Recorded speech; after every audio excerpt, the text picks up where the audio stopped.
Welcome to this course. In this course, you will learn how to use one of the most popular business intelligence tools, Power BI. Power BI is not a single application. Power BI consists of multiple connected tools, and you will get a complete introduction into the entire Power BI universe. We will start with Power BI Desktop, a local application which is only available on Windows computers. However, we will learn how to connect Power BI to different data sources, how to work on that data, and how to create visualizations, charts for example. And you will get an overview of the core features of Power BI Desktop step by step in one big course project. So we could stop after finishing our work locally in Power BI Desktop, but we won't. We will continue with Power BI Service, a cloud application which allows you to share your projects and also to collaborate in your projects with your colleagues. Moreover, we will take a look at Power BI Mobile, a mobile application which allows you to access your data from mobile devices. So we could stop right here. But again, we won't. We want to show you more. And to show you more, I'm really happy to welcome Maximilian, an instructor of multiple 5-star rated courses here on Udemy. Welcome, Maximilian. Hi, great to be a part of this course. If you have a look at the other courses I have here on Udemy, you will see that all these courses are programming or web development orientated. So what's my role in this course?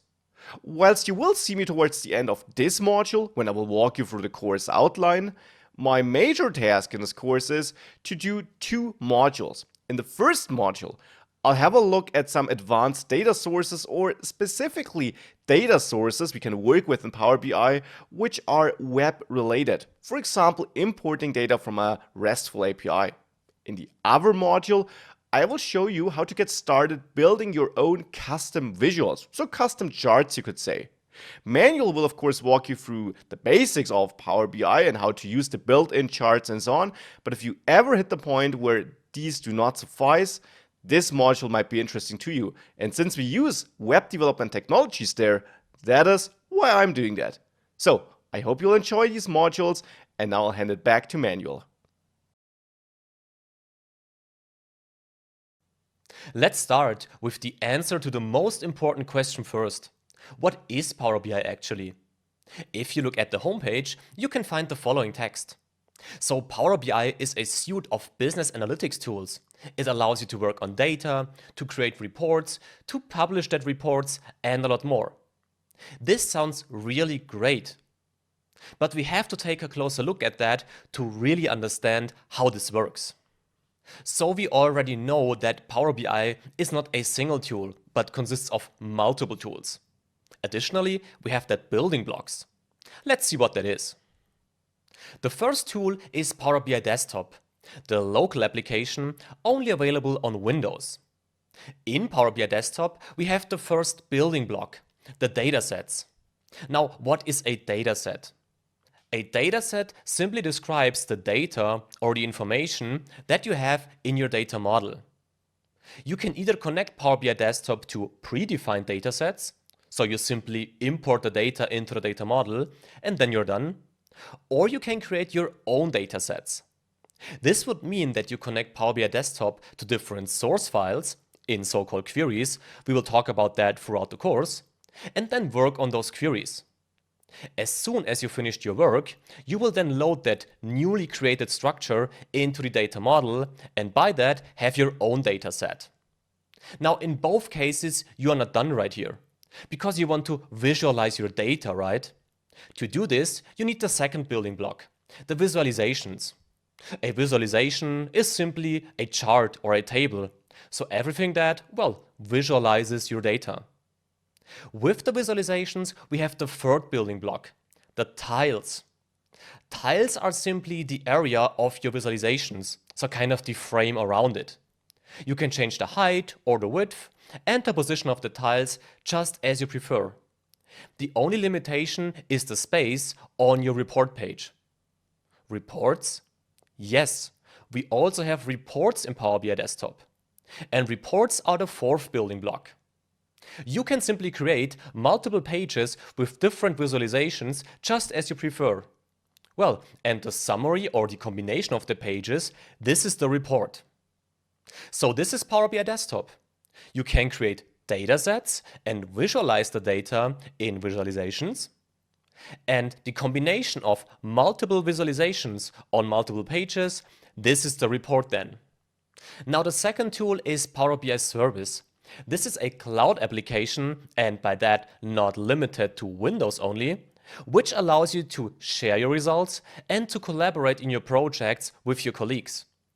But if we look at the different building blocks, we can see that those are equal to the ones that we just saw in Power BI Desktop. Now what's the difference? Power BI Service can of course be connected to different datasets.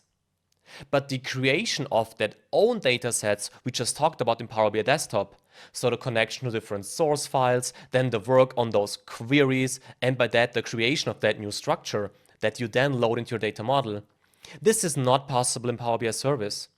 So Power BI Service is the tool to connect to existing datasets. Power BI Desktop is the tool to create new datasets in. That's an important difference. However, as we can connect Power BI Service to those existing datasets and also to that created datasets in Power BI Desktop, of course, we can also create visualizations and reports. But the functionality of the creation of the visualizations and of the reports, well, we know that from Power BI Desktop already, right? So we will not create visualizations and reports in Power BI Service in that course. We will learn how this works in Power BI Desktop. And the functionality and the interface, as I said, when it comes to the creation of that visualizations, is the same between those two tools. Now what else can we do in Power BI Service then? Well, we talked about the sharing and collaborating, and we will learn how this works. But there is one additional building block that is only available in Power BI Service. And those are the dashboards. Now what is a dashboard? Well, when we talk about a dashboard, simply think about a cover page. So one single page which summarizes the key facts of your report. This is the dashboard, so this first page you see. If you want to dive deeper, then you can jump into the report and get more information about your data. So this is the second tool, this sharing, collaborating tool with the creation of the dashboards. Let's quickly summarize what we learned so far. We have Power BI Desktop, the local application, where we can create our datasets, our visualizations, and our reports. We then publish that information to Power BI Service, the cloud solution. In there, we can also collaborate with colleagues, for example, if we want, or add dashboards to our existing data. So we have the data in the cloud. Now, if we now use the third tool, Power BI Mobile, a mobile app, as the name says, this will allow us to access the data that we loaded to Power BI Service from our mobile devices. And we will also take a look at Power BI Mobile, of course, and see how this app works and what we can do with it. So those are the three core tools of Power BI that we need and that we will talk about in detail throughout that course. But we will show you more. We will show you Power BI for developers also. Power BI for developers is made to customize your Power BI experience. This means you can create your own customized visuals, and you will see how this works throughout that course. And you can also embed your Power BI results into your own existing apps with Power BI embedded, something that is rather related to your own app and not directly connected to Power BI. Because of that, we will not cover this topic as part of this course. However, with that Power BI for Developers block, we now have an overview of the entire Power BI universe that we will talk about throughout that course. And now I think it's time that we start with our first little project, right? Let's do this, and let's start with the first tool, Power BI Desktop, the local application. Well, and to work with this local application, we first have to download and install it. Let's do this in the next video.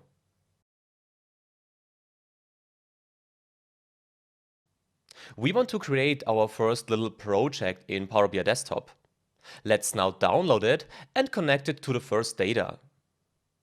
So this is the homepage of Power BI that we saw in the last video.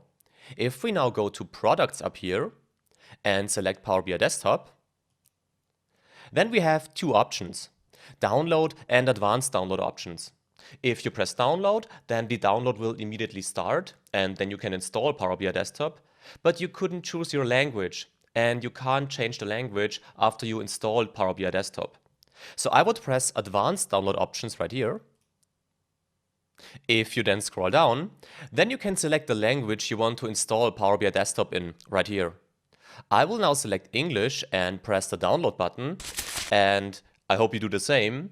And then you can simply follow the installation guide, and after that we will see each other when we start Power BI Desktop together for the first time. We installed Power BI Desktop. Let's open it now. And when you open Power BI Desktop, you can see this sign in option. This is not necessary at the moment, as we will work locally in Power BI Desktop. We will talk about that sign in later when we talk about Power BI Service, the cloud application. If you want to sign into Power BI Desktop right here, you can of course do that. The only thing you need to know is that you need a work or a school email address. You cannot register with a Gmail address, for instance. However, as we don't have to sign in right here, we will simply click on to Get Data now, right there. And now you can see that you can connect Power BI Desktop to multiple data sources. Now one quick note before we start. In this first initial project, so in this and the next two videos, I only want to show you how easy to use Power BI Desktop is and how quickly you can create your first visualizations. So in case you don't understand everything I'm doing right here, don't worry. We will talk about everything you see right here and about more throughout the course. So for the moment, just follow my guidance and enjoy Power BI Desktop. So back to our Get Data function. So we need data and we don't have any. So why don't we just get some data from the web? To do this, we simply can click onto that search bar right here and type web, like this. And if we now select the second option right here and press connect at this button, then we can see that we have to enter a URL right here. Well, as we don't have a URL right now, we have to look for one. Let's do this. So a good dataset for our first initial project would be GDP data, for instance, for different countries also. You can find data like that if you search for the IMF World Economic Outlook database. So the second result right here. And down here we have the link that we need. Another note. At the time when I recorded that video, the April 2017 version was the latest one. In case you watch this video later, you might have a more recent version. This doesn't change the applied steps that we will do right now. The only thing that changes, of course, is the data. Now, let's click onto that April 2017 version right now, like this. Now we select by countries, up here. Here we can select all countries. Here we click Continue in the right upper part. We said that we want to have GDP data, so let's select the ones at current prices in US dollar right here. Press Continue. And now, one last time, then we got it. Press Prepare Report right here. And now we got a table right there. This is good, and we could also download that table right here. But we don't have to do this, because we can now simply select the URL right there and copy it into our Power BI desktop file. Let's do this.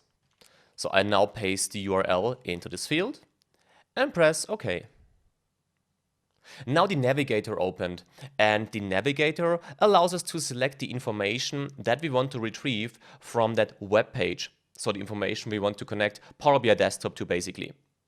In the left part, you can select the different parts of that page. So if you click onto document right here, for instance, you see that this is not the table that we want. Let's maybe change from the table view up here to the web view, like this. And now you can see that the page is categorized in different tables. And we can also see that table null is not the right one, but table 1 is the correct table. So if we select that by ticking that box right here, which is then also ticked in the left part right there. And then take a look at the table view again, right here. Then we can see that we selected the correct data. Well, now that we know that, we simply have to press, well, what do we have to press now? We have two options. We have load and edit. Again, I will not talk about the details right now. You will understand the differences between those two options throughout the course. So just a quick information for the moment.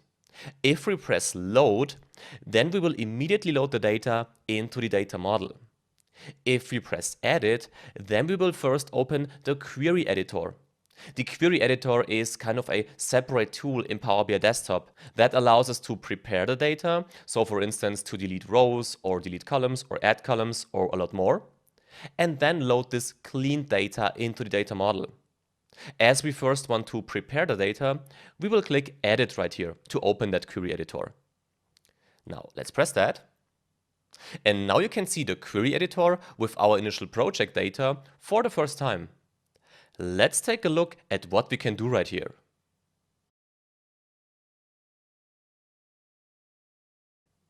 We now connected Power BI Desktop to data. Time to take a look at that data in the query editor. So again, this is probably something totally new for you. You haven't seen that interface before, you don't know what you can do right here, and don't worry, we will talk about all that throughout the course. For the moment, let me just show you how quickly you can now clean that data, then load the data into the data model, and then create beautiful visualizations. So we are in this data preparation step right here. And what you can see up here in the center, where we have our data, that the column names up there, well, those are not really good. A better column name would be the second row, because this should be the country, the subject descriptor should be the second column, and so on. To do this, we have to apply two steps. The first step is we have to delete the first row, this one right here, because we don't need that information in here. The second step then is that we have to turn this second row, which will then be the first row after deleting that current first row. So we want to turn that new first row into the header, the column names. So let's first delete the first row. To do this, we simply go to the Home ribbon right here, and then click onto Remove Rows, right here, and select Remove Top Rows, like this. Now we want to remove the top rows starting from the top, which of course excludes the column names. So we simply type 1 to delete that first row and press OK. Now we see that this first row is gone. Now we want to turn this new first row into the column name. To do this, we can stay in the Home ribbon and now press onto Use First Row as headers right here. If we do that, well, then we also got this. So those were the first two steps we had to apply. And with that, we are finished with the work on our rows. Let's take a look at the columns now. So you can simply select a column, of course, and then navigate with the left and right arrow keys on the keyboard. So I think we should keep the country column, the subject descriptor, the units, and the scale. Those columns are fine. But the country and series specific notes, I don't think we need that. Now, if you want to delete that column, you simply have to select the column, what we did right now, then again stay in the Home ribbon, and then press Remove Columns right here, like this. So this column is gone. Let's now take a look at the remaining columns and see if we have to delete anything else. So those year columns are fine. We will talk about those in a few seconds though.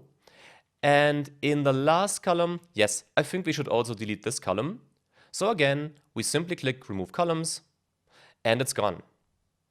So I mentioned this year columns a few seconds ago, because I think the way we displayed at the moment is not the best way. Wouldn't it be better if we change that into two columns simply? One column being named years, with all the corresponding years in the corresponding rows of that column, and a second column with the corresponding GDP data. I think so. And what we have to do right now is we have to turn these columns, so these year columns, into rows basically.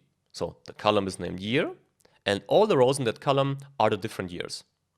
To do this, we simply select the first column, the 2015 column, and now press and hold Shift on the keyboard and select the last column, like this. Now we change from the home ribbon to the transform ribbon up here. And now we press that unpivot columns function. Again, something we will talk about in detail throughout that course. But for the moment, we simply press that, like this. And as you can see, we simply turned those multiple columns into one single column with the years being single rows in that column. This was easy, right? Let's continue. Because we have to rename that columns now, because attribute and value, not the best names probably. Let's change that quickly by double-clicking onto the attribute column up here, and now name it year, like this, and press enter. And do the same thing for the GDP column, well, and name it GDP, like this. Now we got that, and now we should make sure that we only have rows in that GDP column where we have data for, because we only want to import the really important information into our data model. So we should take a look at that. Now to see if we have any NAs in this GDP column, we simply click onto that arrow right here. Now scroll down. And as you can see, we have some NAs. So if we unselect that and press OK, those NAs are no longer in that column, and by that won't be loaded into the data model when we finish the work in the query editor. You will see that, of course. Now we got that clean column here. So the only thing we have to do is we have to change the format of the data in here. Why should we change that? Well, if you look at that symbol right here, this ABC, and click it, you can see that at the moment this GDP column, or the values in that GDP column, are formatted as text. And this is not true. So we should change this. And one way to change this is if we simply change it right here from text to decimal number, for instance. And as you can see, the symbol also changed now from ABC to 1, 2 to indicate that this is a decimal number now. So this was fine, but what if you have to select multiple columns or to change the formats of multiple columns actually? Well, then you have another option in Power BI. You can simply select the first column, like this, and again select all the remaining columns, like that. Now if you go to the transform ribbon again and press detect data type right here, like this, then you can see that the format of the first 4 columns of course didn't change, because, well, those are text, so this is fine. But the format of the year column changed to a whole number now, which is fine for the moment. And this is it. We now finish the work in our query editor, so in this data preparation step for our initial project. The next step now is to load that data, that clean data, into the actual data model and create visualizations. We made a great progress in our initial project. Time to continue. So we finished the work in that query editor. If you want to load the data into the data model now, then you simply go to the home ribbon, like this, and press close and apply right here. If we do this, then we can see that the interface changed, because now we are in the actual data model. And again, I have to repeat myself. You probably haven't seen it before, this interface and what you can do right here. Don't worry, we'll talk about that in detail throughout the course. For the moment, I just want to show you the basics that we need for our initial project. So we are now in the so-called report view. So we can create our visualizations in this area. We will do that soon, but first we have to take a look at our actual data model. To do this, we simply change from the report view right here to the data view right there. And now you can see that we have our different columns and our table actually in that data model. What we have to change right here is the first column, this country column. Why do I want to change that? Well, in this column we have countries. And Power BI has great functionalities to visualize country-specific data. But we have to tell Power BI that those are countries and not simple text. So to change this, we simply go to the modeling ribbon up here, like this, and now go to data category in this area. And if you press that, then you can see that at the moment we have uncategorized data, which is wrong, because we should select country right here, because that's the type of data we have. And we can find country right here. If we click that, nothing changed. No, that's not true. We now have that symbol right here. So this seems to work. Let's finally create some visualizations right now. To do this, we have to go back to the report view. So we need to change from this data view back to here, the report view. And now to create a visualization, well, you simply can go to this visualization column right here and select a visualization type by simply clicking it. So let's maybe create a stacked column chart, this one right here. And after clicking it, you can now see this tile.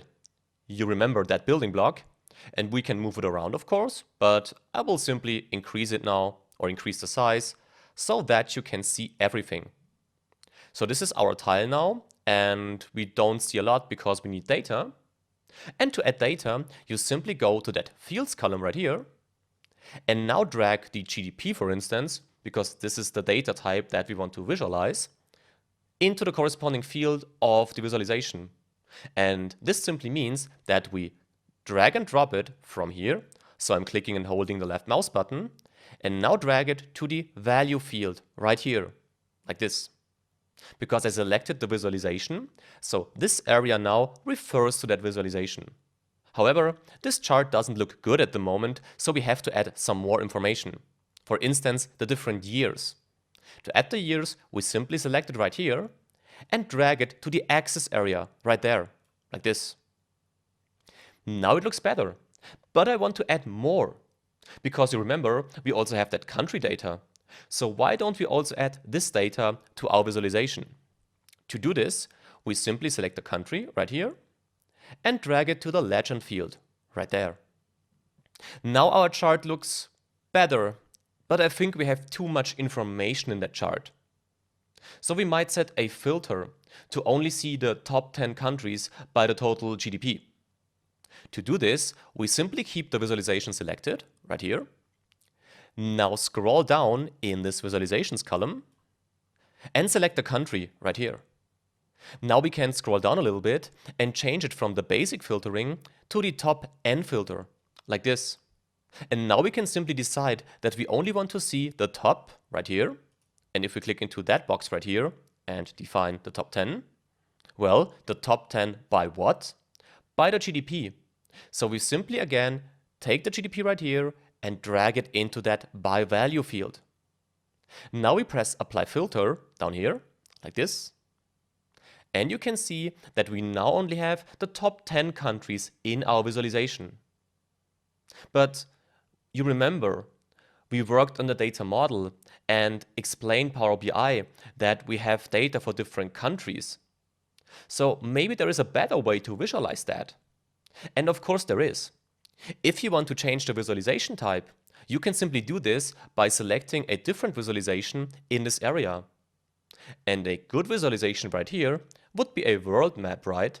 Now, the good thing is we have such a map right here. And if we now click that, and you of course still selected our visualization, so we click that now the visualization changed. And now we still have the annual data in here. If you want to exclude the years, as you can see right here, and only display the total values, so the sum of all the years included in that data model, then you simply go to the fields column again and unselect the year right here. And if we then click right here into this formatting area right here and add the category labels, then we can also see the names of these top 10 countries, which makes the visualization even better. And this is it. We now finished our visualization and with that our initial course project.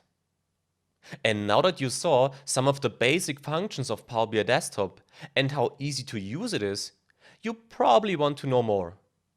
And you will, of course. And Maximilian will show you now what exactly you will learn in this course. Now that Manuel will walk you through the basic building blocks of Power BI, how is this course structured, what does this course have to offer for you, and which part will be done by Manuel and which parts will be done by me? Well, right now we're still in the welcome and first steps part. We're getting started, but we're almost done. Thereafter, we'll have a look at Power BI Desktop in detail.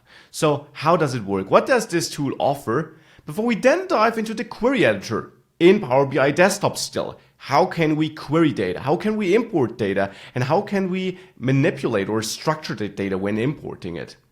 We'll then have a look at the data view. The data view allows us to still work with our data, but not in the import step, but after we import it, so that we structure the data or manipulate it, model it to our needs. Once we have the data in the structure, the format, and the way we want to use it, we can move on and we can have a look at the report view, and we will. This report view will then allow you to, well, output reports with tables, with visuals, with measures, as you will learn. So single values, for example, you can output. And that is, of course, the thing which is most interesting to your executives or things like that, where you present your data, where you create nice reports with the key results of your data. Thereafter, we'll have a look at the other parts of the Power BI universe. As Manuel mentioned, it's not just Power BI Desktop. It's Power BI Service and mobile too. So how can you collaborate on your data? How can you share it with others? And how can you access it from mobile devices? Now, up to this point, everything will have been done by Manuel. Now I will create my first module or show my first module. In the other data sources module, I'll have a look at some other data sources than the data sources used so far in the course. Manual will mainly work with a CSV file since it's a very common data source, but I will then also show you how to work with JSON, data from RESTful web services, and MySQL or in general SQL databases. Thereafter, another module done by me, I'll have a look at how you can create your own custom visuals, so that is custom charts basically you could say, for Power BI. Here we will learn how that works. You will need a bit of programming knowledge for that though, so that is certainly required, or at least the willingness to learn it. But with that, you get a powerful tool of really customizing Power BI to your needs and creating the exact chart or visual in general you need. Well, and after we had a look at this, Manuel will take over again and do the roundup of the course, giving you a brief overview over what you learned and how you progressed through the course. So, a lot of great content walking you from A to C through Power BI and giving you a very complete introduction to it. Throughout the course, you and Manuel are going to work with the course dataset. And of course, this starts basic at importing it, then adjusting the import to your needs, and so on. And therefore, the course project, the Power BI file, will also change. Now, to give you a chance of catching up if you're lost or if you want to compare Manuel's solution with yours, you can download the latest version of the project from time to time, and you will therefore find zipped files attached to some of the course lectures. Now I'm going to show you how to use these files, because you'll have to adjust your import paths since of course you downloaded them to your machine and the paths will vary or will differ from the ones Manuel used. So here's how to do that. You of course extract that file. And once you did this, you will have the Power BI file and the source folder. Now we can open that Power BI file and it will open Power BI Desktop. But as soon as this is finished, you will see that we have an issue. If we go to the query editor in our case here and let it load, you see of course it doesn't find the source file because it still references the path on Manuel's machine, and unfortunately there's no way of avoiding this since Power BI needs absolute paths. So what you will have to do to fix this is you will have to go to the advanced editor here, and here you can edit this path, and you should simply adjust it so that it points to your CSV file. So in my case, where I also stored this on the desktop, I'll go back to my Explorer, grab this path here, which is where the Power BI file lives, go back to the advanced editor and replace everything in front of source, because I still have that folder in there, with my path. Now with that being done, we can hit done and you see the data is there. If you still experience issues, you should hit refresh preview to really force Power BI to update your paths. And with that, unfortunately, you'll have to do that for all your imports here. I know this can be inconvenient, but this is the only way of fixing these paths. However, once you do have that path, the new path copied or stored in your clipboard, it's really easy to go in there and change it in all the places where it is used. Once you did exchange it everywhere where it was used, all the other queries, which are based on other queries where you did actually import it, should update automatically. So you don't need to exchange it in all the queries, only in the queries where you of course reference these files. Queries depending on queries where you referenced it will be updated automatically. If they aren't, hit this refresh preview button I was mentioning earlier. And with that, you should be good to go, and you should be good to use these source files if you want to compare Manuel's setup with yours and want to see what he actually did there and if something is unclear. So that is just a little help. Enjoy the course.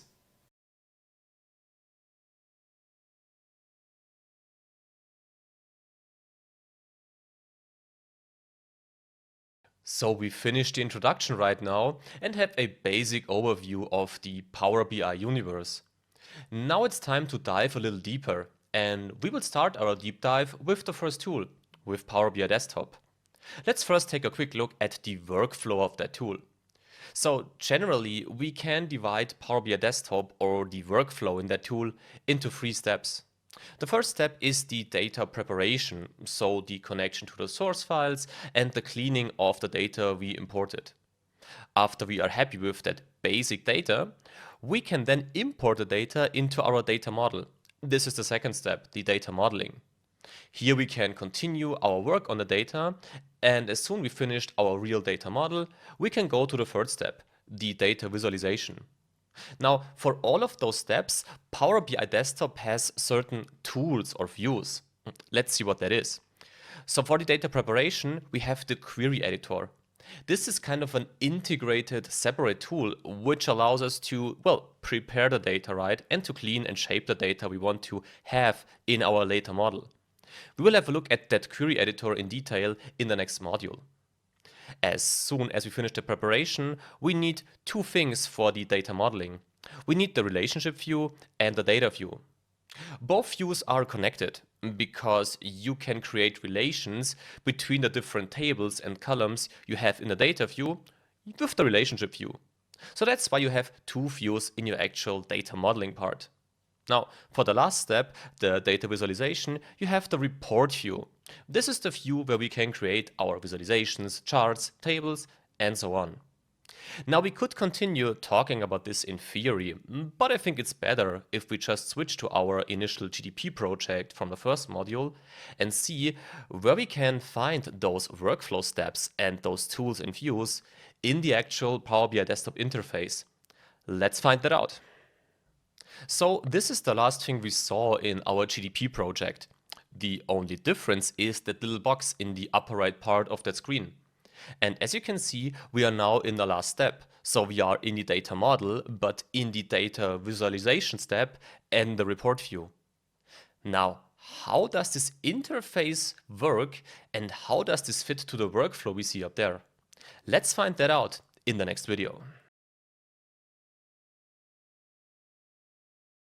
So we talked about the workflow of Power BI Desktop. Now it's time to understand the interface. So here we have the final output of our GDP project. And this means we are in the report view with our final visualization. So one important note before we start. Everything we will see in that video is the actual data model.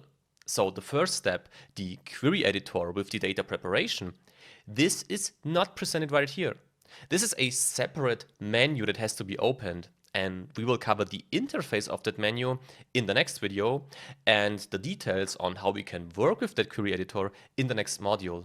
Nevertheless, keep in mind that there is a big difference between the query editor, where you prepare the data, and the actual data you import into the data model, which can be seen in the interface we are talking right now about.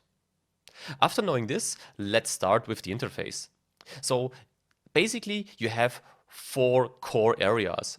You have the ribbons on top, you have that left column right here, you have that center part where you can see the actual content of each view, and you have that columns to the right. Now, I talked about views. The views can be selected in the left column. At the moment, we are in the report view, and it is displayed right here. The report view is the view where we generate our visualizations. Now, if we switch to the data view, which is the second button, then we see the actual data model, so the data we created and we worked on throughout that data modeling step. The third button opens the relationship view. This is the view that allows us to connect the tables in the data model with each other. So that's the first thing you have to know. You have 3 views, and you can select those views by clicking onto the different buttons in the left column. Now let's focus on the right part of the screen, that visualizations and that fields column. The visualizations column, well, that column allows us to select different visualizations that we have in Power BI Desktop. For instance, if I select our world map like this, and then press onto that column chart, then the visualization type changes. We did not change anything about the content that should be displayed. If I want to change the content, then I have to change the fields column or the selected columns in the fields column. So at the moment we selected country and GDP, and we don't have a lot of data to play around with at the moment, so I won't change a thing right here. Now let's change that visualization back to our map that we had by simply clicking it, and let's focus on that columns, because now I will switch to the data view. And in the data view, we see that that visualizations column is gone. This has a simple reason. You cannot visualize anything right here, so you don't need that column. However, the fields column is still here. And this makes sense, because you need that column, for instance, to create measures. You may not know what measures are at the moment, but you will learn that, so don't worry. But you can create those measures, for instance, in both views, in the report view and in the data view. And this might be a nice help if you are looking at some visualization and you see that you are missing some important information that you need a calculation for. However, in this course, we will focus on the actual data modeling and the creation of such measures in the data view. And in the report view, we will really only create the visualizations and the outputs. But you are free to work with Power BI Desktop as you prefer, so I just wanted to tell you that. Now, if we select the last view, the relationship view, we see that the fields column disappears. And this makes sense, because in this view, every content will be displayed as a box. And by every content, I mean every table of the data model with the corresponding columns, because this allows you to connect that tables and that columns with each other. However, you might note that we have table 1 and then the column names, which are equal to the table and the column names in the fields view. So basically, it's just displayed differently with some different functionalities, but the content is basically the same. Now we understand the left column, the center part, and the right columns. So the last thing we need to understand is that ribbons part appear. At the moment, we see 5 ribbons. This is because I selected our visualization, so our world map. Let me just unselect that by clicking into the report. And now we see that we have 3 general ribbons, so the home, the view, and the modeling ribbon. We'll talk about the file ribbon later. So the home ribbon doesn't change. The only thing that changes is the functionalities that are available depending on the view you selected. For instance, the new page functionality will only work in the report view. In the data view, we cannot create visualizations, so the available functionalities change. Nevertheless, the home ribbon is available in all of the views, as you can see. This is different for the remaining 2 ribbons, the view and the modeling ribbon. The view ribbon is only available in the report view, because here you can play around. You can define how you want to display your report, and you could also try out what your report would look like in a phone layout. You don't need that functionality in the data and the relationship view though. So if we change to the data view, we see that we don't have the view ribbon. The same thing is true in the relationship view. So that's another outcome. We know that the columns change and that the ribbons change depending on the selected view in the left column. Now let's see what happens to the last ribbon, the modeling ribbon. So here we can model our data, we know that, and we can do the same thing in the data view. That's what we talked about, that you are free on where you want to model your data, but we will focus on the data view for that modeling purposes. If we go to the relationship view, we see that the modeling options are, well, reduced, right? And this again makes sense because you don't model your data in that view. You only create those relationships. And you can do that if you go to the home ribbon and then select Manage Relationships. At the moment, there is not a lot to manage because we only have one table in our data model. But this is how it would work, and we will see how this works, of course. So this is it. Let me now go back to the report view. And by that, we now have a basic understanding of the interface of the data model. However, we still have that query editor, right? So that data preparation part. Let's take a look at the interface of that query editor in the next video. We now know the interface of the data model. Let's see what we can do in the query editor then. So this is where we stopped in the last video. We are in the report view of our GDP data model. Let's now open the query editor and see what the interface looks like there. To open the query editor, you simply go to the home ribbon and select Edit Queries. Now we can maximize that. And the first thing you might note is that this looks kind of similar to the view we had before in the data model. However, there are a lot of differences. The main difference is that ribbon area up here. We have more ribbons and a lot more functionalities. Now, we will not talk about those functionalities right now, because in the next module, where we will start our first real project, we will look at a lot of those functions in detail. So for now, the only thing you have to know, the ribbons provide a lot of functionalities to work with our queries, but we'll see how this works. So let's go to the left column then. We had that view selection in the data model. Here we don't have view. The only thing you can change right here is the selected query. Now in our case, we only connected one data to that Power BI desktop project. But if you connect more data, then you could select all of your data connections, so by that all of your queries, in that view. If you then go to the right column, you see that you have that query settings. Here you can do two things mainly. The first thing is you can change the name. So you could write table 1, 2, press enter, and you see that the name changed. So let's undo that. This is one functionality. The more important functionality is this applied steps table right here. This table shows you each step you applied to your query. And you remember, we changed some things, and we can see every change right here. Now, you cannot only see what you changed, you can also undo your changes by clicking that X right here. We'll see how this works and how great and helpful it actually is in the next module. So just keep in mind, whatever we do is tracked right here.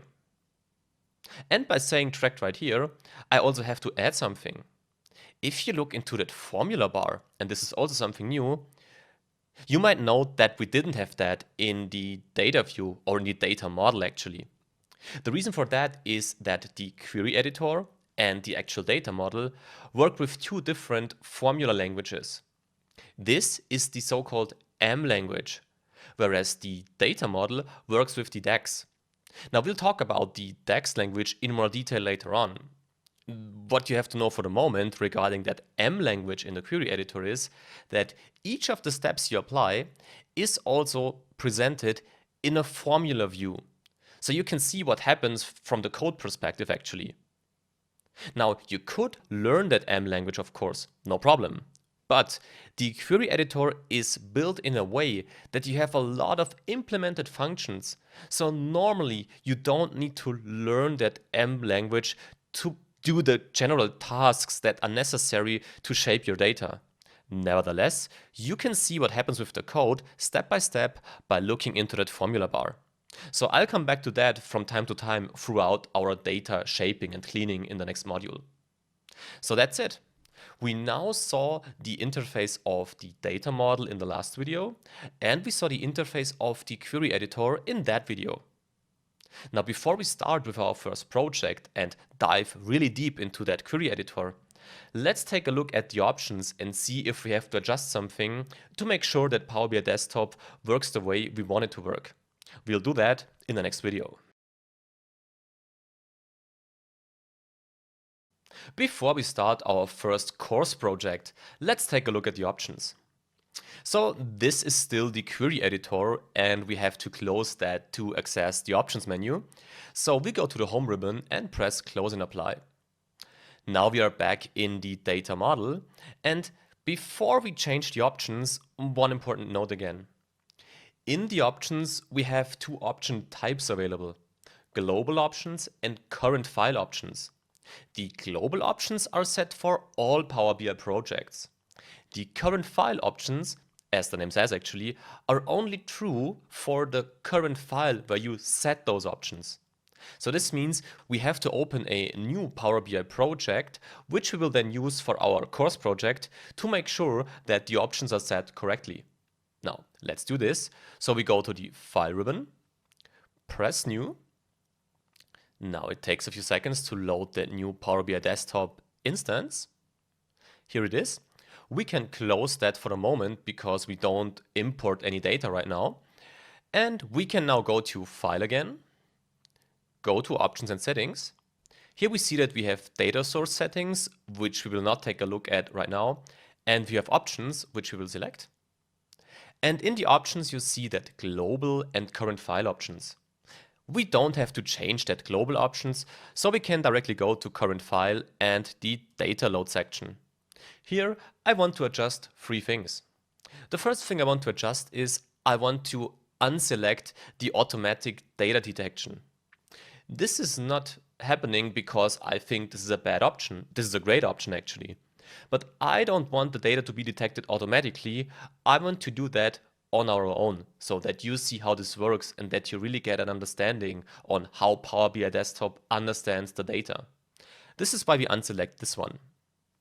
The same logic is true for the relationships.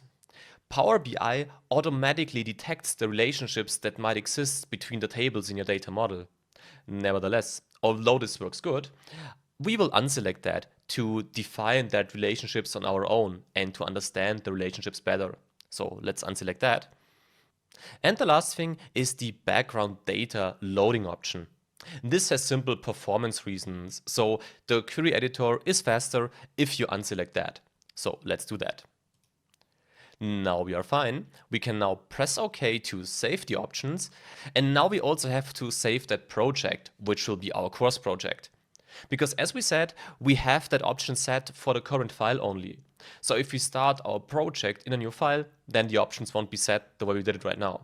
So let's save that by clicking onto File and Save As. And I will call that 01 population, because that's what the data are going to be about. And you can now select a folder where you want to save the project. And in the next video, we will start working on the project.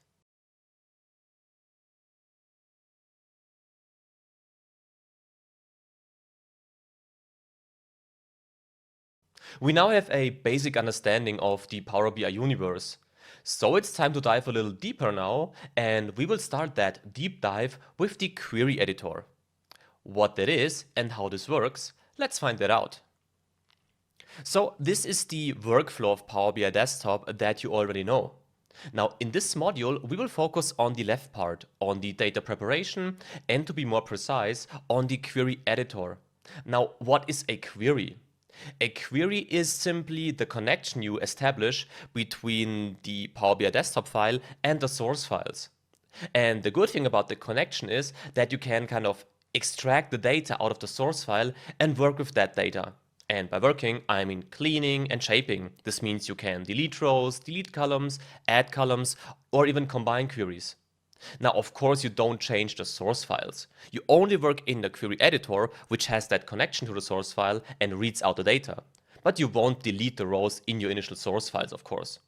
Now, the important thing is that after you finish that cleaning and shaping, so that data preparation, then you load the data into the data model. This is the second step. So whenever I'm talking about importing or loading in this module, I'm always referring to the connection between the query editor and the source files. I'm not talking about the actual data model right now. And that's an important difference that you have to keep in mind. There is the query editor with the data preparation, and there is the data model, which takes place after you loaded the data from the query editor in this data model. Now, enough of the theory, let's see how this works by going back to the project file that we created in the last video. Let's do this. So here we are in that empty file with no data in it so far, of course, and we are in the data model. That was the thing I was just talking about. And you can see that because we have those three views, so the report view, the data view, and the relationship view. We'll come back to that in the other modules, but now we want to work with the query editor. And how can we access the query editor? Well, we basically have two options. We can go to Get Data right here and click that, and then we can connect the Power BI desktop file to the sources, and then this navigator appears. You might remember the navigator from the first module when we did our first little GDP project. In this navigator, we had two options. We could either load the data we connected Power BI desktop to. This means we establish that query, so that connection automatically, and load the query without any changes into the data model. Or we could press edit, and this meant nothing more than opening the query editor after establishing that connection. Now, we don't want to do that right now because we want to work directly in the query editor. So to open the query editor, you simply can press onto that button right here. And this is the query editor now. And what we want to do is we want to import data, right? Now let's take a look at the data we want to import and how we can import them in the next video. We started the work on our first real course project. Time to connect Power BI Desktop to the first source files. Let's do that. So this is the first data that we want to import into Power BI Desktop, or into the query editor to be more precise. As you can see by the names, we have three CSV files with population data by country and for different periods. Now, the only important information at the moment actually is that we have three files and we have CSV files. Now that we know that, let's go back to our project Power BI Desktop file and see how we can import the data we see right here. Back in the query editor of our project file, and if we now go to the home ribbon and then press that new source button, we can connect Power BI Desktop, or the query editor actually, to the source files. Now, if you press the upper part of the button, the detailed Get Data menu opens. This is one option. If we close that and we click the lower part of the button, we see that we get a most common source overview. So this might help you to navigate faster and to select the selected source files quicker. Nevertheless, if you click onto More, you simply have the same Get Data menu as if you would click that new source button in the upper part. Now, what we see right here is an overview of all the data connection types that are available in Power BI Desktop. And as you can see, this is quite a lot. So to make the navigation easier, this overview is also categorized by different file types, as we can see right here. So we have file, like CSV, which is the one we need in our case. We have database, like SQL Server. And by the way, I have to make a note. At the moment, or in this module actually, we will only connect Power BI Desktop to CSV files, so a rather basic connection probably. If you want to know more on how to connect Power BI Desktop to more advanced things like a database, just have a look at one of the later sections of that course. But in this module, we will only talk about that basic CSV connections, as I just said. So after knowing that, we can just take a quick look at the Azure connections, so that Microsoft service, at online services like Facebook, GitHub, and lots of other things, and other like web, which we used in the first module. Now, as we know that, for the moment we only need file and the CSV type. After we selected that, we can now press connect. And now we have to select the first source file that we just had a look at, so that CSV population files. Let me quickly navigate to the folder where I located that files, and please do the same, and then we'll see how we can get those files into the query editor. Here I am in the source folder, and now I will select the first CSV file. And by first, I mean the oldest file, so the 1950 to 1999 file. So I selected that and press now open. Now it takes a few seconds, and here we see the overview on how the query editor understands the structure of that file. So we could talk about more things like set different delimiters, but as in this case the format seems to be fine, we can simply press OK. Now we loaded our first query into the query editor, and we can see that in the left column where we have the name of that query, and in the center where we see the data. Short note. You can also see in the formula bar what we did. So we connected that query to a file located in the folder where the file is located. In my case, this is the folder right here. In your case, this is another folder. And we have that applied step, so that connection to the source file also displayed right here. Now, after knowing that, let's quickly import the remaining two queries. And I'll do that quicker now, as the process is the same as for this first query. So I'll go to New Source in the lower part of the button, CSV, select the second file, press Open. And now we see that the structure is fine, but we can already see that we have some NAs in here. So we might take care about that later. So let's press OK. Now you imported the second query, as we can see right here. Now let's do that one last time for the third query. Text CSV, third query, open. Now this seems to be fine also. Let's press OK. And now we did it. We now have 3 queries in our query editor. This was simple, right? So now it's time to start the real shaping and cleaning of that data. Because if we click through that queries, we see that there are things that should not be the way they are right here. Let's take a look at that in the next video.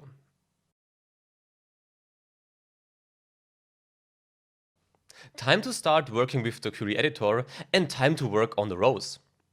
So here I am in the first query, and one thing we can see is that the column names are not really good. And we are working on a data model finally in this project and in Power BI.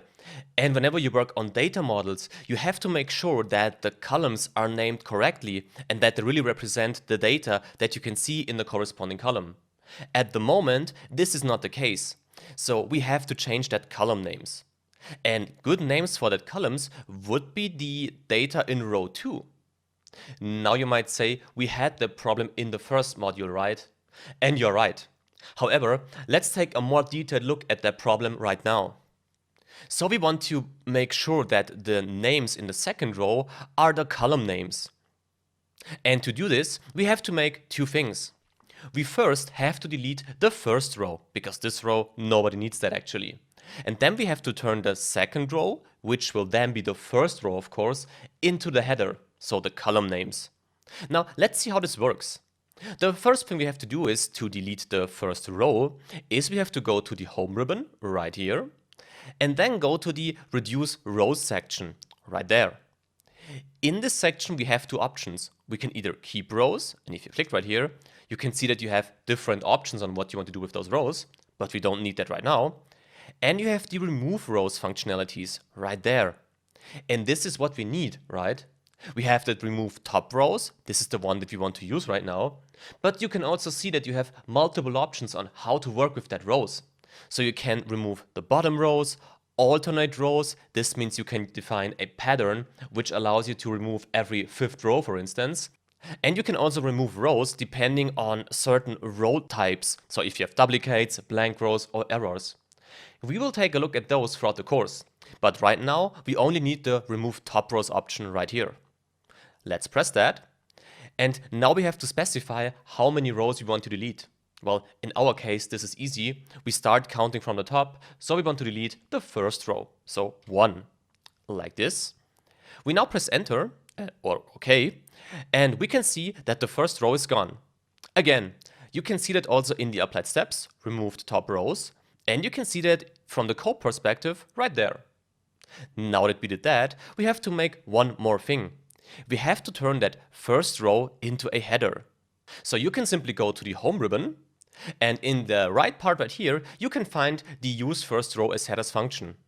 Now, this is the transform area. Don't we have a transform ribbon?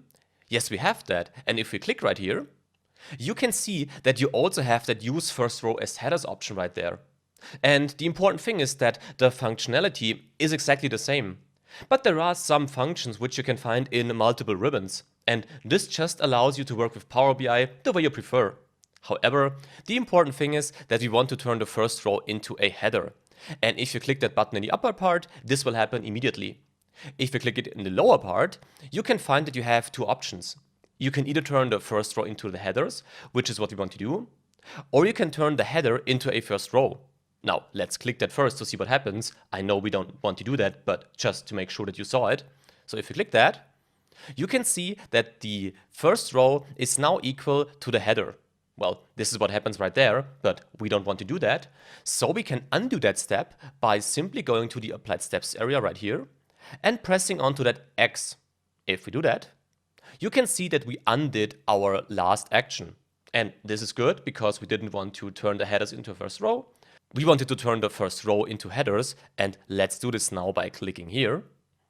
And we can see that we now cleaned that table initially. We are not done yet, of course, but I think with the first query, this looks fine for the moment. Let's now see what we have to do in the second query, right here. In this query, we have the same problem first. We see that the first row, well, this should be the header actually. And this is just a problem that we have because we changed the options. You remember, we disabled this automatic data detection. And this is the reason why Power BI doesn't turn that first row into the header automatically, because it would have recognized that this is probably the header. However, we know how we can change that, so we can simply go to the Home ribbon, or we can stay in the Transform ribbon, of course, as you prefer. But let's click here and press Use First Row as Headers, like this. And we can see that we did that. But there is another problem in that query. If you look at the rows 9 to 12, you can see that NAs. NA, this might be an error, right? Now, if we would go to the Home ribbon, go to Remove Rows, and press Remove Errors, well, this wouldn't work. Because this is an error as it looks to us, but at the moment, let me just unselect that, we can see that all of these columns are formatted as text. You can find that right here, but we'll talk about that later. Now the problem is that NA is not recognized as an error at the moment from Power BI. It's just text, so this is basically the same thing like 2000 or Afghanistan right here. It cannot identify that as an error. So we cannot use the remove errors function at the moment in this table. But we have another option how to solve that problem. We could apply a filter. Let's see how this works. So first we select a column that includes that NA, so in our case this location column right here. And if we now press onto that arrow right here, you can see a list of the rows of that column. Not of all of the rows, of course, as you can see by that list may be incomplete command right here. If you press load more, you can see that all of the rows are loaded right now. And now you have two options on how to find that NA. You could either look for it right here, and we find it right there, or you can type NA, and then you can see that we have NA in this section. If you now unselect NA and press OK, then you have a problem, because now you unselected NA, which is totally correct, but you also unselected all of the other countries that were not displayed in that window. Let's see what happened. If I click onto that filter, you can see that we unselected all the countries that didn't include that NA term. And this is a big problem, so you have to be really careful when you use that search function. This is why I would not recommend that at the moment. Now, let's press cancel and undo that filter, and go back to the filter again, and now look for NA manually. We have it right here. Now, if we unselect it now, and press OK, we can see that only NA was enabled or was filtered. Let's check that by clicking the filter and by pressing load more. And as you can see, we loaded all of the countries. The only country that is not in the list is our NA right here. So this is fine now. So we cleaned the second table. Let's go on to the third query. Right there. In this query, I don't see a problem right here. But if I scroll down, we can see that we have some blank rows in there. And now we have two options on how to solve that problem.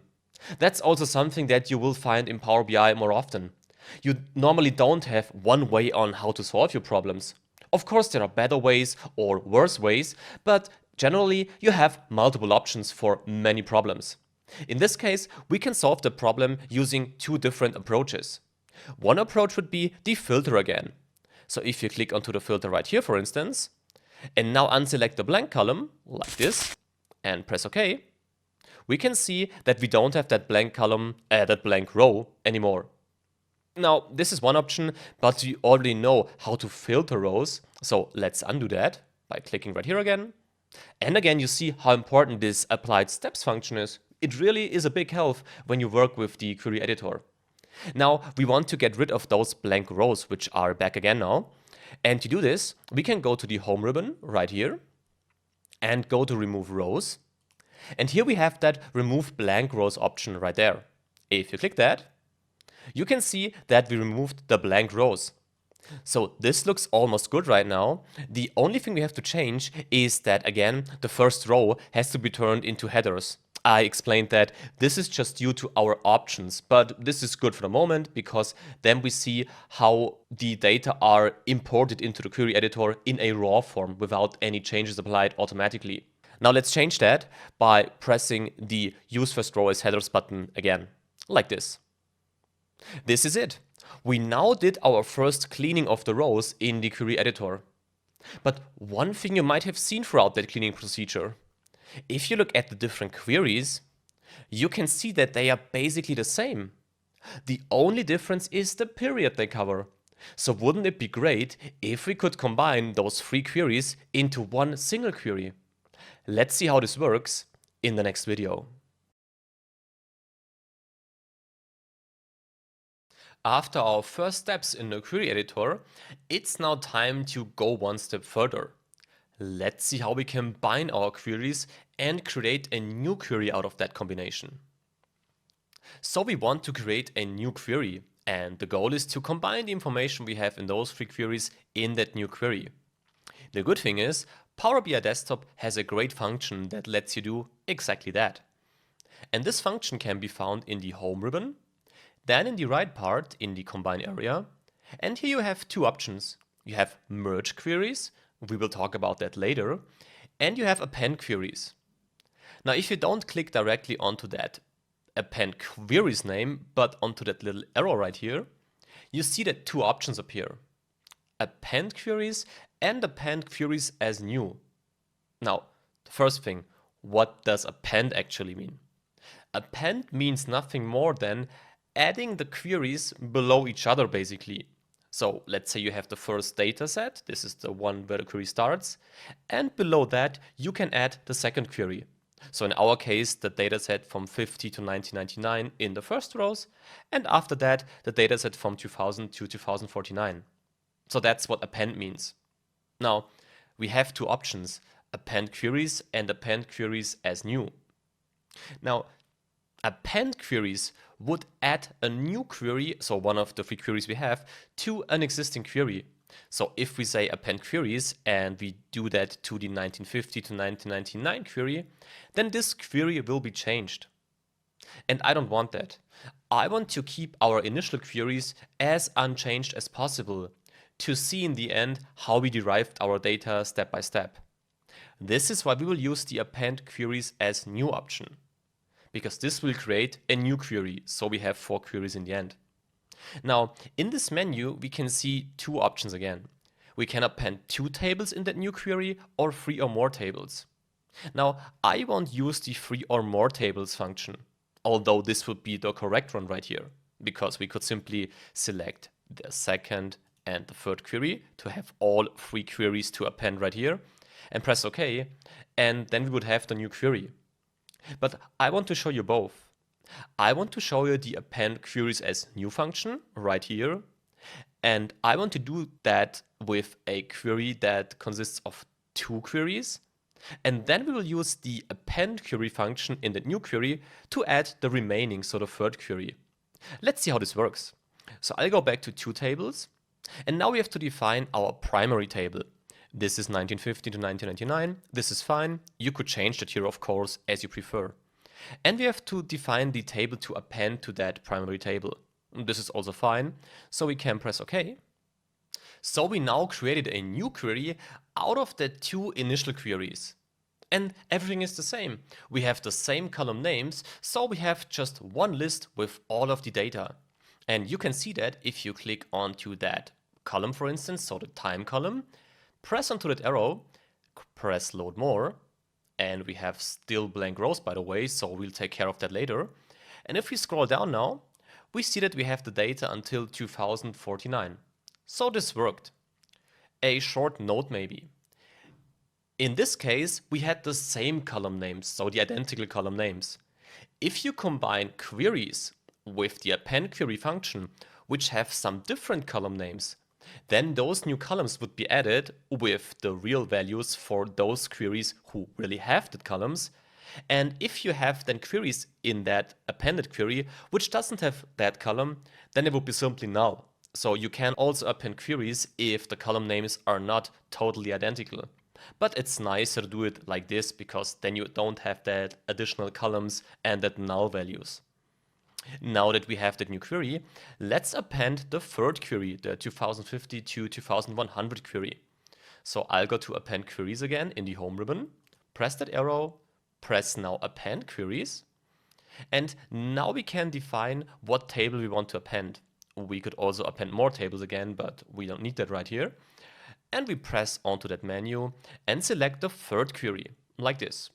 And we press OK. And now we added the third query. Let's quickly check that by clicking onto that arrow again and press load more. And we also have an NA, so this is also something we have to take care of. And if we scroll down, we see that we now have the total data from 1950 to 2100 in one single new query. So this looks good. What doesn't look good is the query name. Append one, that's not a good name for a query. So let's change that. And you have three options on how you can change the name. So again, lots of options available in Power BI Desktop. The first option is to right click onto the query right here and press rename. Now you could rename it. First option. I'm pressing escape.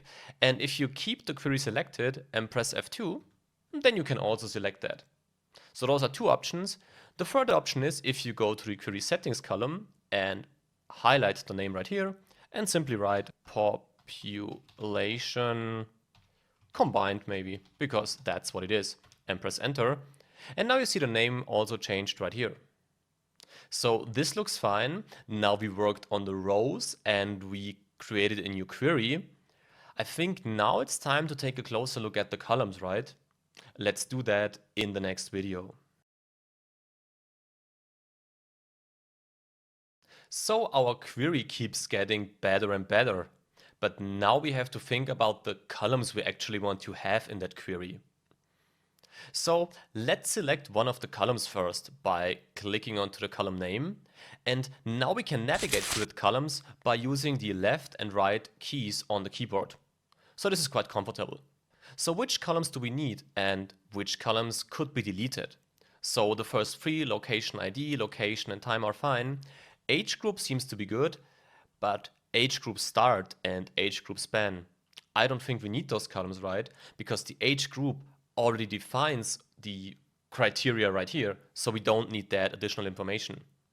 Now, to delete that column, you again have multiple options, of course. Let me show you some of them. So the most intuitive thing you might do is you might go to the home ribbon and then simply go to the manage columns area and then press remove columns. And if you press that in the lower area again, you see that a menu opens. So you can remove the columns, which would probably remove that column you selected, and remove other columns. Now, what is that remove other columns? Let's simply click that and see what happens. As you can see, the only column that remains is the column that we selected. So other simply means remove unselected columns. Now, we don't need that functionality right here, but this might be a big help if you have lots of columns and if you want to keep some of them only. Now that we know that, we have to undo it, right? Because we want to get rid of that column and we don't want to keep that column. So again, let's go to applied steps, press the X, and here we are. But we are not selecting the column that we actually want to delete, right? Now I know we could simply select it right here. That's easy. But again, imagine that you have more data and more columns and that you want to select a column that's far to the left at the moment. Then there is a really comfortable way on how you can define which column you want to select. So I'm again in the home ribbon, and if we go to manage columns and now to choose columns and select that again in the lower area of the button, we see that we have two options. Choose columns again, we'll come back to that in a few seconds, and go to column. Now let's press go to column, and we see that we can now select the column that we want to select. Now this is a great function, and as we want to delete age group start, let's simply press that and press OK. And now we see that Power BI Desktop automatically jumps to the column we selected. Now that we selected the right column, let's go to remove columns in the home ribbon, press that, and now we don't press remove other, we want to remove that column. Let's do this, and you see the column is gone. If you deleted the wrong column, just remember, applied step and undo that step, always possible. Now we also want to delete that age group span. And yes, we could simply remove it now, but there is also another option if you might want to delete more columns. So we are still in the home ribbon and press now choose columns, and now press choose columns a second time. In this view now, you can see all of the columns you have in that selected query. And if you unselect the columns that you don't want to keep, then those columns will be automatically deleted. This is exactly what we want. So let's press OK. And you see that the selected column, or the unselected column in that case, is deleted. So we now cleaned our columns. But what I still don't like is the column name of most of the columns. Let's also change that, as we are already working on the columns, right? So let's go to the first column. And now you can either right-click and press rename, or you can double-click it and now change the name. So let's call that country ID, because it's a location, but I think country is more precise. And press enter. Let's also change location to country. Time is not the right column, right? This should be something like year. Age group, maybe let's make it age group, so the real name. Pop male, I would say let's call it population male, right, to be more precise again. Same thing is true for the female population, like this. And now we navigate to the last column and change that to population total, like this. So we got that. We are now basically done with our first general cleaning of the columns and the definition of the column names. But if I look into that age group column, I see things that I don't like. Let's see what we can do about that in the next video. We cleaned the columns, we defined the column names, but we have to go a little bit deeper to really clean all the data we have to clean. So in the age group column, we see that we have that 9th of May and that 14th of October.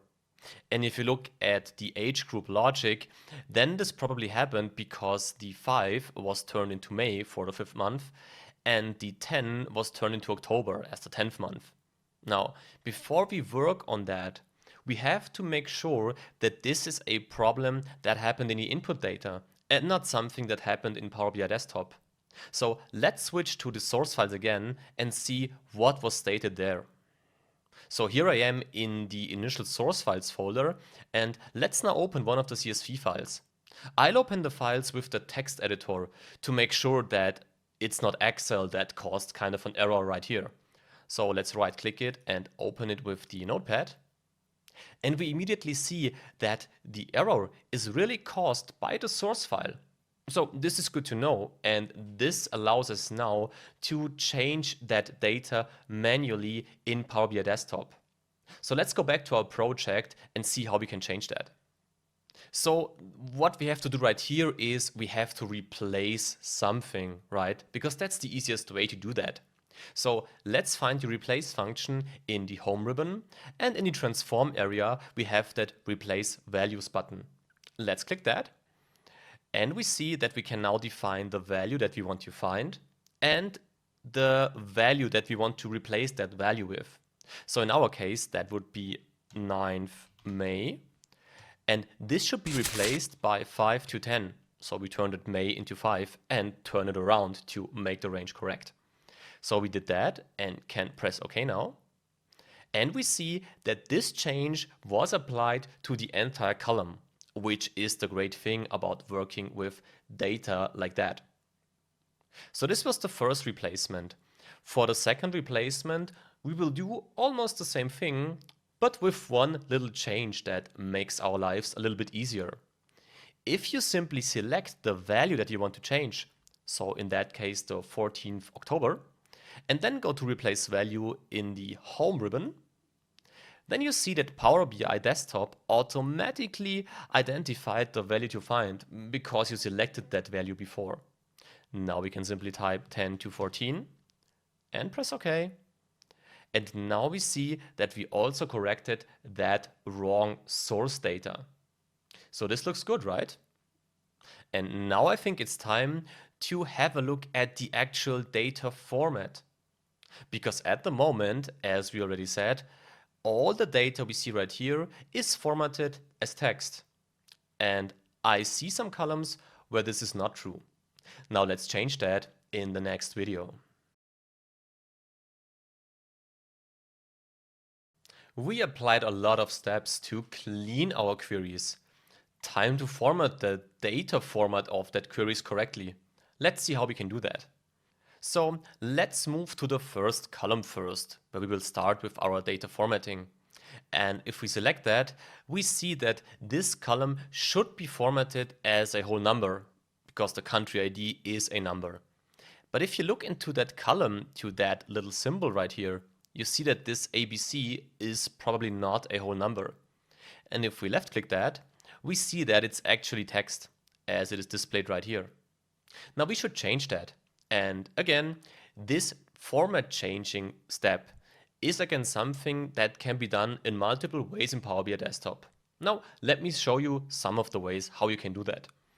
So we have the text that should be turned into a whole number, and the most intuitive thing is to simply press whole number right here. And as you can see, we turned that text, so we had that ABC before, into a whole number, and we can also see that again in the applied steps right here. So this is one way on how you can do that. If we go to the third column, because the second column as text is correct, and select that, we can also go to the transform ribbon right here and select the data type option we can see right here. And if we select that, we see that we actually have the same menu that we had before, but without the symbols. But the functionality is the same.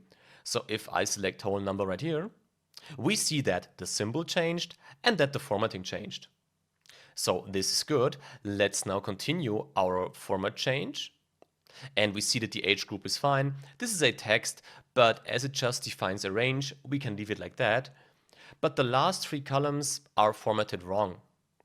Now we could, of course, click all of the columns and then change the format manually, or we can do something else. Let's first select all of the columns by selecting the first column, press and hold Shift and select the last column to select the whole range of those columns. And if we now go to the transform ribbon where we already are, and then we see that detect data type option. This lets Power BI automatically detect and select the data type of the columns you selected. Let's press that.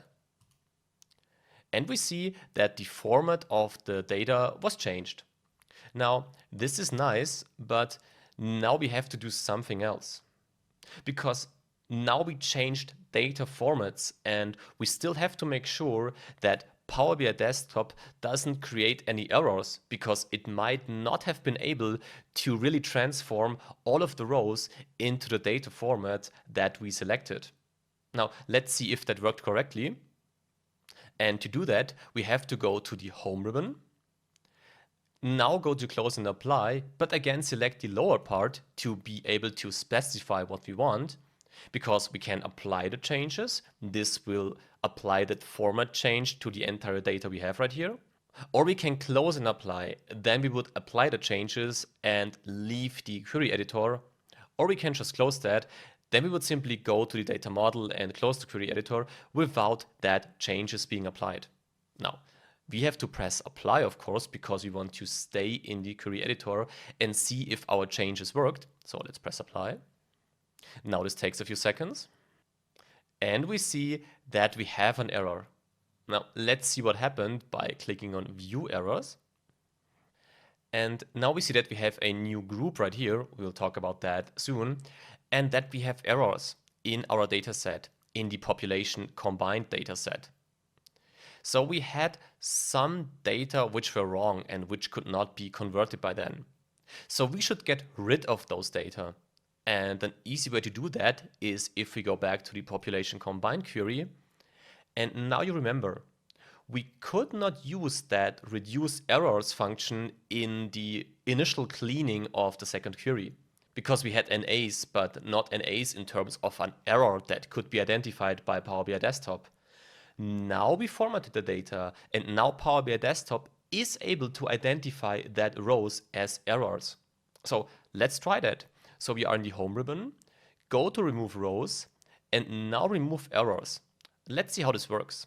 So we press it. And if we now press apply again, then this should be fine.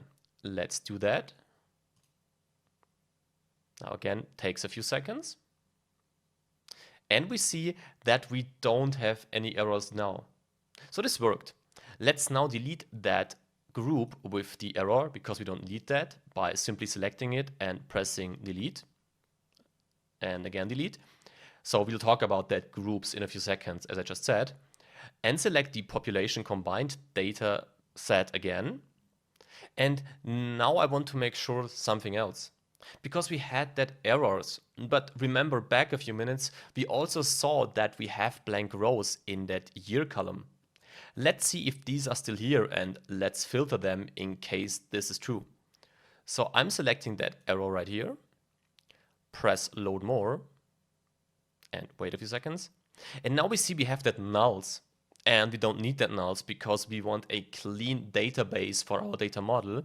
So let's unselect that nulls and press OK. And now we made sure that we have a clean data set without errors and without any blank rows or null values. So as we did this, we now formatted the data and we made a big step because of that. But still, I see things that I don't like. What that is, let's see that in the next video. We now have a formatted database in our query editor, but still we have to do something more. Now, this is where we ended in the last video. Let's now scroll to the right a little bit and take a closer look at the last 3 columns. These columns are called population male, population female, and population total. There are 2 things that I don't like. The first thing is that population total column, because this is a redundant information, because if we add male and female, well, this should be the total. So let's get rid of that last column first by selecting it, going to the home ribbon, and simply pressing remove columns. Now this was easy and we already learned how to do this. Nevertheless, the last 2 columns are not fine, because we need 2 columns right here, but the information displayed is not the way it should be in a good data model, because there it should be 1 column named gender, so male and female, and the second column named population. So I want to turn that information around somehow, or I want to unpivot that information. Let's see what it is and how we can do that. So I'm selecting the population male column right now. And if we go to transform, we find the unpivot column option right here. And by clicking that arrow, we see that we again have 2 options. So the unpivot columns, so unpivot the selected columns option, and unpivot other columns, so unpivot the unselected columns option. We want to unpivot the selected column, so we simply press that and see what happens. And what happened is that Power BI now created one column with the attribute, so population male, and the value, so the population. Now, this is actually what we want, but I want to have the male and the female, so this gender definition in that column. And at the moment, this table is structured in a way that nobody understands. So we have to undo that. We have two options on how to do that, of course. We can either go to applied steps and press that X to undo that step. This works perfectly. Or we can simply select the attribute column and now go to pivot column, because this does exactly the opposite of what we just did. So first we turned that column into rows. Now we turn that rows back into columns again. So let's use that and see what happens. So I'm pressing pivot column. And now you have to define a value, because if it unpivots that and makes that population male from a row into a column name, then this column needs information in it. And that information is, well, the value. Let's press that and press OK. Now we have to wait a few seconds. And we see that everything is the way it was before. But this didn't help a lot, right? Because now we didn't make any progress. But we know more. And as we know more, we can now simply select both columns. So I'm selecting the female column, pressing and holding Shift, and now select the second column. Now I'm in the transform ribbon still. Go to unpivot columns and press that. Now we have to wait again a few seconds. And now we are where we want to be. We now have that new column with the gender, which we should name according to that, by the way. And we have that second column with the population, which we should, sorry, a little typo, which we should also replace, like this. So this looks fine. And please note that Power BI added that second row. So we now have two rows with one age group for one country and one period, the female and the male. So we increased the amount of rows, but at the same time, we have a better structured model in the end. And that's why it's worth it. Now, one thing I don't like right here now is that name of the gender. This doesn't look the way it should look now. Let's see how we can change that in the next video. In the last video, we created our gender column, but we have to put a little bit more work into that to make sure it looks the way we want it to look. So in that gender column, we see that we have population minus female and population minus male. Now, this is not really good, right? Because normally we want to have the female and male as the only information that is displayed in that column. Let's change that. At the moment, I am in the home ribbon. And in the home ribbon, we can find the split column function, which does exactly that, what you want to do right here. However, this is one of the functions that is available in multiple ribbons. As I said in the beginning, that this happens quite often in Power BI Desktop. So if you go to the transform ribbon right here, and then look to the middle of that ribbon, you see the same option. This has the same functionalities it has in the home ribbon, it's just here twice. So let's select this one, and you can see that we have two options now. We can split the column, so the selected column, by delimiter or by the number of characters. In our case, I would suggest that we use the delimiter, but as I want to show you as much as possible, let's also see how this works by the number of characters. So I'll select that. And we have to define after how many characters Power BI has to split the column.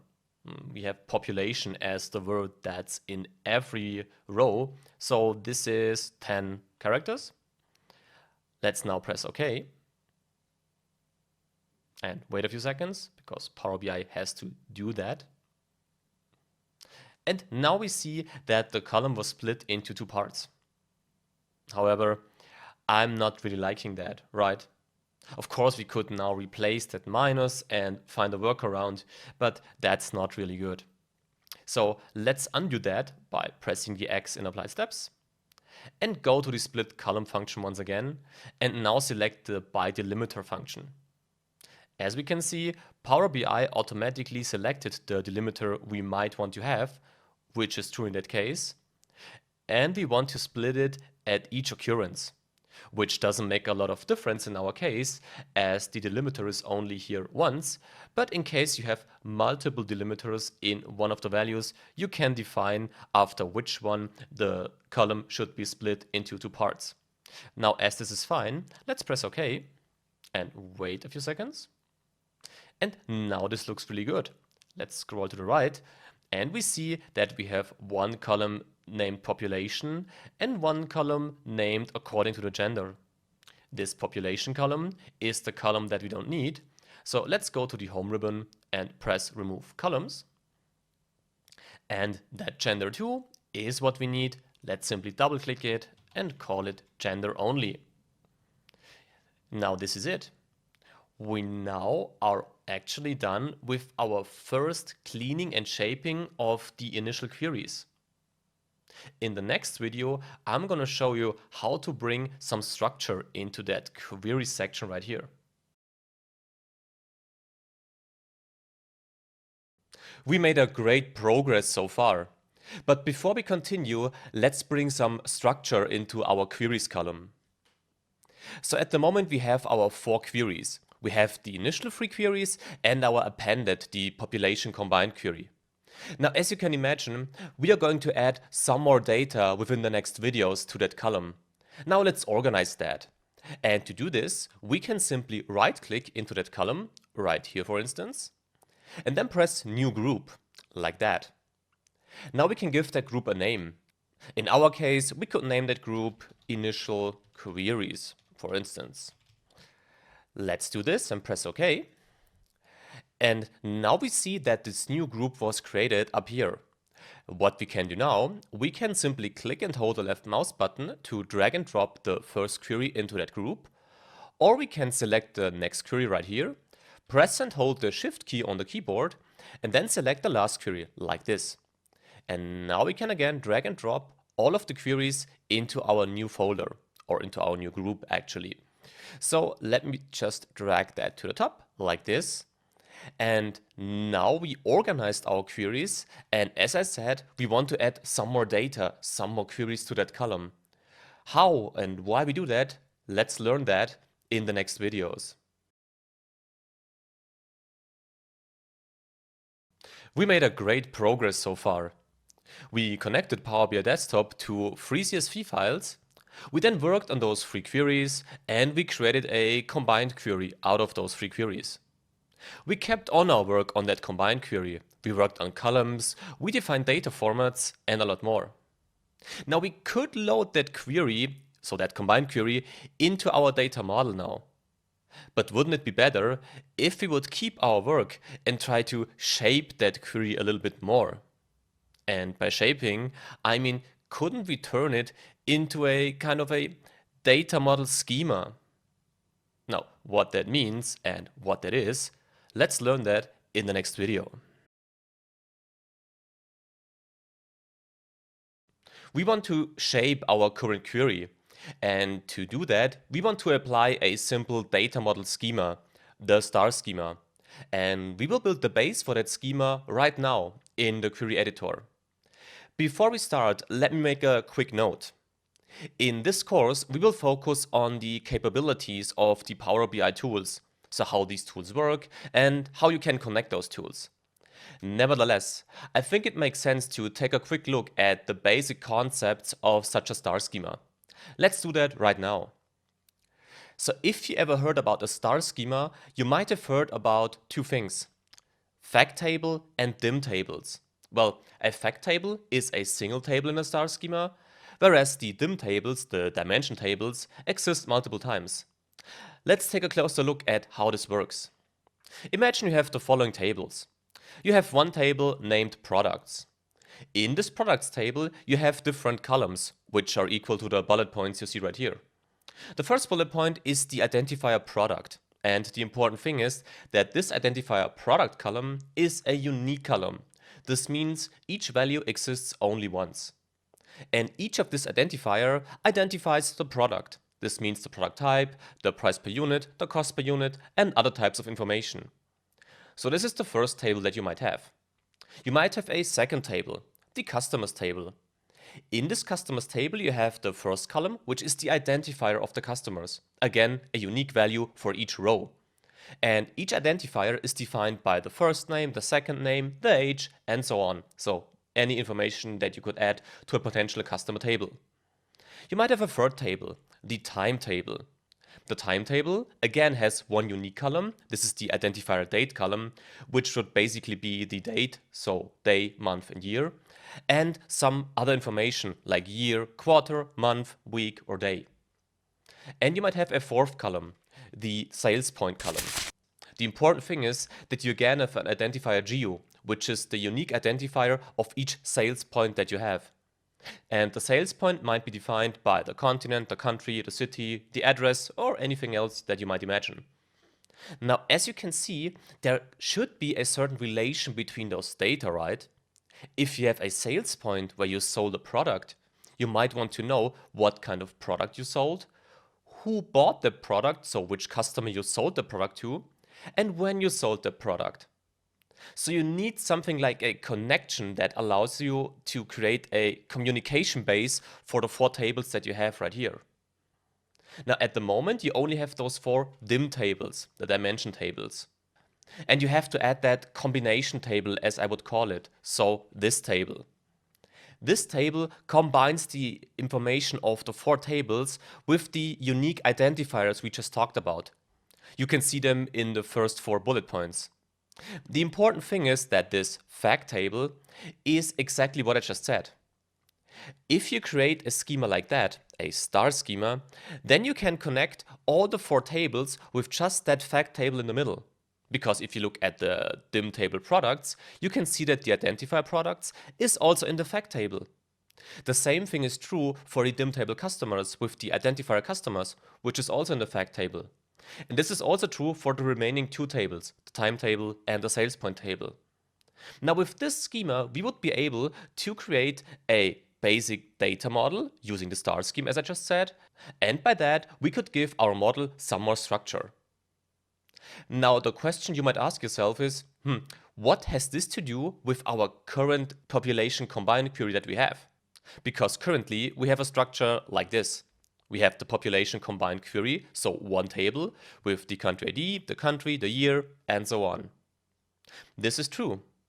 But what if we would create the following schema?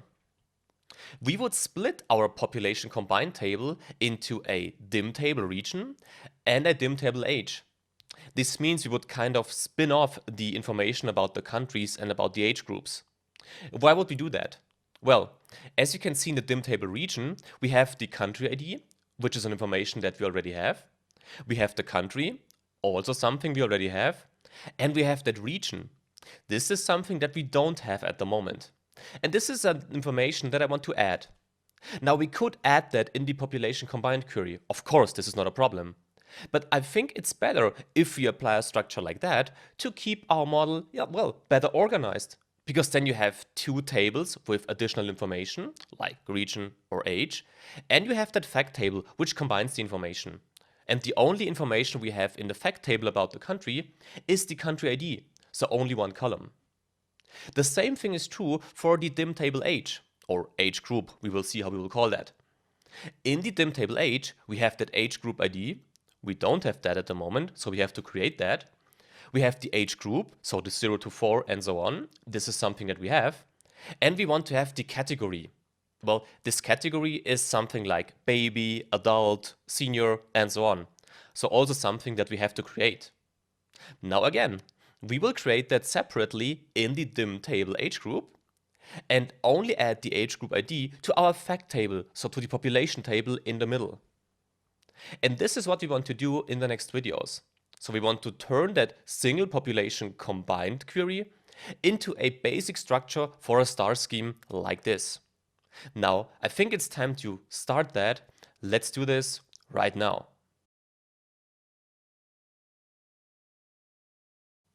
We want to start shaping our data to import them into the data model in a really clear and good structure. Let's do this. So this is the overview we had in the last video when we finished our population combined query. Let me just switch to that query, by the way. Now this takes a few seconds to load that query, but that should be done soon. Here it is. So this is where we now want to start our work. And you remember, we want to create 3 tables, 2 dim tables and 1 population table. And all the information we need is summarized in that table at the moment. So we basically want to split that table. And as I want to split that table, or that query, but I don't want to change that initial query, so that population combined query we created, we should copy that query 3 times for the 2 dim tables and the fact table. Now, when I say copy, this is not totally true, because we have 2 options on how to, well, copy that query. And you have 2 options on how to access that options. The first option is if you right-click onto that query. If you now go down, you see that you can create a duplicate or a reference for that query. Now, the same thing can be found if you go to the Home ribbon, go to Manage, and here you can delete the query, of course, which is something that we won't do now, and you can create a duplicate and a reference again. Now, we want to do something like that, but first we have to understand what the difference between a duplicate and a reference is. Let's take a look at that. So the starting point is basically a source file, right? In this source file we have 3 columns of information, column A, B, C. Now, what we did so far, we used that source file and we are in the query editor, and then we only used 2 columns. So column C was deleted, for instance. So we don't have that connection at the moment. So we have that query. In our case, this is the combined query. Now we could do 2 things.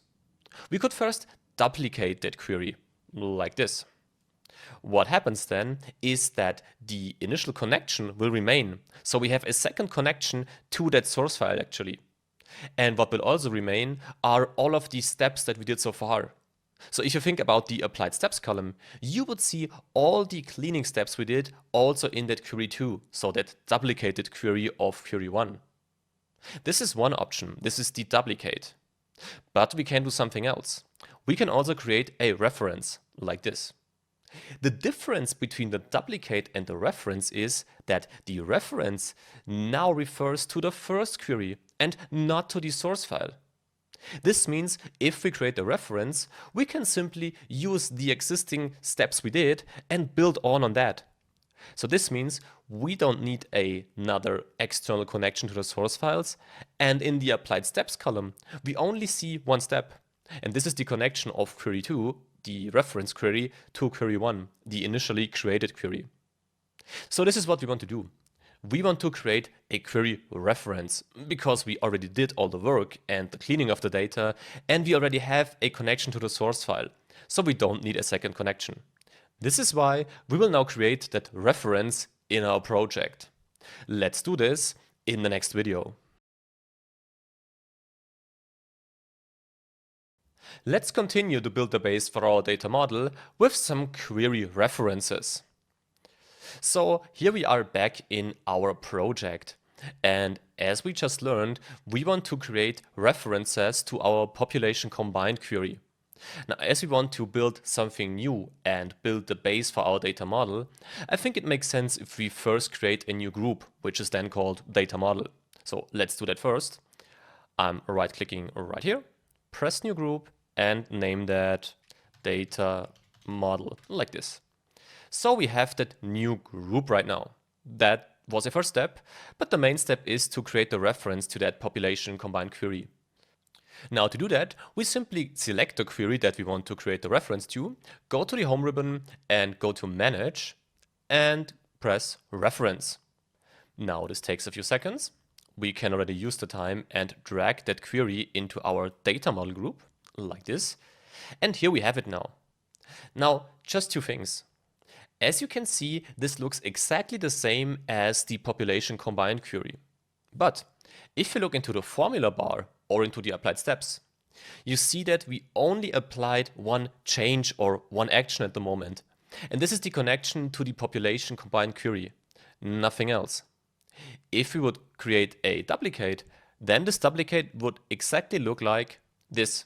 So we have lots of steps, as can be seen in the formula bar and the applied steps, and we have that additional connection to the external data source.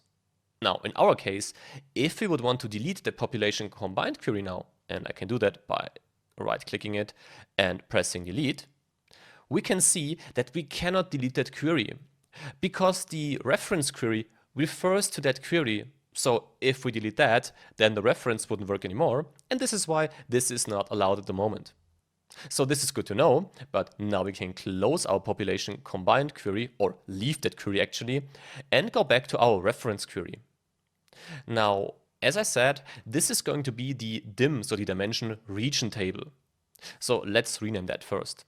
So I'm selecting the name right here and call it dim region, like this, and press enter. Now the query is renamed, and we can now think about how we want to build that dimension table. Now the first thing we see is that we have information in here that we don't need. That was the problem of the initial query, right? We have all this information combined in one query without any structure. As we want to change that, let's first delete all the columns that we don't need. So the country ID and the country might be a good idea to keep that in a region table. But the year and the upcoming information, this is something we don't need right here. So let's delete that. So I'm selecting year, press and hold shift, and select the last column, and press remove rows. Remove columns, by the way, of course, not rows. So this is it. We now made a first step. But if you look at that list now, you see that we have lots of duplicates. And that's not what we want, because this table should only contain one row for each country ID, for each country, and for each region in the end. Actually, that's not true. We of course have the regions multiple times, but each country is only allocated to one region. Nevertheless, let's get rid of those duplicate values we have right here for the countries. So I'm selecting the country column, go to remove rows, and press remove duplicates. Now this takes a few seconds, and then we have a list of all the countries again without any duplicates. Like this. Now, what we don't have right here is a column with the regions or the continents. And we don't have that in our query editor at the moment. So we need to import additional data. As we already know how this works, let's do this quickly. So I'm in the home ribbon, go to new source and text CSV. And now you find that codes country region text file. This is the file we need. So let's select that and press open. And now we see that something went wrong, obviously, because that's not a structure that we can import into our query editor. But let's take a look at the delimiter up here and see if we can fix that. At the moment, this is set to a fixed width. So this would assume that we can kind of draw a vertical line between each of the columns we have data for. And if I would draw a vertical line right here, well, this doesn't work. And this is why the data we see right here look kind of messed up. But let's change that. If we look at the data, we see that we have a tab between each of the data. So if we select tab up here, like this, then this looks better, right? So let's now press OK and bring that query into our query editor. Like this. The first thing I see is that we have the problem that we always have because we unselected the automatic data detection. We have to turn the first row into headers. We know how to do that, right? So let's go to the home ribbon and press use first row as headers. Now this looks good. Now let's use the time to take a look at the columns and at the data we actually have, and let's rename the column at the same time. So the first column is the region code. Well, we need that, and we should call it like this, right? The second information is the country code. Well, we could need that information, but actually we don't. Because in the dim region table, we have the country ID and the country name. And if you look into the fourth column, we also have the country ID right here. So we don't need that A2 and also that A3 codes. Because we can identify the region and the country at the moment. So we can get rid of those two columns by selecting them and press remove columns. The same thing is true for the name right here. We have the name already in the dim region table, so no need to have it right here. Now let's remove that. So now we should rename that column to country ID, because that's important.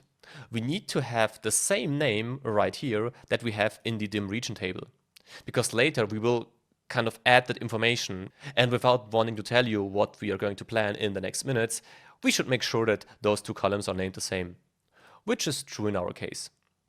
And we can also put that right here.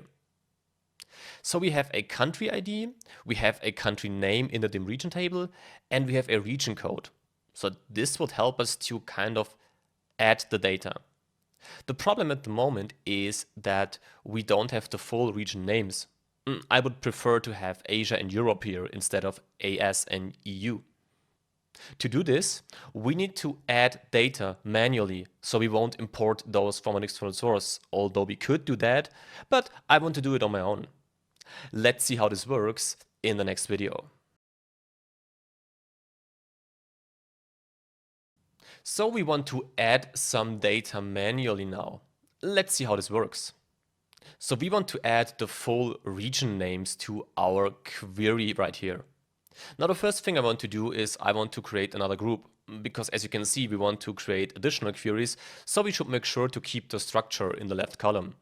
So I'm right clicking right here, pressing new group, and let's call that regions, countries, something like that. Now we can drag and drop that current query, so that codes country region query, to that group. Now that we structured our left column, let's think about the data we need. We need to create a new table to enter that full region names. To do so, you can go to the home ribbon, go to enter data, like this, and create a table. The problem is we don't know what data we should copy in here, right? Let's take a look at that in a few seconds, and let's only rename that table now. Let's call it regions full names and press enter. And now you see that we have created that new query, but we don't have a lot of content in here at the moment. Let me drag and drop that query also to the regions country group to make sure that we keep our structure. And now let's think how we can get some data into that column. To do so, we have to go back to our codes country region query right here. Now we have all the regions in that second column, right? The only problem is that we have that regions multiple times. But if we simply remove the duplicates with the home ribbon, the remove rows, and the remove duplicates function, then we can see a list with all the regions we have. Now, if we now select that column, press Ctrl Z, and important note, undo that removed duplicate step, because that's not what this should look like. We want to have all the countries and all the regions in here, so we need to undo that step. But still, we copied that list without duplicates now, so we can go back to our regions full names query, and now select the column and press Ctrl V. Nothing is happening, so we cannot change that. That's sad. Yes, of course we can change that. The only thing you have to know is that if you create a new table the way we did it, then you can go to the applied steps column and click onto that little symbol right here. If you do that, then the table opens, and then you are able to edit the table. So in our case, we simply click onto column 1, press Ctrl V, and now we pasted the region codes. If you now press the right arrow key on the keyboard, you can simply add another column and then, well, edit that column by either copying into something else or by manually editing the values that you want to have in here. In our case, we will add the names manually. So let's double click that first column and call it region name and enter. So this is Asia, Europe, sorry, little typo, Europe, Antarctica, Africa, Oceania, North America, South America, and other. Now that we defined that, we can simply press OK. And we see that we created a beautiful new query with exactly the information that we want to have. Now we have the information in that query, but the problem is that we want to have that region names in that query actually. Let's take a look at how we can do that in the next video. We want to add some information to an existing query, and we are not sure how to do that by now. Let's find a way to solve the problem. So this is the problem we have. We have two queries that codes country region query and our region's full names. And this region name should become part of that query as an additional column. And we know that we have something that both queries have in common. So we see that region code right here and that region code right there. So there should be kind of a way on how to connect those two queries. The good answer is there is of course a way. And the way can be found in the home ribbon, in the combine area, and here we already talked about the append queries. So that we basically add the queries next to each other. So we add rows to say it simple. And then we can also find that merge queries command. And merge queries does kind of the same thing like append queries, with the difference that we can add columns with the merge queries function. And that's what we want to do right here, right? We want to add that full region name column. Now, let's have a look. If we click onto that arrow, we see that we have two options again. We have merge queries and merge queries as new. Now you learned already what that means. If we want to merge the queries in a totally new query, then we use the second option. If we want to merge the queries to an existing query, then we use the first option. So in our case, we should use the first option. But before we do that, we should take a closer look on how we can merge the queries and what things we have to be aware of. Let's take a look. Now, if you look at the title of this upcoming illustration, you see two things. You see merge queries, and this is what we want to do, and you see that join kind. This join kind is quite important because this join kind defines how the queries are merged. And this can make a big difference, as we will learn right now. Now the starting point are two separate queries. We have query 1, the left query, important to note that, and the right query, query 2. Now if you look at those queries, you see that they have something in common. This is this ID column, and that's an important note. You can only merge queries if you have a column which is named equal and which contains values that allow Power BI to identify the things those two queries have in common. So you cannot merge sales and region by just selecting sales and region as a merge column. So this has to be done with ID. So if I talk about the selected column throughout the next minutes, I always talk about that ID because that's the column that will do the merge for us. An important note. However, if you look at this ID column, you see that there is a difference. In the left query, we have ABC. In the right query, we have ABBC. So there is one row which is not kind of equal. Let's see how we can work with that, but before we do that, let's take a look at the second column, so the sales and the region. Because that's the reason why we want to merge that queries, because we want to see where the sales, so in which region, the sales were generated. Having said that, let's see how we can merge the queries. Now to do that, we have different join kinds, and that's why we have to talk about that right now. So the first join kind is an outer join. And the outer join has different options. One option is the left outer join. If you do such a left outer join, you find the following result. So why can we find that result? Well, that's pretty easy actually. As it's called left outer join, Power BI simply starts having a look at the ID column, the selected column you remember, in the left query. This will later be the top query in Power BI, but we'll see that in a few minutes. However, Power BI now goes through that ID row by row and sees what it can find in the table that you want to merge. So in our case, it goes to the ID, finds the A, finds the sales, and finds the region USA, because it can find the IDA in both queries. Now, if it goes on to B, then it finds B in the first query with the 50, but B cannot be found in the second query. That's why we have that NA right here. And then we go on with the third row, this is C, and we can find that in both queries again, and that's why we see the table. So that's the left outer query. No, that's the left outer join, sorry for that. Let's now take a look at another option, and as you might imagine, we also have a right outer join. Now this works the other way around. This time the right query is the starting point. And again, Power BI goes now through the ID column, but of the right query, and finds A, for the region USA, and finds sales of 10 in the corresponding row with the corresponding ID in the left query. It then goes on to the second row. Here it finds BB. BB, we have the region Europe, this is fine, but BB cannot be found in the left query. That's why we have an A right here now. And for the IDC, this is clear again because we have that ID in both the right query and the left query. So that was the second outer join. We have a left, we have a right. We also have a full outer join. And as you can imagine, the full outer join simply combines what we just did with the left and right join. Because we now start in the ID column in the first query, so ABC, and we know that result from the left outer join. But now we also do a right outer join. And because of that, as a result, we get all the IDs in one table, of course with the corresponding errors. So we don't have data for IDB and the region, and for IDBB for the sales.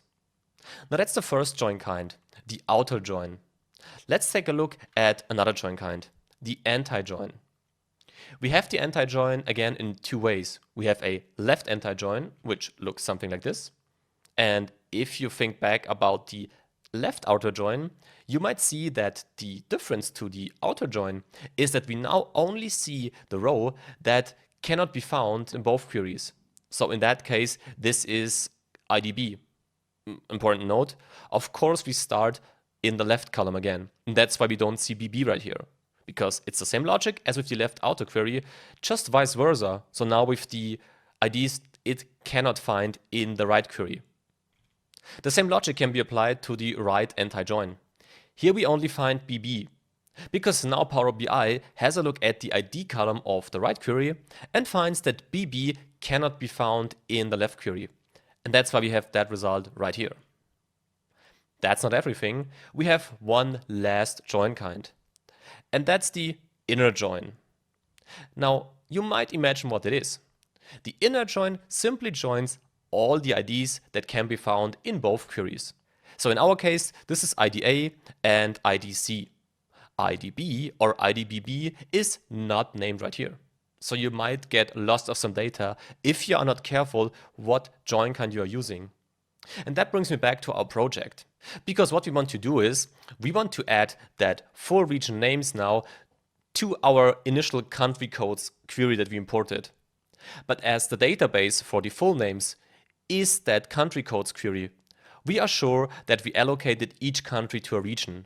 And that's why it doesn't make a difference at the moment if we use an inner join or a left outer join. An anti-join wouldn't work because we don't have any antis, so we can match every ID basically to translate that into the language of that example. Nevertheless, let's go back to our project and see how we can apply it right there.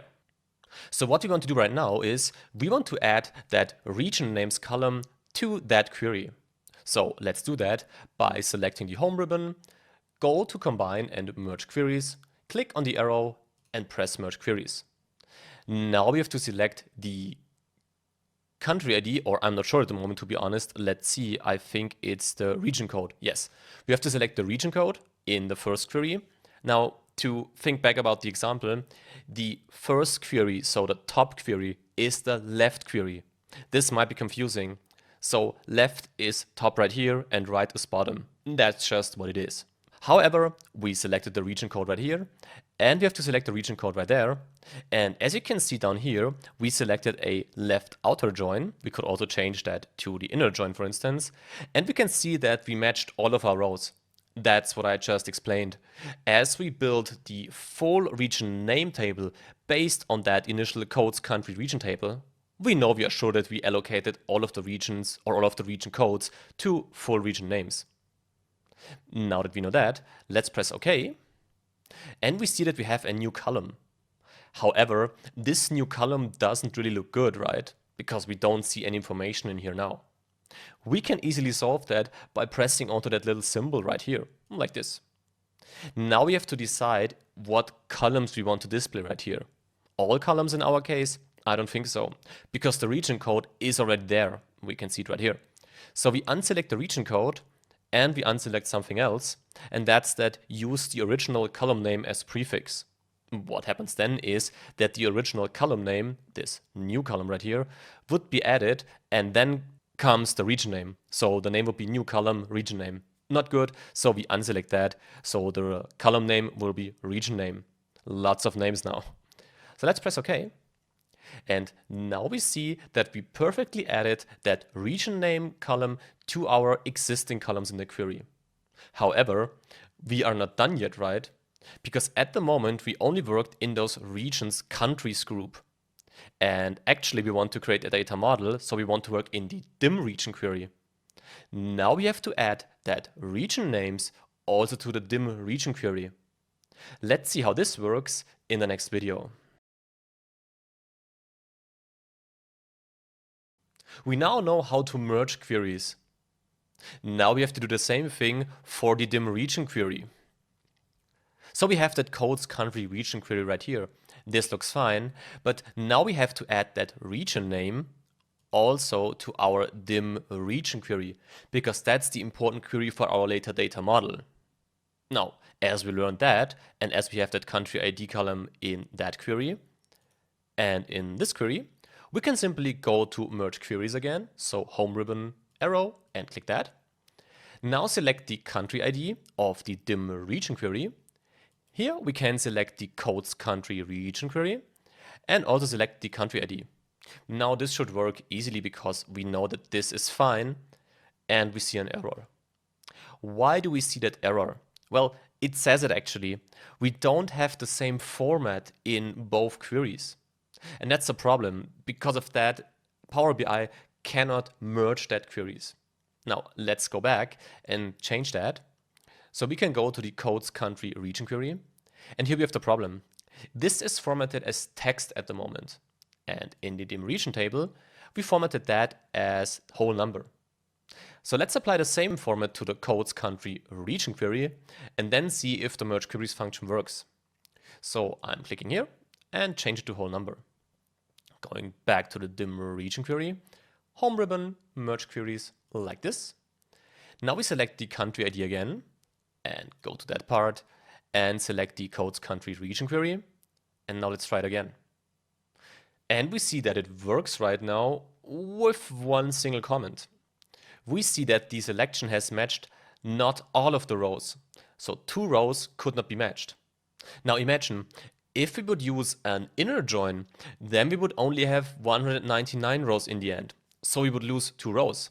That's not what we want, and that's why it's important to use the left outer join, because it will display the countries that it cannot find an ID in the codes country region query, and then we can change that. So let's press OK, and now it takes a few seconds.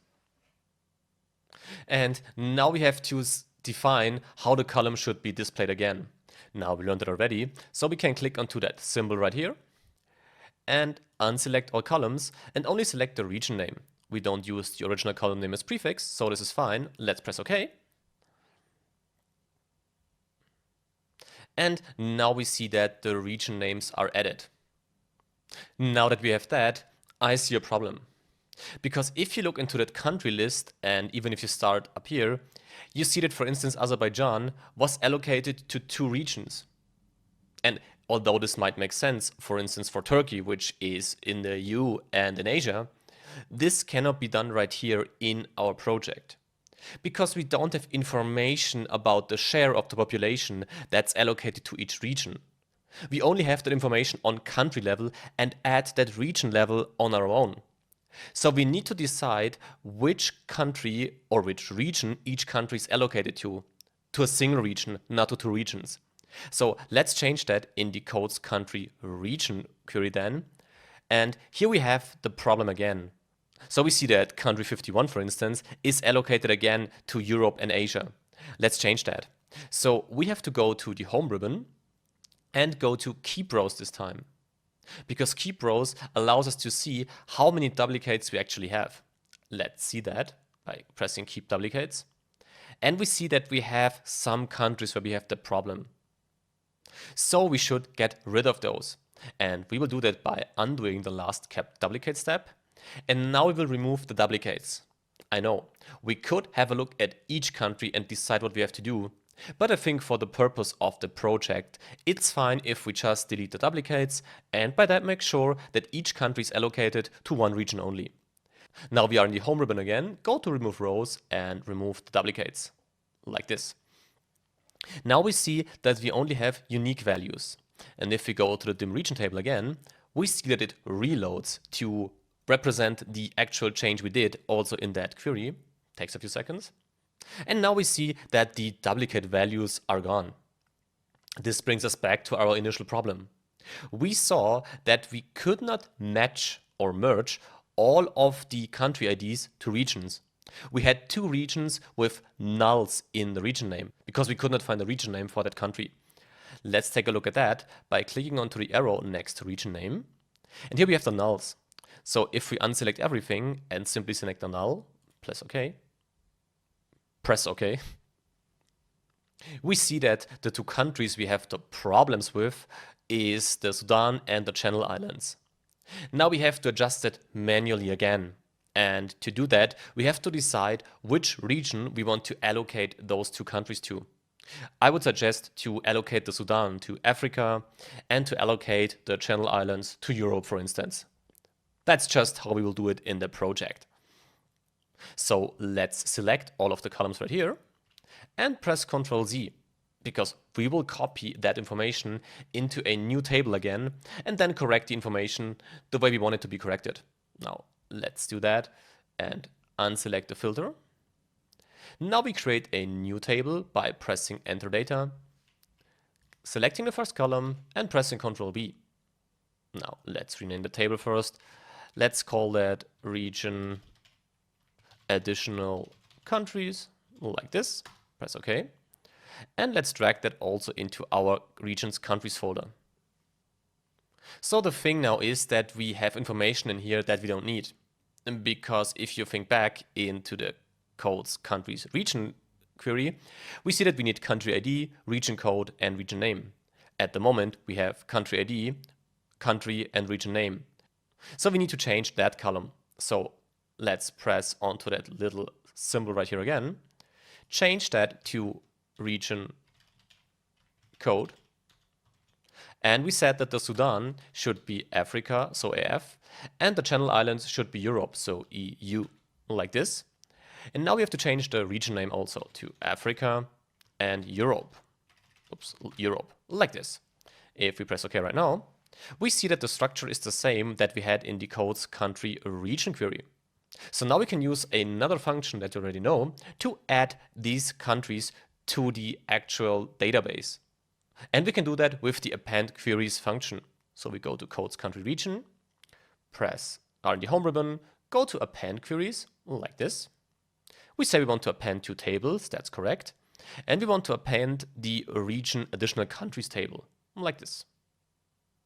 And let's check if this worked by going to the filter, pressing 7 to 9. Yes, you want to see that. And we see that we have Africa the way we want it to be right here. So this is good. I can unselect the filter. And now we can go to our dim region table and see if that worked. Takes a few seconds again. Let's see what happened. We go right here, press 729. Wait a few seconds to load that. And we see that the region name could not be identified. Why is this happening? Well, let's go back. Again, this is a data format problem, because if you go back to the codes country region, we see that we have that combined format right now. So we see that we have text and numbers. And this is happening because we did not format the data right here, because here we defined the country ID as a text. So if we change that to whole number again, this updates. Now this updates and you see that this text symbol is gone. And if we go to dim region again, wait a few seconds, we have a lot of data. And now press onto the filter and press 7 to 9, like this. Then we see that it now works. And this is great. Let's do a final check by undoing that filter, going to region name, and we see that we don't have any nulls in here anymore. So we can press OK. And now we are actually done with our dim region table. Nevertheless, we need to work on the dim age group table, of course. Let's see what we have to do right there in the next video. We finished our first dimension table, the dim region table.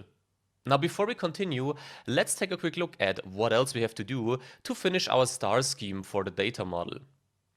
So we finished the left table, the dim table region. We have the country ID, we have the country and the region. So this is fine. In the next videos, we will talk about the right table, the dim table age, or the dim table age groups, as we want to call it. In this table, we want to have three things. We want to have the age group ID, something we don't have at the moment. We want to have the age group, so this is the information we have at the moment. And we want to have a category, like I said in the beginning, that baby, adult, and so on. And the last step will be that fact table in the middle, which kind of combines the information of the two dim tables that we created. However, in the next videos, let's focus on the dim table age. Let's start creating that table in the next video. We want to add a second dimension table, the dim age group table. Now, to do this, we will follow the same approach that we learned for the dim region table first. So the first thing we have to do is we have to create a reference to the population combined query. To do this, we right-click on population combined, like this, and press reference. Now, while this is loading, we can simply drag that to the data model group already. And now it is loaded. And the first thing we should do is we should rename that query again. So let's go to properties, select the whole name, and call it dim age group. And press enter. Like this. Now that this loaded, let's think about what columns we actually need. And as we want to talk about age groups, well, we only need one column here, right? We only need that age group column. So let's select it. And now go to the home ribbon, to the remove columns button right here, press the lower part of it, and now press remove other columns. You remember, with that command, you remove all the columns that are not selected at the moment. This is what we want, so we can simply press that. And here we have it. And now again, we have to follow the same logic that we learned from the dim region table. So the next thing we have to do is we have to remove the duplicates again. Because at the moment, we can see that each age group is existing multiple times. And this is not good because the dim age group table should only contain unique values when it comes to the different age groups. So let's remove the duplicates. And as we are still in the home ribbon right here, we can go to the remove rows button right now, click it, and press remove duplicates. Like this. So now we have a unique column with all the different age groups that we have in our initial population combined query. Now, what do we want to add? If you think back about our illustration, which showed us what we want to have in that dim age group table. So we want to have the age group. This is something we have already. We want to have the age group ID and the categories. Now let's think about the age group ID first. We need something like this. Let's go to the dim region table. Something like the country ID. So one column with a unique number for each of the age groups. Now, we don't have that at the moment in our dim age group table. The good thing is, if we go to a new ribbon, which we didn't have a look at so far, the add column ribbon, we can see that we have multiple options on what we want to do with the columns. Now, if you look at this index column function right here, this might be the thing that we need, right? So if you click onto that arrow right here, you can see that you can create an index column and you can even define the starting point. So you can start counting from 0, from 1, or you can define a custom index column. I don't think we need a custom index column right now, so I think we should just select the from 1 function right there. Let's click that. Now it takes a few seconds. And now we created a new column. Let's quickly select the column and drag it to the left right here. and double click it to rename it to age group ID and press enter. So we have that new query, the dim age group query. We have the age group ID column. We have the age group column, but there is something missing, right? We do not have that categorization at the moment, so that baby, adult, and so on for the different age groups. Let's learn how to do that in the next video. We created the dim age group table. Now we want to be able to define different categories for the age groups that we have. So to do this, we have to work with the information that we have in the age group table. Now, what do I want to do actually? If you look at the different age groups, you can see that we have a minimum and a maximum value, as this is always a range. And I want to create a condition which always refers to the maximum value of each row. Now, for an example, I want to be able to define that for each age that is equal or below 4, this should be named a baby. So this should be a new column that includes that baby name then. And then I want to do the same thing for the age from 10 to 14. So for that 14, meaning that for each age that is below or equal to 14, this should be a child, for instance. And the first condition, so that equal or below 4 is a baby, is still true, of course. Now this is what I want to create. And to do this, we have to apply some steps, because the first thing we can see right here is that we have a range, and this range is formatted as text, so Power BI cannot identify that as a number. And as it cannot be identified as a number, well, it's hard to extract the maximum value or to work with the maximum values. Now, I don't want to change that age group column, so I want to keep it the way it is. So the first thing we want to do is we want to create a duplicate of that column. To do this, we can stay in the Add Column ribbon where we are already. And we can now go to that Duplicate Column button right here. If you click that, then you can see that we created an exact copy of the first column. If you click onto those two columns and look at the applied steps, for instance, you can see that everything is exactly the same. Well, except for the name, of course.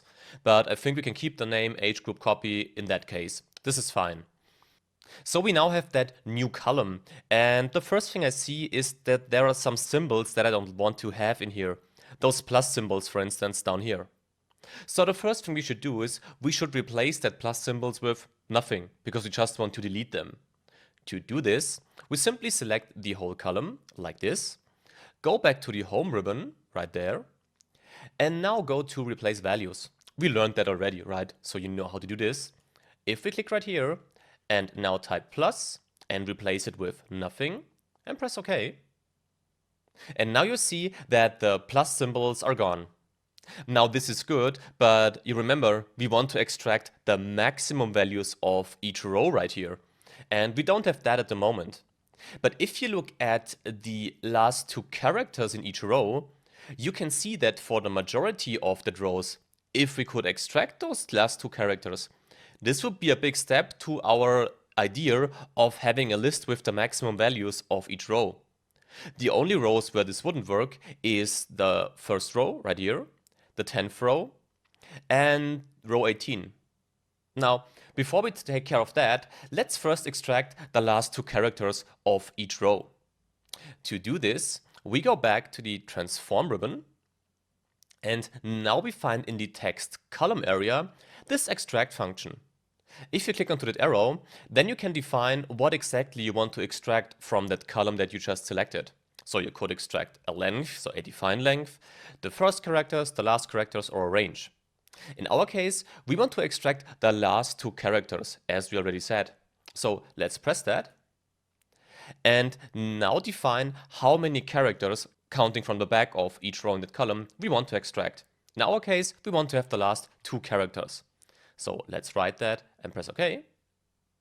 And now we can see that we extracted the last two characters and that this is displayed in that column right now.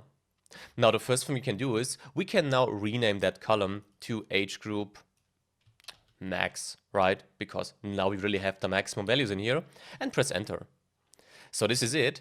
The only thing that I don't like at the moment is the first, the 10th and the 18th column, as we already said. Now, let's first change column 1 and column 10, because we don't want to have that minus symbol in front of the maximum values. So we can simply again select the whole column, go to Home, go to Replace Values, and replace the minus with nothing, and press OK. Like this. Now the last thing we have to change is column 18, because 0, 0, that's not really good, so we have to replace 0, 0 with 100. So let's press on 0, 0, go to Replace Values, and as you can see, 0, 0 is already selected, so we can simply now define that it should be replaced with 100, and press OK. And now we got our column with the maximum values of each age group. The only thing we should do right now is we should also format that column as a whole number. And we also know how this works, so we can simply press onto that symbol right here and format it as whole number, like this. Now this is really good, right? So the only thing that's missing now is that condition, right? Because we want to define, well, you have different maximum values, but what should be displayed in a new column, that category column? Let's find out how we can do this in the next video. We can now identify the maximum value of each row, but we still have to create that categorization. Let's do this right now. So we created our age group max column right here. And now we want to create another column. And in this column, we want to be able to define the content of this column depending on what we see in that age group max column. So basically, we need a conditional column. And to create such a conditional column, you can simply go to the Add Column ribbon again. And now you can find exactly that function, conditional column, up here. Let's press that. And as you can see, you now have different options how you want to define that conditional column. Now the first thing you should define is the name. Let's name it category, maybe like this. So this is it. And let me now drag that down a little bit right here. So we now have to define what should be displayed depending on a certain condition in another column. So in our case, this would simply mean that if the age group max column, so the column we created, not equals, but is equal or less than equal, value, well, what value do we take?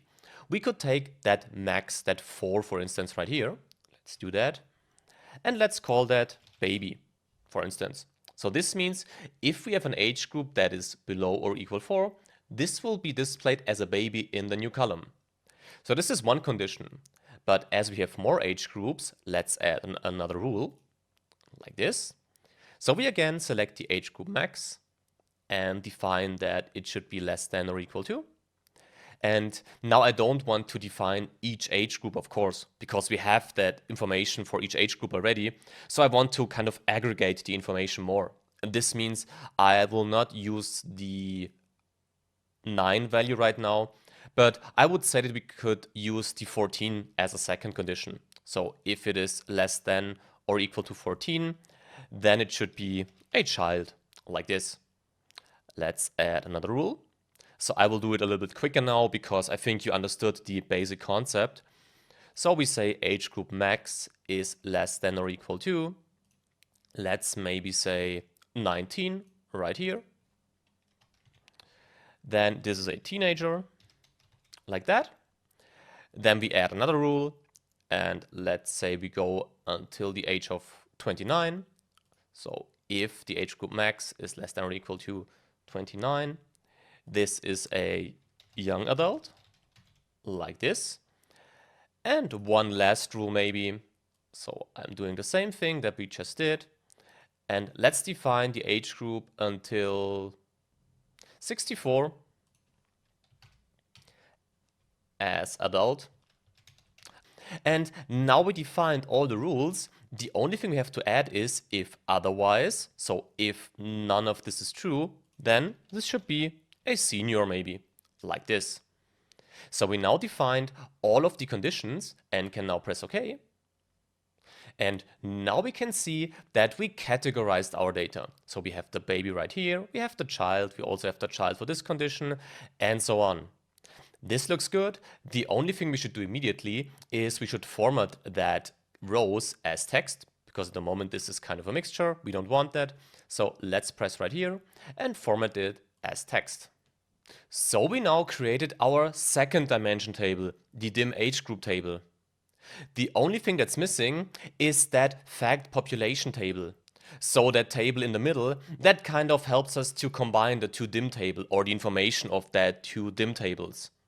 Let's create that fact population table in the next video. We are now in the last steps before we actually load our cleaned and shaped query into the data model. Now, before we do that, let's finish the start schema by creating the fact population table. Now, to do this, we will start the same way we did it for the two dim tables. We will create a reference to the population combined query. Now, let's right-click it, so the population combined query, and click reference. And we can already drag that to the data model group and rename it to fact population and press enter.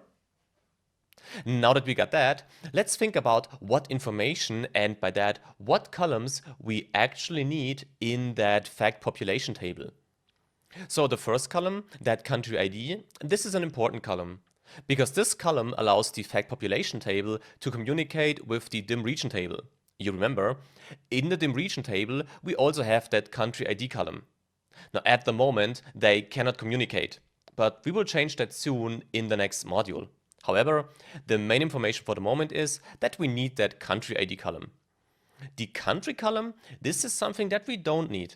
Because as we know that the country ID column in the fact population table allows us to communicate with the dim region table in the next module, this also means that we have the country information already in the dim region table. Let's again see that. So right here. This means we can now delete the country column in that fact population table. Let's do this by going to the home ribbon and press remove columns, like this. The year, this is an information that we only have in the fact population table, and this is why we have to keep it right there. The age group, well, this is something different. We created that dim age group table. This means if we would now be able to get the age group ID, let's see that. So this column into our fact population table, then we would not need that age group column anymore. Because as I said, in the next module, we will learn how these tables can communicate with each other just by those ID columns. Now let's import that age group ID column into the fact population table. And you know how this works, right? Because what we want to do is we want to add a column basically. And to add columns, we only have to merge queries. So we can go to the home ribbon where we already are, go to the merge queries option right here, click onto the arrow and press merge queries. Now we are in the fact population table and can select the age group right here. Now we will select the dim age group table right there.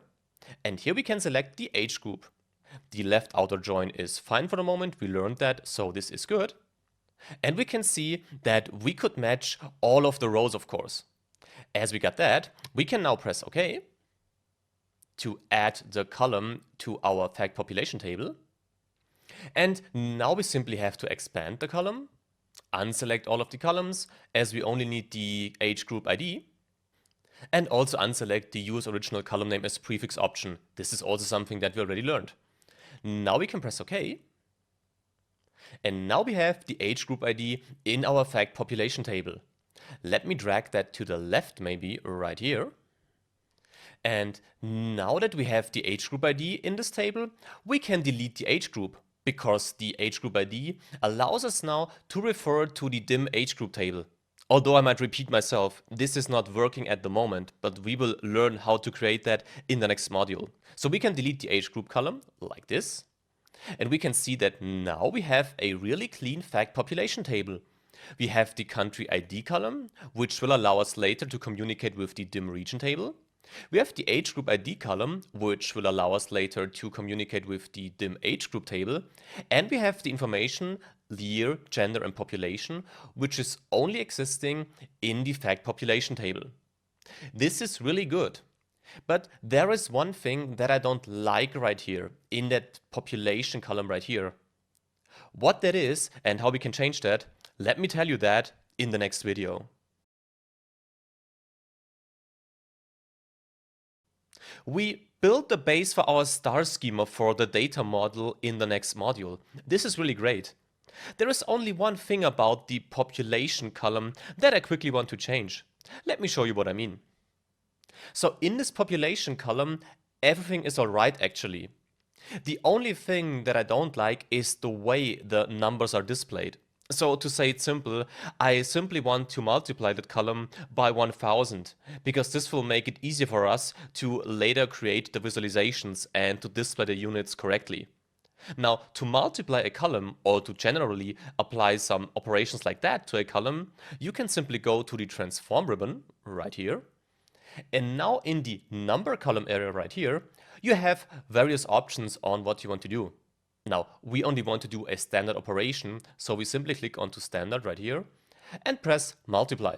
And before we do that, you see that you have multiple options. So if you want to add something or subtract something or divide, etc., this can all be done right here. But as always, this refers to all values in the corresponding column. However, we only want to multiply, so we can simply press on to multiply right there. And as I said, I want to multiply that column by 1000. So let's type 1000 like this and press OK. Now we got that, and now this is fine, and as I said, you will see later why this was important. And the only thing we have to do right now is we should think about performance, right? Because if you look at our queries column, well, there are lots of queries at the moment, right? And maybe we don't have to load all of these queries into our data model. Let's talk about that in the next video. So we are now ready to load the data from our query editor into the data model. But there is something that we have to understand. Let's see what that is. So this is our current situation. We have our 10 queries in the left column, and we have that data model queries, so in that data model group. So those are actually the queries that we only want to have in our data model, right? Let's keep that in mind. But for the moment, we will simply load all of the queries into our data model. To do that, we simply press close and apply up here. So we are in the actual data model now, and you can see that easily because we have those three ribbons, so the report view, the data view, and the relationship view. Now, in the right column, in that fields column, you can see that all the queries we had in our query editor were loaded as tables into our data model. And I don't think this is really good, to be honest, because actually we only need the two dim tables and the fact table as important tables or as the tables that we cleaned and shaped. The other tables are just supporting those three tables. The same thing is true if we go into the data view, for instance. Here we also have all the tables that we created in the query editor. So wouldn't it be great if we would have an options on how to kind of unhide or kind of make those tables invisible in the data view and in the report view or in the data model in general? The good thing is that we have two options on how we can do that. But before we start taking a look at these options, let's first go to the file location of our project and take a look at the project size. Let's do that. So here I am in the location of the Power BI file we are working at the moment. This is the last file right here. And if you look at the file size, you can see that this is quite huge. It has 46 megabytes. Now, keep that number in mind. Let's go back to the project now. So the first thing we can do is we can right click onto that table up here and press hide in report view. And let's do the same thing for all of the other tables. So this means for all of the tables except for the dim table and the fact table. Oh, let's right click here and there and there. This one, that one. and the final one, like this. So we now selected that, and if we now go back to the report view, we can see that only the tables that we didn't unhide are visible. So this is at least one step towards what we want actually, right? Because if somebody wants to work in the report view now, he can only see those 3 relevant tables. Now, this is good, but there are 2 disadvantages regarding that option. The first one you already saw. If we go back to the data view, then we can see that, well, yes, the other tables are in a different color, but they are still visible, and you can even click on them. So this is one disadvantage, right? The model is not really clean by using this option. And the second disadvantage becomes evident if we save that first. And now go back to the project location. And right here you can see that the file size, well, it didn't change, right? So we still have that big file, although we hid some tables. So maybe that's not the best option how we can do that. Let's go back to our project and unhide all of the tables.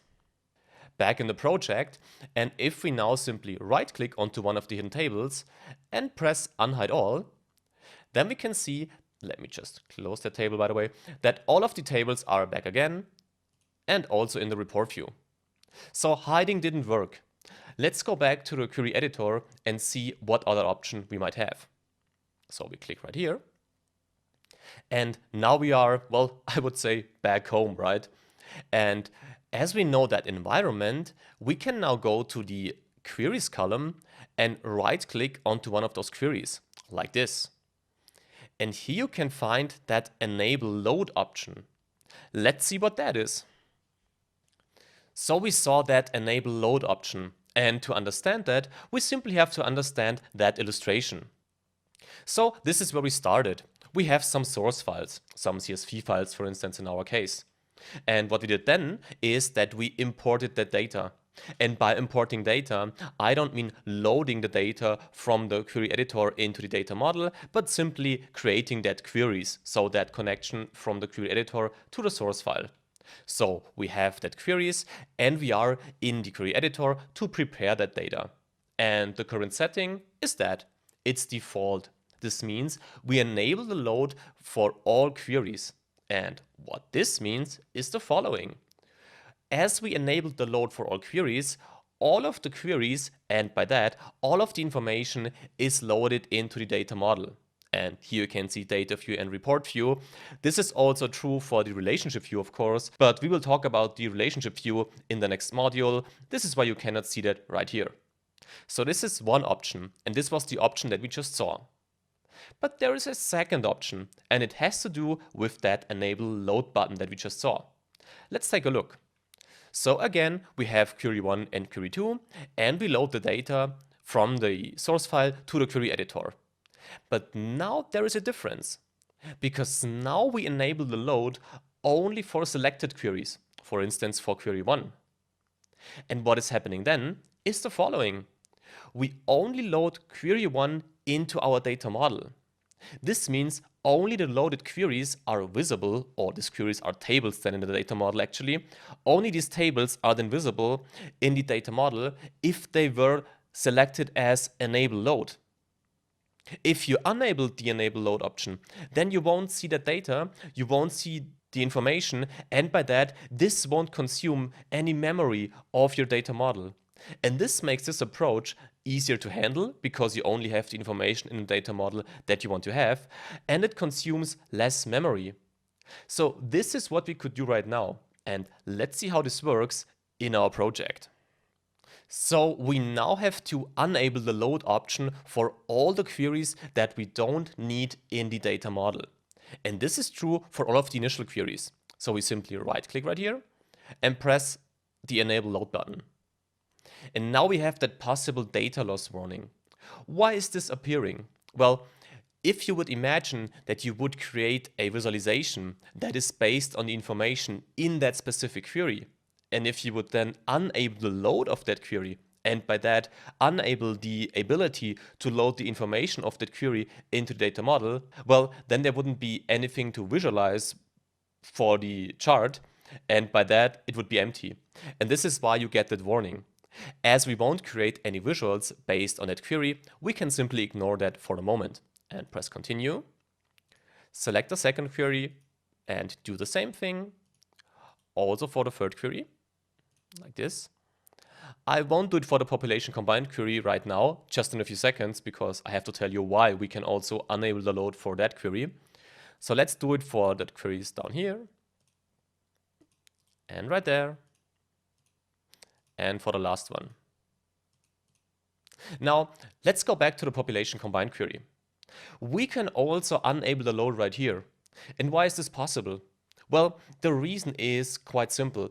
We created a reference to that query for our data model queries. And if we now enable the load for this query, what simply will happen is that if we would update the queries, this query would update, of course. And as our data model queries refer to that updated query, our data model would also be updated. But the data model queries, so those three right here, are in the actual data model. So we have the connection to the data model because we have those three queries loaded. And we made sure that we always have the latest version of our queries because of the population combined query. But in total, we can unselect the load right here. So we right click and press enable load like this. This is it. We now made sure that we only load the relevant information into our data model. To do this, we can now press close and apply. Wait a few seconds, and now we see that we only have the three tables that we want in our data model. And the great thing is that the same thing is true for the data view. We only have those three tables. This is great. And if we now save that by clicking the save button and go back to our folder, then we can see that the file size reduced from, I think it was about 46 megabytes to 10 megabytes. And we don't have any disadvantage because, as I explained, we still made sure that we have the most recent version of our queries in our population combined query, and our data model data refer to that population combined query in the query editor. This means we have made sure that we have the latest version of the data, but only the relevant data in our data model. Now, let's go back to our project. And actually, we are done now. There are only two more things that we have to talk about. The first thing is that we have to summarize what we actually learned. And let's summarize that in the next video. We now finished the query editor module. We connected our query editor to different files. We worked on these queries, we deleted rows, we added columns, we combined queries, and in the end, we even learned how to improve the performance when we load the query information into the data model. Now, in the next module, we will talk about the actual data model then, what that is and what we can do in there. But before we can do that, it's time to practice what we learned in that module. And we will do that in our first assignment in the next video. See you there. So how did it work? Could you solve it? Let's take a look at one way how to solve the problems we had in this assignment. So I am here in the project start file that you can find attached to this assignment.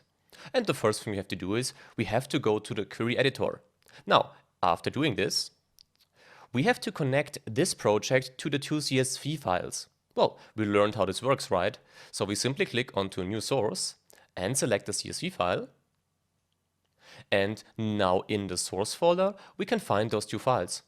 So I'll select the first file and open it, or connect PowerBI to it, better said. We see that the delimiters are fine, so we can press OK. And with that, we have the first file in PowerBI. Now let's also import the second CSV file by again clicking onto New Source, go to CSV, and connect it to the second file, like this, and press Open. This is also fine, so we can press OK. Well, and with that, we did our first step. We connected PowerBI to those two CSV files. Now let's take a look at that files. The next thing we had to do is we had to turn the first row into a header. And you know how this works, right? This is quite easy for you in the meanwhile. So we simply select the first query and press Use First Row as headers right here. Let's do the same thing for the second query, right here, and then press use first row as headers, like this. Now we had to take a look at the rows and see if we have to delete any blank rows or any rows with values that should not be there. Now, if we go back to the first query, well, then we know that we can simply press onto the filter. For instance, in the last column, right here in that volume column. If we click that and scroll down maybe, we see that we have those XX values in here. And those values should not be in our final data model, right? So we simply unselect it as we learned it and press OK. Well, and with that, we cleaned the first query. Let's now take a look at the second query, this one right here, and do the same thing. So we click again onto the filter in the volume column, scroll down. We don't have to scroll down, right? Because we immediately see that we have a blank row or multiple blank rows in here. But we'll take a look at that in a few seconds. Let's first scroll down and see if we have this XX again. No, we don't have that. So we can press cancel right here. And we could have unselected the blank rows now, of course. Or another way to solve that, and you also know this way, you can simply go to remove rows right here and then remove the blank rows like this. If we now take a look at the filter again, those blank rows are gone. So we can press cancel right here and think about the next step that we have to do in our assignment. And this was the creation of a new query, of a combined query, which should be called Apple Combined. Well, as we saw that we again have two queries with an equal structure when it comes to the different columns, and the difference is the range that they cover. So we see that this ends on the 11th of May 2017, and the second query ends on the 9th May of 2013. This means we have to use the append function again. We know how this works, so we can simply go to the home ribbon, where we still are, go to append queries, click it in the right part, right here, and now append the queries as new again, because we want to create a new query. Let's do this. And the primary table, well, this should be part 1, like this. And the second table should be part 2, like that. If we now press OK, right here, then we have our new appended query. And we should also rename it to Apple Combined. So let's quickly do this right here and write Apple Combined and press enter. And now we already created our combined query. In this combined query, we now should take a look at the columns, because we have 6 columns here, but we only want 3 of them. Now we only want to keep the date column, the open column, and the close column. So this is basically the stock price at the beginning of the day, and the close is simply the price at the end of the day. Now we could of course delete all the columns step by step now, or we go to the home ribbon again, go to choose columns, again select choose columns right here. Well, and now select the columns to keep, and in our case this is date, open, not high, not low, close yes, and not volume, like this. If we then press OK, right here, then we can see that we already got this. So we also cleaned the columns now. Let's see what else we have to do right here. We have to rename that columns. Well, and we should keep the first column as date. This is fine the way it is. But we should rename this second column to price start of day. Now let's do this by simply double clicking it right here. And now write price start of day, like this, and press enter. And do the same thing with the second column. So double click close and write price, but now end of day, like this. So after naming the columns, we should then format the data in that columns. And we could now format each column step by step, right here for instance. Or we simply select all of the columns, like this, go to transform and press detect data type. I will do this and press it. And now we can see that the first column was formatted as date, and the remaining 2 columns were formatted as decimal number. So we got the formatting now. This means we are almost done, but we have to do one more important thing. We have to create a new table. And we also learned how this works, right? So to add a new table, we simply go to the home ribbon right here and press enter data, like this. So this table should be named weekdays. So let's quickly change the name down here to weekdays. And this table should have two columns. The first column should be named weekday number. Well, then let's name it like this, weekday number. And the second column should be named weekday name. Now let's also do this by double clicking it and write weekday name. Oops, like that. This is also fine. And now we have to define values for the rows in that columns. In the left column, this should simply be named 1, 2, 3, 4, 5, 6, and 7. Quite easy. And in the second column, the weekday name column, this should simply be named 1, Monday, 2, Tuesday, 3, Wednesday, 4, Thursday, 5, Friday, 6, Saturday, and 7, Sunday, like this. And this is it. We now created that new table. So if we press OK down here, then we can see the table in our queries column right here. And then we only have to do two more things. One thing is we have to disable the load for the first two queries. We know how this works, so we simply right-click onto the Apple Part 1 query right here, like this, and unselect the Enable Load option, like this, and do the same thing for the second query. So again, right-clicking it and Enable Load. Now that we got that, we only will import the Apple combined query and the weekdays query or this table into our data model. Now, the last step that we have to do then is to press close and apply. So let's do this right here and press it. And as we can see, we now loaded those two queries into the data model, and by that we now have data in our data model. So I hope this worked fine for you, and additionally, you see something new right here. So let's learn what that is and what we can do in this data model in the next module.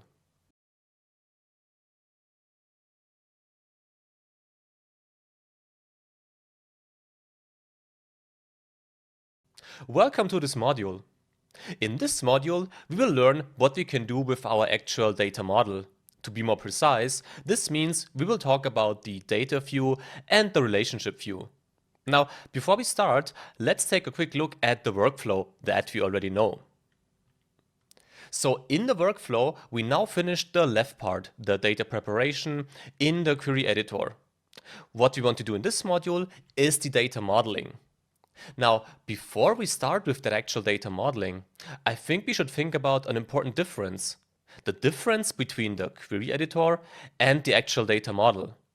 Let's find out what the difference is in the next video. Query editor, data model, why do we have those two things? Let's find that out.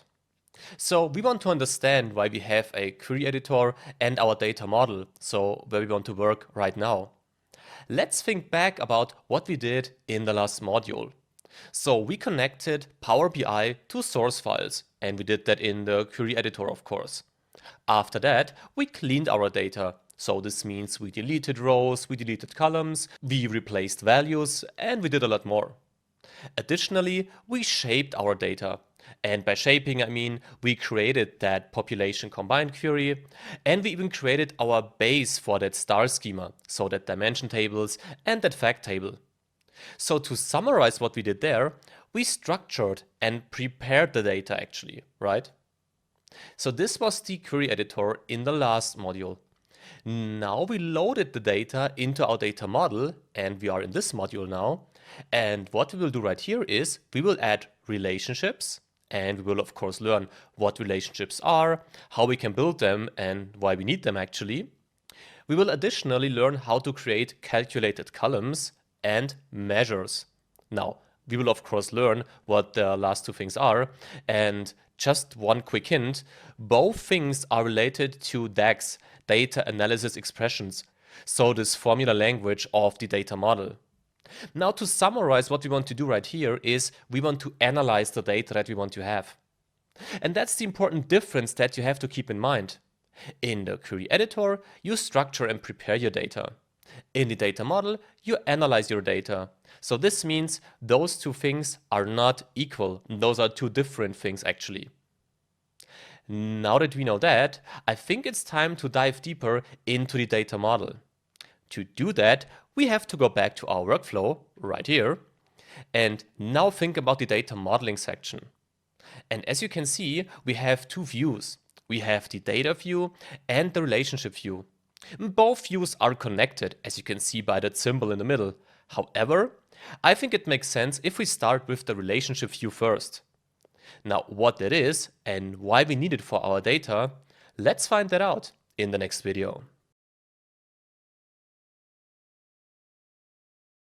In this video, we will add relationships to our project file.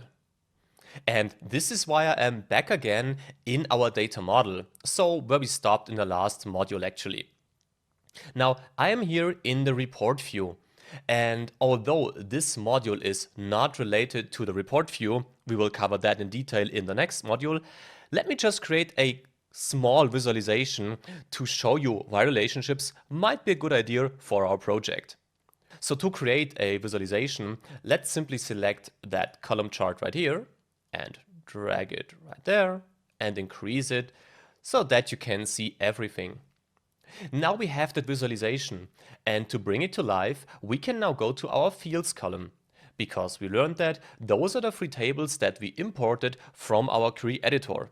Now, if we click onto that arrow right here and select the population, so I'm simply clicking and holding the left mouse button and drag that to the value section, then we see one column. Well, not a really good chart, right? So we should add some more things. And one thing could be the year. So if I click and hold the left mouse button again and drag the year to axis right there, then this looks better, right? Now we created a chart which shows us the total population in the world from 1950 to 2100. Now, so far, so basic as I would say. But what if we want to add some more information? Or what if we want to look at those data differently? Let's say you want to see the population, but in different categories. And categories, we did something like that, right? We created that age group categories, so that baby, adult, and so on.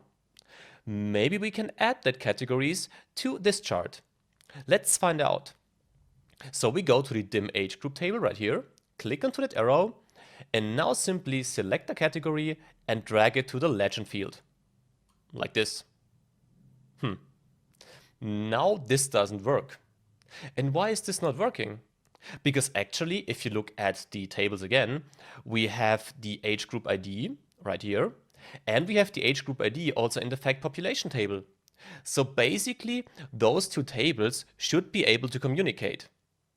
Of course they are not, because we only prepared the tables, because we have those columns. But we have to tell Power BI that those two columns are related, because how should it know that by the moment? And to do this, we finally have to go to the relationship view. Let's do that. So the relationship view can be found right here. And what you can see right there is that we have two boxes. And actually there should be three boxes, right? Because we have three tables. But if you scroll to the right here, then you can find the dim region table also. Now the good thing about those boxes is that you can simply click and hold the left mouse button to position them wherever you want them to be positioned. So right here, for instance. And you can arrange them as you want. You could, for instance, position the dim age group table right here, the fact population table right there, and the dim region table right there. And if you want to increase the height or the width, you can simply click right here or right there and do the same thing for the other tables, just as you prefer. Like this, for instance, like that and like that. Well, and I said you can position them as you prefer, but I put the fact population table into the middle. Why did I do that? Well, as I said, this fact population table basically is the connector between those two dimension tables. So it might make sense to position that in the middle. However, we are talking about connection and communication, and at the moment, we saw that our chart, well, there isn't a lot of communication happening at the moment. Now, how can we change that? Well, if you look at those tables, you can see that in each table we have the name of the table, and here we have the column names. We know that names, right? Age group ID, age group max, and category. So nothing new for us. The new thing is that if you now click and hold the left mouse button again and drag that column, or this age group ID column in this case, to the fact population column, like this, then those two tables are connected. And what I just did was wrong, by the way. But I just want to show you why this was wrong. That's why I did it. So let's go to the report view then and see what happened. Let's go back. And you can see that the chart changed, but not the way it should change, right? Because we have blanks, adult and young adult. But we had more categories, and there shouldn't be any blanks because we defined categories for all age groups. Let's go back to the relationship view and see what happened there. So the first thing we can see right here is that we established that connection. So we have that relationship, and we will talk about that one and that star in the next videos, no worries. However, this relationship doesn't work as we want it to work. Now, if you double click onto that line right here, you can edit the relationship. And here you can see what we connected. We connected the fact population tables with the country ID, with the dim age group table and the age group ID. Well, and this is wrong, right? Because we have to connect the age group ID with the age group ID, of course. Now you could change that here. If you simply click right there, then the connection would be between those two age group IDs. Now let's do that. And down here you find some more options. You find cardinality, cross-filter direction, and make this relationship active. We will talk about those things in the next videos, so just keep that in mind, but you don't need it for the moment. Now, if you press OK right now and go back to the report view, we can see that now this relationship works the way it should work. And because of that, we can now see the development of the population by the different categories. And one thing you might see, for instance, is that the senior population is expected to increase a lot in the next years. So this is our first relationship that we created. Let's go back to relationship view. And you might wonder why it didn't work in the beginning when I connected those two tables. Let's first delete the relationship then. So you can click right here, and if you now press delete and enter, you don't have that relationship anymore. Now you want to recreate that relationship. And we do it the same way we did it before. So I click and hold the left mouse button right here. But now I position that part of the mouse exactly on the age group column. Let's do it like this. So we see the relationship is established again. And if we now go back to the report view, we can see that this works. So this is the important thing. You can simply create those relationships by selecting one column in the first table and dragging it to the other column in the next table. The important thing is that you really select the right columns. However, if we go back to relationship view, we have another relationship that we want to create. And we have that manage relationships button up here, and we didn't use that so far. Let's take a look at that in the next video. After creating our first relationship, it's time to create another one. So we have established a connection between the dim age group table and the fact population table. If we go back to report view now and say we don't want to see the population by the categories but by countries, we could simply change that. To do this, we simply unselect the category right here, and now we have the initial chart that we already know. And if you now click onto the arrow next to the dim region table and now simply drag the, let's say, region name to the legend right here, then you get an error again. But I think you know why we have that error right now, because we have to establish the relationship again. Now, let's do this again by going back to relationship view, and this time we will do it another way. We will use the manage relationships button up here in the home ribbon. Let's click that. And here you can see that you have an overview of the existing relationships, and you have those four options. You can create a new relationship, which is what we want to do. You can auto-detect relationships. You remember we unselected that auto-detection in the options in the beginning of this course. We can edit existing relationships and we can delete relationships. Now, in our case, we want to create a new relationship. So let's do this by pressing New. And now we have to select the tables that we want to connect. In our case, this is the fact population table and the dim region table. And what we want to connect, well, this is the country ID and the country ID. So this is already correct right here. And as we already learned, we can select the columns that we want to relate by clicking them. But of course, you can only relate the columns that have the same IDs. Otherwise, you might get wrong results, as we had it before when we related the age group ID with the country ID. However, as we got this, and as we will ignore that part for the moment, we can simply press OK right now. And we can see that we established a second relationship between the fact population table again and now the dim region table. If we close that, we can again see that the relationship was established. And if you now go back to our report view, you can see that we have a beautiful chart which shows us the development of the population for the different regions. And for instance, if you go right here, you can see that the biggest region is and will be Asia, but that, for instance, Africa is expected to grow a lot in the next years. Now, with that information, we now created our first relationships and we have a basic understanding of how we can create those relationships. But we saw some more things, that cardinality, that cross-filter direction, and that active properties. What that is and how we can work with it, let's learn that in the next video.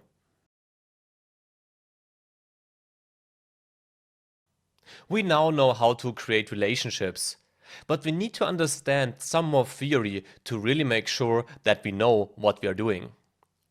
So we want to bring our data model to life. And to do this, we have to understand the following words: cardinality, cross-filter direction, and active properties. Let's start with cardinality first. And to be honest, I don't like the word cardinality, so maybe let's just call it type of relationship. And by saying that, I think this might even make it easier for you to understand what that might mean. Let's take a look. So we have one specific relationship type, one-to-many or many-to-one. It's the same thing, just vice versa. So this is one cardinality, and to understand it, we should take a look at an example. Let's say we have two tables, the customers table and the orders table. The customers table looks like this. So you have three columns, you have the customer ID, the first name and the second name. The important thing is that the first column, the customer ID, is unique. This means there are no duplicate values, so each customer can be identified by that ID. So that's the important thing. Now we have a second table, the orders table. The orders table looks like this. In the first column, we have different order IDs, which are unique. In the second column, we have the order dates. And in the third column, we again have the customer ID. Now, as you can imagine, if we want to create a relationship, and as we already learned it actually, we will use the ID customer column to create that relationship. However, if you look at the ID customer column in that orders table, you can see that Mr. Schwarzmüller has several orders. This means that the customer ID is not unique in that column, but exists multiple times, depending on the amount of orders of each customer. Now, if you want to create a relationship between those two tables, you create a one, because you have the ID of the customer only once in the customers table, to many, because you have the ID customers in the orders table multiple times, relationship, one to many. And to say this in words, this can simply be described as follows. Each customer is unique in the customers table, but each customer can have multiple orders in the orders table. And this is how a one-to-many, or as I said, vice versa, many-to-one relationship basically works. So this was the first relationship type, or cardinality. Let's take a look at a second type. This is the one-to-one relationship. And I think the easiest way is if we just take a look at an example again. So this example table looks like this. We have the passport ID, so a unique value. with different passport-related information, like until when it is valid, when it was issued, and we have some information about the person who owns their passport. So first name, second name, and which country the person is from. Now let's assume that you want to split that table. So you would like to have one table that is more related to passport relevant information, and that you have another table that is more related to the information about the person. So this could look something like this. You have one table, the passport table, with the passport ID, the valid and the issued column. And you have a second table, the person table. This person table again has the ID of the passport, but then the first name, the second name, and the country. The important thing is that those two tables have a one-to-one relationship. Because if you look at the ID passport columns, you still know that the ID passport is still a unique column, or not the column, the values in that column are unique. And this is why you call that relationship, in contrast to the previous example, one-to-one. So that's the second cardinality. So if we now go back to our overview, we are almost done with the cardinality. There is one last cardinality missing. And to understand that cardinality in Power BI Desktop, we have to take into account cardinality and the cross-filter direction. Why we need that, what cardinality type that is, and how this works, let's learn that in the next video. We talked about two relationship types, one-to-many and one-to-one. Now we have to understand the third relationship type, the many-to-many relationship. So here I am, not in our project file, but in a Power BI file that you can find attached to that video. In this file, if you go to the data model and to the data view, you can find three tables. The first table is the product type table. In this table, we have two columns, the ID car column and the color column. So we have four different car types, A, B, C, D. The second table is the cars produced table, right here. Here we again have the ID of the cars, we have the units produced, and we have the year of production. And we have a third table, the cars sold table, right here. Here we can see that we again have the ID of the car, we have the units sold, and we have the year when the units were sold. Now, the important thing that you might have seen is that in the cars produced and in the cars sold table, the ID of the car exists multiple times, as you can see right here, and in the cars produced table right there. And in the product type table, we only have the ID car once. This is going to be important in a few minutes, so keep that in mind. Now, let's go to the report view. And here I prepared two charts for you. In the left chart, you can see the units produced and the units sold. And in the right chart, well, you can see the same thing, right? Not totally true. Because if you click onto the left chart and now go to the visualizations column, you can see that we have the axis, the ID car, and two values. So far, well, you don't understand a lot out of that, right? But if you go to the fields column then, and then open the cars produced and the cars sold table, then you can see that the ID car and the units produced are both based on one table, the cars produced table. The units sold are coming from the cars sold table, so from a separate table. And this is the reason why at the moment you can see the units produced with a correct value, but the units sold always with the same value, because at the moment both tables cannot communicate with each other. We know that problem from the last video. However, if you click onto the second table right here, you can see that we have the same issue, but from a different perspective. In this case, the ID of the car and the units sold are both coming from the cars sold table, and this is why the units sold are now displayed correctly, but the units produced are coming from another table, and this is why the units produced are displayed wrong. So this is the background that we have in that little example. Let's now go back to the relationship view, because this is where the problem comes from, right? We have to create a relationship between the cars produced and the cars sold table. Let's see how we can do this. So this is what the structure looks like. So we have the cars produced, the cars sold, and the product type. Now, The easiest thing that we could do is we could simply connect the both ID car columns, right, of the cars produced and of the cars sold table. Let's do that, and we learned how to do it by dragging it right here. And now we have an error. We don't know that, and let's see what it says. It says that we can't create a relationship between those two columns because one of the columns must have unique values. And we don't have unique values. Because as we saw in the data view, in the cars produced and in the cars sold table, we have all car types multiple times. This means we cannot create the relationship like this. So let's press OK. But what we have that product type. And in that product type table, we only have each car ID once, so we have unique values. Now what happens if we simply click right here onto ID car in the cars produced table and drag that to the product type ID car column? Then we established a relationship, a many-to-one relationship, because we now have a connection between the multiple car IDs and the unique car IDs in the product type table. Let's see if that changed something. No, for a moment, nothing changed. So let's go back. Maybe we also have to connect the ID car of the car sold with the product type ID car column. Let's see if this works. So I'm now connecting this one. And now let's go back to the report view. And still, this is not working.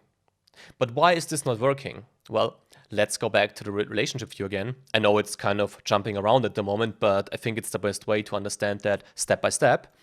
So at the moment, we have the problem that the filter direction limits us.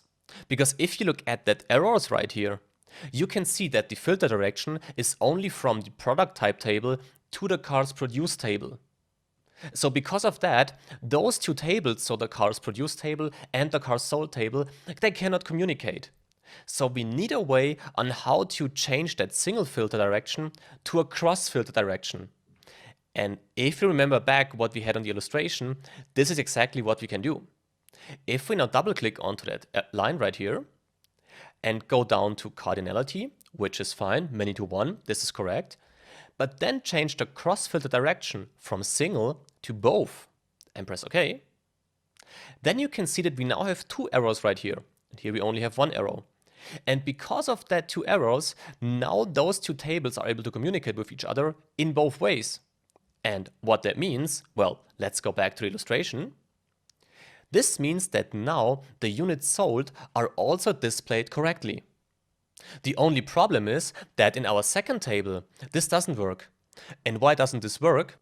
Well, if we go back to the relationship view, then we can see that we still have that single filter direction right here. Now, let's click onto that line and set that cross filter direction to both and click OK. And if we now go back to the report view, we can see that this is also working perfectly right now. And that's the purpose of that cross filter direction. If you have problems like that, and if you have to create a many-to-many relationship, then you can do it simply by creating something like this and using two many-to-one relationships and setting the cross filter direction to both. Because then you can create relationships and buy the charts the way we did it right here. Now, for our project, we don't need that. However, I just wanted to make sure that you basically understood how this works and how to create such relationships in Power BI Desktop. However, we now understand what the cross-filter direction means, but we still didn't talk about the active properties, right? Let's do that in the next video. We talked about cardinality and about the cross-filter direction. Now it's time to understand the last item of our relationships, the active properties that we can see right here. I think it's the best if we just go back to our project and see what that is. So here I am back in the relationship view of our course project. So we are no longer in the example from the last video. Now we created that relationships and those work totally fine. But we want to understand what that active properties means. Well, if we go to manage relationships right here, then you can see that you can set relationships to active or inactive. Well, let's try that. So let's click right here and see what happens to the relationship between the population and the age group. Let's close that. And we can see that we now have that dashed line between those two tables.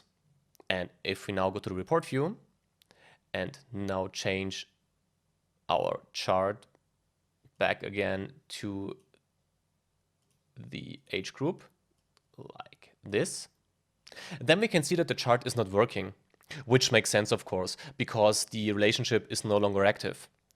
If we go back to relationship view, and now, for instance, double click it, like this, we can also make the relationship active down here, if we click that. And if you now click OK, you can see that we have a solid line back again right here. And in the report view, we can see that this works fine again.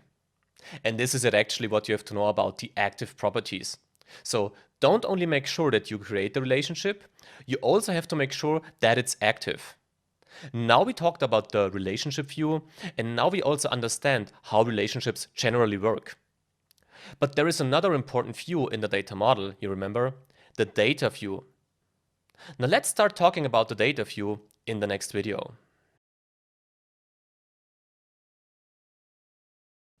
We finished the relationships and we will start with the data view right now. And if you look at our workflow, you can see that we are still in the data modeling part, but in that data view. Now, in the data view, we have to understand one important thing. The language, so the formula language or the code that lies behind that data model, is totally different from that we had in the query editor. Let's talk about that. So we have one tool and two languages. This means that we have first that M language. You might have heard of that. We talked about that also sometimes in the last module. However, the M language can be described as follows. This is the Power Query formula language, and it's made for data transformation. This means it should be applied to do the following: to prepare your data before you load them into the data model. So this means in the query editor, you should use that language. This is the first one. But there is a second language, the DAX language, the data analysis expression language. Let's see how we can describe this language. Well, as I just said, it's the data analysis expression language. It's made for analytical data calculations, and it can be slightly compared to Excel formulas. Now, this is not Excel, that's an important information. But if you want to have a quick idea on how these DAX formulas look like, that's probably the best way. Now, why do we use that DAX language? Well, we use it to create formulas to create that in-depth analysis that we might want to have in our data model, specifically in the data view. Now we have that two languages, and now you might ask yourselves, okay, are they kind of the same, or are they equal, or are they connected? So maybe we have kind of a combination of those two languages. And this is definitely not the case. Both languages are totally independent from each other. They follow a different structure, a different logic, and a different code. And additionally, you only use the M language in the query editor and the DAX language in the data model. So that's per definition a big difference. So we could keep talking about the differences in theory. Or we could just go back to our project and simply create a new column which should retrieve the same results, but which should be calculated one time in the query editor using the M language, and a second time using the DAX in the data model. Let's go back to our project and do that in the next video. M language, DAX. Let's create a quick example to better understand the differences of those two languages. So here I am back in our course project, and we won't work on that beautiful visualization for the moment, but we will go to the query editor, our good old friend, back again. So we can click onto edit queries right here. And here we could select the age group table, the dim age group table, right there. So here we are in our dim age group table. You know the table, of course, and you also know the applied steps column to the right. Now, another thing you know is that you can see the last step in M language in that formula bar. So basically, what happened with that change type from a code perspective in M language. Now, if you might want to see more about the M language, so maybe what happened with all of those steps you can see in this language, you can simply do that by going to the Home ribbon and then open the Advanced Editor, like this. If I drag that to the left a little bit, and then you can see that each of the applied steps was performed by the M language, the way we can see it right here, step by step. So you can find the removed other columns, the removed duplicates, or the duplicated column. Everything in the applied steps, also in the advanced editor. This is what the M language basically looks like. And the important thing for the moment is that you wrote a lot of M code without writing M code, because you only applied the predefined functionalities the query editor has. And now that we know that, let's press on to done. And now create a new column using the M language. Now to do this, we simply go to add column and now create a custom column like this. And let's name that column M test like this. And now we want to combine two things. Let me drag that down. So I want to combine the age group with the category. I know this doesn't make a lot of sense, but I just want to show you how you could write formulas, or really basic formulas, of course, in M language. So let's click onto the age group right here and onto the category. And to combine those two items, you can simply write an AND between those two columns, like this. So if you now press OK, you can see that we have a new column, but that's not named the way I want it to be. So let me quickly edit that column by clicking right here. And now add a second AND, two quotation marks, and a space, just to have a little bit more distance between those two column names, and press OK again. And now this is fine. Let's format it as text like this. And now we got that. And now there is one thing that you might note. We of course have that added custom and that change type step right here. And we also have the formula bar. But the formula bar doesn't look like what we did in that custom column menu, right? So you remember, let's go back to that menu. You can see that we simply selected the columns and then this new column was created. And again, this is due to the fact that the M code, the code you can see right here, was created automatically based on that help window that we have. So again, this is what we did. We used M code without really writing M code. Now that we know that, let's go back to our data model and do the same thing in DAX language. Let's see how this works. So we have to go to home and press close and apply right here. Now it takes a few seconds to load the queries. And here we are in the data model again. Now let's go to the data view. And here we have that M test column that we just created. Now we want to create the same column actually using DAX formulas. To do this, we can simply go to the modeling ribbon up here and now create a new column. Let's click it. And now you don't see any menu that opens, you only see a formula bar up here. And in this formula bar, you can, for instance, select the name and rename it to DAX test, for instance. This is the name. If I now press enter, well, nothing happens because the formula is not valid. So let's change that. So what we want to do is we want to combine the age group column with the category column again. Now what we could do is we could simply click that column like this. This didn't work, right? So we have to select our formula or our column right here again to change that. Now to combine those two columns, we have two options or two formulas that we can use. One formula is really similar to the one that we just applied in the query editor. Let's start with that formula first.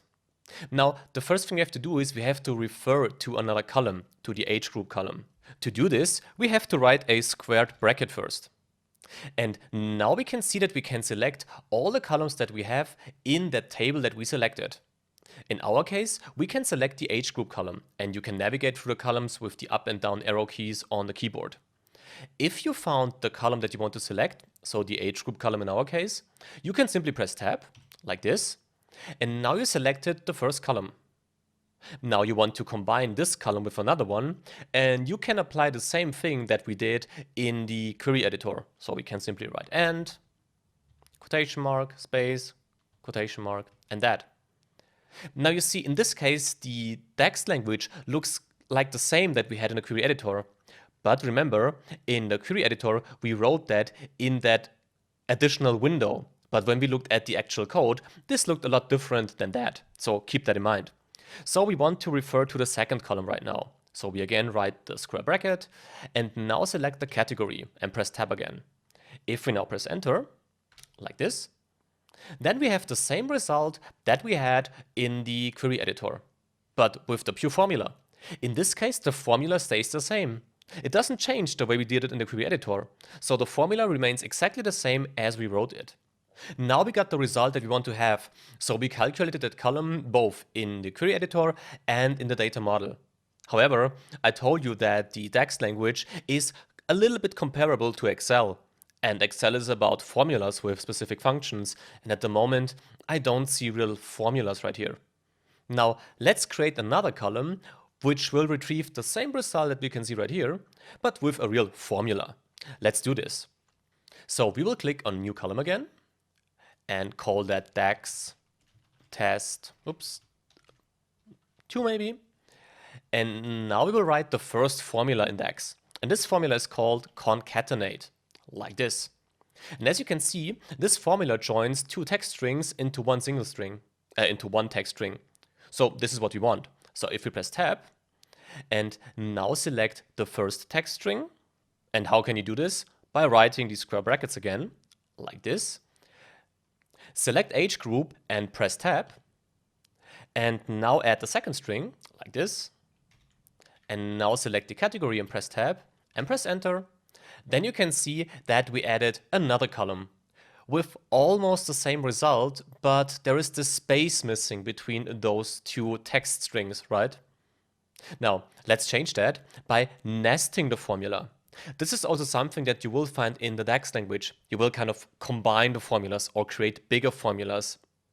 Let's see how this works. So nesting simply means in that case that I use the first concatenate. So I say this is the first part. Now I add a second concatenate right here and press tab.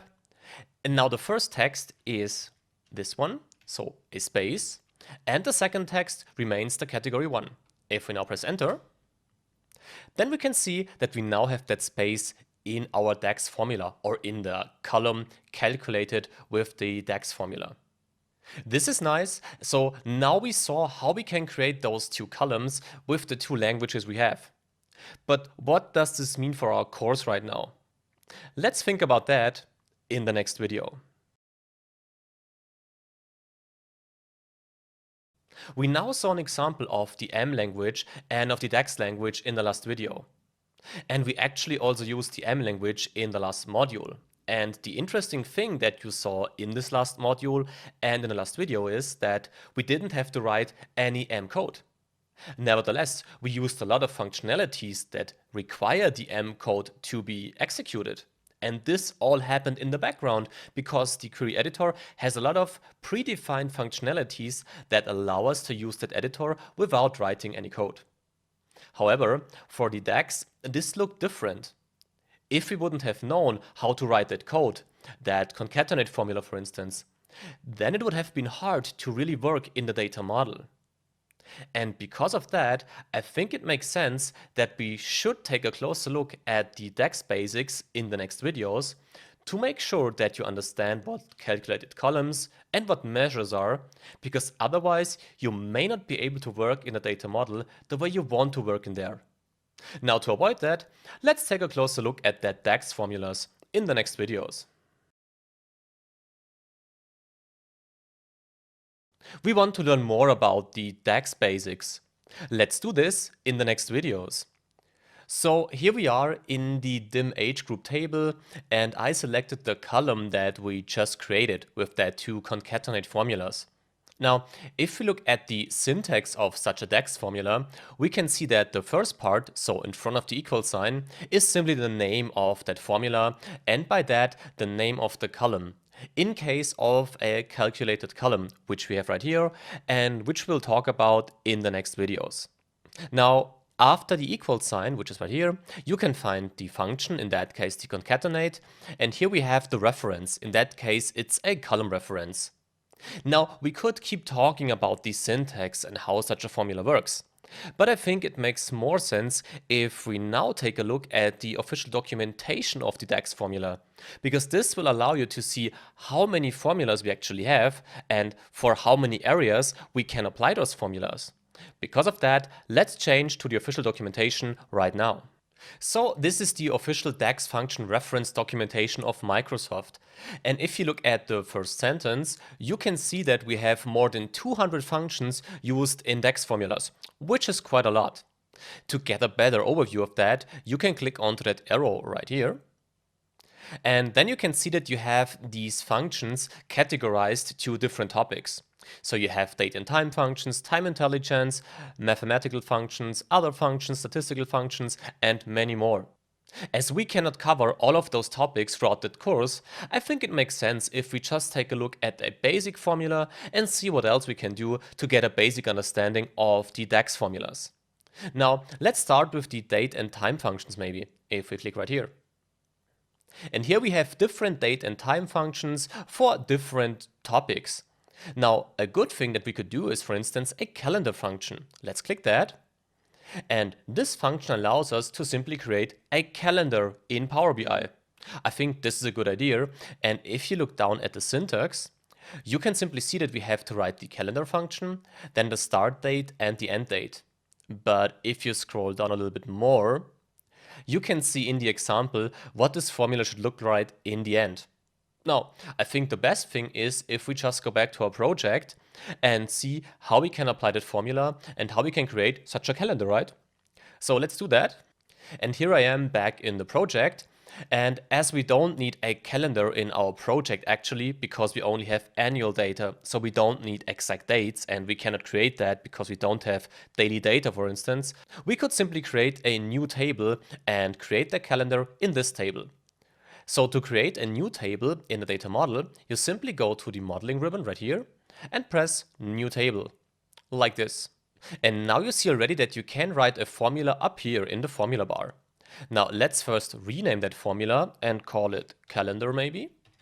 Calendar, like this. And now after the equal sign, well, we have to write a function. And you remember, in the documentation, we saw that this function should be called calendar. Now let's write CAL. And here you can see that we now have three functions that refer or that start with CAL. Now we will use the second function, the calendar function. And by the way, I'm navigating through the functions using the up and down arrow keys on the keyboard. Now, as soon as we selected the function that we want to have, and this is the calendar function, we can simply press tab right now. And now we have to define the start date and the end date. And you remember, in the documentation, we saw that we have to write date first. So let's write date. We can find it, so we can scroll down and press tab again. And now define the year. Let's say we want to start in 2014. Now define the month, let's say January, and the day, let's say the 1st of January. Let's close the bracket then. And now write a comma and define the end date. And to define the end date, we simply have to write date again. Select it down here and press tab. Now write the year, let's say 2016, the December 31st, for instance. Close the bracket. If we now press enter, then we can see that Power BI automatically created a calendar starting in January 2014 and ending in December 2016. Now that we got that, if you look at the name of that column, you can see that this is called date. And the function value calendar is referring to the whole calendar table that we created right now. So let's change that by clicking on to date 2 times and change the name to date daily maybe, like this, and press enter. Now we got that, we might want to format that column because we have the date and the time in here, but we only need the date actually. So the first thing we have to do is we have to go to the modeling ribbon and work on that formatting area.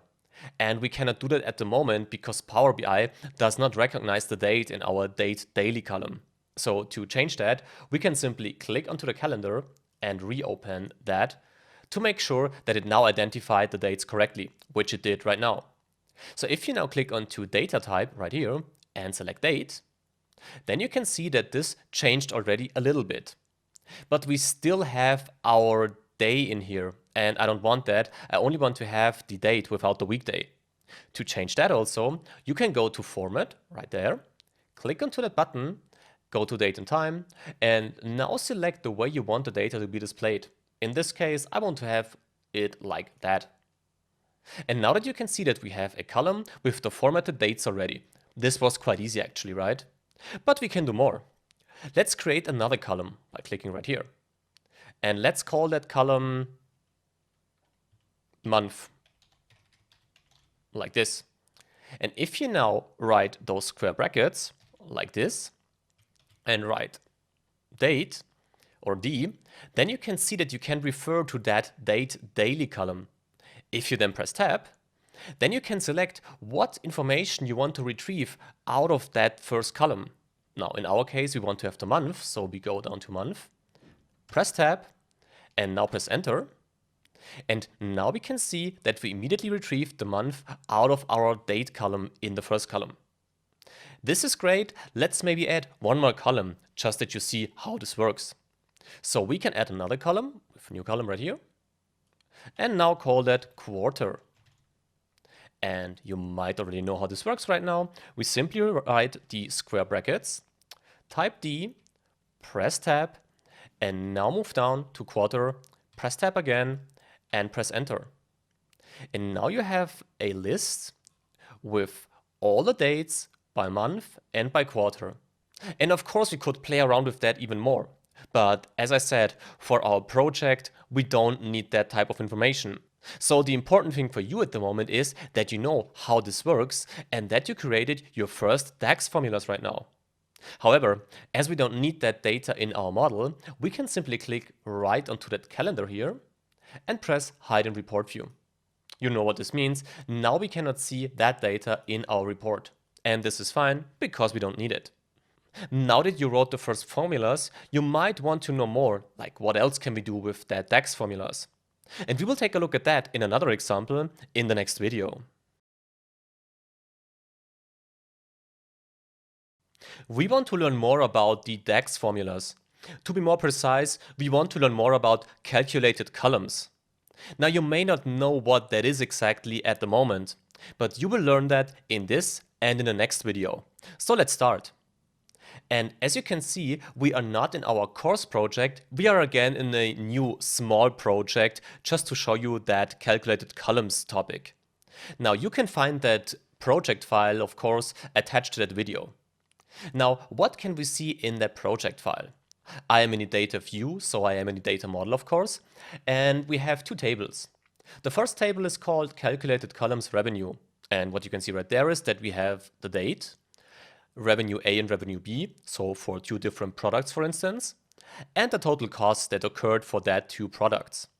In the second table, the calculated columns units table, you can also find the date, the units sold for product A, and the units sold for product B. So that's what we have at the moment. Now let's go back to the first table and create some calculated columns using some DAX formulas. Now the first thing you might want to know in here is the total revenue. To calculate that, you can simply go to New Column, name it Total Revenue, like this maybe, and now simply refer to the first column, Revenue A, and write plus Revenue B, and press Enter. And as you can see, we simply calculated the total revenue of product A and product B. Now, let's maybe also have a look at the margin so that we can see what is actually our profitability of those two products that we sell. To do that, we again have to create a new column right here, call that margin, like that. Oops. And now we can write a formula. We can use the divide formula, for instance, like this. If you now press Tab, then we have to define the numerator, which would be the total cost in our case, so like this. The denominator, which would be the total revenue, like that. And we have to define an alternate result. This should be 0 in our case. If we press OK right now, or Enter, then you can see that we calculated something. But this is not the margin, right? Because this is cost divided by total revenue. So we have to add something. Let's go back to our formula and simply write 1 minus the result of this thing and close the bracket like this. And now we have the total margin. The only problem that we have is that the formatting, well, this is not really good, right? Now to format that column, we can do the same thing that we did with the date. We can go to the modeling ribbon, go to format, and now say this is a percentage, for instance, like this. And now we created a DAX formula and we formatted that already. This was quite easy, right? Now let's add some more functionalities. Let's say we want to make a difference for each day depending on the margin. So let's say if the margin was above 65%, this was a good day. If it is below that, it was a bad day. How could we do something like this in a DAX formula? Well, let's see. So we can again go to the new column ribbon right here and define that as margin check maybe, like this. And what you can do now is you can simply write if, you can find it right here, and press tab. And then we want to have the margin, right? So we can select that column again and press tab. If that margin is larger than 0.65, so 65%, then this should result in, and we can write that in quotation marks, good day, like this maybe. If this is not the case, so if the margin is equal or below 65, then this should result in bad day, like this. And if we now press enter, you can see that we have exactly what we wanted to have. So we now created an if formula in our DAX world. This was also easy, right? Now what if you want to add some more data to that table? For instance, the units sold. And we have that in another table, I know that. But how can you refer to that table and get the data into your table right here? Let's see how this works. So we again create another column right here. And we could call that units A. And now you could write the squared brackets. Then you can only refer to the columns that you have in this table. This is not what we want, so we can delete that. Maybe if you write the name of the other table, calculated, this looks good, calculated columns, revenue. No, we also cannot find it right here. So this also doesn't work. We need another function, and this function is called related, like this. Returns a related value from another table. Let's try that out. So I press tab right now. And if we now write the square brackets, nothing is happening right now. Why is this not working? Well, the problem is simply that we don't have any relationship to the other table. But we know how to create relationships, right? So let's keep that formula the way it is right now and simply press enter. And go quickly to our relationships menu right here. And now create a one-to-one relationship between those two tables, like this. And as you can see, we established that relationship already. Now, if we now go back to our data view and go back to our formula, we can now see that we don't have to write the squared brackets, but that we can simply select the related column out of that related table. In our case, this should be the unit sold A, like this. If we now press tab and enter, then we can see that we exactly retrieve the data from the other table with that formula. So this is the related function and how you can basically use it. So we now have the units sold of product A, but we have the total revenue now calculated, we have the total cost. So maybe we want to have the total units sold. And we can do that quite easily if we just click onto the column again with our related formula, select the whole related formula, press Ctrl Z, and now write plus, and paste the formula, and simply exchange units sold A with units sold B, as you can see right here, and maybe name that units sold now, and press enter. And now you see that you got the total units sold already in that column. So this is also great. Let's now maybe change that formula one last time. What if we want to have the average sales per unit in that column? We could also do that easily because we calculated the total revenue already. So the only thing we have to do is we have to click into the formula right here, write the square bracket, write total revenue, and here it comes, and select it. And now divide that and setting the brackets correctly, like this, and renaming that formula to sales per unit. And press enter. And now we also calculated the sales per unit in this column. So this was quite nice, right? And this is of course only a basic overview of what you can do with such DAX formulas in relation to the calculated columns. Now I'm always mentioning that calculated columns. Why am I saying that? Well, if you look at the operations that we did so far, you can see that those always refer to all rows of one specific column.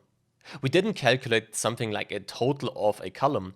Each value refers to each of the single row in the corresponding column. But there is something else, and if you want to create something like the average of the sales per unit of that column or the sum of that sales per unit, you cannot use a calculated column. You have to use something else.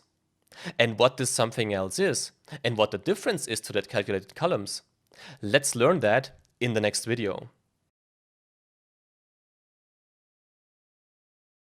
So we learned some basic formulas to use calculated columns. But if you look at that illustration here, or at the title of the illustration to be more precise, you can see that it's called calculated columns versus measures. What's that, and what's the difference to a calculated column? Well, the calculated column works as follows. You perform an operation that generates results for each row of a table, or of a column in your table to be more precise. This is what we just saw in the last video and also in the date example.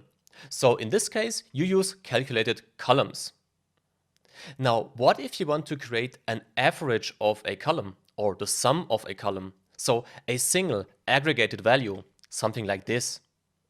Well, in this case, you cannot calculate a calculated column because this retrieves results for each row and you only want to have one result in the end. And this is where the measures come into play. Now, what these measures are and how these measures work especially, let's learn that in the next video. It's time to apply some measures, and it's also time to apply those measures to our project file. Let's see how this works. So here I am back in our course project, and I am in the data view and in the fact population table. Now we want to add measures. And I think the best way is if we just start, right? So let's do this by going to the modeling ribbon. And now we don't select new column like we did it before, but now we select new measure like this. Let's press that. And let's name that measure total population, because that's what it's going to calculate. It will just give us out the total amount of all the population that we have in our dataset. To do this, we simply write sum like this and press tab.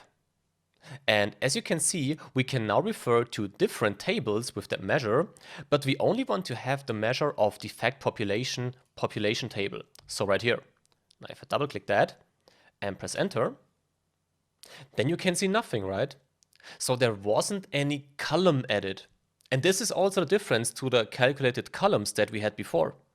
As a measure is only a single value, you cannot see it in the actual data model. At least not in that area. You can only see it when you use it in a visualization. And it is also only calculated when you use it, which makes it less memory consuming when comparing it to a calculated column. But of course you can see it right there in that fields column. Here we have the total population measure. Now let's go to the report view and see how we can now apply such a measure. To do this, we simply select the report view right here. And here we still have our great population chart. I don't think we need it anymore, but nevertheless, let's keep it and rename that report page to relationships.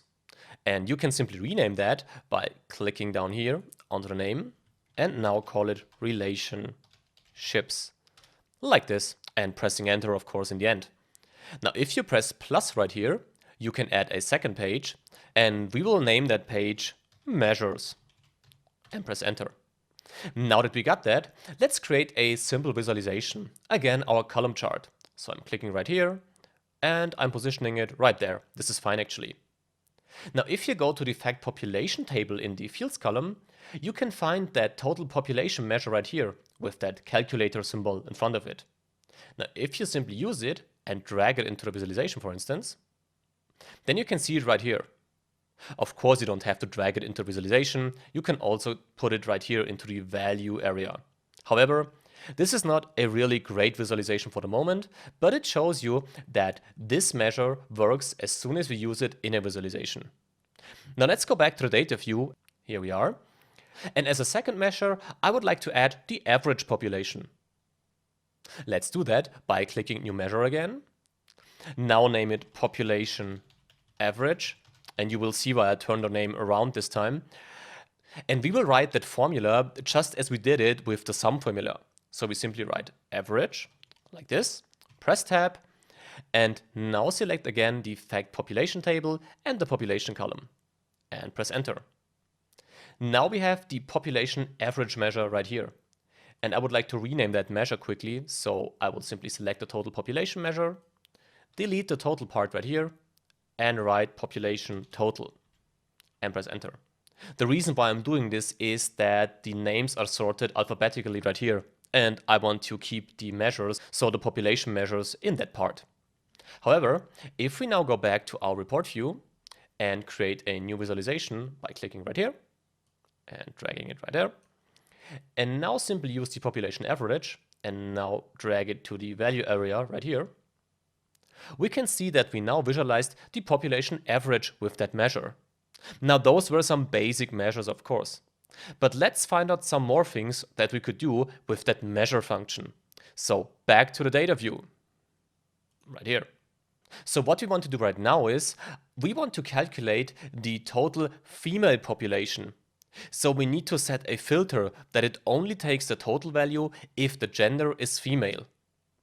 Let's see how this works in the next video.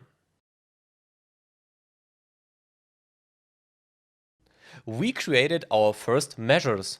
Let's continue. So we have our measure for the total population and for the average population. Now, what if we want to calculate the total female population? We can do that, but we have to use a more, well, I would call it advanced formula, but still you will see it's quite easy. So we will again use a new measure and name that measure population female, like this. So to calculate the total based on a condition, we will use the calculate formula. This works like this. We simply write calculate, and here you can see that we can then apply some filters. So let's press tab. And the expression that we want to have, well, that's simply the sum, right? So we want to have the sum, press tab, and the sum of the total population right here. And we can close that. And now we have to set the filter. And to set the filter, we can simply write filter again, press tab, and now we have to refer to the table where the filter should be placed to, and this is the fact population table. Write another comma, again write fact population, and now select the fact population column, and that's wrong. We don't need the fact population column. We need the gender column, right? So let's change that. I hope you pay attention, right? Because otherwise we would do things wrong here. So the fact population gender, and if this gender is equal to female, female, like this. So this is what we did right now. Let's press enter and see if it works. Or before we check if it works, let's quickly go through that formula again, because it was a little bit longer than the initial ones we had. So we said we want to calculate the sum in the fact population table in the column population, so this right here, but only if, I'm just translating that, only if the fact population table, and to be more precise, the fact population table and the gender column, so right here, is equal to female. So only if we have female right here, it will calculate the total. And that's what we did. So now that we understood the formula better, let's go back to our report view. and create another visualization. And to do that, we simply press Escape first to unselect the currently selected visualizations, and now select this card visualization. We will learn that in the next module, of course, so no worries again. And if I drag that right here, and now select our population female, right here, then you can see the total number of the female population throughout all of the periods, of course. So now we got that. But what if you want to have the same thing for the male population? Well, then it's quite easy, right? We simply can go back to the data view, select that formula and copy it, press new measure, enter the formula or paste the formula, rename it to population male, and also change the gender from female to male, like this, and press enter. And now we got the male population. And now I want to create one last measure. We now have the total population, and we have the total population for the females, for instance. So how could we now create a measure that calculates the share of the female population in the total population? We can do that quite easily, because we can again create a new measure, call that percentage female in total, for instance, or also call it population, sorry, because of that sorting we talked about. And if you now write the square brackets and now write PO for population, you can see that you can also select our measures. And this is also a great functionality. As soon as you define measures, you can select them in your formula bar. So if you want to calculate the share of the female population in the total population, you can simply select the population female right here, press tab, and now divide it by, again, square brackets, population total right here, and press enter. And now we have to go back to our report view, select our card chart, and now simply select the population share in percentage of the females and drag it right here. And now that you can see that this is not working as it should work, right? So we have the 0.5 and we would like to have that as percentage. To do that, you simply select the measure right here. And if you now go to the modeling ribbon and the format area, you can simply format that as percentage, like this. And now we can see that we calculated a share of 49.66% of the female population in the total population throughout all the periods considered. And we just did that with those easy measures that we created. Now this was a basic overview of those measures. As you saw in the official documentation, there are a lot more DAX formulas that you can use and that you can apply depending on the needs in your data model. But as we now have a basic understanding of the DAX formulas, I think it's time for us to continue to the next module and think about how to create some great visualizations. Because at the moment, this doesn't look really good, right? Now, before we do that, we have to do some minor things first. Let's have a look at those things in the next video. After learning the basics of the data analysis expressions, it's now time to categorize our data. Let's see what it is and why this might be important. So the data categorization is important in our case, especially in our dim region table. As you saw in the initial project in the first module, we are able to present our data for different regions in Power BI. Now, to make sure that Power BI understands that certain values are countries or regions, you have to make sure to tell Power BI that. To do this, I am back in the data view and in the dim region table, and here I will now select the country column right here. In the modeling ribbon, you can now find the data type, which is a text. This is fine and this is not a problem. The same thing is true for the format. This is a text, this is also not a problem. But at the moment, it's only text. So how would Power BI know that this is a country? The answer is simple. If you go to the properties area right here and change the category from uncategorized to country, in that case. Then you have made sure that Power BI understands that this column includes countries. And you can do the same thing if you click onto the region name right here, go again to data category, and define that as continent. So the same logic that we just had. So this is the important thing about the data categorization. Of course, you cannot only apply that to countries. If you look at that list, you have multiple options on what things you have to define to make sure that Power BI reads the data the right way.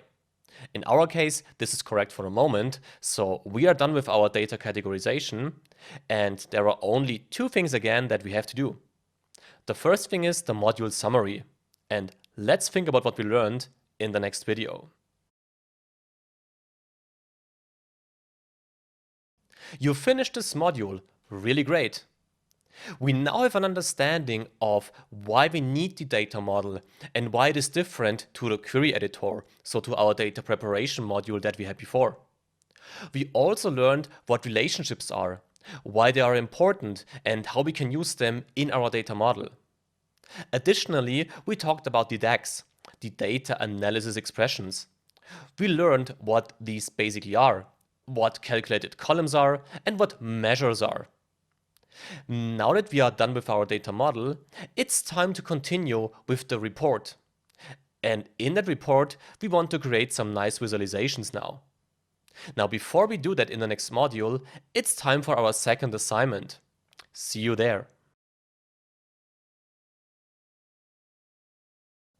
Back after your second assignment, how did it work?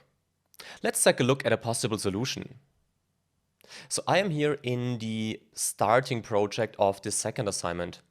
The first step, so that reconnection of the sources, is a step that I will skip right now because we explained to you how this works in the first module and you know how this works in the meanwhile probably. So let's directly start with the real tasks.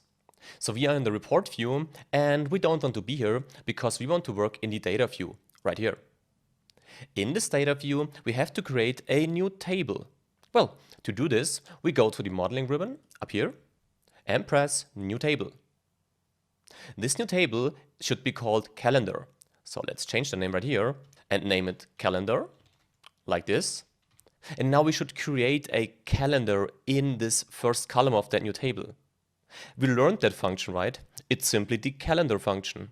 So if we write calendar right here, like this, and then we learned that we need the date function. So we simply write date then, like this, select the date, and now press tab. And now we have to define the start date. The start date in our case is the 4th January 2010. So we write 2010, January and 4, close the bracket. And now comes the second date. So we again write date, press tab, and the second date is the 11th May of 2017. So 2017, May and 11, like this. And if we now close the bracket and press enter, then we see that we created that date column right here. And we have to work on that date column then, right? So to work on that date column, we first select it like this. And now in the modeling ribbon, we find the data type. Well, the data type, datetime, is not totally correct because we only want to have the date in here. To do this, we simply press it like this and select the date like that. Now this is almost good, but we saw that we should format in a way that it should only display the date, so not the weekday. To change this, we simply go to Format and change the date time option right here to this one, for instance, like this. Now that we got that, we should create a new column, a calculated column, which retrieves the year out of that initial date column. Well, to create a new column, we simply go to the modeling ribbon again and press New Column, like this. This new column should be named Year, which we change up here. So I'm writing Year right now, like this. And if we now want to refer to data of the first column, which is a column of course, then we know that we simply have to write these square brackets, like this. So if you write them, and now press Tab, then we can define what value we want to retrieve from that column we refer to. In this case, this should be the year, so we simply go down to Year, press Tab, and press enter. And with that, we created that second column. Now at the moment, this is formatted as a whole number. In this case, this is not a real problem, so we just keep it the way it is right now. Now let's add another column, the quarter column. Well, we know how this works, right? So we simply add a new column right here, and this should be called quarter then. So let's name it quarter, like this. And again refer to the first column, the date column, like this. And now select the quarter in here. Press tab and press enter. Now that we got our quarter column, we have to create a combined column. So we have to combine the year and the quarter with a space in between. We also learned how to do this. You remember this concatenate formula we talked about in this module. Let's apply that right here. So we simply go to new column again, name this column year minus quarter, and now write the concatenate formula again, like this, and the square bracket, now not for the date, but for the year.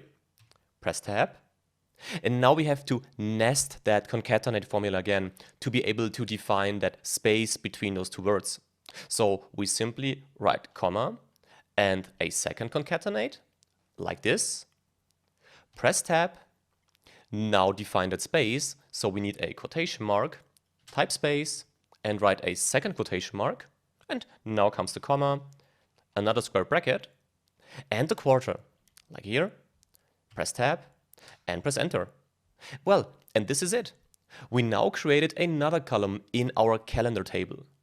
But we need one last column. And this was a little bit more tricky because we didn't talk about that formula in this module. However, I hope you could solve this with the official documentation and the link I gave you in the instructions for this assignment. If you couldn't do it, let's solve it together now. Now, as we need a new column, we should create one again, one last time. Name this column weekday, or I don't think weekday, I think it was weekday number, so we have to add that number right here, like this. Well, and as the documentation said, we can simply write weekday right here, press tab, now refer to the date column again, like this. But now you have to specify, after writing that comma of course, how the days should be numbered. So in the instructions you could see that Monday should be equal to 1. And here you can see that Sunday is 1. So you have to select the return type 2, which will then allocate the number 1 to Monday. So if you press tab again and press enter, well, then we also got this column created. So we are kind of done in our calendar table now. Now we need to go to the relationship table and to establish two relationships between those tables. Let's do this right here. So what tables do we have to combine? We have to combine the Apple combined table with the calendar table and the calendar table with the weekdays table. Now let me first increase that a little bit so that you can see everything. Now it's better. So the first thing we have to do is we have to take the date and drag it right here. Now if I put that right here, this right there, then you can see that we established that 1-to-1 relationships. And you know what that means in the meanwhile. So this is the first relationship that we had to create. Now the second relationship is the many-to-one relationships between the calendar and the weekdays. And this should refer to the weekday number column. Well, to do this, we simply select weekday number right here and drag it to the weekday number in the weekdays table and drag it right there. And this was our work that we had to do in the relationships view. Now we have to go back to the data view again. Let's do this. The first thing we have to do right here is that we have to go to the Apple combined table, so this one. And in this table, we now have to create a calculated column which calculates the percentage change of the price at the end of the day compared to the price of the start of the day. Now, let's again go to the modeling ribbon up here and create that new column. And first rename that column to end versus start. So end versus start, like this.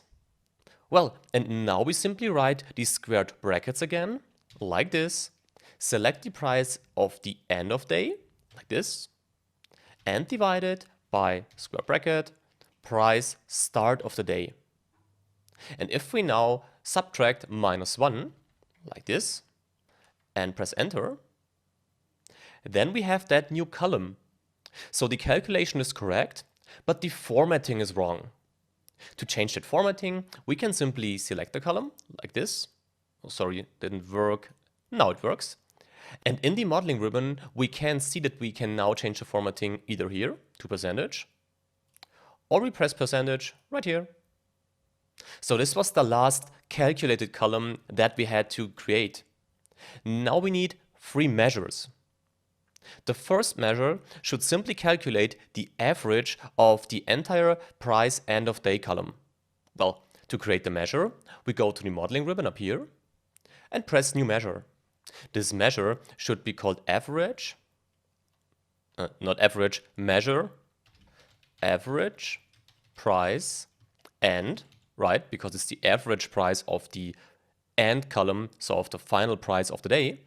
Well, and to create that measure now, we simply write average, press tab, and now select the price end of day column, well, and press enter. And we can see that we created our measure right here. But that's not the only measure that we want to have. We want to have 2 more measures, a minimum and a maximum measure. We didn't talk about that, but maybe you found that function. In case you didn't, let's quickly do it together. So I'm creating a new measure now, right here, like that, and name it minimum, minimum price, like this. Well, and to calculate the minimum value of one column, you simply write min, like this. If we now press tab, then we can simply select the column that we want to refer to, in our case, the price end of day column, press tab, and now press enter. This is it. We now got the minimum, and we also want to have the maximum. Well, and the easiest way to do this is if we simply select the minimum formula, so I'm still selecting the measure that we just created, select the formula right here, press Ctrl Z, create a new measure, like this. Now paste the measure that we created before, simply change minimum to maximum, and the min formula to a max formula, and press tab. If we now press enter, we can see that we also have our maximum price measure created right here. And this was it. This was our second assignment. I know those were quite a lot of tasks probably, but I hope you could solve this assignment with the knowledge you got out of this course. And as we now have this data model also in our assignment and in our course project, now we are ready to go to the next module and talk about visualizations in the report view.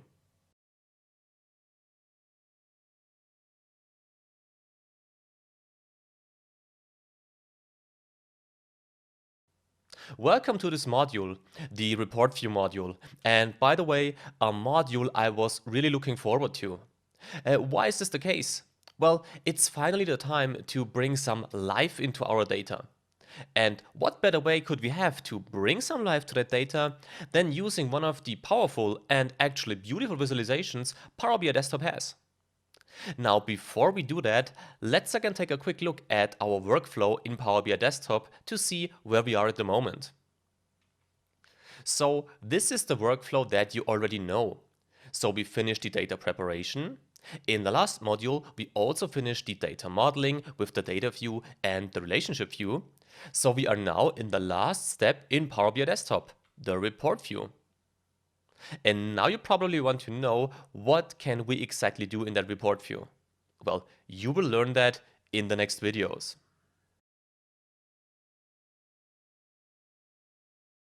Before we start creating our first visualizations, it's time to take a closer look at the interface of the report view.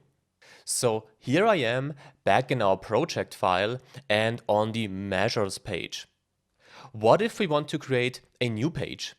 Well, to do this, we can simply click onto that plus symbol right here, like this, and rename that page by double-clicking it and naming it new, for instance. If we now press enter, we have that new page named new. Now, if you want to delete that page, you have two options. You can either right-click it, like this, and press delete, or click it again, and now press that little X symbol right here. If you do that, the page will be deleted, like this. And then you press delete again. So this is how we can create a new page. But what if we want to copy an existing page, so create a duplicate actually? To do this, we can simply right-click on the page that we want to duplicate, and then press duplicate page, like that. So this is the main overview of that part down here, of the different pages that we have in our report. Let's now focus on the ribbons up there. We are in the home ribbon now, and I think you know that get data, recent sources, enter data, and so on. But if you look at this insert area right here, then you can see some new features. The first feature is the new page feature. If we click that, then we can see that we can create a blank page or a duplicate page. So this is basically the same functionality that we just saw when we talked about the pages down here. Let's take a look at the next option, the new visual option right here. And what immediately happens is that Power BI automatically creates a new visualization. In that case, we created a column chart, as you can see right here. If you want to change that visualization, then you can simply select another one, like this for instance, or like that. So this is how you can create a new visualization using the ribbon up here. In this module, we will simply create the visualizations by directly selecting it in that visualizations area. But we'll talk about that in a few seconds. If you want to delete that visualization right here, then you can simply press delete. So this is the new visual button right here. Let's take a quick look at those three options. The first option is the text box. If we click that, then we can insert a text box into our report page. And we can drag that around, of course, just like the visualizations, and write something like hello. Then you can, of course, select the entire, then you can, of course, select the entire word and change the font style, the font size right here, and make it bold, underline it, or change the alignment. We won't need that, so we can click right here and press delete again. And now we have another option, shapes, this one. If we click that, then we can see that we can insert different shapes into our report. Let's try a line, for instance. So we have that line right here. We can make it bigger. Now I unselected it, sorry, so we can reselect it like this. And we can play around with the format right there. So we can delete that again by pressing delete. So this is the home ribbon. But we have another ribbon, right? We have that view ribbon right here. In that view ribbon, we have four main options actually. The first thing is the phone layout. And as you can see, you now can insert your visualizations into a mobile phone style. For instance, if we select the left visualization right here and drag it into that stylized phone, then we have it. And if we select it, we can increase it like this or like that. And if we scroll down, we can insert the second visualization, this one for instance, like this, click it, and like that. So this is the phone layout. Again, we won't need that in that module, so we can go back to our desktop layout, right here. And as you can see, we didn't change our desktop layout. We only worked in the phone layout. Another option is the page view, right here. If you click that, then you can decide on how you want the page to be displayed in this overview. Now we have two more options left up here. Show grid lines. Let's click that. And as you can see, you now have these grid lines in your report page. which allow you to position your visualizations more precisely then. And if you want to increase that precision, then you can also add the snap objects to grid option right here. What's the difference? Well, I now selected that, and if I now select a visualization and drag it to the right, or let me drag it to the top first, then you can see that it only moves point by point. So down or up, right or left. If I unselect that snap objects to grid option, like this, then I can move it as I prefer. So let's keep it this way, and let's unselect the grid lines also. So now we got that view ribbon. The modeling ribbon, well, you know that ribbon already, so we will skip that. But we have that format and data drill ribbons now. And these only appear if you select a visualization. Let's go to format first, right here. And here we have, well, two fields. We have the interactions, and we will skip that for now and talk about that later. And we have the arrange options. Well, let's talk about that arrangement. You might know that from other tools, but I think it's good that you can see how this works in Power BI. So bring forward or send backward. Well, if we simply select that visualization right here and drag it on top of this one, then you can see, if I unselect it, that this second visualization, so that number, is on top of that column chart. If I select it and now go to send backward and send it to the back and click right here, then you can see that the visualization is now behind that column chart. If I select the column chart and press send back right here, then the initial visualization is in front of that column chart again. That's what you can do with that. Let's drag it right here again, because I think it looks better, and go back to the format menu, which is still open. Now we have the align option right here. What is that? Well, let's assume you want to do the following. You want to drag that right here, and now you want to align all of these visualizations to the top, so at the same height. To do this, you simply select one visualization, press and hold the Control key, select the second one and the third one. Now go to Align. Now we will align the visualizations on top, like this. Now I have to bring some chaos into that for the next option, the Distribute option. Let me first use that and drag it to the left, right here for instance. Now let's again select all of the visualizations, like this, click Distribute, and if I now click Distribute horizontally, then you can see that we perfectly distributed our visualizations. Let me click right here and only select one visualization then. Then we have that data drill ribbon up here. We will talk about that later throughout that module. And if we now click here, we see that we have our basic 3 ribbons again. So we understood the pages, we understood the ribbons. Let's now take a quick look at the right 2 columns, the visualizations and the fields. The visualizations up here, well, you probably know that already. You can simply click in here on that pie chart, for instance, and then you have the visualization, and you can drag it around, of course, as you prefer.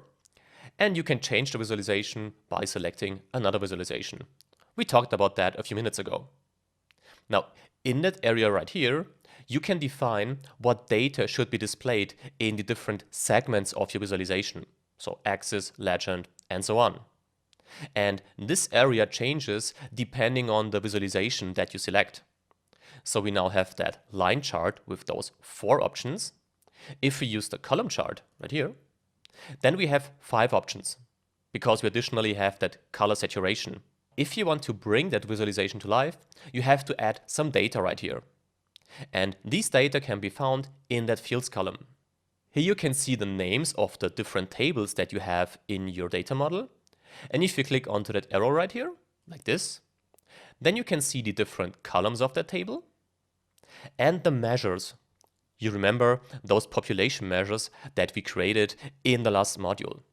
We can also use them in our visualizations, as we tried it right here.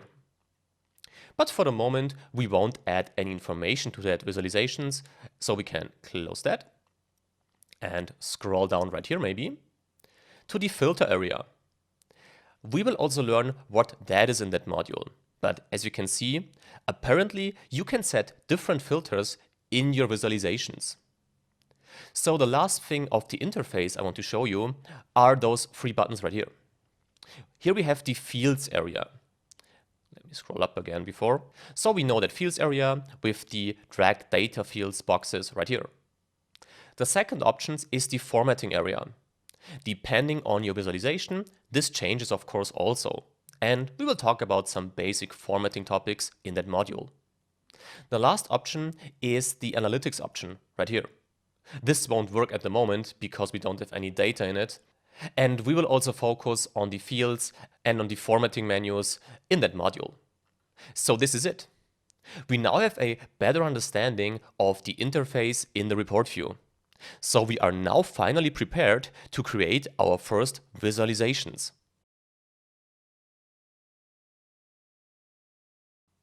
We want to create visualizations. Let's do that right now. So I am back in the project file and on the page that we created in the last video. Now the first thing we should do is we should delete that page, right? Because you don't need it actually. To do this, we simply go down here and press onto that X right here, like this, and press delete. Now we are back on our measures page, and as we want to create some new visualizations, we should create a new page. Right here, double click it and call it overview and press enter. So what could we create in that overview page? Well, I think we should start with a basic line chart maybe. To do this, we go to the visualization column right here and select the line chart. Now we got our chart on the report page, and if I click right here and hold the left mouse button, I can move the chart around. So as you can see, this page, so this white background, limits the area where I can position the visualization. So let's put it right here maybe and make it a little bit bigger, like that. So we now have that visualization, our line chart, and we want to add some data to that. We know how this works from the last video. We can go to the fields column right here. And in this fields column, we then click onto that arrow next to fact population, for instance. Well, and now a first starting point could be the population data. And we could use this one then and drag it, well, maybe into the chart. This worked. This doesn't look really good at the moment, of course, but it worked. And you can see that because the population was automatically defined as a value, which is correct. Now, another option to do that would be to take it again and drag it directly to the values area right here. And then we have the population twice. So to delete one of those items, you simply click onto that X right here, like this. A third option would be to simply create the visualization and select it directly in that box right here. So let's first unselect it. And now the visualization is gone, so you have to be careful about that. However, if you click it now again, then you can see that Power BI automatically creates a new visualization. The problem is that this is a column chart and we want to have a line chart. And additionally, it's not formatted the way we want it to be. Let's quickly change that by increasing the size again, drag it right here, and go to the visualizations column and select the line chart. So now we have our initial situation back, and now we can add some more data to that chart, because at the moment it doesn't look good. So another information that we might want to add is the year, so our axis right there. To do this, we can stay in the fact population table and select a year down here and drag it to the axis area, like this. Now it looks better, right? Now we have the development of the population from 1950 to 2100. But we might want to add some more information. For instance, the information for the specific countries. And as we have our nice data model, we can easily do that. So we can go to the dim region table, click right here, and now select the country. Let me do that. And if I now drag it to the legend area right here, then you can see, well, you can see a mess, right? Because we have too many countries in our dataset at the moment. So it might make more sense if we don't select the countries, but simply select the regions as a legend for our visualization. To do that, we simply unselect the country right here, take the region name and drag it right there. Now this looks better, right? Now we created our first line chart for different countries, different periods for the population of the total world. And we did that with just a few clicks. Let's create a second visualization. Maybe a column chart this time. Maybe this one, the clustered column chart. Let's do that. Oh, and now I changed our visualization. Why did that happen? Well, I selected our line chart and then I changed the visualization. So this doesn't only work if you don't have any data in your visualization. This also works if the visualization already displays some data. So this is a nice feature if you want to try out the different chart types, like this, like that, or back to our line chart. But we don't want to change that chart, we want to create a new one. So we simply click onto the report page, so onto an empty space, right here for instance, to unselect our initial visualization. And now we go to the visualizations column again and click right here. Now we have that new visualization and we can drag it around like this. Yeah, I think this looks fine. And now we want to add some data also to this visualization. And let me select it, by the way. So let's start again with the total population. So we go to the fields column, population, and use it as value, like this. Doesn't really look impressive at the moment. Let's maybe add some axis data, but this time we don't take the year, but the region name maybe. So we click right here and drag it to the axis field. Now it looks better, right? Now we have our visualization, which shows us the total population for the entire period in our dataset for the different regions. And with that, we now created our first two visualizations. But let me select the visualizations once again. So if I select the left visualization, we can see that we have the year, the region name, and the population. But what about those tooltips? Well, we will talk about that and also about interactions in the next video.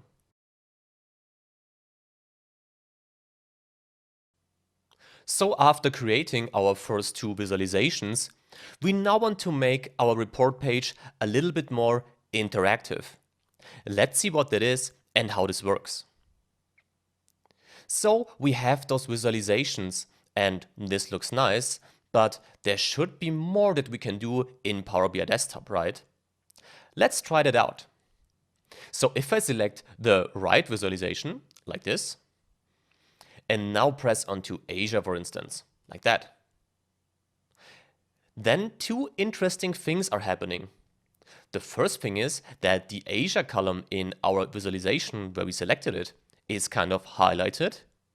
And the maybe more impressive thing is that the left visualization also changed. We only can see data for Asia right now in that visualization. Let's click onto Asia again. Now it is the same way it was before. And select Europe. It's the same behavior. We can also see that we now highlighted Europe right here. And we can also see the Europe development in our left visualization now. Why is this happening? Well, if you remember back the interface video, we had an option named interactions. And we can find that as soon as we select a visualization, go to the format ribbon, and now in that left part, right here. What if I click that? Did you see what changed? Let me do it again. And now focus on the line chart, so on the left chart. And I select it again. And what you can see right here is that we have two new symbols, right? This filter and this none symbol. What does this mean? Let's maybe select the none first, like this. Then we can see that we have our initial visualization back. But I still selected Europe, right? So let me unselect Europe and select North America. This doesn't work anymore. If I change that back up here to the filter, then it gets filtered. So this means we can interact between our visualizations, and we can define how this interaction should impact the other visualization. So in that case, either with a filter or not at all. Let's keep that filter. Now let me click North America again, like this. And if I now select the left visualization, then you can see that we now have three options in our column chart right here. We have that filter, we have that none, and we have that highlight. At the moment, highlight is selected. What does that mean? So if I press right here, for instance, didn't work, now it works. Then we can see that Asia is highlighted because I selected Asia in that left visualization. We can also do that with Africa, of course, like this. So what if we change that from highlight to filter? Let's click right here. Then we only see Africa. So we only see the selected region. We can try it again, like this. Now we can see Europe. If we select none, then it doesn't change at all. So we can click whatever we want right here. Didn't work, now it worked. Oops, now it worked. And now it worked. So basically, this doesn't impact that visualization at all. But let's switch it back to highlight and click right again here. So this is also interesting, right? We have, let me just do it like this so that you can see more. So this is interesting, right? We have interactions between different visualizations. We can edit that interactions, and the interactions are different depending on the visualization that you selected. So we only had the filter to the left, and we have the filter and the highlight option to the right. So this is it, what we can do with the interactions. As we are done right here, we can now leave that interactions menu by simply clicking again onto the edit interactions button right there, like this. So as we now did that, we want to take a look at another feature, the so-called tooltips. Because if I select the left visualization and look right here, then we have the axis, we have the legend, the values, but the tooltips, well, we don't have any information in here at the moment. Now, what could that be? Well, to understand that, let me first move the mouse over that line right here, for instance. As you can see, in this box, you can see all the information that we have in our visualization. So the year, the region, and the corresponding population. Nothing more. Now, what if I go back to our fields column and use our population, so that female population as percentage share in the total population measure that we created? Let me use that and drag it to the tooltips, like this. Nothing changed, right? The chart looks actually the same. The only thing that changed is the chart title right here. But the content, no change. Let me move the mouse again over one of the lines. This looks different now, right? Because now we can see that we have that percentage share of the female population also in our window right here. So we have an additional information that is not directly visible in the chart, but that becomes visible as soon as we move the mouse over a certain data point. And this is what a tooltip does. It simply helps you to add some information that you don't want to display directly in the chart, so right here. But if you move the mouse right here, you can add information like that. So we now understood all of the fields that we have in that line charts right here. But if I select the right visualization, we have the axis, the legend, we don't need it right here, so we don't need a field, but we know what that is. The tooltips, yes, we just learned that. But what about that color saturation right here? Let's learn what that is in the next video.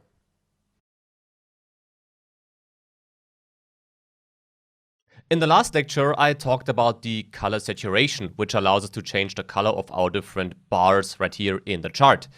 Now, as you saw in the pop-up window, and also if you click onto this chart right here, well, this color saturation field apparently is gone. The reason for that is that Power BI gets constantly updated by Microsoft. It gets updated, improved, new features are added, and other features, older features, are not available anymore. That's not totally true, to be honest, because the color saturation is still here. It just can be found in a different location right here in Power BI. So for us, this means if we want to change the color of our bars, we can simply click right here onto our Format menu right there. And here we can find the Data Colors menu, this one. If we click onto that, you can see that we can change the overall color of our different bars or go to the advanced controls. We'll have a look at that in a few seconds. Let's first click onto the default control and change it to red, for example. As you can see, no big surprise here, the color of all our bars inside our visual changed. Now, let's switch it back to the default one right here, and let's now select Show All right here, because this would allow us to change the color of each bar in the chart individually. For example, we could go to Africa right here and switch it to yellow, like that. So with that, we could change the color individually for each single bar in our chart. I'll stick to the default value though, like that. Because actually, I would like to change the colors automatically depending on a certain value. Now, this sounds kind of strange, but if we go to the advanced controls right here, then you can see what I mean by that. Because in this menu, we can now change the color of different bars in our chart depending on certain parameters. Now, we'll not dive into all of these now, just into the most important ones. So let's get started by making sure that we format our bars by the color scale, because that's what we wanted to do. You remember, we talked about color saturation in the older version of Power BI. Now we can base our color, so the color change of our charts, on a field right here. The default is the sum of the population right here. That's the default value that is selected. This simply means that our colors will change depending on the population number in a certain region. So if Asia has a higher population than Europe, which is normally the case, then Asia would have a different color than the chart for Europe. That's what is meant by that. So you can click onto this and also select other values for that. This could be, for example, let's say the female population, just as an example. We'll stick to the total population right here though. So let's click right here once again to let this menu disappear. Here we can define how this color change should be calculated, so what this color change should be based on. In our case, it's the sum of the population value. You could also take something like the average, the minimum, the maximum, and so on. Also something we won't dive too deep into here right now. It's more about the general logic, so for us the sum is totally sufficient. Here we have the default formatting, which simply allows us to define how missing values or gaps in our data should be displayed. So these could be displayed as, well, not formatted values at all, as 0 or with a specific color. I'll stick to as 0 right here. And then we can finally define the color range right here. As you can see, for the lowest value, we now have a default value of red, which I would like to change to this lighter, well, blue, let's call it blue right here. And then we can also define the maximum, so our highest value. This is right here, this darker blue color. You can also change the criteria for that color change, so it could be the lowest value or a specific number. Same thing is true for the highest value, could also be a number. But in our case, this is actually what I would like to achieve. So this basically means that if we have a higher amount of a population in a certain region, then the color gets darker. If we have a lower amount of the population, our color gets lighter. So if I click OK now, you can see that the color of our bars in the chart changed automatically. So Asia has the highest population, so we have the darkest color, and Oceania or South America, for example, North America, have a lighter color because the population is less right there. So this is the updated color saturation. Right here you have lots of options how you can change the color of the different bars in our charts, which again helps us to make our visuals, our reports a bit more individual, a bit more customized, you could say. Of course, this doesn't only work for the regions here. If we go back right here to our fields ribbon, then we could also say that we don't want to display our data by the different region names, but we could also say that we go right here to our dim region field right here and drag the country as the axis value. If we now remove the region name, we can now see that the formatting also works on country level. So if you go right here, you can see that the color gets a bit lighter the less population a specific country has. Now, of course, you could add a broader color range right here to make this differentiation a bit more clear, but the general logic works totally fine. Now, let's change it back to region name though, because we want to stick to these data, and let's get rid of the country. And with that, we got our chart back, which works nice, but it wasn't really comfortable, you could say, because I had to drag the country right here as our axis, then I had to delete the region name, and then I had to drag the region name back into and delete the country. Wouldn't it be easier if we could kind of combine these two features in one single chart? So if I would be able to switch between the region level view and the country view, well, as I said, in one single chart? Well, the good thing is this is also possible in Power BI. So we'll have a look at that feature in the next lecture.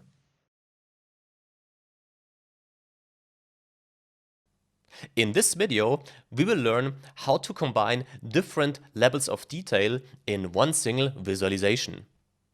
So we had the problem that I had to change between the regions and the countries, and this wasn't really comfortable. Let's select the right visualization first. What we want to do is we would like to be able to have the country and the region information in that chart without having to change the axis again and again. Now, we can do this by adding a hierarchy. Now, let's simply add one to see what that is. So to do this, we simply go to the fields column right here. And in that fields column, we now right-click onto the region name, like this. In that menu that opens now, we can click onto New Hierarchy, right here. And now we can see that we created that new hierarchy below our initial column right here. In that hierarchy, we only have the region name at the moment. But the good thing is, if we now select the country right here and drag it into that hierarchy, it is added. And this is the great thing. It doesn't change the initial columns, so we still have the country and the region name, but in that new hierarchy, we have the same two data. So what can we do with that now? Well, let's first select the hierarchy, like this, and unselect the region name, because you can see that the hierarchy right here is now in the axis area. So I will delete the region name. So far, our visualization looks the same way it did before. So if we click here, the other visualization changes. If I click again, it changes back. So nothing new. Well, that's not true, right? Because if you look onto the top of that visualization, we have some more buttons, or some new buttons actually. Now, what are those buttons doing? Well, let's press some of those buttons. So we can, for instance, press this button here. Let's see what it says. It says go to the next level in the hierarchy. Let's try out what that is, like that.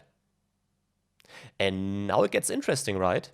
Because now we have a more detailed level of the information that we have. So we now have the population data for the different countries. And if I scroll through right here, you can see that we have the information for all of the countries that we have in our dataset. Now, this is nice, but how can we get back to our region level then? Well, this is also really simple, because we only have to go up here and click onto that arrow. So we got that.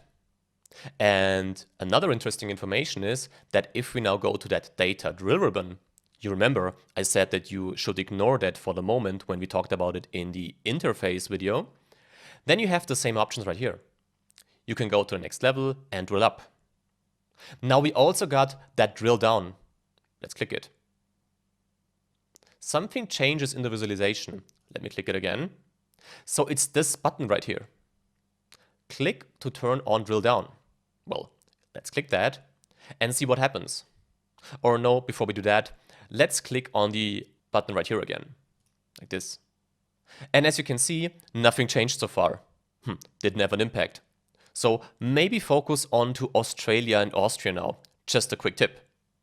So let's go back to the previous hierarchy level. But now we activated that drill down. So if I now press on to one single area in that chart, right here for instance, then this looks different, right? Because if you now look to Austria, this is still here, but Australia is gone. And why is it gone? Well, because we only see the countries that are in Europe now. Isn't that interesting? With that drill down functionality, we can define that we can also go to a more detailed level in the chart for single elements of that chart. In that case, the region Europe. So if we now go back right here and click onto Asia, for instance, we have the same thing for Asia. And that's the really great functionality of that hierarchies and of that drill down function, of course. So we added an additional element to our visualization. But what if you would like to limit the hierarchy levels?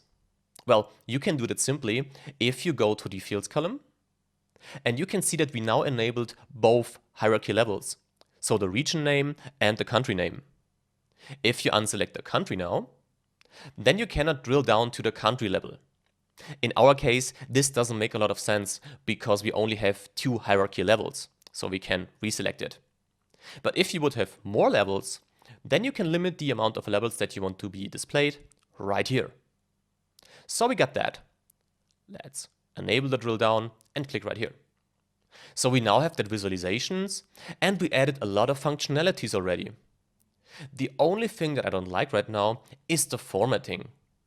So I think it's time to take a quick look at what formatting options we actually have in Power BI Desktop. Let's do that in the next video.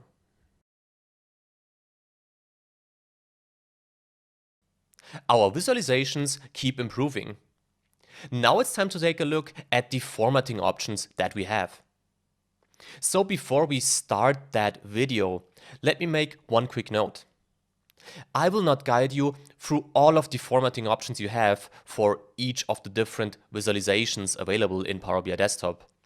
I just want to give you a basic overview so that you're able to find the formatting section and that you get a basic understanding of what you can do right there. And then, of course, it's up to you to decide how you want to format your visualizations. Now, after saying that, let's first select the line chart, for instance. Now we know that fields area right here, so in the visualizations column. And if you now click onto that symbol right here, this is the formatting area right here. Now, one important thing maybe, if we now select the right visualization right there, like this, then the formatting options change. So this is not equal for all of the visualization types, but as we will now take a basic look at all those options, you will find yourself pretty comfortable with the other visualizations. Now let's change back to the line chart right here. In that line chart, we can now see that the first option we have is the legend. And if you change that from on to off by clicking right here, then you can see that the legend up here disappeared. If we turn it on again, it's back. Now let's say you want to have that legend, but that you're not happy with the way it looks and the way it is displayed. To change that, you simply can click onto that arrow right here. And now the first thing we can do is we can change the position. So now it is on top. We can change it to bottom, for instance, to the right, and many other positions, just as we prefer. So let's change it back to top. I think this looked quite good, like this. The next option is to decide if you want to have a title. So we now got one. If you turn it off, region name is gone, and back again.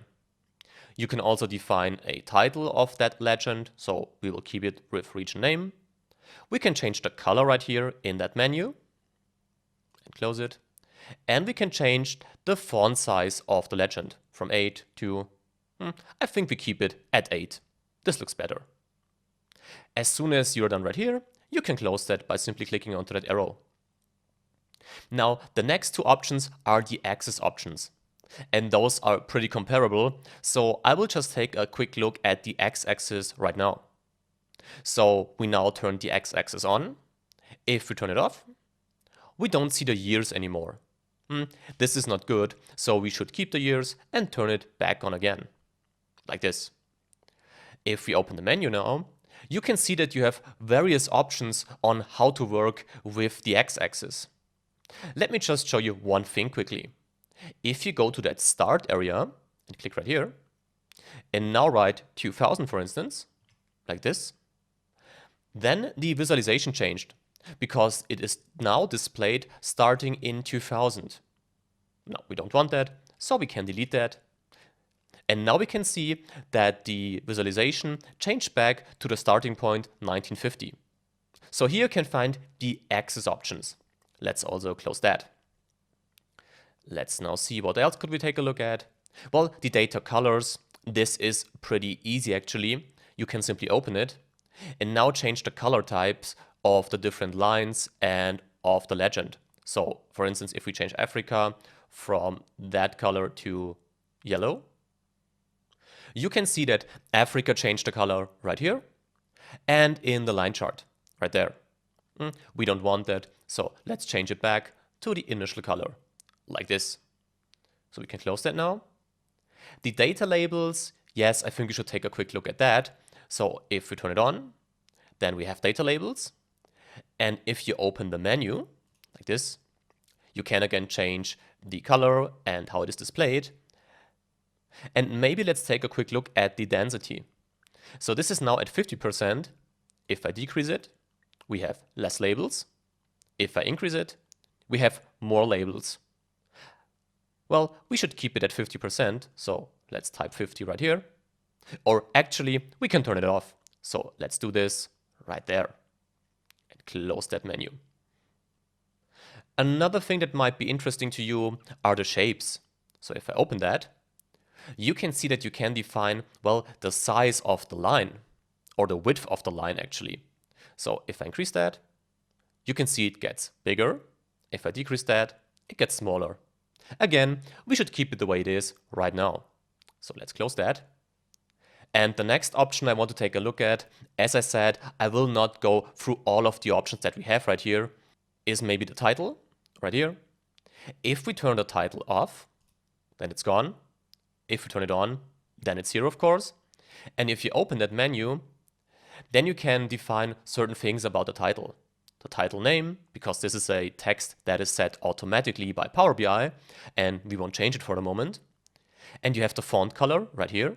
So we could change that to white, for instance. But now we cannot see a lot in our visualization. So we should also add some background color, maybe black, and change the alignment. So now it is aligned to the left. We could change it to the center, like this. And we can also change the size of the title, maybe like this. Now this looks good, so let's close the menu. And what else can I show you? Well, maybe the background. At the moment, we don't have any background. If we turn it on, you don't see a difference. Let's see why this is not visible. So we click right here, scroll down a little bit. Well, you can see that we have the color set to white, and this is why we cannot see any background right now. If we change that to this dark gray, for instance, then we have a background color. And here we can play around with the transparency. To be honest, I don't want to have a background color in our report, so we can turn it off right here and close that. Now the last thing I want to show you is that border option down here. If we turn it on, you can see, if I unselect the visualization quickly, that we now have that little border around our visualization. And if we click that again, go to the formatting menu, scroll down, open that menu, then we can define the color of that border. So we will keep it black because I think this looks good. So let's now close that also. So now we formatted our left visualization and we can click onto the report right here. Now that we did that, what if you want to have the same formatting style to that right visualization? You could, of course, click here, go to the format menu, and also adjust the title and the border in our case. One option, but not a really comfortable option, I would say. So we won't do that. But if we select our left visualization, so the formatted visualization, and go to the home ribbon, and now select the format painter right here. Click that, like this. And now move that format painter to the other visualization and simply click right there. Then you can see that the format was now applied also to the second visualization. And if we click right here, you can see that this also looks nice right now. The only thing that doesn't look nice right now is that sorting in that right visualization. Because I would prefer that we can see the different columns sorted by the size of the population and not alphabetically by the name of the region. Now to change that, you select the visualization, something I just did, and now in the right part, right here, if you click there, you have more options. And the sort by population option can be found right there. If you click that,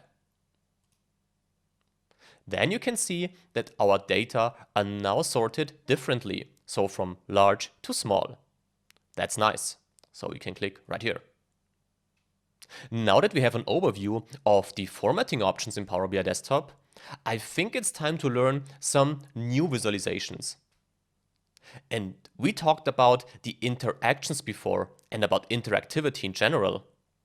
Maybe there is one visualization type that helps us to make our reports even more interactive. Let's learn what that is in the next video.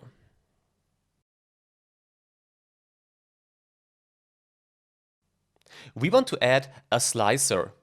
Let's do that. So we talked about interactivity, and at the moment we can click into our visualizations, but I want to have more. And to get more, I will simply add a slicer. And instead of talking about the slicer, let's simply create one. Now you can find the slicer visualization in the visualizations column right here. If you click that, you find the slicer and you can position it right here. Oops, and right there. So I would like to have it like this. You can also position it vertically or as you prefer, but I like that horizontal orientation in that case. So now we have that slicer. And the interesting thing is that in the fields area right here, you can see that we only have one data field that we should drag right here. Now, why don't we just use the years?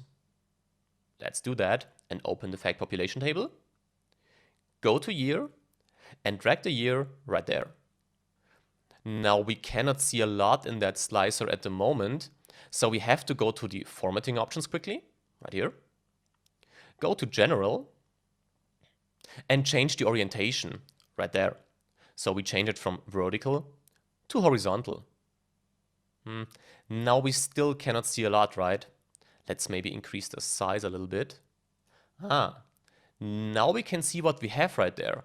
Let me just click onto that visualization, drag that down, and onto that one, also drag that down, and put that to the top. Now you can see what the slicer does, right? We now have an overview, or a list actually, of all the years we have data for in our dataset. But what does this mean for us? So we can scroll through that right here. And we could, for instance, select 2017, like this. And now it gets interesting, right? Because now we are able to select the population data for a specific year. And additionally, the other visualizations react on what we did right here. We know why this is happening because of the interaction settings, but nevertheless, this is really awesome, right? So what if I want to select 2018? Then it selects 2018. This is nice. And we can now click through all of the years, just as we prefer. However, there are two more options that we should take a look at regarding that slicer. The first thing is, if we go to the formatting area right here, and to selection controls, deselect all option. This is off at the moment. If we turn that on, like this, nothing changed, right? Not true. If we go to the beginning of that list, by clicking that arrow right here, and maybe increasing the size again, then we can find that select all button. Now, if we click that, we selected all of the data that we have. If we click it again, nothing changed. Again, no, nothing changes. Now what's the difference? Well, in that case, we selected all of the information, and if we click onto one of the years, like this year is not anymore displayed in that sum of the data we have right here. So we now excluded those 5 years. The other way around, if we click select all again, now we selected nothing. So this means at the moment we have all the data here in our visualization. And if I select 1 year, we only see that single year. And if I click right here, we only see this year, that year. So that's the difference that we have right now when we press onto that select all button. The second option is that single selection option. Let's see what that is. So we turn it off right now. And now we selected 1966. So if I now select 1967, now we can select multiple years in that slicer. So we now selected those 5 years. If I press select all again, we can now also unselect various years, just the way we had it before. There wasn't a difference, right? If I turn it on again, the single selection, and now press right here, this is the same behavior. But if I now go back to the select all button, like this, now select 1 year, we have the single selection back again. And if I turn that off, then we can select multiple years. So that's the difference. It mainly has an impact in this kind of visualization. So if we selected none of the years, and then we can decide how we can select the years. The last thing that we might want to change is that we might want to get rid of that year right here, because it's a redundant information actually. To do this, we simply go to the format area, go to header, and turn it off. And now we have more space for our years. Let's maybe format it like that. Perfect. And now we can select everything again if we want to, or do it like this maybe. Nice. So now we have that slicer and we know how this works, and we see that it's really a great addition to our current visualizations. Now let's create some more visualizations with the slicers and see what we can do with that. And we will do that in the next video.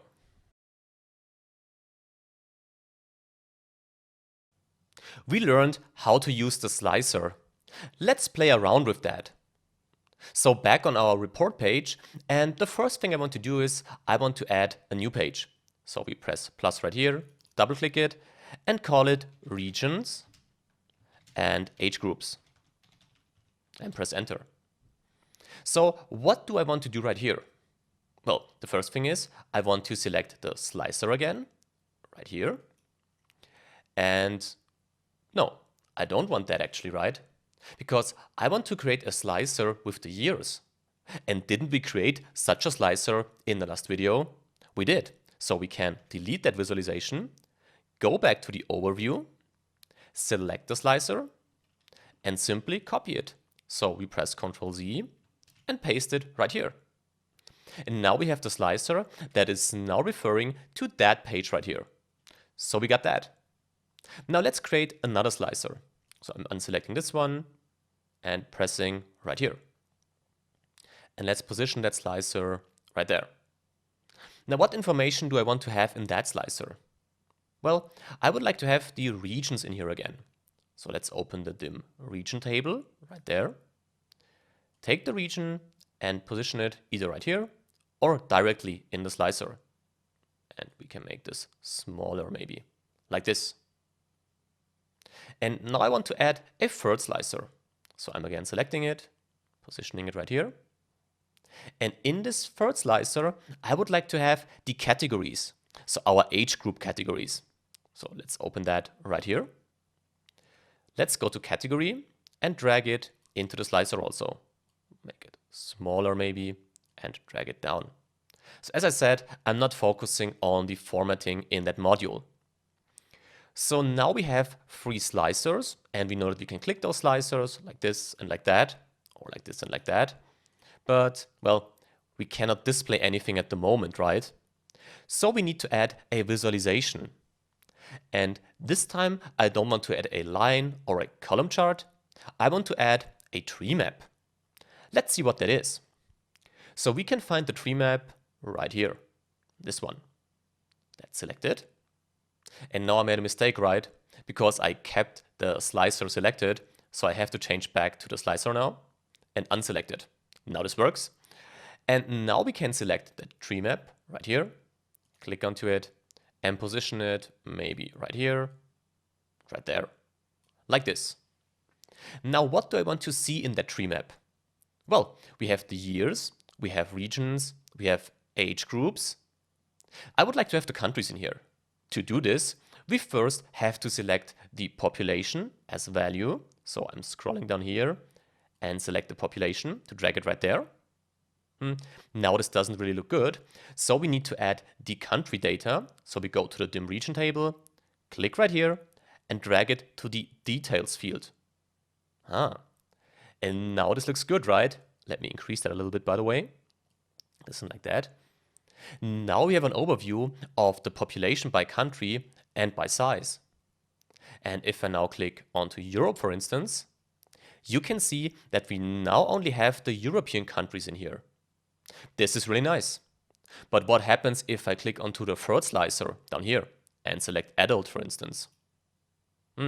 Then this also changes. And I don't want that. I don't want to have that slicer to have an impact on that tree map. So we have to select that slicer, go to the Format menu up here, and now click Edit Interactions. And now I want to make sure that this slicer doesn't have an impact onto that tree map. So we can simply press None right here. Now we got that. Let's unselect the Edit Interactions menu. And now see what happens if I click right here. Nothing. This is really great. The only problem right now is that this category slicer, well, we cannot display anything right here. So maybe we have to add another visualization to that page. And maybe it makes sense to now add a table, because sometimes it's better to see the numbers as numbers and not visualized in a chart. Now, to insert a table, we first unselect the slicer. Then we go to the visualizations area right here and select the table right there. If we click that and position it right here, right there maybe, and like this. And then we have to add some information to that table. So the first thing we have to do right here, we have to go to the dim region table, go to country and drag it as a value, like this. And now we see a list of all the countries in Europe, of course. And this category, well, doesn't have an impact, of course. Let's select the table again. The second information I would like to have is the category, because I want to see what we selected also in that table. To do that, we simply go to dim age group and add the category right here, like this. Now we have the country, the category. I might want to add one last thing, the population, right? So let's go down to the fact population table and select the population right here. So we drag it into that values area like this. And now we have the country, the category, and the population. This is really good. The only thing that's not good is that we cannot see that really well. So if you now go onto that space between those two columns and increase that, maybe like this, and maybe like that, and make the visualization a little bit smaller, maybe increase it a little bit, and also increase this one, like that. So we have that list of the countries, the categories, and the corresponding population. So let's now play around with that and see what we created now. So the first thing we could do is we could select 2017 maybe, like this. Now we selected Europe, and now let's select Germany, because this is where I'm from, so let's click that. And we now have the category baby with two different values. That's strange. Let's select the adults maybe, and select Germany again. We actually only should have one value now, right? We should have the total population of the adults in Germany in 2017. The problem here is that if you think back about our data model, we have different age groups in the category adult. So we have the age groups, I don't remember, I think the total was 29 to 64, I think. And in this range, we have various age groups, and each of these age groups is allocated to a category. So basically, we see each age group that is part of the adult category separately. And additionally, we differentiate it between male and female. And this is why this list even more increases. So we have to change one little thing. To do this, we select the table, like that. Go to population, because this is the wrong calculation at the moment, and change the default summarization behavior. At the moment, we say don't summarize. If we change that to sum, like this, then it summarizes all the values, so all the values in Germany belonging to the category adult. And this 40 million, I think this is quite okay. So if we now select different countries, we can see that our list or our table changes dynamically. This is great, right? The only thing that I don't like right here is the amount of information we have right now. So I would like to add some filters. Let's learn how we can do that in the next video.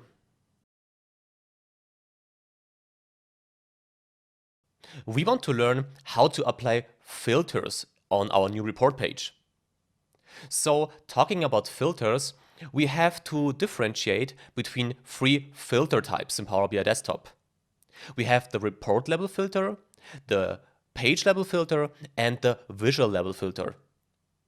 Now, to understand what that is, I think the best way is if we simply apply each of those filters right now. The first filter that we want to try is the report level filter. You can find it on each page of the report. And if you then look to the visualizations column, in the filter area, you can see that report level filter right here. And also the page level filter, of course. The only thing you can't find right here is the visual level filter at the moment, because we didn't select a visualization, so it cannot be displayed. Now back to the report level filter. What if I apply such a filter right now? And let's say I want to apply a filter regarding the years. So I only want to select a specific range of years in our slicers. And by that, only the specific range of years should be displayed in that report. And I'm saying report because this should refer to the entire report, so all of the pages. Now, let's try that by going to the fields column, the fact population table, and selecting the year again. And then dragging it to the report level filters area right here, like this. If I now scroll down, we can see that we can set a filter type. At the moment, we selected the advanced filtering. This is the filter that we will need. But I can show you the other filter type also. This is the basic filtering right here. And if you now scroll down, you can now decide on what years should be able to be displayed in that report. But we won't use that right now. So let's go back to the advanced filtering right here.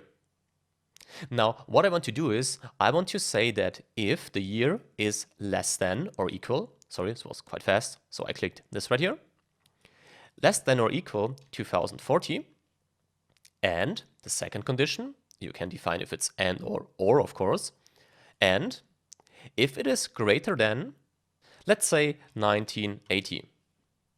And let's apply that filter now and minimize that. And if we now go back to our slicer and click to the right, we can see that we limited it to 2040 right here. And if we click to the left, you can also see that we limited it to 1980. And the great thing right now is that if we go to the overview right here, the same thing happened with that slicer, although we didn't work on that page. But as you can see, if we now click right here, it is also limited back to our regions and age groups page. And this was the report level filter now. So the important takeaway is, if you set a filter like that, it is set for the entire report. Now let's take a look at the page level filter, this one right here. What would be a good page level filter? So a filter that only is active for the page where you decide that you want to have that filter. So in our case, this page. Now, if I look at the overview page right here and at the right visualization, I think that we might want to exclude Oceania from our detailed analysis because it has the smallest population. If you want to do something like that, you can go back to the regions and age groups page and now say you want to filter the page level by selecting the region right here in the dim region table, dragging it right there, and now apply that basic filtering. So you could again choose the advanced filtering, but we don't need that right here. If you now select all countries and now unselect Oceania and minimize that, then you can see that Oceania can no longer be selected in that region name slicer right here. If I go back to the overview page, of course, like this, then Oceania is still here because the filter only applies to the page where you set the filter. So we have the report level filter, we have the page level filter. Now we have to take a look at the last filter type, the visual level filter. And I selected the tree map right now because I would like to limit the amount of countries displayed here to the top 10 countries.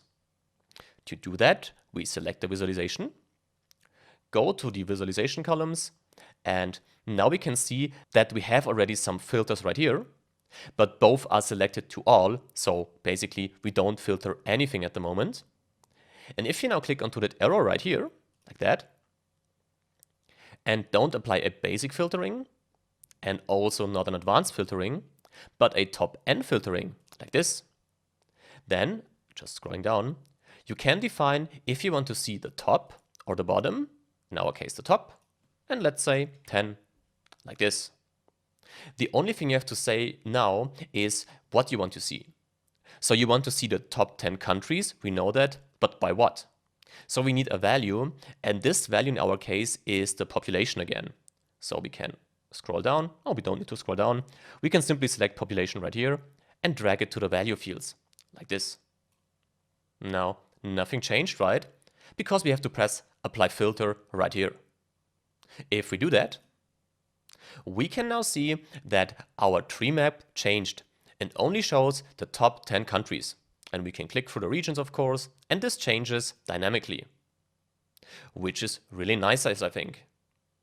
Let's click here. So we now talked about filters, and we also created a new report page with some more visualizations. In the next two videos, I want to show you some more interesting visualizations. Let's start in the next video with cards.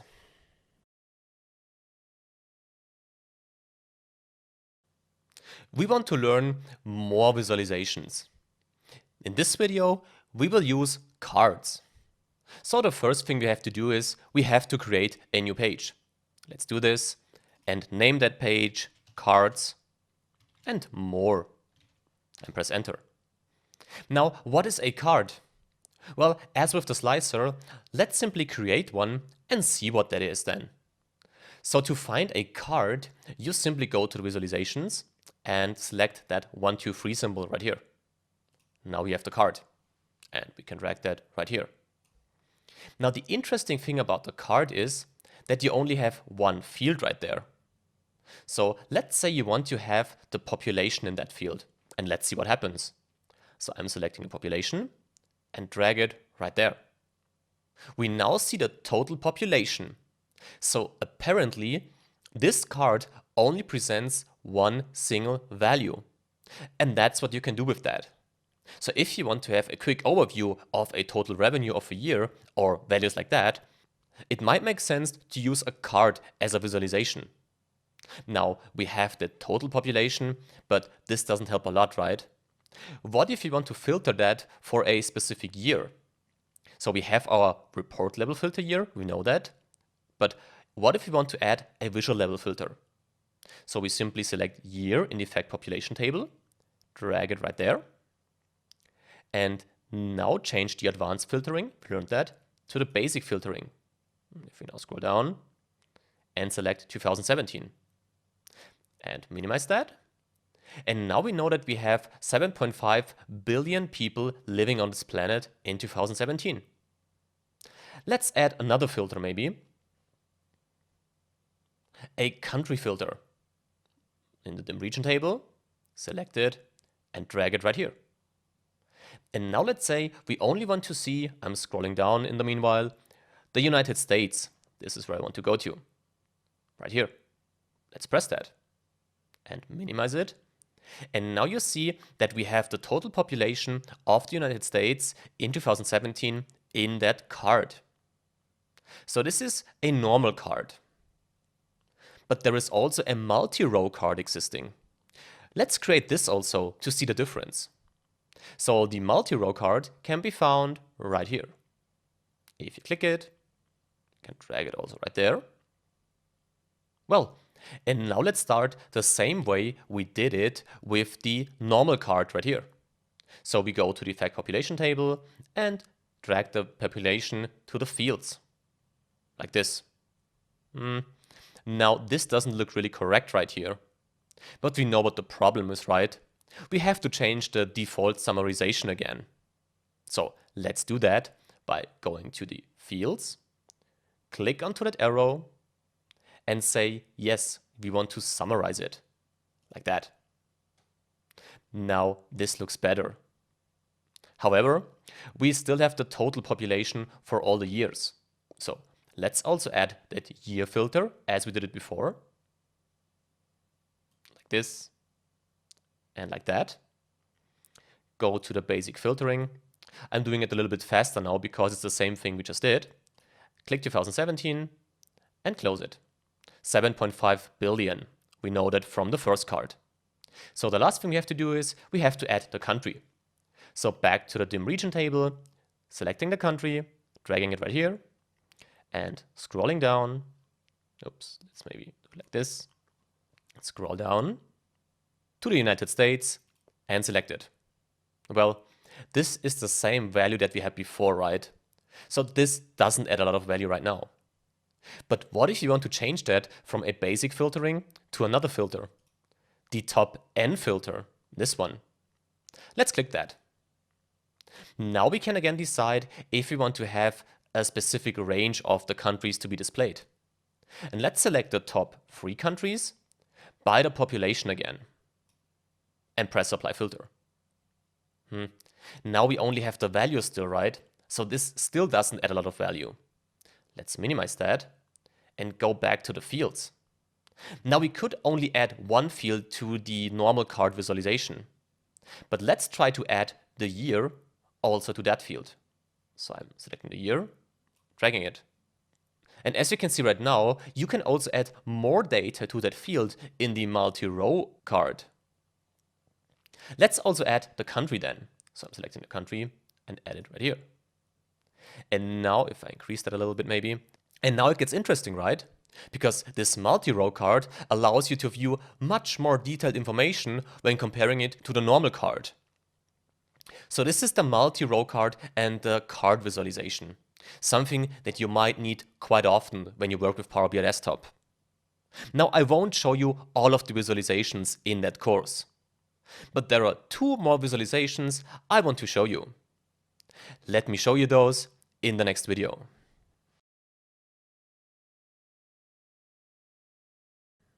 Time to show you the last 2 visualizations in that module: combined charts and bridges.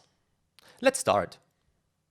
So the first thing I want to do is I want to separate our cards from the 2 visualizations we will create in this video. To do that, we can go to the home ribbon and select shapes and maybe select a line. We learned that in the interface video.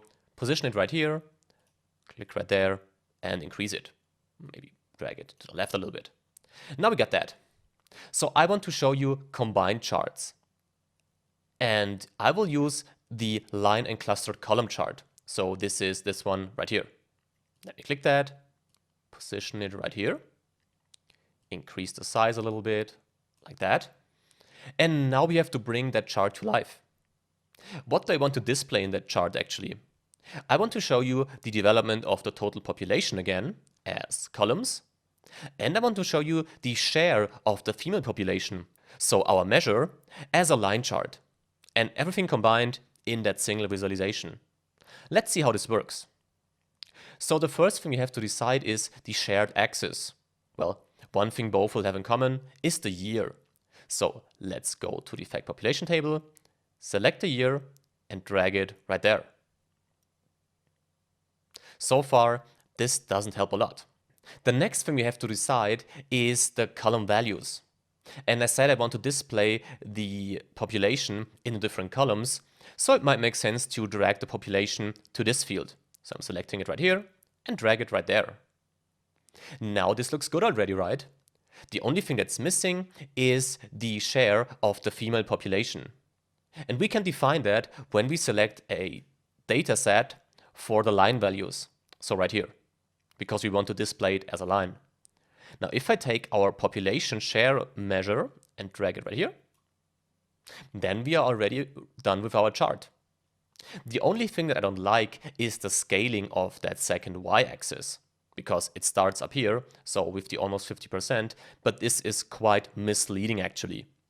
To change that, we simply select the visualization, go to the format area right here, press that, now go to y-axis, and now we have to be careful because we have two y-axes, the y-axis column, this one right here, and if we scroll down, we have the y-axis line, that one right here. And we want to change the y-axis of the line, so we have to select this one, and now define the start at 0.4955 because it's a percentage, and the end maybe at 0.505. Yeah, I think this looks better. So we can close that now. And now we can see that we quickly created a combined chart. Let me show you one last visualization then, the waterfall chart, or I also refer to that as bridge chart sometimes. So to find that, you click simply right here, and it says waterfall chart in Power BI. So we click that. Now drag it right here and right there. And in this chart, you only have to define two things, the category and the y-axis. The category in our case, well, this could be our category, so our age group category. Let's select that. If we go to the DIM age group table, go to category and drag it right here. Now we don't see a lot of things because we have to define the y-axis. And in this case, the y-axis is again the population. So if you scroll down, go to population and drag it right here, then you can see that we quickly created a waterfall chart. So this is it. Those were the last two visualizations that I wanted to show you in this module. This means we are now ready for a module summary. And we will do that in the next video.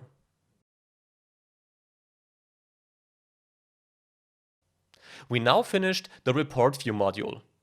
We learned how to use the interface of the report view, how to create line charts and column charts, how these charts may interact, how we can use slicers, and how we can set filters. And we learned a lot more. But additionally, this was the last module that talks about Power BI Desktop. So in the next module, we will leave that local area and take a look on how we can go on right now. But before we do that, it's time for our next assignment. See you there.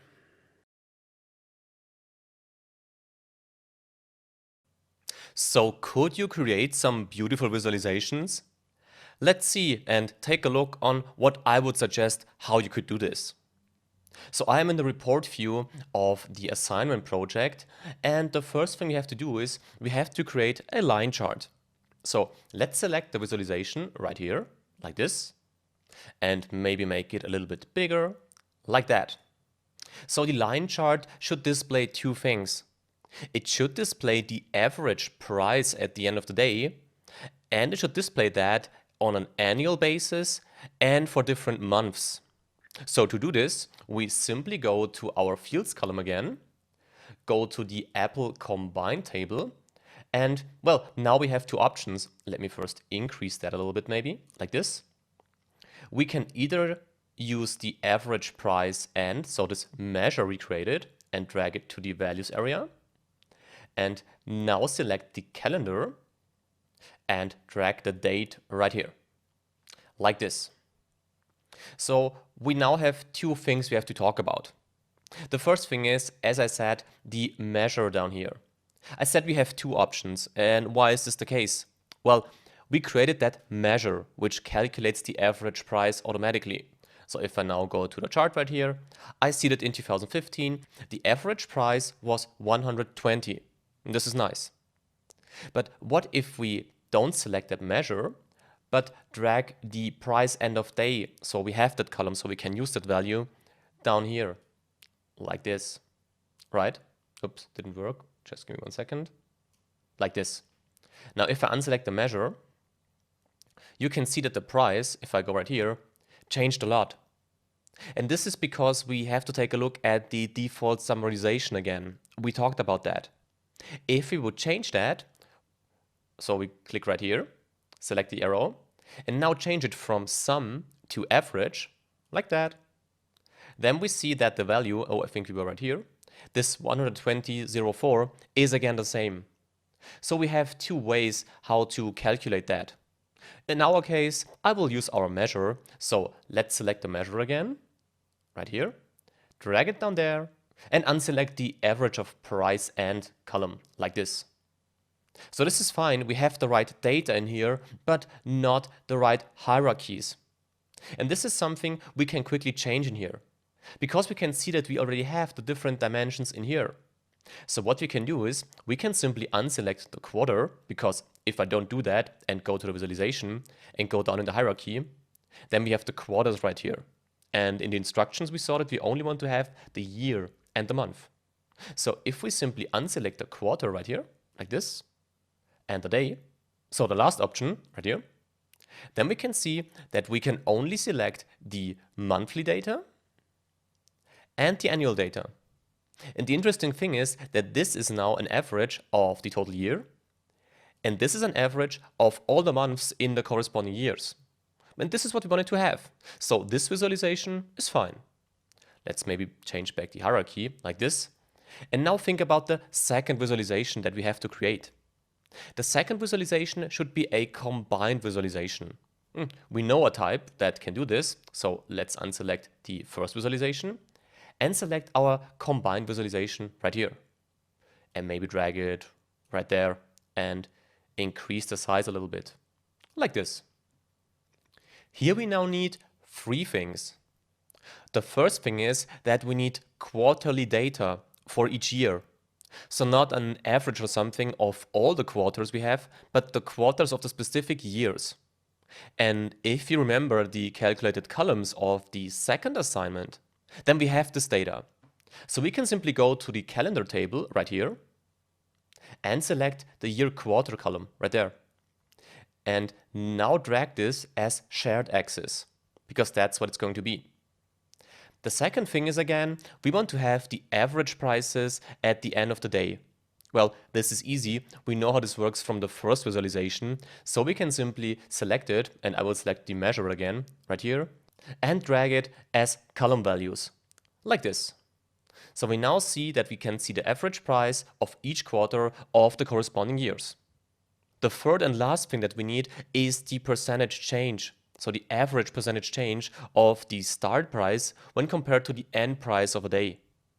Now, to implement that, we simply select the calculated column that we created right here and drag it to the line value right there. And now we are done. No, we now again have to take a look at the default summarization. Because if this is wrong, and this is the case right here because it is set to sum, then the chart doesn't make sense. So if we click again right here onto this arrow and change this from sum to average, like this, then we can see that the difference between the starting price of a day and the end price of a day apparently is not that significant normally. So this is the second visualization that we wanted to create. The third one is a great visualization, but not a really spectacular one, a slicer. Now, to select a slicer, we unselect the second visualization right here. Now select the slicer right there, and I think it's fine the way it is. And this slicer should now include the names of the weekdays. And we created that in our weekdays table. So we can simply go to this table right here and now select the weekday name and drag it into the slicer like this and make it smaller maybe, just as you prefer. Again, I will not focus on the formatting right here. So this was the slicer. But there was one important addition, right? The slicer shouldn't affect the previous visualization. So we need to select the slicer again. Now go to Format up here. And now edit the interactions. Now the slicer doesn't affect our first visualization. Nevertheless, we can click onto None right here to make sure it really doesn't do it. And we can select the second visualization and also select None. Now we can leave the Edit Interactions menu. And if we now change the different days in the slicer, nothing happens. This was the task you had with the slicer. We still have to create two more visualizations. The first visualization is again a column chart. Well, let's select it first then and unselect the slicer. Select the column chart right here and maybe drag it right there, like this and like that. So it looks fine. And in this visualization, we again want to have the average price at the end of the day and the different weekdays. So let's first select the weekday name right here and put it to the axis field like this. And now select again the measure of the average price in the end as a value like that. Now, this doesn't look really spectacular because it is connected to the slicer, of course, and this is what we should do, so this is fine. So if we now select Tuesday, for instance, or Wednesday, or select all of the days like this, then this is exactly what we want to see right here. And as we don't have stock data during the weekends, we only have data from Monday to Friday, which is fine. But there is one last visualization that we had to create. Did you find it? Let's see. Let's first unselect the slicer again, right here. And this was the visualization that we wanted to have. But what can we do with it? Well, if we click it, like this, and maybe make it smaller, then it doesn't look really spectacular for the moment, and I have to reselect it, like this. But you remember that minimum and maximum measure that we created. This is the reason why we did that in the second assignment, because we need that information right now. And how can we use that information? Well, if you look at the different fields that we have right here, then you can see that we have a minimum, a maximum, and a value field. Well, and if we use now our minimum measure and put it right here, then use our maximum measure and put it right there, and finally use our average measure and put it right here, then we have another nice visualization. Now, let me maybe drag that right here so that we have more space, or like this. And we can now see the minimum stock price, or we cannot see it really good. Maybe it's better right now. I think it's okay. We can now see the minimum price, the maximum price, and the average. And this also works for the different days of the week if we want to. And this is it actually. Those were the 5 visualizations that you had to create in this third assignment. I hope it worked fine for you. And with this assignment, we now finished the Power BI desktop section of this course. So as we now know how Power BI desktop works, you probably want to know what else we have in the Power BI universe. And we'll take a look at that in the next module.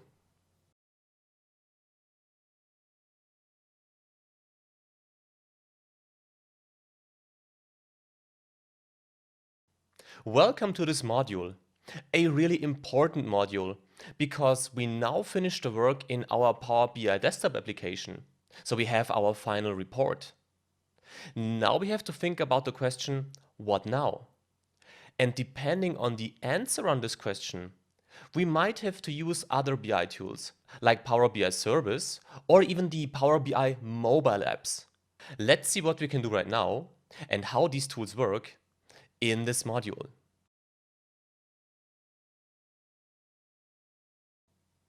Before we dive deeper into Power BI Service, let's take a look at that. The ways to continue, as I would call it. Let's take a look at the ways that we can take. So at the moment, we have you or me, so a single user. So this means we are in this area right now to the left. A single user finishing his local Power BI desktop work.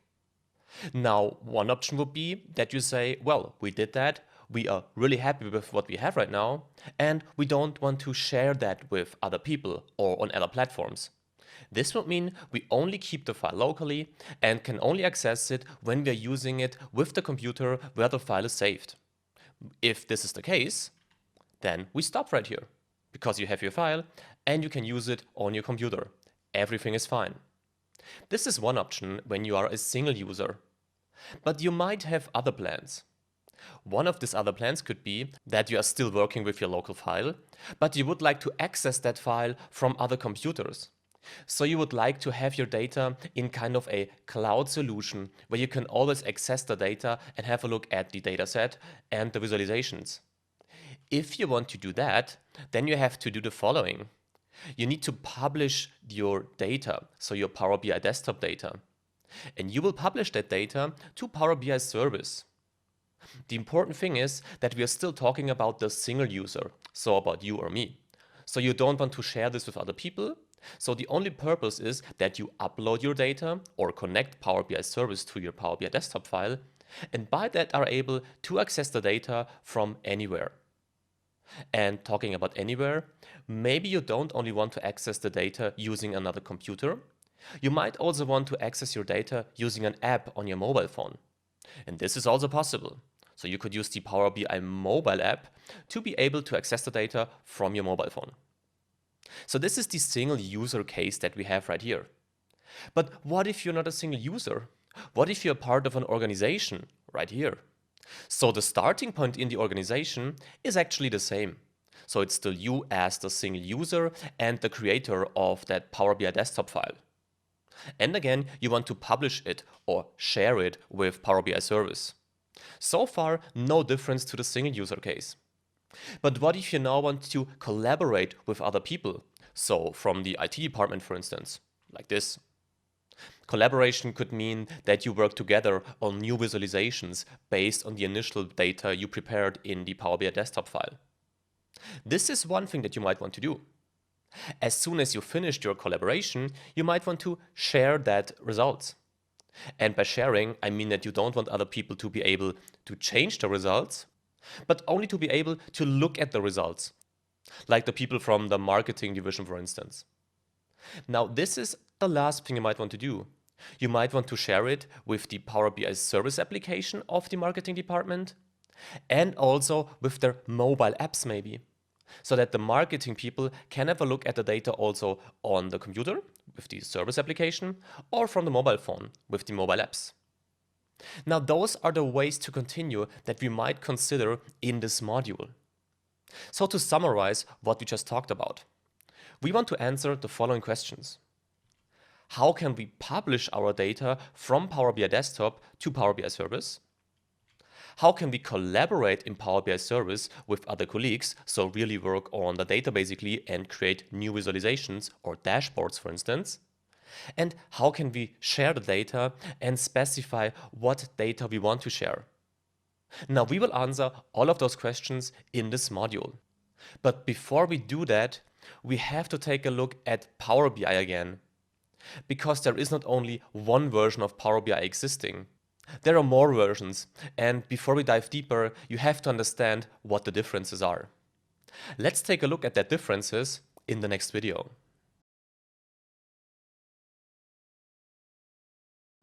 So we have different Power BI versions. Let's take a look at those. So we have some changes in 2017, and these changes look like that. Until the 31st of May, the situation was like that. We had Power BI free. So this is the version you simply get when you log into the Power BI service or when you download the desktop application without paying. That's why it's called Power BI free, of course. And we have Power BI Pro, a version with additional capabilities which you have to pay for. The main difference is that Power BI free is meant to be for personal users. If you want to collaborate with other people and have increased sharing capabilities, then you have to use Power BI Pro. That's what it was until the 31st of May. Now we had some changes. The changes took place starting on the 1st of June 2017. These changes mainly affect Power BI 3 because Power BI 3 got more pro features like access to all pro databases, so the connections, increased workspace storage, and improved refresh rates. The goal of that was the following.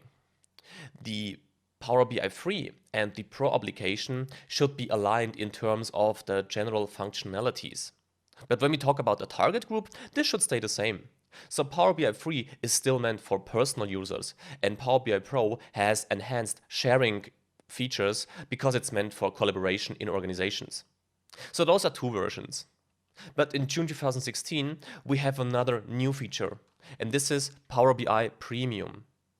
Now, Power BI Premium is meant to be for large-scale BI deployments. So a topic we will not talk about in that course. This course focuses on Power BI Pro. So whenever I will use a feature that requires Power BI Pro, you will see that in that module. However, if you don't have Power BI Pro, you can get a 60 days free trial of it to make sure that you can apply the same steps that I will apply in that module now. But generally, we can say that with the Power BI Pro and with the content of this module, we get a really comprehensive overview of the sharing and collaborating features of Power BI. Now that we talked about the differences between the different versions, it's time to finally log into Power BI Service the first time, right? Let's do this in the next video.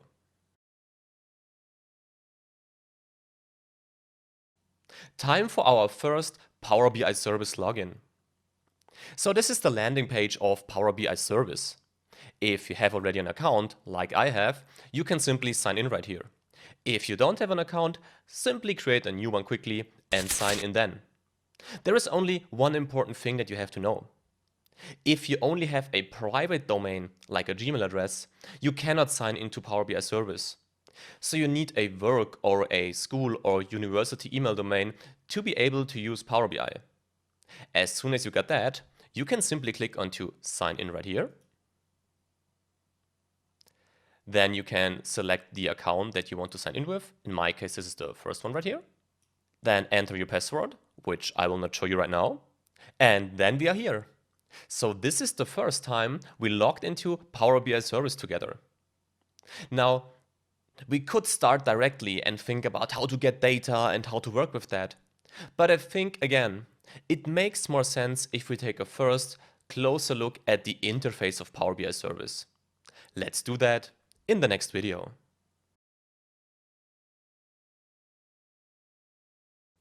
We logged into Power BI Service the first time. Time to get to know the interface a little bit better. So we have this overview right now, or this landing page actually. Let's start in the left column again, so in this area. The first thing you might note is that button up here. If you click that button, then you can see that you can have access to different Microsoft services. So nothing really related to Power BI Service at the moment, so we can close that by clicking it again. Below that, you can find the navigation pane. If you click right here, the navigation pane is minimized. If you click it again, you can see the details of the navigation pane. And I will keep it like that because we need the information right here. The first thing you can see right there are the favorites. If you click right here, you can see that we don't have any favorites yet.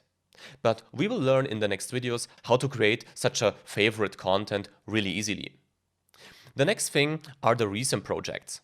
And as you can see right here, of course I didn't log into Power BI Service the first time. I have various projects in here, so in your case this might either be empty, or if you also work with it, you might also have some projects in there. The next thing we have are apps. Now what are apps? This sounds really interesting. And the good thing is we will create apps in this module. I don't want to raise the wrong expectations. We will not create a gaming app, of course. An app simply describes a specific content, so a combination of a dataset, a report, and a dashboard that we can save and access in such an app. We will of course learn how this works.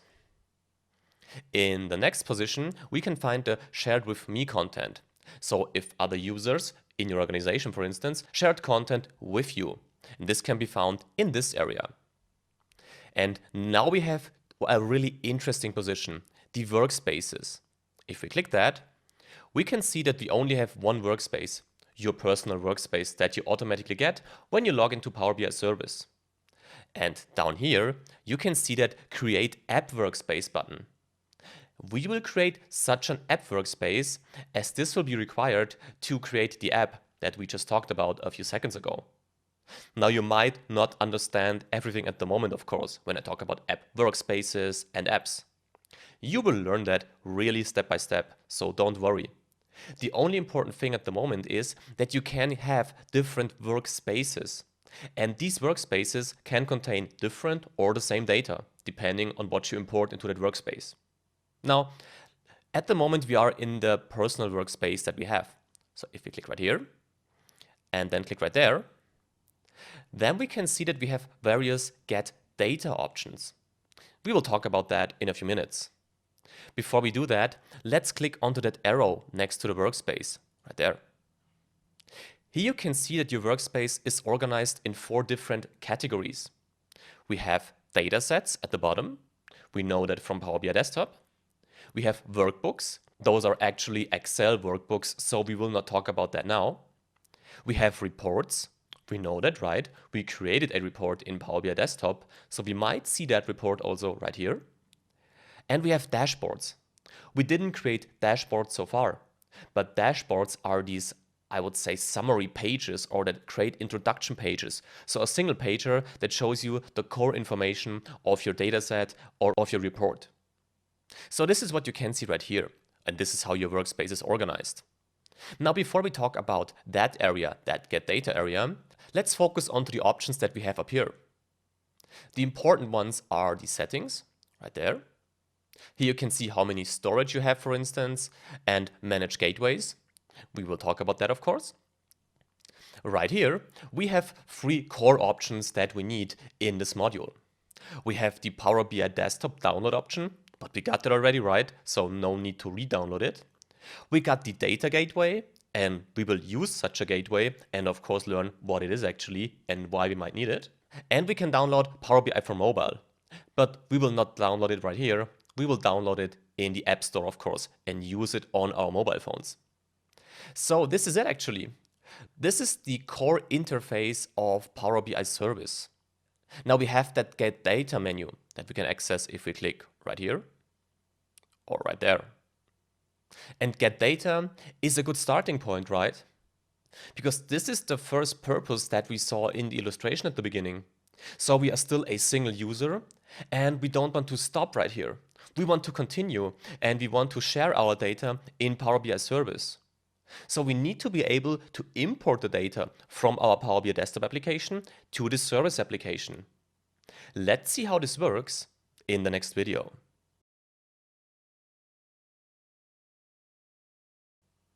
We want to publish our local Power BI Desktop file to Power BI Service now.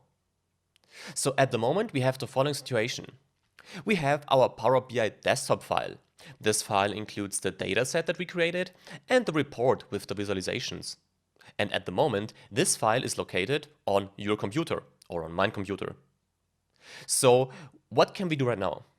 Well, we saw that get data option in the Power BI service interface. And if we take a look at that, we can see that we connect to the file using that get data option and that we can publish the file. So we have 2 options basically. The difference is that the publishing option, this is just a button that is called like that in Power BI Desktop, and that we can connect the file from Power BI Service to Power BI Desktop using that get data function. In the end, both options will result in the following. We will have the data imported from Power BI Desktop into Power BI Service. Now, some theory here. Let's see how this works. And before we go back to Power BI Service, let's open our Power BI Desktop project, one last time by the way, to see how this publish function works. So here we are back in our project file in the report view. And if you look now at the home ribbon and then go to the right to that share option, we have an option named publish. What if we just press that option? Publishing to Power BI. This sounds good, right? Let's wait a few seconds until it's finished and then go back to our Power BI service application. Now it's done and we got it, so we understood that. And now let's go back to our Power BI service application. Here I am, back in Power BI service, and I don't have any dashboards, this is true.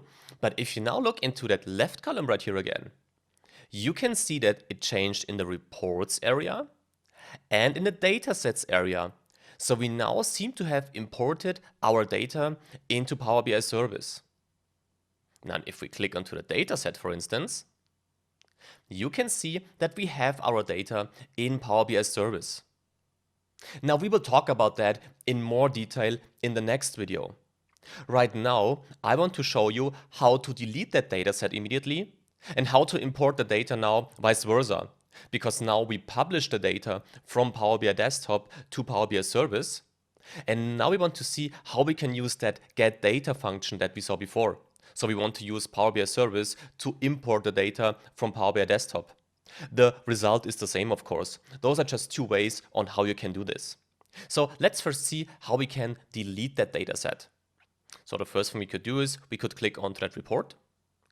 And then you can see that you have those dots right here. Open menu. If you click that, you can then either open that report, of course, rename it, or you can remove it. If you do that, then you get a quick warning. Yes, we want to delete it. And now you can see that we don't have any reports in here. The dataset is still here, so we can also click onto that dots right here.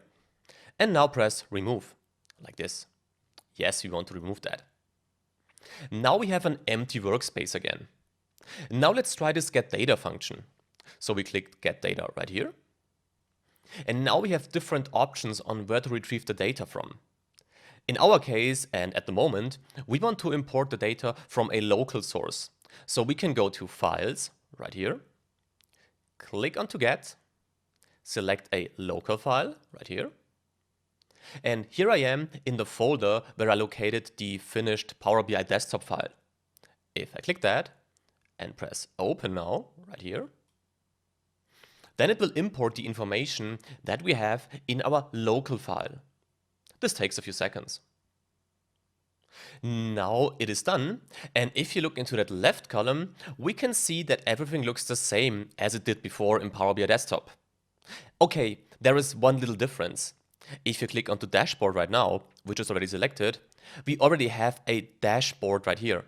But in this dashboard, there is no content at the moment.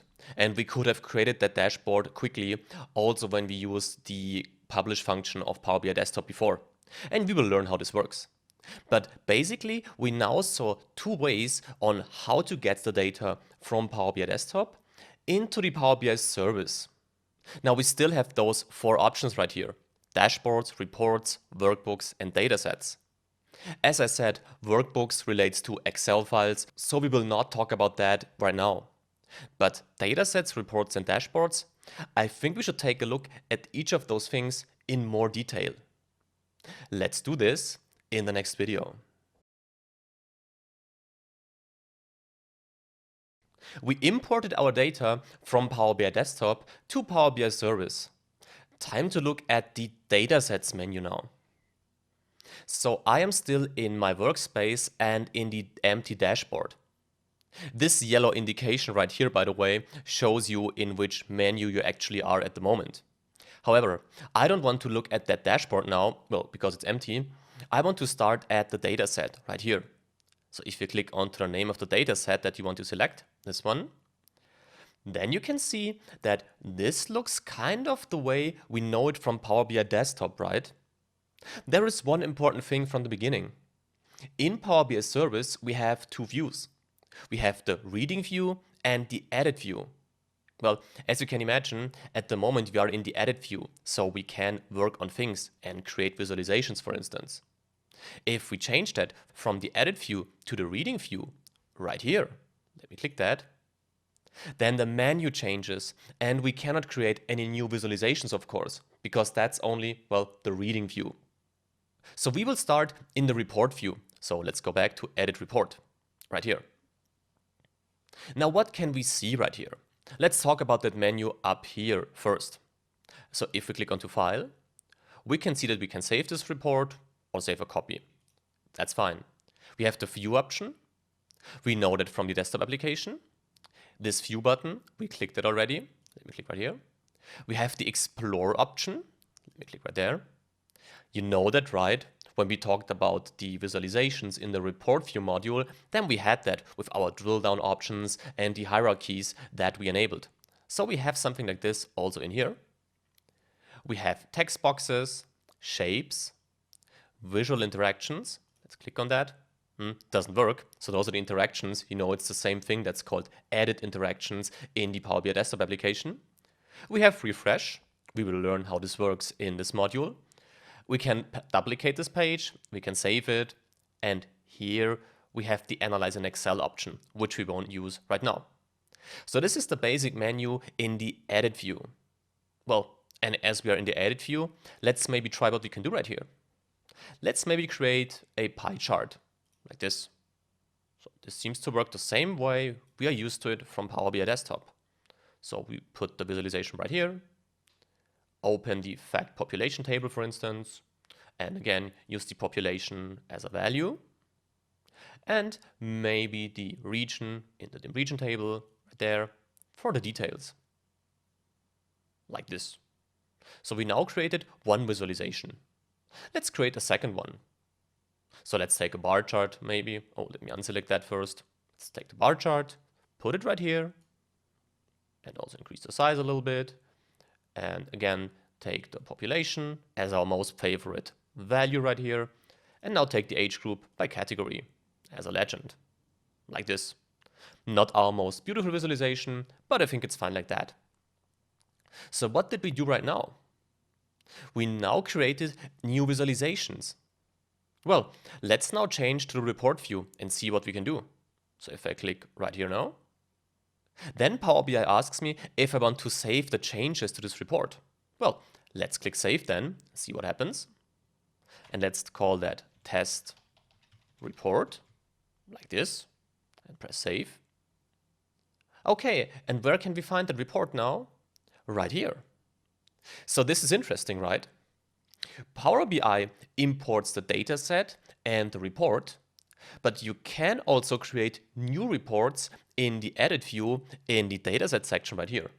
And then you have two reports. One was created in Power BI Desktop. The other one was created in the Power BI Service application. Let's go back to the dataset then.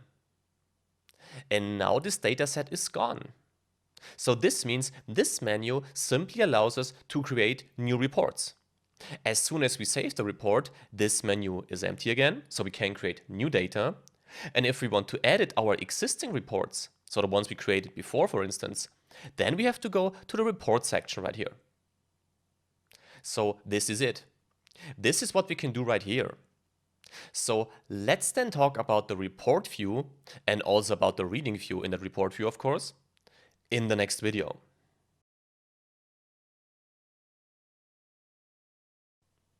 We talked about the dataset menu. Now it's time to take a closer look at what we can do with the report in Power BI Service.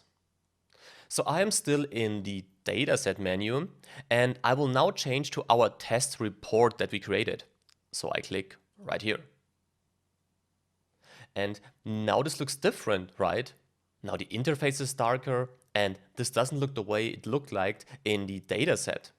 Well, the reason is simple. We simply are in the reading mode now. If we click right here onto Edit Report, then we are back. And then we can change that report and make it smaller maybe, like this, and add a third visualization. Let's maybe add a line chart then, like this, like that, like this, right? And again, maybe this time add the female population as a value, and for the different years as an axis, like this. Got that. So we can click right here. So this is what we can do right here. As we said, we can use the dataset menu to create new reports, and we can then work on these new reports just the way we are used to it in Power BI Desktop. The important difference right here is that in Power BI Desktop, we were really able to create this initial data set, so the base for this report.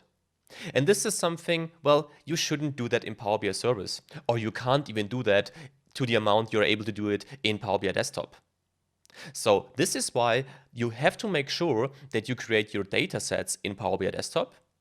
As soon as they are ready, and as soon as you created your report also, you can simply import it to Power BI Service and then work on your report or create new reports.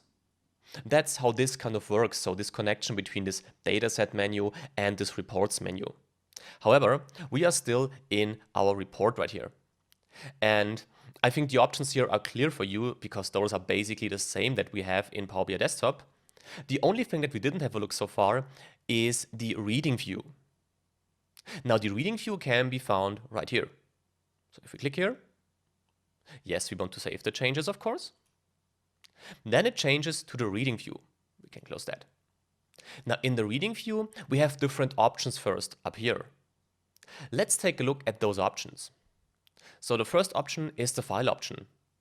Again, we can save it, but we can also print the report or download the report, and we can publish it to the web.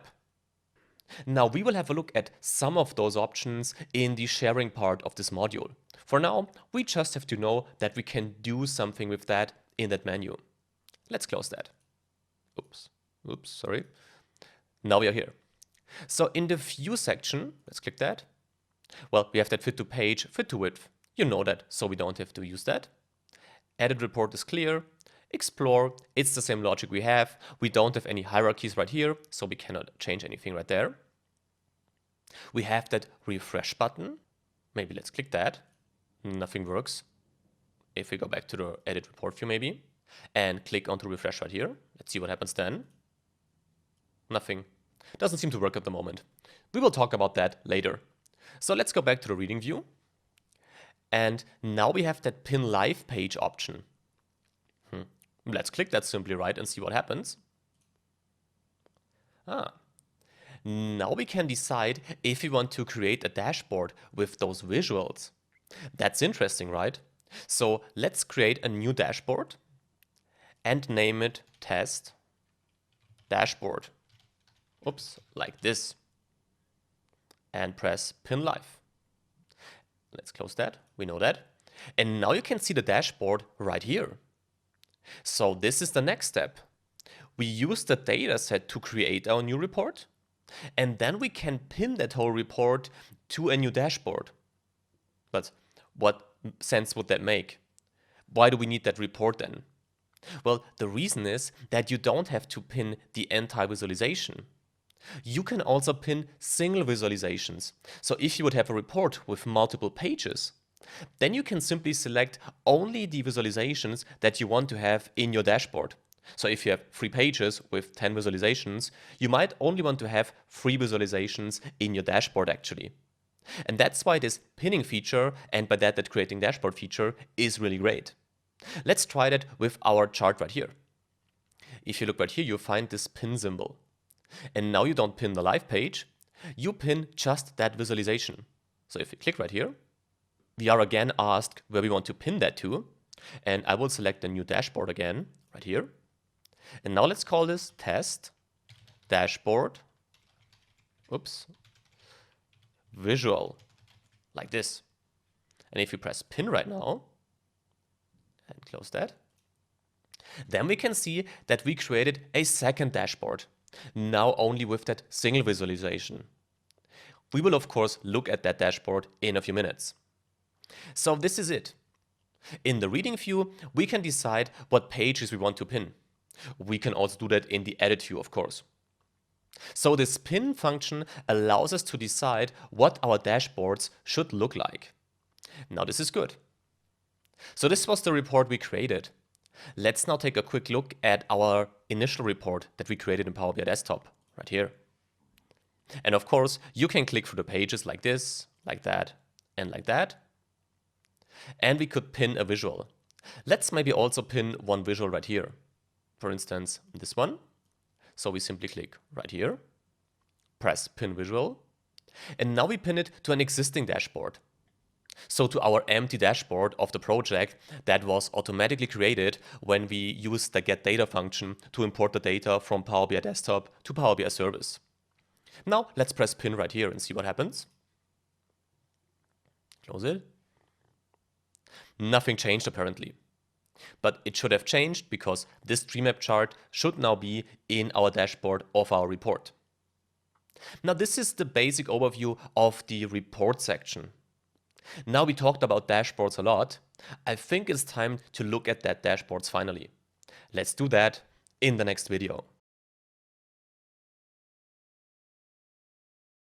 Time to look at the dashboards now. So let's select first our project dashboard right here. Now this is interesting, right? Because now we have our visualization that we just pinned in the last video in this dashboard. And here we can click into it. Oh, and what happened then? So I clicked into the visualization and then I jumped directly into the report. This is interesting, right?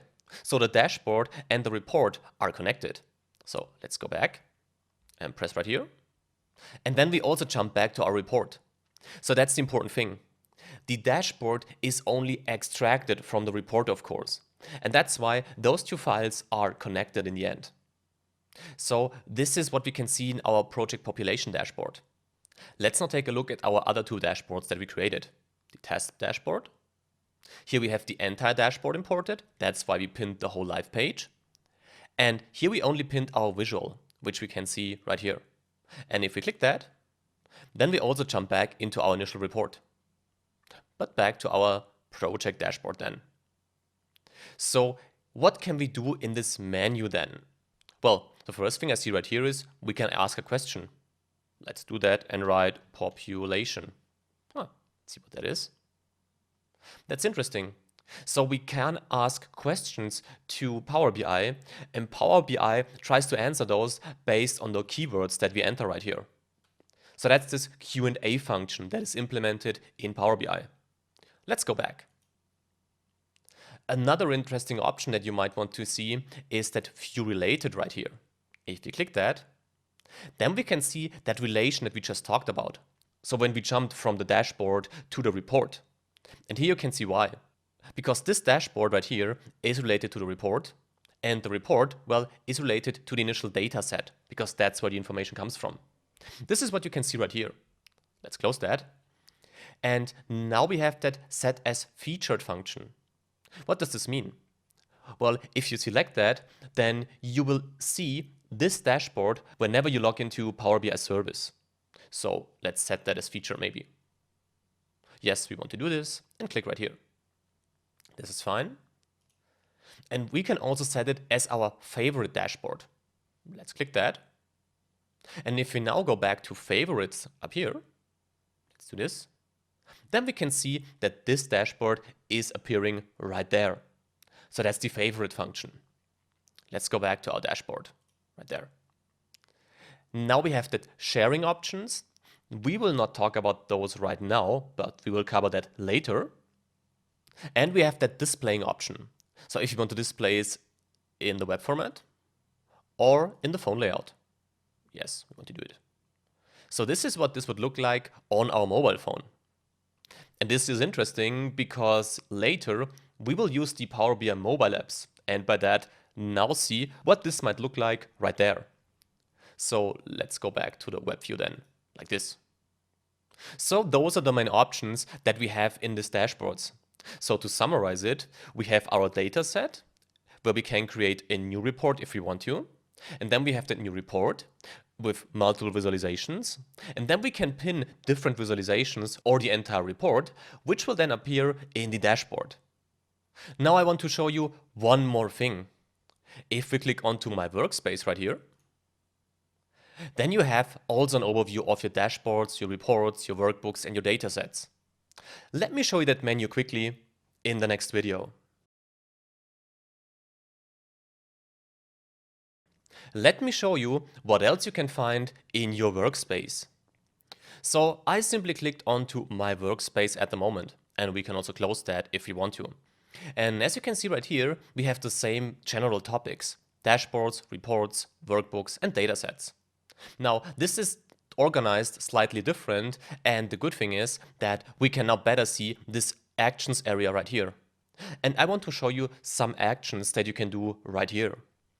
So if you look at the first option right here, and you can always drag the mouse cursor above it to see what you can do, this is sharing. Sharing is really important, of course, but we will talk about that in a few minutes. The next options are the related reports or datasets. We talked about that already, so you know what that is. Then we have the settings. We don't have to take a look at that right now. And we can delete the dashboard, of course. Let's click onto report now, right here. In the report, you can analyze your data in Excel. We won't do that right now. And we have that, get insights. Sounds interesting. Let's click that. Now Power BI is searching for insights. Sounds interesting, right? So let's wait a few seconds. And now insights are ready. Now let's click onto view insights right here. And now we can see what happened. Power BI automatically analyzed our data set. Now, as we don't have a really big data set, the results are probably not really impressive. Now let's go down. Well, this population share, I don't know if that's an interesting fact. But as you can see, the total population is trending upwards for North America, for instance. So this is what you get right here. This may not replace a total report created by you, and that's why we will not focus on that right now. But the good thing is, if you want to get those quick insights and quickly have some charts and some description, some generic description to it, this is a good feature. Now that we saw that, let's go back to the workspace, right here. And we were in the report section right there. So those were the quick insights. Here we have the related option again, the settings, and we can delete it. So we know that. I will not take a look at the workbooks right now, as I said, because this is more related to Excel. So let's go to datasets. And here we have some new symbols, right? Let's take a look at that. Create report. Well, we know how this works already, right? So we don't have to do it. And we have that refresh now option. We saw that in the report, right? And it didn't work at all. Now, let's see what we can do right here. We couldn't refresh because your data gateway is offline. Okay. So we need a gateway, obviously. Let's see. Let me close that first. So we will talk about that menu later. So for now, we can go back to the workspace, to the dataset section. And here we have another symbol, schedule refresh. Let's press that. Now we are back in that menu. Now the main thing we can see right here is that our personal gateway is offline. Of course, because we didn't install any kind of a gateway. But we saw that gateway option, right? You remember, up here in that menu, right here, we can download that data gateway. Well, why don't we just try it right now? So let me click it right here. A new page opens. Okay, keep your dashboards and reports up to date. This sounds good. So let's press onto download gateway. Now it's downloaded and we downloaded a file right here. Now let's simply double click that file and see what we can do. So after double clicking this gateway file, we are in the on-premises data gateway installer. Well, this sounds interesting. So let's press next right here. And now we have to choose the type of gateway that we need. Now it gets more complicated. So before we select one of those options, I think we should take a closer look at what we are actually doing right here and what the differences between those two gateways actually are. Let's do that in the next video.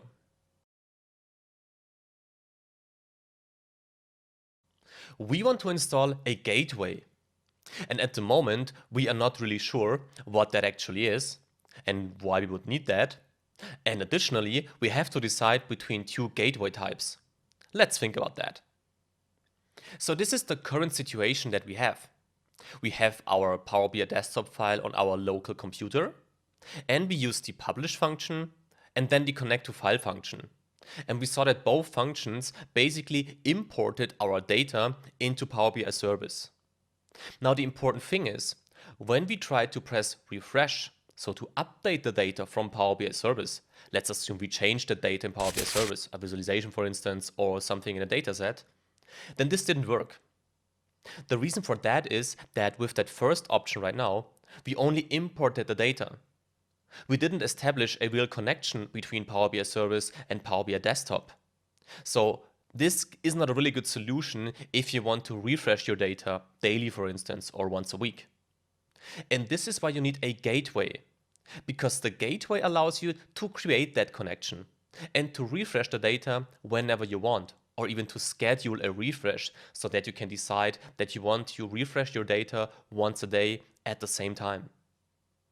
Now, we have two gateway types. The first gateway type is the personal gateway right here. And it does exactly what it should do. It establishes that connection between your computer and Power BI service. Really great. There is one disadvantage maybe with that personal gateway. It's a pro feature. Now, you can use the basic functions of that gateway also in the free Power BI version. But to really be able to use the full functionalities, for instance, to schedule the refresh the way you prefer it, you have to use the pro function.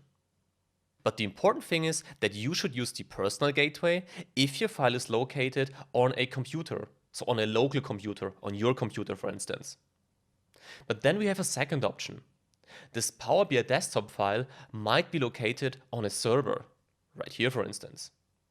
If this is the case, then you don't use the personal gateway, but you use the on-premises gateway, so the second option. The result is the same.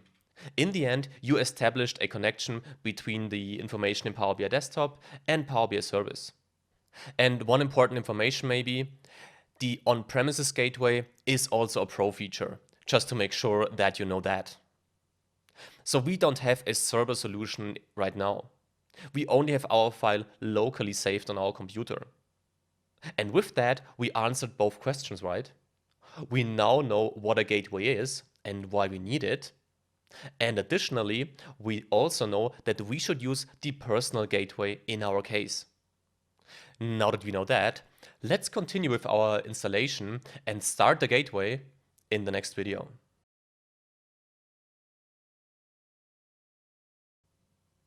Time to install our personal gateway now. So we know that we have to use the personal gateway in our situation. So let's select that and press next. And now we are in the installation wizard. So this will guide you through the installation. And as soon as we finish the installation, we will start our gateway together the first time. Now we completed the installation and can click onto launch right here. And now the gateway seems to work. Let's go back to Power BI Service and see if we can now press that refresh button. So let me close that installation first. Here we are back.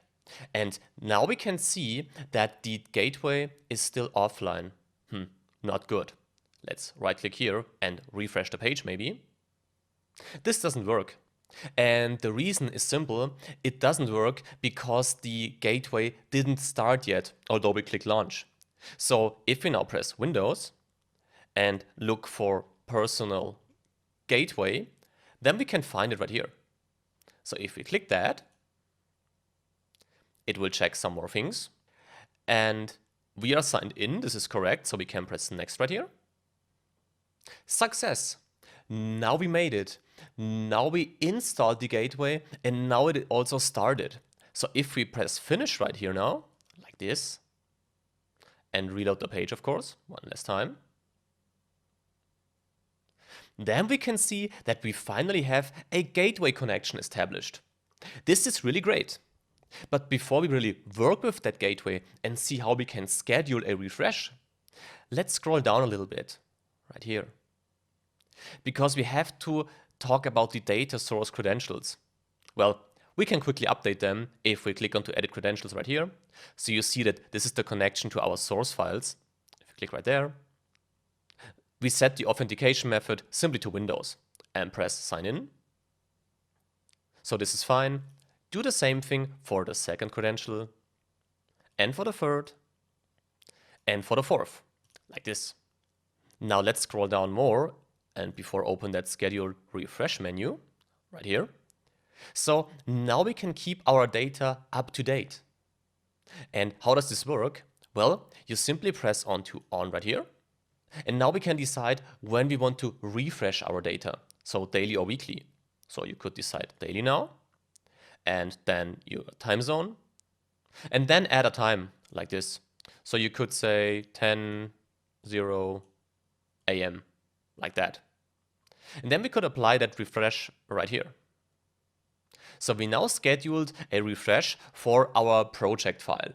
This means if we would now change something, this change would automatically implement it into our existing data set as we set that refresh right here.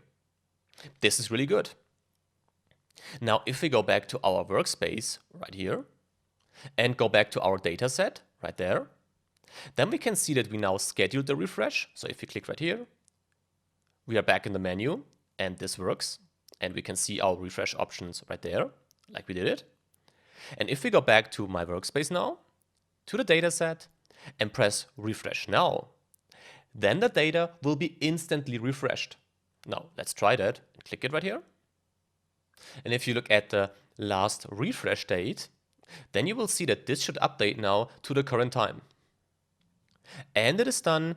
And as you can now see, we now have the latest data in our Power BI service application.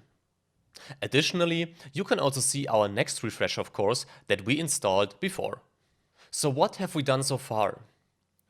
We were able to import the data from Power BI Desktop into Power BI Service. We then created that new report and created dashboards. Additionally, we now installed a gateway, so we are able to dynamically update the data that we have in Power BI Desktop to our Power BI Service application. But so far, we only worked alone, right? Because at the moment, we are only talking about the connection between Power BI Desktop and Power BI Service. What about that sharing and collaborating? So what if we want to work together on data and then share this data?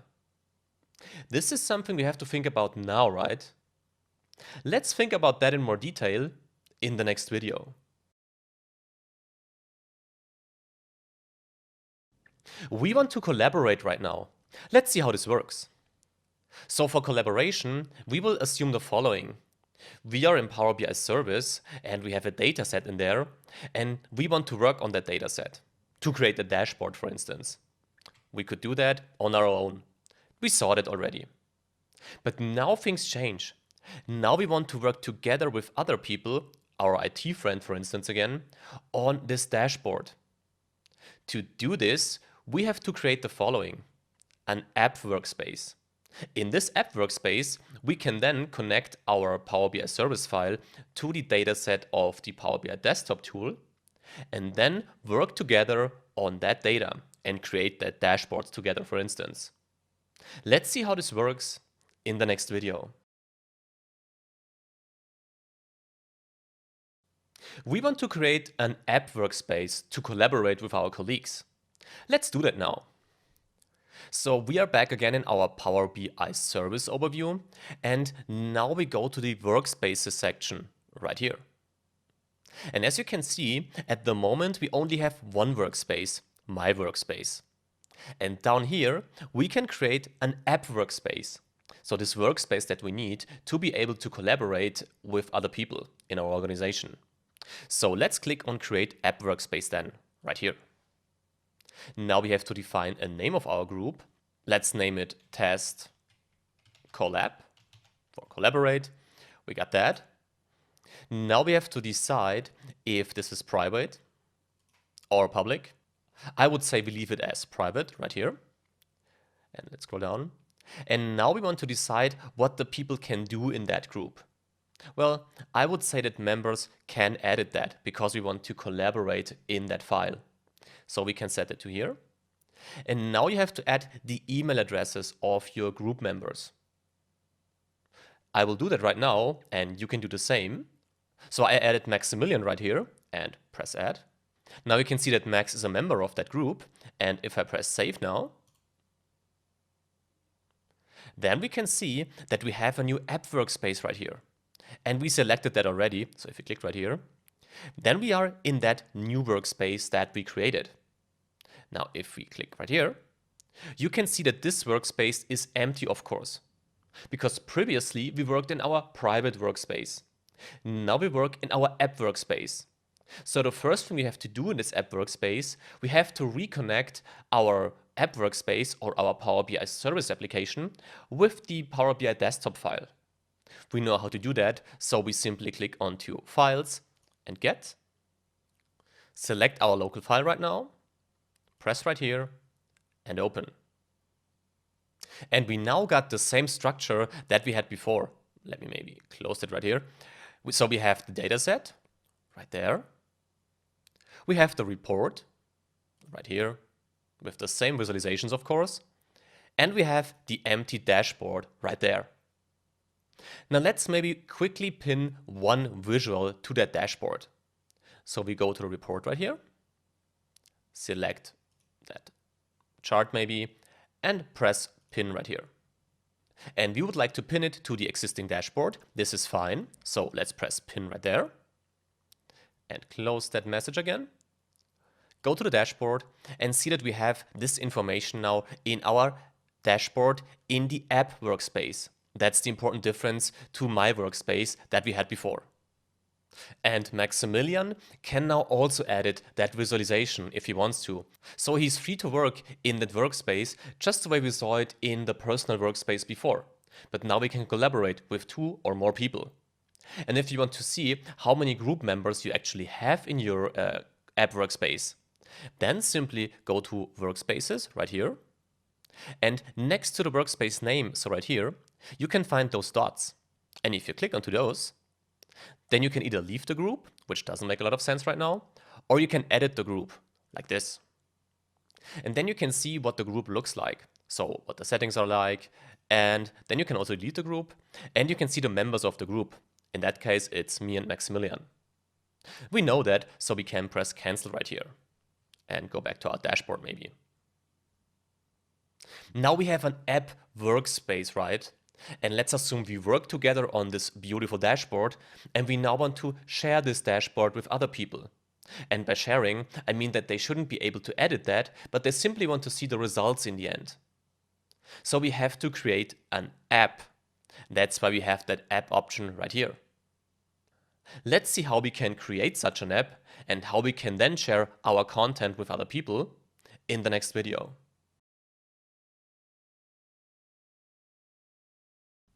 We finished our work in the app workspace, and now we don't want to collaborate anymore, but we want to share the results with other colleagues. How can we do this?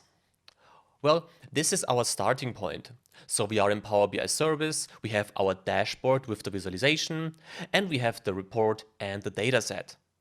Now we want to share this, and this can be done by publishing our app. We will see how this works. Additionally, I want to show you something else. We talked about that when we had a look at the report. I talked about that publish to web feature. I also will show you this so that you can publish your report visualizations immediately with a direct link that is accessible in the browser. Now, having said that, let's start in the next video. We now want to publish our app. Let's do this. So I am back in the app workspace, so in our test collab workspace. And now we want to share the information we have right here with other people. To do this, well, we have to publish our app. And if we click onto that button in the upper right part of the screen, this might be a good idea to do this. Let's press that. And as you can see, we have a new menu right here. Well, let's add a description first, right here. So test app maybe. Here we can change the background color just as we prefer. We could set it to red, for instance, like this. Then we have to decide what content we want to share. Well, in our case, we only have that single data set with the report in the dashboard, so we cannot select a thing right here. But we can select what should be displayed as the app landing page. So either nothing or a specific content. I would like to have a specific content, and I would like to have the dashboard. So if we click right here and select the dashboard, then we got that. And now we have to decide who has access to that information. Either the entire organization you're in or specific individuals. In my case, this should be Maximilian again. Like this. And if you're now happy with what you got right here and you are sure you shared the right content with the right people, then you can simply press finish right here, like that. And yes, we give them access to the app. This is fine. So we can press publish right here, like that. And now we get a link. So if you want to access the app using the link, or you can add the app simply to your workspace. And this is what we want to do right now. So we can simply click onto go to app. And now confirm that we want to add it, like this. And here we are already in the app. Important thing, we are in the personal workspace again, because we cannot share the app with the group that shares it. This doesn't make sense. So the app is now visible in my workspace and in the app space of Maximilian. And if you look at the app, so I'm in the app menu right here, then we have the dashboard. As we said, if we click right here, then we can select the app, and right there, then we see the dashboard. And if we click into the dashboard, we can also access the report. So everything just as it used to be. This was the actual publishing of the app. Now, what if we want to unpublish the app again? We can also do this quite easily. To do that, we simply have to go to our workspace right here. No, this is wrong. We have to go to the app workspace, of course. Sorry for that. We have to click right here and right there. Now it works. And now we don't publish the app, but we click onto those dots right here and press unpublish app right there. We won't do that right here, but this is how it generally works. So this is it. We now have our app right there. And the only thing I want to show you right now is, well, we talked about that report and about that publishing to the web, because this was publishing to a specific group, but you can also publish a report, just a report, to the web, so with a browser link. To do this, you simply go to this menu right here. So I'm opening it. Go to report. And now you can find that file option up here. If you click that and select the publish to web option, then it warns you again. And then you could create such a code or a link basically, which would then allow you to access the content of your report in the browser. I won't do that right now. I just wanted to show you that you also have that option. So let's close that like this and close that and go back to our workspace like that. So this is it, right? We now talked a lot about the connection between Power BI Desktop and the service interface, how to work together on the data, and how to share the data in the end. In the next video, I want to show you some other sources that we have. See you there.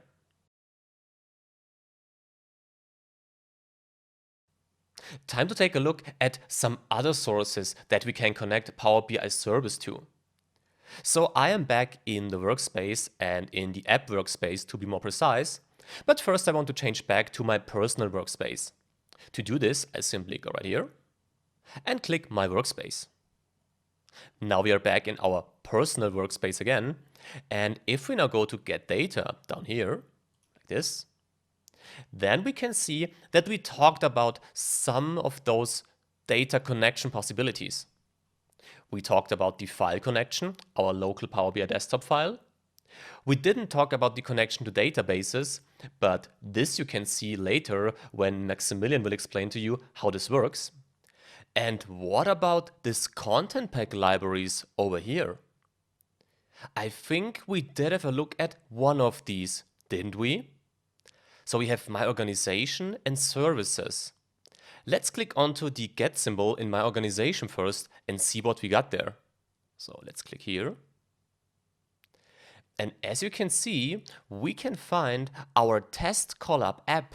So the app that we created from our app workspace in this content pack library of our organization.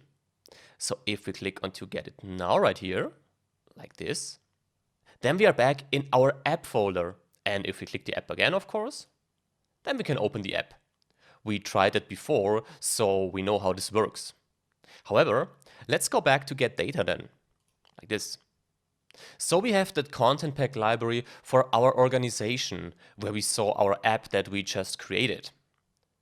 But what about the content pack library in the services area right here? So it says that we can choose content packs from online services that you use. Well, let's press get again and see what this is. Now, as you can see, we are basically in the same menu, but not in the My Organization segment right here.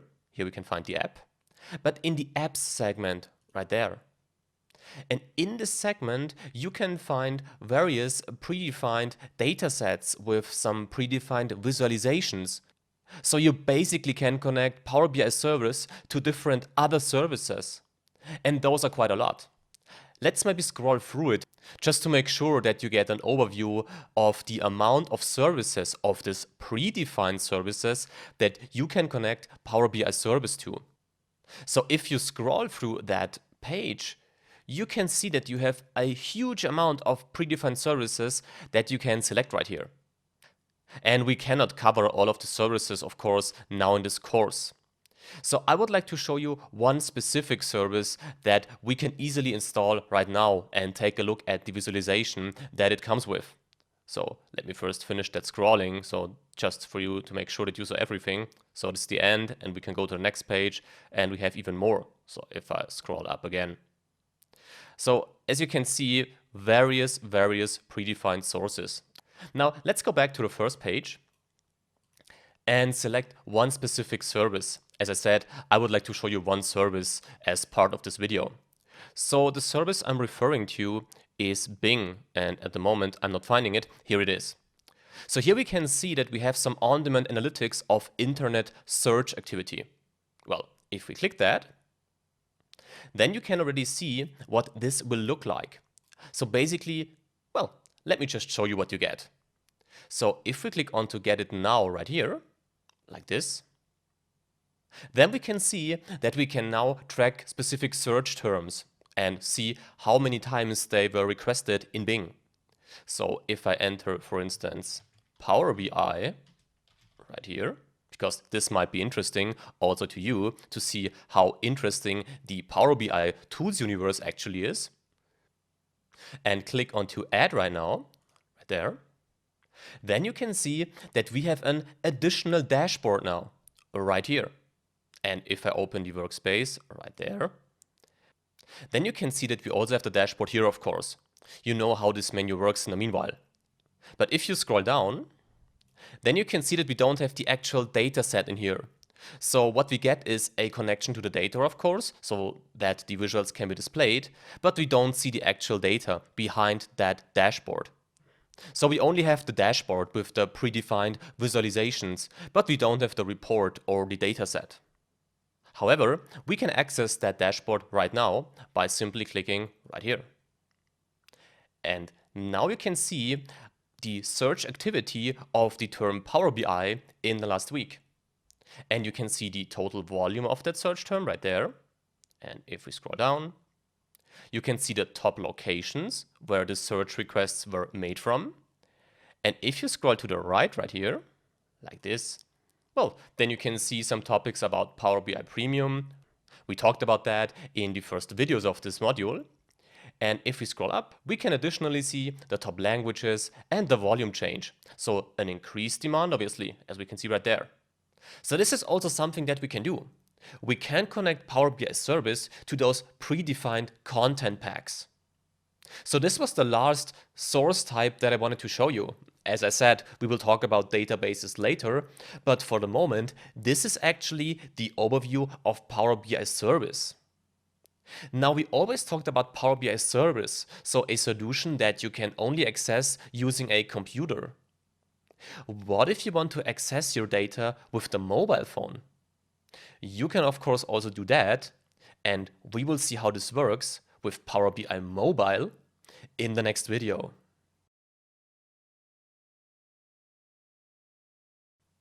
This video and the next video look slightly different from the previous videos, because now we are on the mobile phone, because we want to try the Power BI mobile app.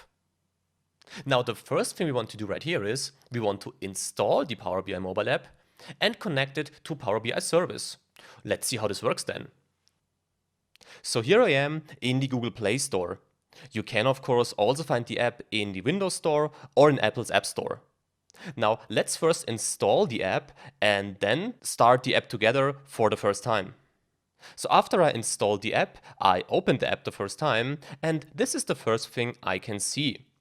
Let's first press skip in the right upper part, right here. And now we see some Power BI samples.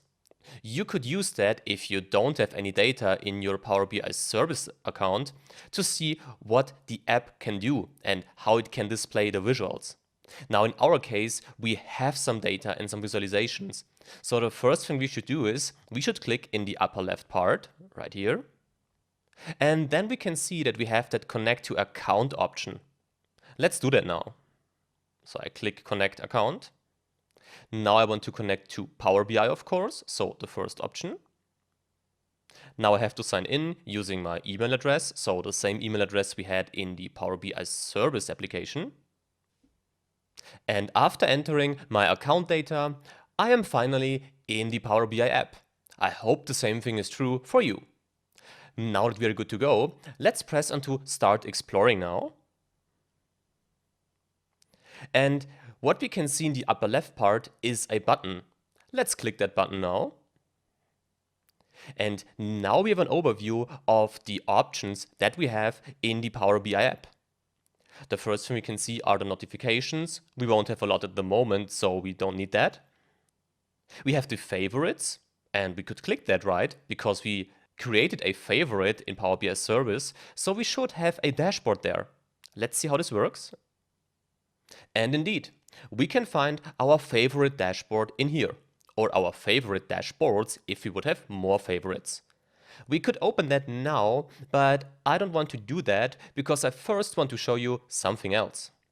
So let's click onto the left upper button, the menu button again, and now focus on two things.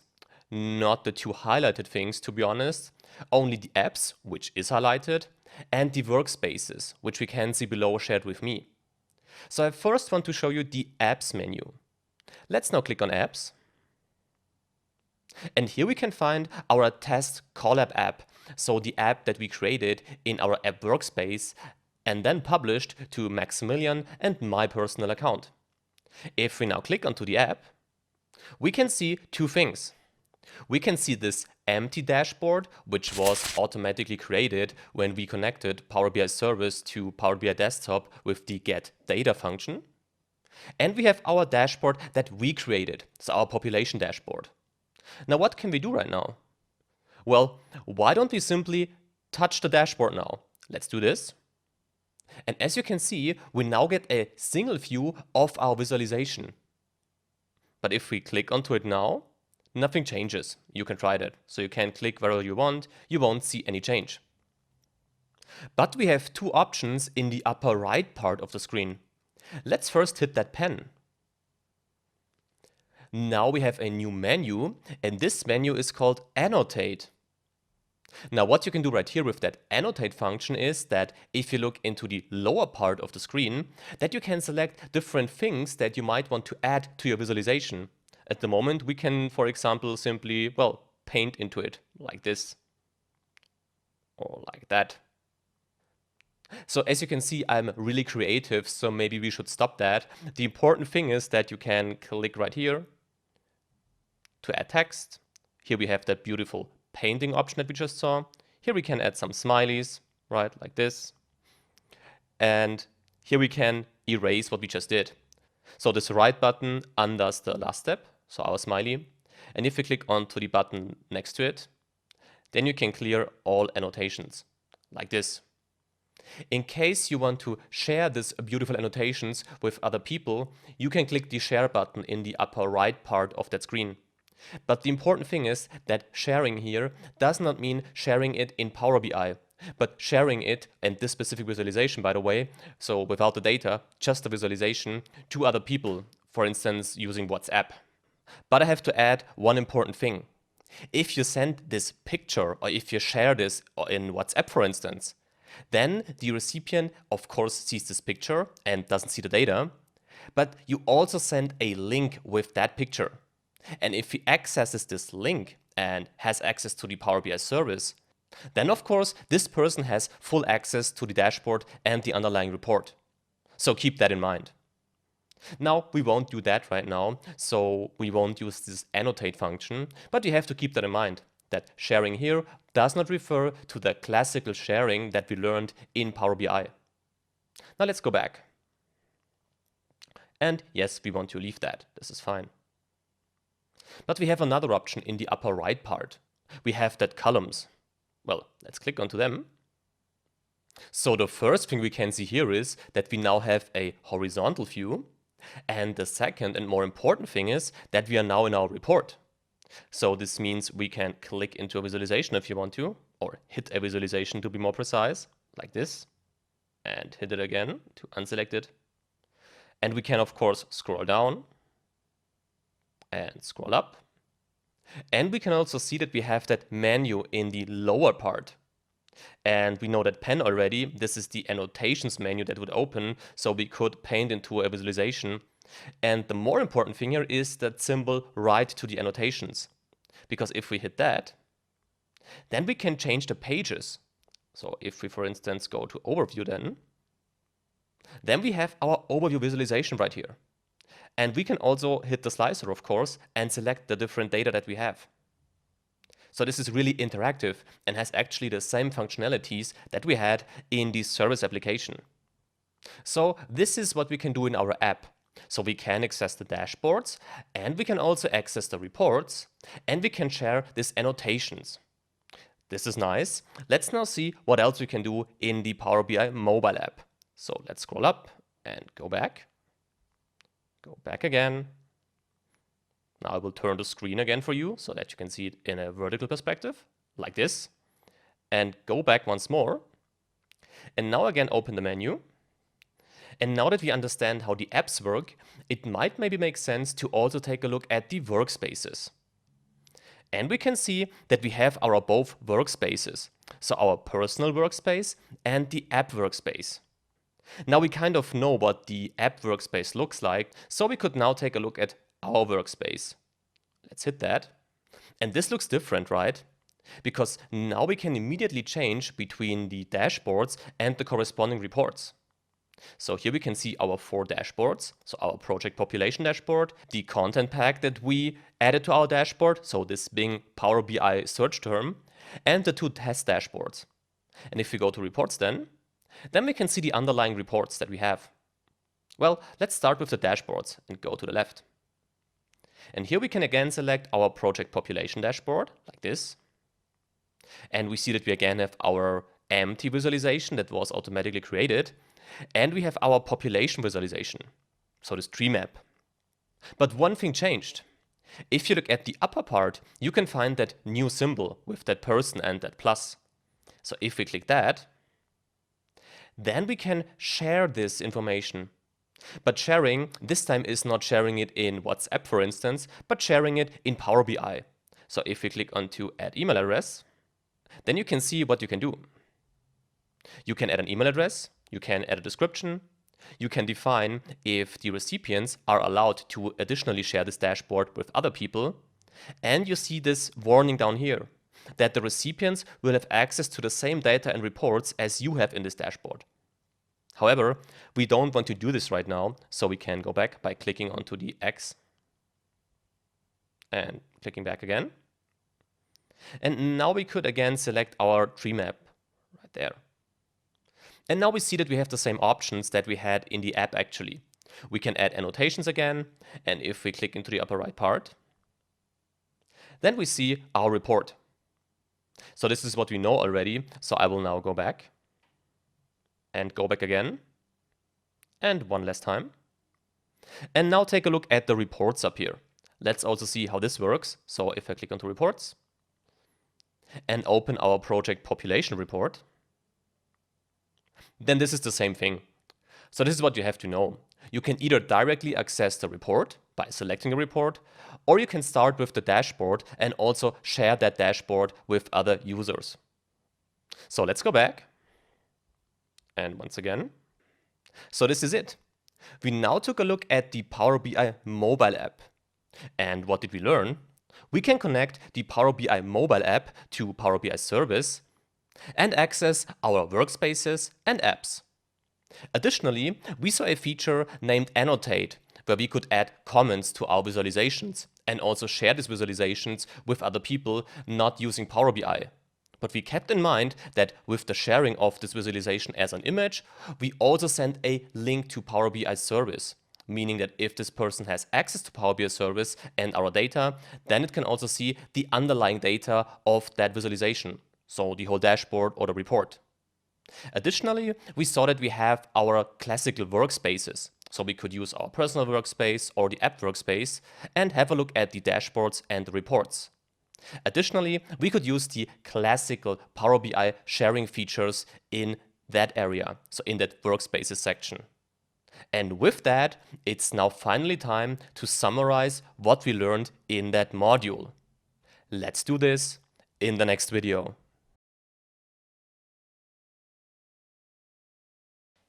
Well, this is not the summary of this module, to be honest, because there is one important thing that we should really take a look at. And this refers to the sharing actually. Because in this module, we talked a lot about sharing. We talked about creating app workspaces and about using an app to publish the information that we created. This is a great feature, but there is one thing that might not be that good depending on what you need. Because whenever you create an app to share your information or your project, you share everything. This means this app includes the dashboard, the report, and the dataset. Now, this can be really amazing and a great feature if you need that. But there might be cases where you only want to share the dashboard and the report. And for this purpose, we don't need an app. We don't even need an app workspace actually. The only thing we need is a workspace. Now, when I said we don't need an app workspace, this can of course also be an app workspace, and I will show you how this works in our app workspace.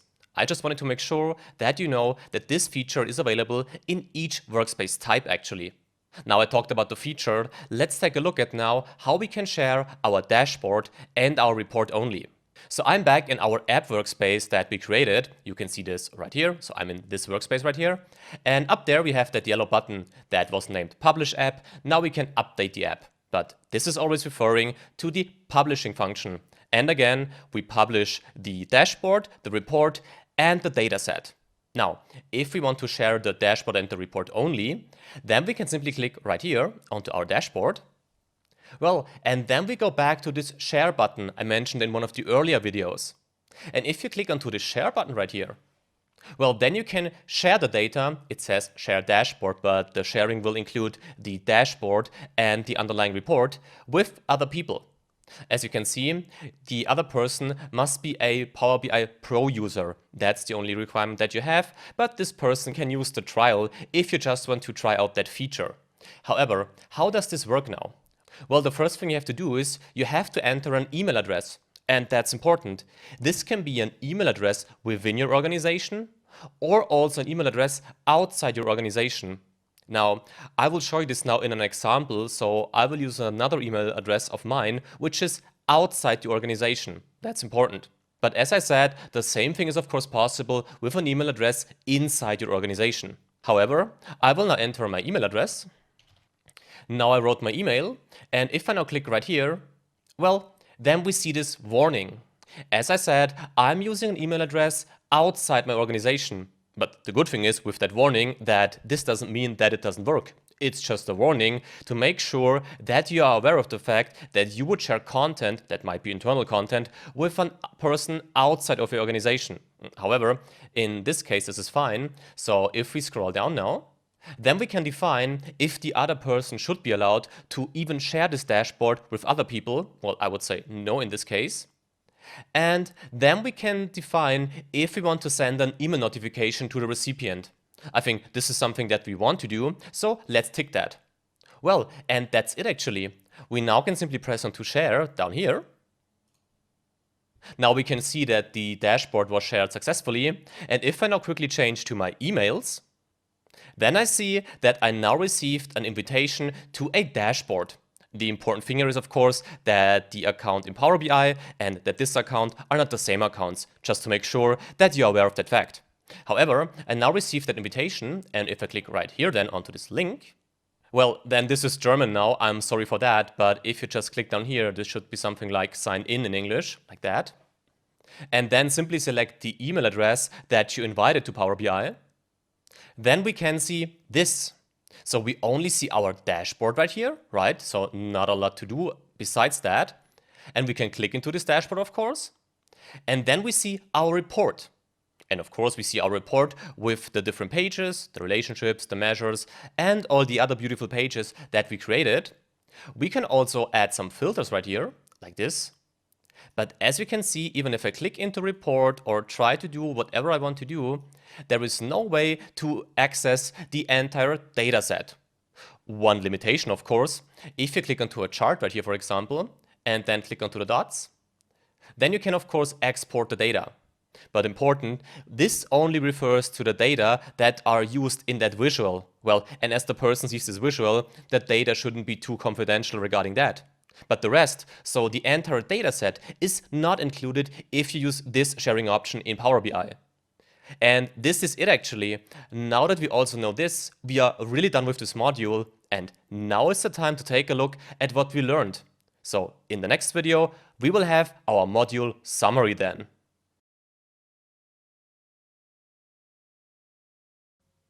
So this was our initial question. We finished our work locally. What now? And I think we now know what we can do, right? We talked about the different options that we have. So are we a single user who just wants to keep the data for himself? Or are we part of an organization where we have to work together on the data and share the data to other people in the end? We talked about Power BI service in general, and we saw how we can connect the Power BI desktop results to that Power BI service. We did that with importing the data and also by installing a gateway.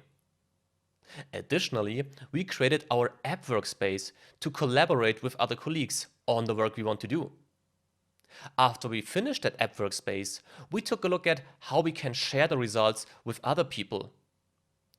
And we didn't only share the results with other people in Power BI service, we additionally took a look at the Power BI mobile apps to understand what we can do with these apps and how we can access our results from any mobile device as we prefer.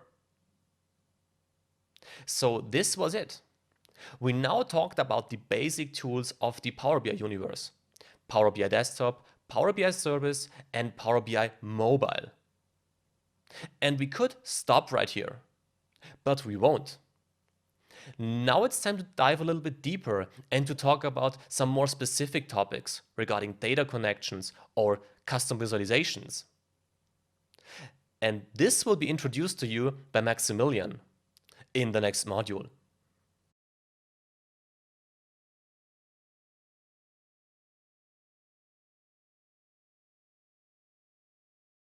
Welcome to this module. In this and the next module, I will take over, and whilst I will show you how to create and add your own custom visuals to Power BI projects in the next module, in this module I will have a look at other data sources. So other sources we can query and get our data into Power BI. Throughout the course, we mostly had a look at CSV files and also how we could import data from a web page. But of course, there are other important data sources too. And in this module, we'll have a look at 3 other important data sources. That will be a database, a MySQL database, since it's a common use case that you have data in a database which you want to query and then analyze in Power BI. We'll have a look at JSON.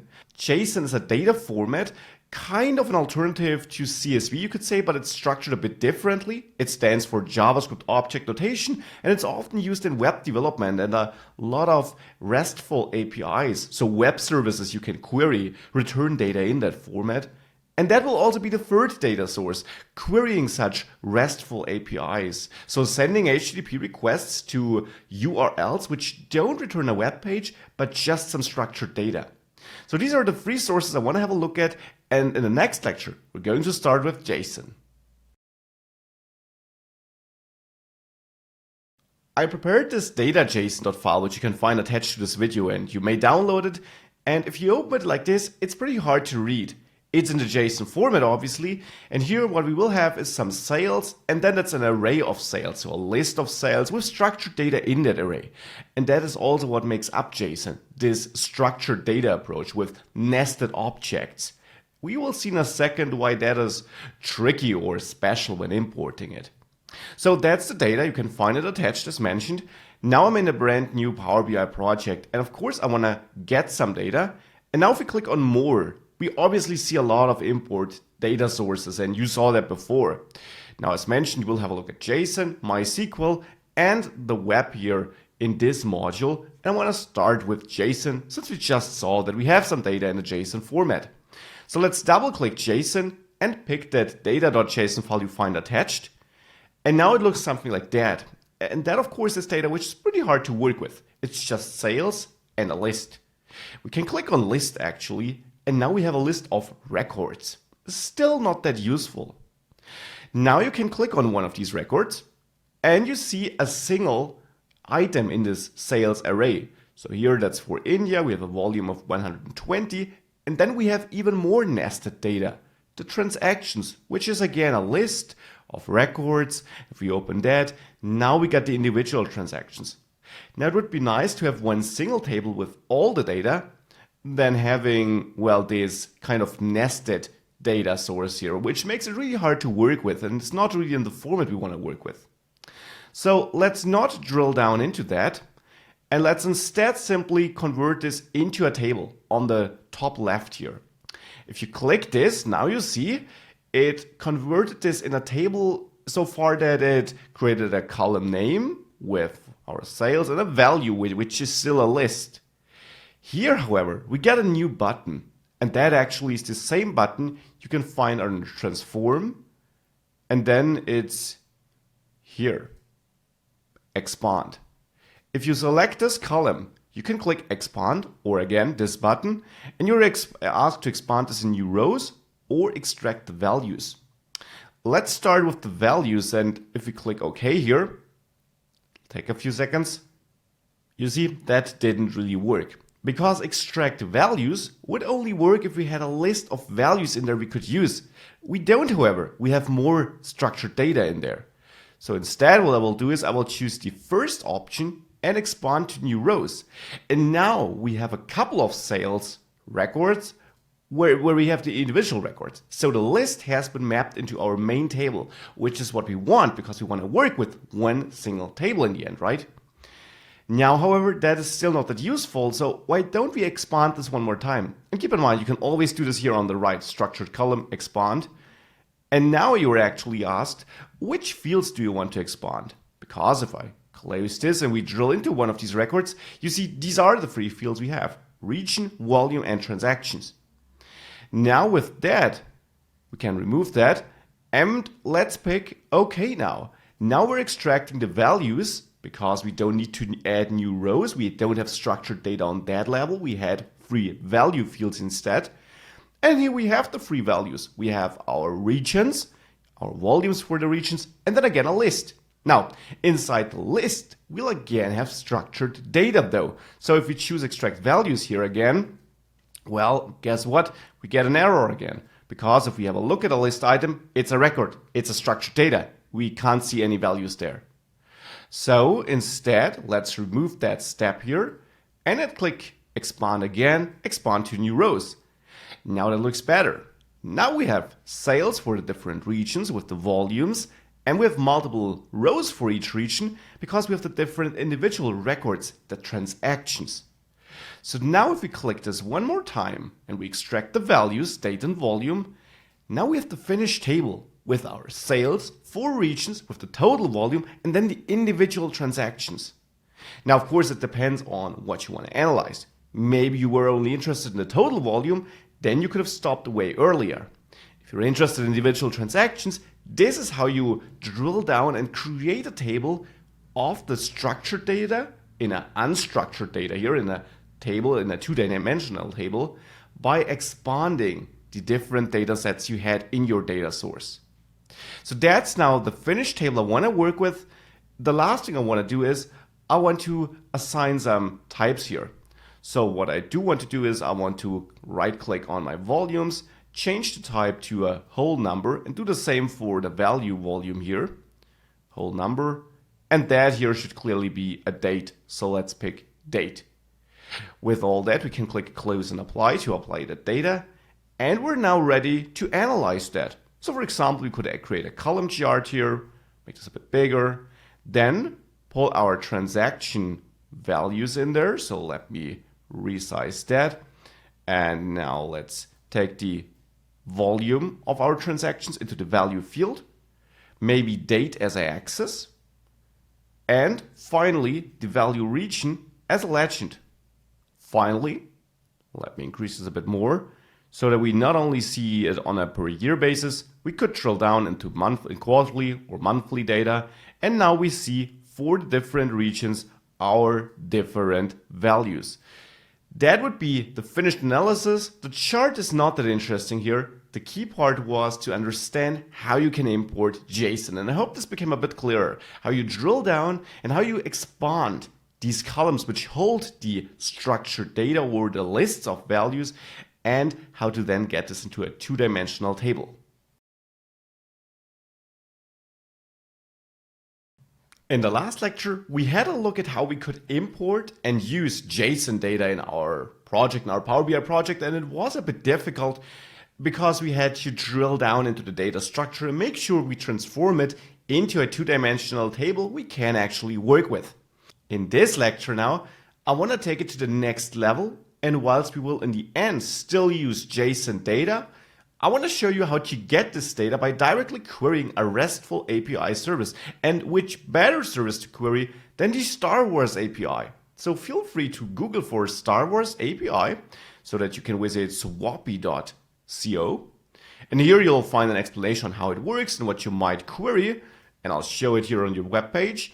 You can simply, for example, query all the people. So the full URL would be http swappy.co/API/people, for example. And if we send this request, we would get back JSON data, which looks like this. So object, which has the overall count of people, and then the results, which is a list of the individual characters we have in the StarCraft movies. So that's really interesting, I hope. So let's copy that URL here, the API part at least. We'll have to add people manually. And let's go back to Power BI. In there, we can click Get Data, and then we can click Web, or of course also under More, it's here at the bottom, Web. And that's also how you could import full web pages. Here, however, we're just getting JSON data, and Power BI will automatically find out which data it receives and handle that correctly. So here we can enter the URL. Don't forget to add people or whatever you plan on querying at the end. And then we can also switch to advanced. Now, what can you do here under advanced? We get the URL parts, for example, and this would allow you to structure your URL. So you could either enter the full URL, or you could also enter people here, and that should also create a URL of all these parts. So that is how you can also query that. So let's use this way for example's sake. You'll see the full URL preview down here then. Here you can specify any timeout. If you have some service which might take a bit longer, you could specify that after 1 minute of inactivity, so after 1 minute of not getting any result, you want to quit, so that Power BI doesn't keep on querying that and doesn't wait for a response. Here I'll leave this empty, which means wait until the data is there. And you can also set some custom headers. Now maybe you have a service where you need to pass some authorization header or some other header to have it work correctly and have it return the correct data. You could set these HTTP headers there, and you set typical HTTP headers. For me, I don't need it here, so let's just hit OK to query that API as it is. And we get back JSON data as you already knew it. Now let's transform this into a table to begin with. And then we can again drill down into that JSON data, for example, into that list here. Now, where is that expand item we were looking for? If we have a look at this, we can't click it. Why? Because only one of the items here is actually a list. So if we wanted to transform this, we would have to do it differently here. We could drill into the list here and convert this to a table, which now, if we click OK, will actually override our people query so that it's no longer our original data, but just that list. And of course, you could have saved this as a new query if you want to keep both. Now with this, we got our column, and now we can split this. And now you see we have all these fields, name, height, mass, and so on for all the characters. And if you scroll over, you see you could drill down even more into a list of films and so on. Now with that data being loaded like this, you could drill down further into it and transform it however you want to transform it to get the analysis you want to get. I think it became clear how you can connect to your HTTP service, get the data the service returns, and of course this doesn't have to be JSON. That's also important. Power BI is not only able to work with JSON. Earlier in the course you already saw how it works with a web page which loads HTML. Here you see it work with JSON, and if that would return CSV, that works too. Basically, and that's a key takeaway, the web data source is like a wrapper around other data sources which you can handle in Power BI too, like CSV, text files, whatever it is, and whatever your service here returns, Power BI will then be able to handle it.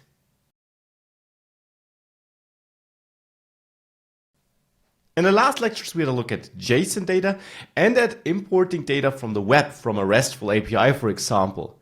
I now want to conclude this module by having a look at how we can get data from a database, specifically from a MySQL database. And for that, we of course need a MySQL database. Now, feel free to skip this video where I set up the database and fill it with some dummy data if you already do have a MySQL database to connect with.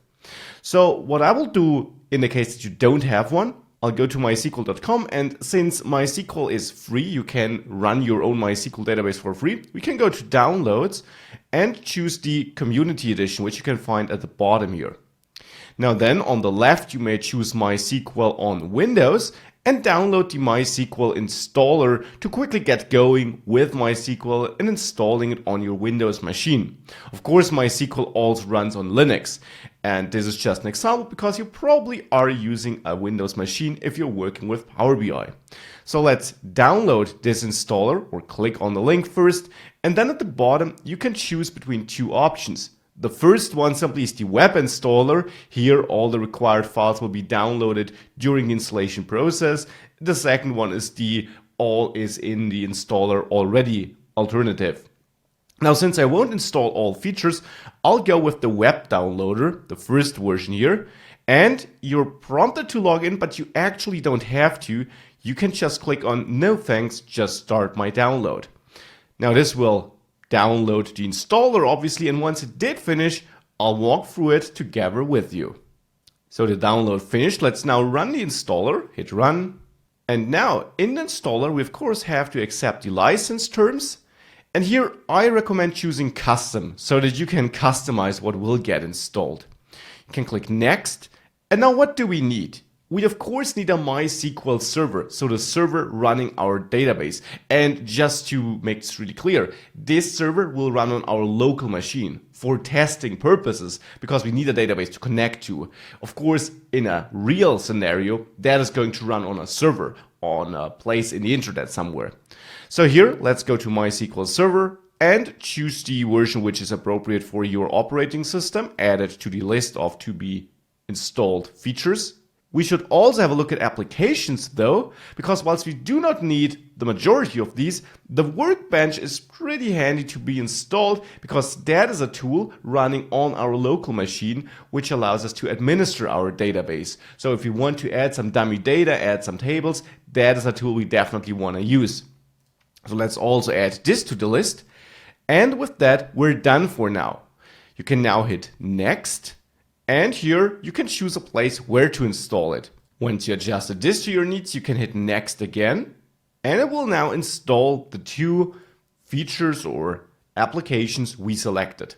Now, since I chose the web installer, it'll start by downloading these packages and then it'll install them. I'll be back once this is finished. The installation did complete for me, so I can hit next. And now we can configure the MySQL server. So let's hit next and let's choose the standalone server. We certainly don't want to set up a cluster here on our local machine. Here, these settings should be fine too. Remember the port number. We're going to need it later when we connect to the database, and tick show advanced options so that we can configure a little bit more and walk through the full setup process. Next again, and now we need to define a root password. Of course, our database is password protected, so choose a password, which you of course should remember thereafter. And once you did this, you can click next. You could add more users, but you don't really need to do that. In a real scenario, you probably do have multiple database users, but here having the root user is all we need. And we can click OK on this screen here, where we decide how it should run on our Windows machine. We can click next here too. Click next here on the advanced options too. You could set up some logging if you wanted to do that. And then click execute. And now it will apply our configuration, start the server, and do all the things it needs to do so that we have a running MySQL server. I'll be back once this finished. It did finish, so I can click finish. And now we can actually click next one more time and then start the MySQL workbench. This tool we can use to administer the database. So let's hit finish here. And it starts up the workbench. We can now connect to our database by clicking on it. And here we should enter that password you gave that root user. So I'll do that. And with that, we're connected to our database server. And that's important, to our database server. Now we can add a new schema, which technically is like a new database on our database server, because that's really important. It's a database server, not just one database. So let's click this new schema button here, and I will name it PBI test and click apply to create this schema. You can now click finish and you have this new database on your bottom here. It has no tables though, so let's add a new table with this button here. And we have to select a default schema by clicking right on it and then set as default schema. Now click the new table button. Here you can see the schema which was selected. And in this new table, you can give it any test name. So I'll name it PBI data. And that, of course, is totally up to you. Now you can actually drag this down so that you can add columns. Because, of course, you want to have columns in your database table, which will structure your data. You typically have an ID column, which is an integer, which is your primary key and not null. So make sure these two are checked. Then I'll add a new column. I'll name it region. And this can be a varchar with 45 characters, which basically is a string up to 45 characters long. It should also not be null. And of course, if I increase that, you can configure way more, right? If you're an SQL expert, definitely go ahead and go full nuts on that. I just want to set up a basic testing database. I'll therefore add a last column, the volume for our sales like this. And that could be a decimal number. We can change the type here, but I'll just make it an integer since I will use full whole numbers. I'll set this to not null too, and then click apply. And here you see the SQL command which will be executed. And if you know how to write SQL, you can of course write your own commands.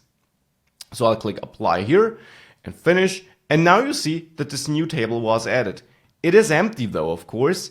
And one quick and easy way of adding data is to right click it, select the rows. Of course, there are other ways too of importing data and so on. And here in the selected rows, we can now actually start adding rows. So I'll do this. I'll add a new row with the ID 1. Here the region could be China with a volume of 100. 2 could be the USA with 120. Maybe name it USA like that though. 3 could be India with 110. And then maybe one last one. Since I live there, choose your country, of course, Germany 80, something like that. Doesn't really matter, it's just for testing purposes so that we have some data to work with. With that, we can click apply. Here you see the insert statements which will be executed and hit apply again. And with that, you got a running MySQL server with your own table, your own database, and your own data in that table. And with that, in the next lecture, we can actually connect to that service, to that database server, and the database in the database server with Power BI. In the last lecture, we set up a dummy MySQL server on our local machine so that we actually have a server to connect to. And if you already have a running server, definitely use that. Now in Power BI, we want to connect to that. We want to use that SQL server as a data source. For that, we can click on Get Data. And now you could think that we can click on SQL Server. Let's do that. In the newly opened window, you can choose your address. So that would be a local host. Then 3306 was the port number. Remember that from the setup process. Of course, choose your address and then the database you want to connect to. So that would be PBI test. Now you have the choice between two options, import or direct query. What's the difference? Import basically takes a snapshot of your data and copies it into your Power BI project file here.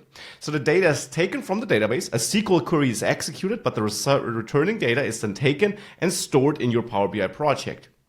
Direct query only stores the query command, and whenever it needs to update a chart or anything else which requires the up-to-date data, it will rerun that query. So that is the option you should choose if you need live updating. If you want to update your visuals, your analysis on everything you change. So to be always on the most latest version of your data, so to say. And that might sound like the always to choose option, but actually for a lot of analysis, you don't need the latest data all the time. Taking a snapshot, which you then might update from time to time, might be all you need. So typically you choose import, but you have the option of using direct query if you need that live data. Under advanced options, you can specify a timeout period and you can run your own SQL command if you have some specific command you want to execute. Now, if we hit OK with import selected, you're queried or you're prompted to enter your credentials. So let's choose database. We have a root user by default. So let's create or use the root user and use the password we set up. If you now hit connect, you get an error that you're not able to connect. The reason for this is that SQL Server might sound like you can connect to a MySQL database, but actually a MySQL database is kind of a special case, and we will see that we have a separate data source for it. If you have some other database driver or database software running your own SQL Server somewhere in the web or on your machine, these steps we walked through, this data source, SQL Server, might be the appropriate one. If you use a MySQL database, we have to follow a different approach. So let's hit cancel. For demo purposes, I go to File, Options, and Data Source Settings, and I'll remove the data source settings here. This is basically where the credentials I entered were stored. And now I can click on Get Data, More, and here you see MySQL Database. If you now choose this, you see we can't connect to it because we need to install additional components. Let's click on that Learn More link then, and this actually redirects us to the MySQL webpage because we need to install a connector. Connector is a software running on your machine which allows Power BI to use it to connect to the MySQL database. So Power BI doesn't have the logic to connect to it on its own. Instead, you have to use that connector. You have to install it so that Power BI can use it. That is why that SQL Server import wasn't working. We need that connector. So on that page, we can scroll down and just start the download. And this will now download the connector. And once this is finished, we can walk through the installer to install it on our machine, which should then enable Power BI to connect to that MySQL Server. So I'll be back once this is finished. So I started the installer. Let's go through it. And here you can choose custom, but all these settings should be fine. Click next, click install. And this will now install this connector on your machine. Now you'll need to restart Power BI. So I'm restarting it right now.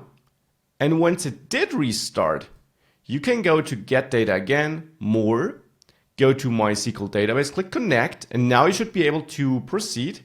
And here again, we enter our server address, which is on our local host, on our local machine, and port 3306.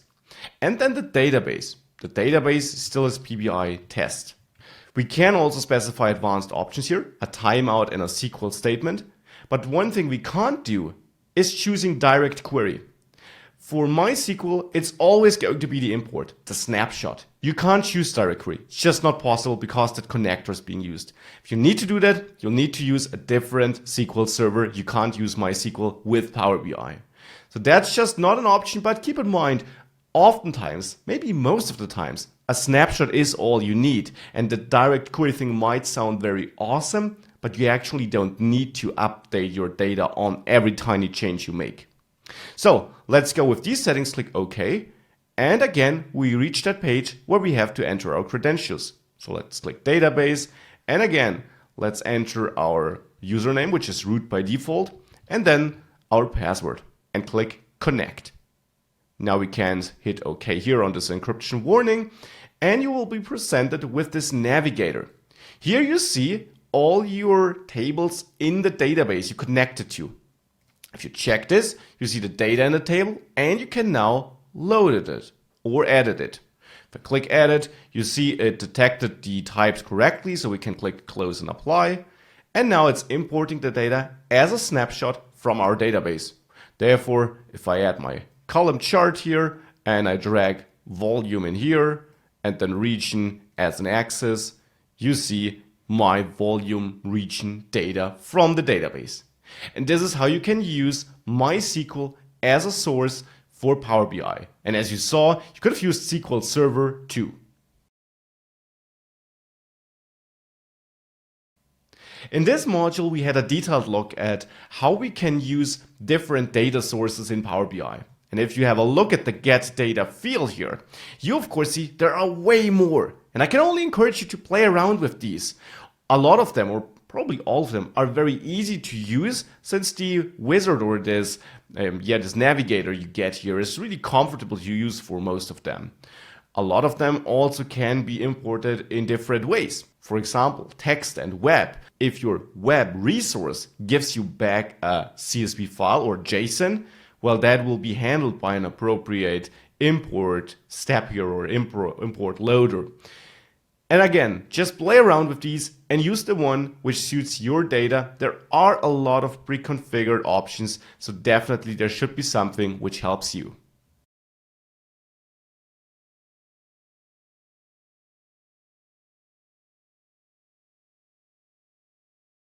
Welcome to this module.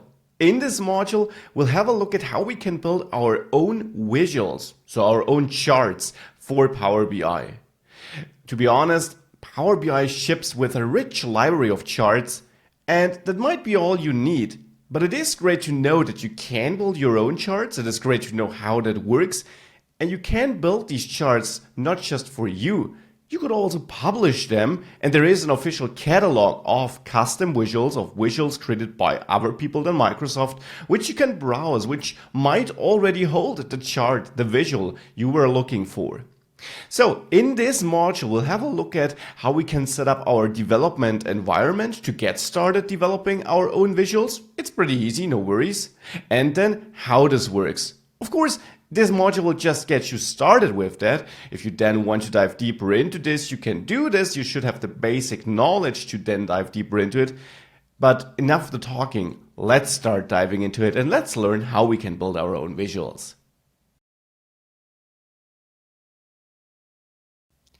To get started building our own visuals and to set up the development environment, we need to understand which programming language we actually need to use when creating custom visuals.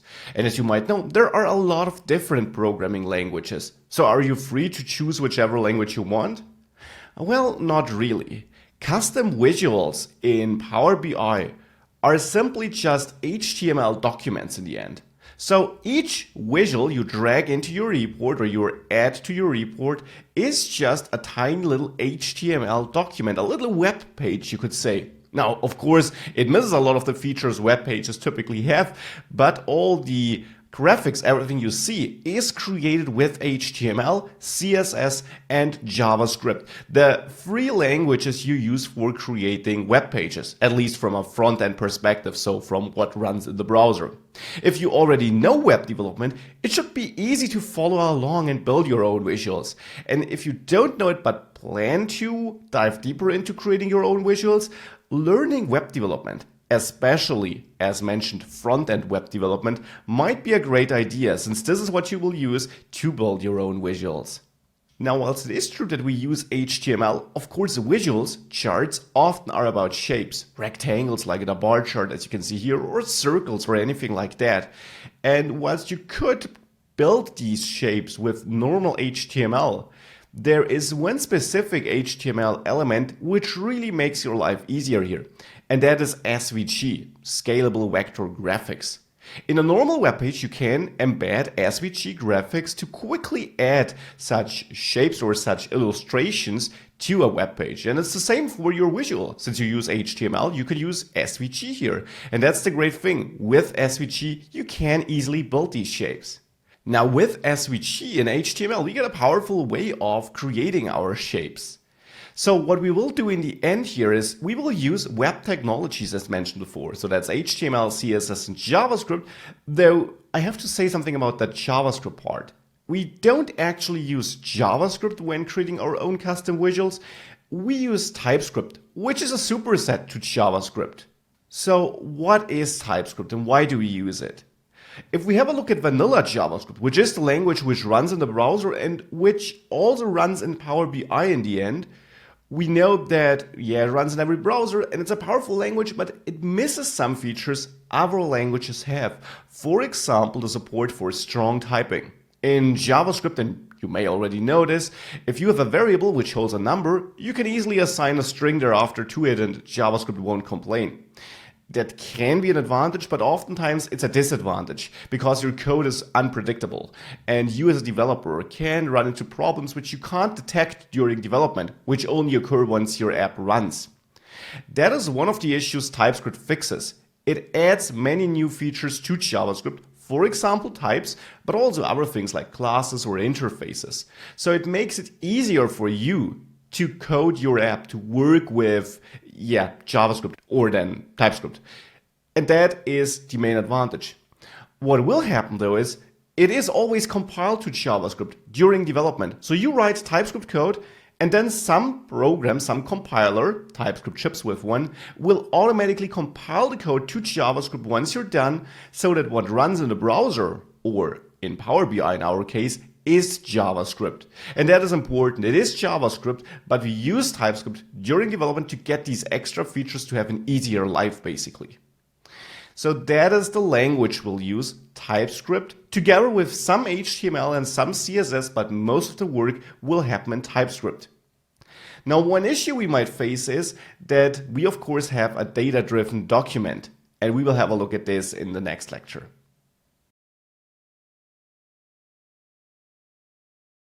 So we learned about which languages we use and why we use them, HTML, CSS, and TypeScript. Now, the problem we also have is we're using data. We're using data to render shapes, to render a chart probably. And we learned that we can use SVG, Scalable Vector Graphics, to create these rectangles, circles, or whatever we're using very simple. Now that is true, it is simple, but managing these charts can get cumbersome because keep in mind, if the user resizes the chart, you'll have to adjust it so that if you're creating a bar chart, that your bars get a bit broader, if you're having circles, that they increase in size. If the user shrinks it, you'll have to shrink all your shapes. If new data gets added, you'll have to add a new shape, a new bar in the bar chart, for example. And you will have to manage all of that. You will have to find out how many bars do I have? Do I need to add a new one? How do I resize everything so that the dimensions stay the same? And that is no fun. Therefore, what you typically use is a third-party JavaScript package. Since we do use JavaScript, we can add any JavaScript package we want. And one that is particularly useful is D3 for data-driven documents. D3 is a package which allows you to easily manipulate the DOM, the HTML code at runtime, and add new shapes, remove them, rescale them, but without doing the nitty-gritty work. Instead, you simply bind some data to your shape, so you can basically define, create rectangles for this array of data, and whenever you add a new item to this array of data, it automatically creates a new rectangle. You can set up, hey, please scale this like that. And when you resize the window or the chart, it will automatically re-execute the scaling command and thus keep the dimensions. So that's the advantage of D3. It makes the creation, addition of HTML elements like SVG, but not limited to this, super easy. It makes styling very easy because probably you want to assign some styles to your elements. And it allows you to bind your HTML content to your data so that all the updating is done automatically for you. And we will have a basic look at it whilst we go through the example code in this section so that you understand what is done by D3 and how you use it to create a chart. Now, with that, I'd say that's enough of the talking. Let's get started setting up our development environment and then building our own chart. Let's get started setting up our development environment. And the easiest way of getting started is to visit the Power BI Developer Tools page. You can simply Google for Power BI Developer Tools and you should find this article on Microsoft.com. Here you are walked through the installation of the Developer Tools, and Developer Tools sounds like you can do a lot of things with that. That's actually not the case. You use these tools to create custom visuals, but of course it's a great coincidence that that is exactly what we plan to do in this lecture. So here you can see the requirements and how you install it, and definitely have a look at this article. I'll link it in the last lecture of this module if you're stuck or if you want to dive into some specific aspect. The first requirement we will need is Node.js here. And we can visit this link to download Node.js from nodejs.org. Now, what is Node.js and why do we need it? Node.js is a server-side language which uses JavaScript on the server. Now, I mentioned that you use JavaScript or TypeScript to build your visual, but there we will kind of use it on the client together with HTML and CSS. Node.js is actually not related to the code we will write, but Node.js needs to be installed for two reasons. One, it has npm nodes package manager, which is a great tool for handling packages you need for development. For example, the Power BI developer tools are such a package, which we install through the Node Package Manager. It's simply a package manager which makes the installation and management of dependencies very simple. We will later also use it to manage dependencies of our project, for example, when installing this D3 package. So npm, this package manager, is one reason. But we also need Node.js itself, because as you will learn, we can get the behavior of building our custom visual and then using the developer tools to run a command to create a little development server, which will use Node.js in the background. That is why we need it, to host our custom visual so that we can log into Power BI service and get live updating of the visual whilst we are working on it. So that might sound a bit strange like now. We will have a look at it later, but these are the two reasons we need Node.js. So on nodejs.org, you can either download the latest version or the latest stable version 6.10 here. Now, I will go with the latest one, but of course feel free to choose the other one. And once this did finish, we can walk through the installer together. I just opened the file I downloaded, and I will now walk through the installer, and it's super simple. You can basically click through it, choose a path where you want to install it. I'll leave it to the default path here. Make sure you install all these packages, which is the default. Click next again and click install. And this will now install both Node.js and this package manager I was talking about on your machine. Now, once this is done, it is here. We are ready to do the next step, which is install the actual developer tools or the Power BI visual tools as they are called. This is this command here. So for this step, we should open the command prompt, and in there, you can actually see the command down here. We should run npm install -g for global to install this package globally on our system so that we can access it from everywhere, from every folder. And then the package name, Power BI Visuals Tools, the name you find down here. Now you can hit enter and this will install it for you, install it in a global repository, a global folder on your machine, and add it to the path variable so that you will soon be able to run a command which is also named here, this one, to use these installed visuals or Power BI visuals tools. I'll come back to this in a second once this is done. Ooh, it is done now. That was quick. So we can now use this command. And the easiest way of using is to just type PBI Wiz, which is this newly installed package, the Power BI Visuals tools. If you hit enter, you should see something like this, which basically just means it was successful and which lists the commands you may actually use. The next step is to navigate to a folder where you want to use that. So I will quickly do that. So I navigated to the folder where I want to create this custom visuals project. And there we can use this PBI Wiz command of the Power BI Visuals tools and then new to create a new project. Now you can choose any name you want and I'll name it bar chart since I want to recreate a basic bar chart. And yes, we do have bar charts in Power BI already, but it is a great practice to rebuild such a simple visual and therefore learn how that really works. You of course are free to then fine tune this to your needs and change it however you want to change it. So we can now hit enter and this will create this bar chart for us. With that visual is created, we can now navigate into this newly created bar chart folder and there we can run PBI Wiz start. This will now run this development server I was referring to, which is basically a little server doing one thing, exposing our chart.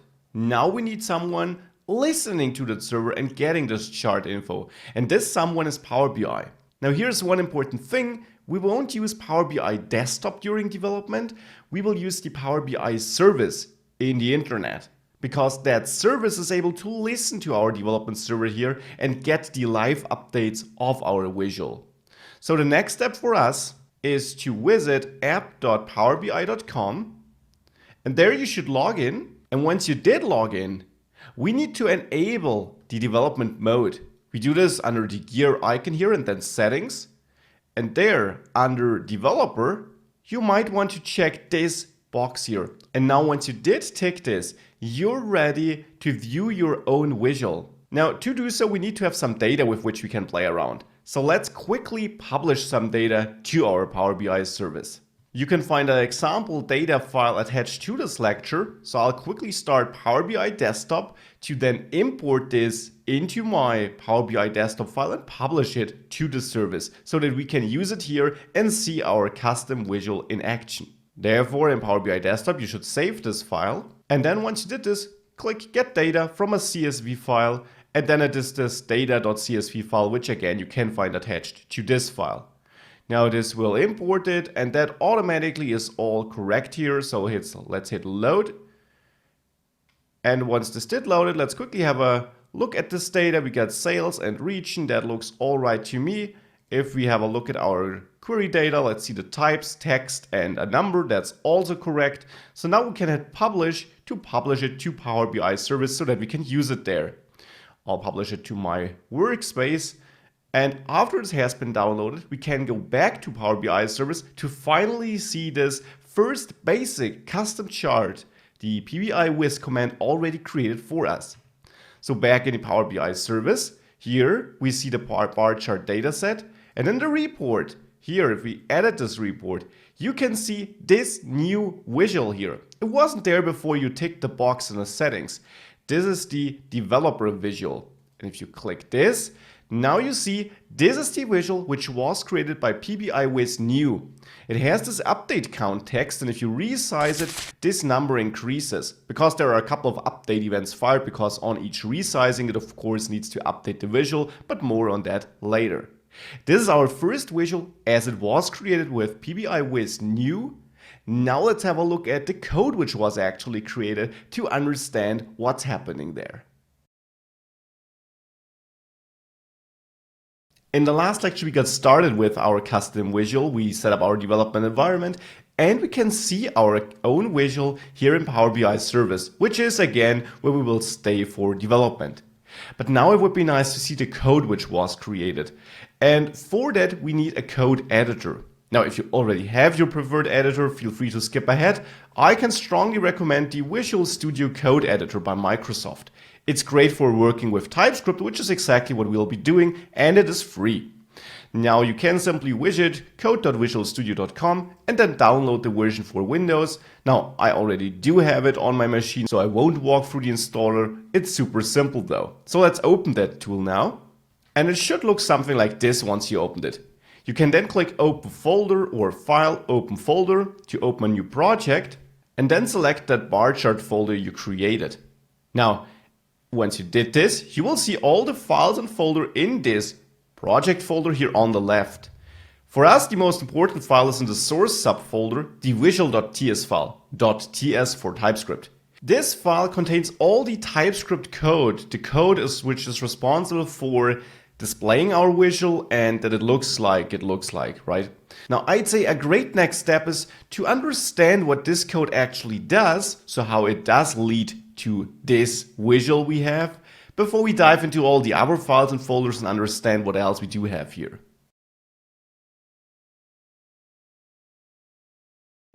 In the last lecture, we installed Visual Studio Code. Let's now understand this TypeScript code and understand how it is rendering this visual we're seeing here.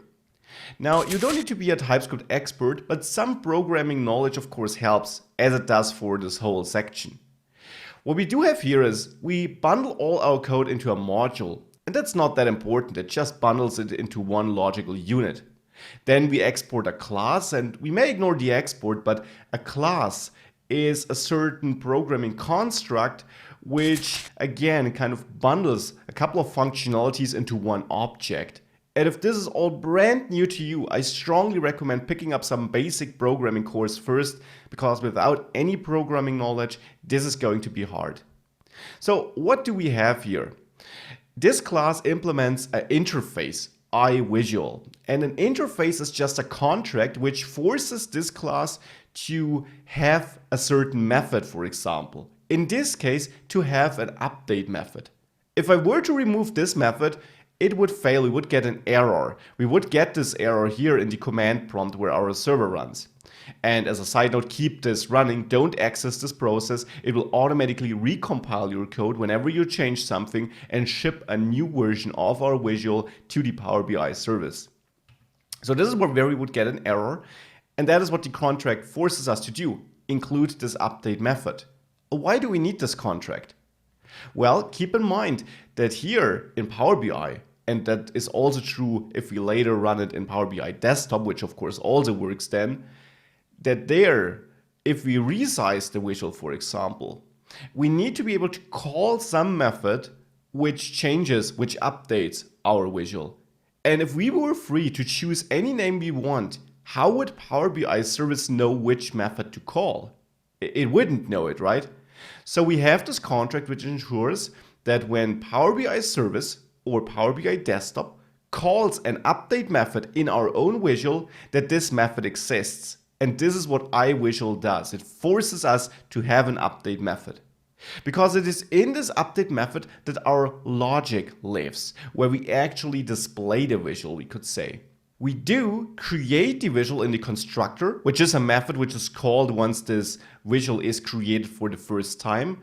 But all we do there, besides some logging, is we get access to the visual, so to the root element, to this wrapping container where the visual sits in. We do this with the options element property call here. Options is simply an object Power BI passes to this constructor automatically. So with that, we know where to create that visual, we have a place where to render it, we have this wrapping HTML element, so to say. Then we initialize our update counter, we set it to 0 initially. Both target and update count are properties, so data fields of that class. That's a TypeScript feature, and most object or all object-oriented programming language have that feature. And then the update method is called right after the visual was created and on every update, so whenever we resize it and so on. And there, all we do is we output the update count.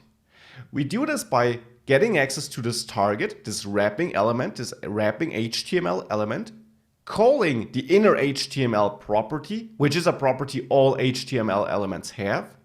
And then we set this equal to a paragraph, basically. That is a string, but that is HTML markup in that string, where we also have wrapped in this emphasis HTML tag our update count. And this strange syntax is a feature supported by TypeScript. Notice that we use backticks here and not single quotation marks. That creates a string where we can actually put dynamic variables, or where we can put variables inside of it with this $ curly braces syntax you see here, and then we can output them right in the string without having it to concatenate it with pluses and so on. That is what happens, and that is what we see here. And therefore, if we were to change something here, let's say start at 10, for example, and hit save, it will recompile this here in our command prompt, which is why you see a new line here, change detected. And then if we go to our visual and we click reload visual code, you see we start at 10 just because of that change. So that's what's happening here. Now let's have a look at all the other files and folders which were created for us. In the last lecture, we had a brief look at why this update counter is displayed and how this roughly works. No worries, we're going to dive deeper into this TS file and work more with it in the next lectures. But what about all the other files and folders we have here? Let's go from top to bottom. .api and .vs code, we may basically ignore them. .api holds some PowerBI code we use here, so some code which does, of course, all the other things, connects it to our service or to the desktop, and gives us certain features which we use implicitly so that we don't have to write everything in our code. We don't need to change anything there, and we shouldn't. .vs code is simply created by our editor here, by our IDE, and if you're using a different IDE, you won't have that folder. The assets folder holds any assets you might use in your visuals. You can, since you're using HTML, embed images or anything like that, and you also need an icon for your visual, which will later be displayed once you shipped it to the visuals, custom visuals catalog when other people downloaded it. And I will show you how to make this the icon later. The source folder will hold all your TypeScript code, only one file at the beginning. And the style folder holds a .less file. Now, we use CSS to style our HTML code, but actually we can use less here, which is a preprocessor which, just like TypeScript does for JavaScript, gives us more features. And if you don't know less, the great thing is you can write normal CSS code in this .less file, but if you do know less, do know which extra features it offers you, like here, nesting CSS elements, which is not possible otherwise, CSS selectors. This is something you can do here. So this is where we can style everything, and that is actually where we gave our counter this yellow background. So if we switch this to red here and hit save, you see that once we reload it, it is red. So that is the styling. Now the other files are used for configuring our project. We may ignore the npm ignore file, that's not important for us. More important is the capabilities.json file. Here we can later configure which options the user will see here on the right. So which values we can add to our visual, or how we can change something about it, how we can configure it here in our Power BI desktop or service interface. The other thing is the package.json file. It's pretty empty as of now, but it will soon grow a little bit as we add more packages, specifically this the-free package, this data-driven documents package. There it will store a reference to all dependencies we use, so that if we share our project with someone else, this someone else is quickly able to see which dependencies this project uses. The PBI with JSON file configures our custom visual. We define a name, an internal name, and a display name here, some unique ID. We can add a description, which is shown in this custom visual catalog. We can add a support URL and information about the author. And here we also link the icon we want to use for this visual. We also can link which style files we use. This is the visual.less file we're using here. And we will use this external JS array layer, which will allow us to connect our visual to external JavaScript libraries, which we might add, and we will do so in the next lectures. The tsconfig.json file configures how TypeScript gets compiled. The default settings, just like in the other file, should be fine for you. From time to time, we need to change something here though, especially once we add new TypeScript files to the project, then we will need to add them to the files array. And there is one other change we will do in a second once we added a new package. That is the files and folders we have. With that, I'd say, let's get started changing our visual so that we can step by step build a more impressive one.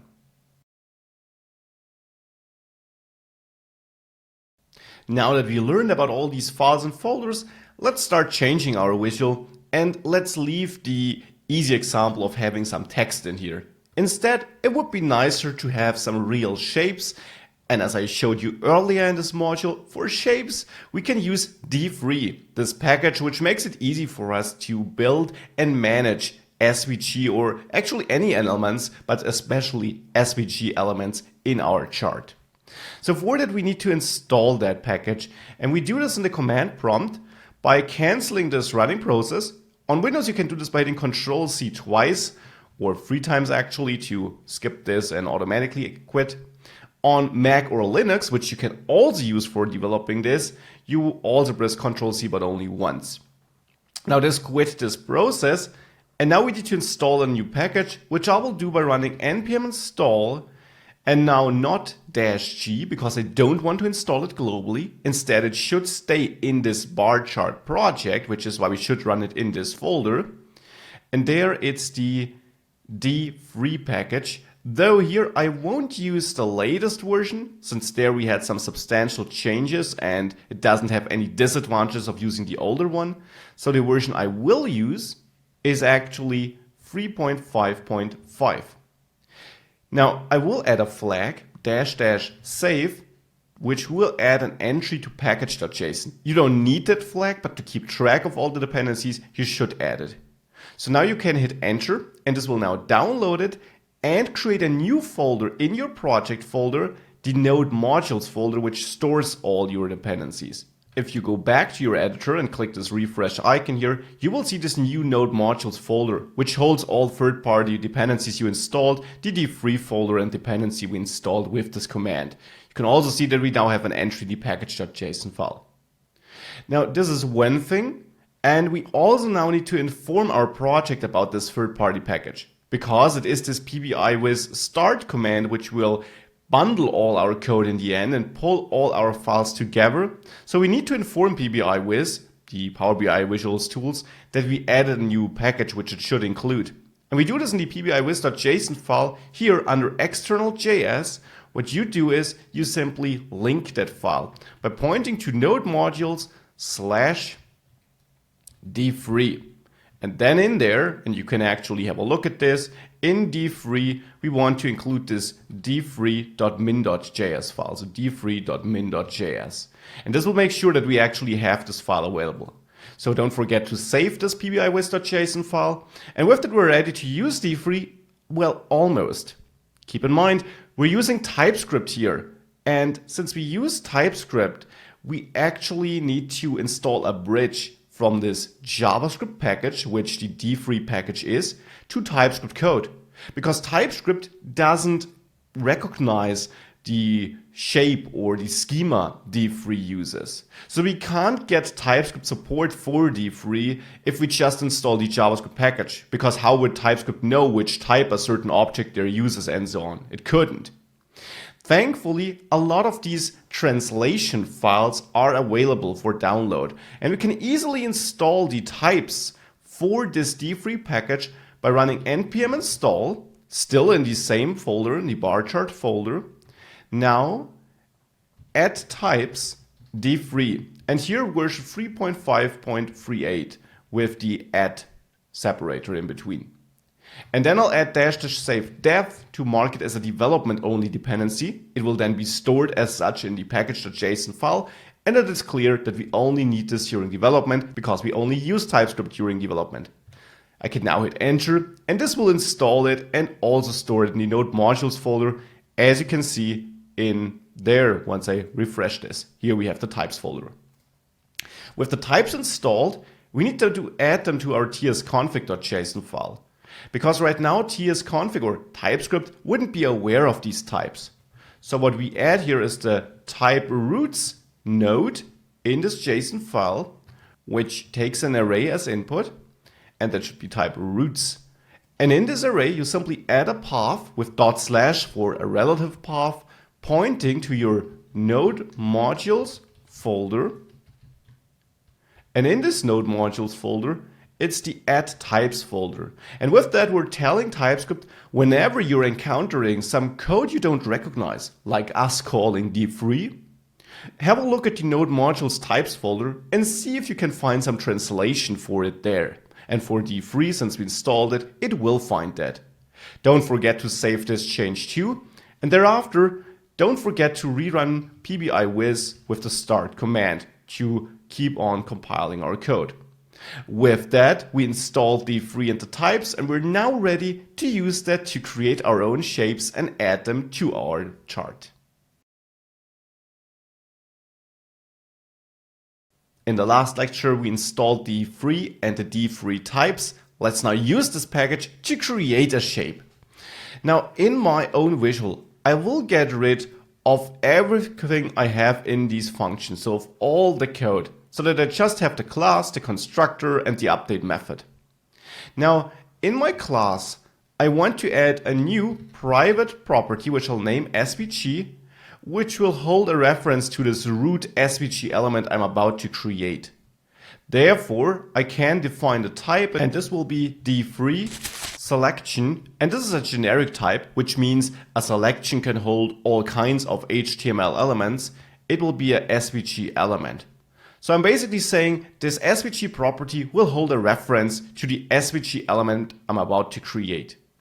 Now I will create this element in the constructor because I want to create it right at the start when this visual is created. So therefore here we can say this SVG equals, and now we use D3 and use the select method to select a part in our HTML code. Now don't forget, our HTML code or our wrapping HTML element can be accessed on this options element. We can get this on our options object, which is passed to the constructor by PowerBI automatically, and there it's this element property. That is the HTML element which will wrap our whole visual. So with that, we know where we want to add the SVG element. Now, of course, we can call append to create a new HTML tag. And you simply pass a string where you define which tag that should be. That could be a div, that could be a paragraph, but here it's a SVG element because that is what we want to create. So with that, D3 will create this new HTML element and add it to our wrapping element, our wrapping HTML element. I also want to make sure that a class is assigned here. So here I will assign a class of bar chart to this SVG element, and I'll add true to make sure that it is added and not removed or anything like that. With that, this SVG element is created, is added to our chart, but we wouldn't be able to see anything because it's an empty SVG element. So we want to render a shape, and that should be done in the update method. It is called initially once it has been created for the first time, and then whenever we change something. And we definitely typically want to update our shapes whenever we resize the chart or anything like that. Therefore, it is in the update method that I will take care about how this actually looks like. Here, I will first extract the width and height of this tile we place our chart in, so of our wrapping HTML element. And I can do this by accessing options here in the update method, and this is a different options object than in the constructor. This options object here gives us information about the update. So here for me it's interesting to access the viewport, which is the dimensions of our tile, and then width here, or of course also the same for height, so that we actually know how much width and height do we have available for our visual here. So that is what I'll retrieve here.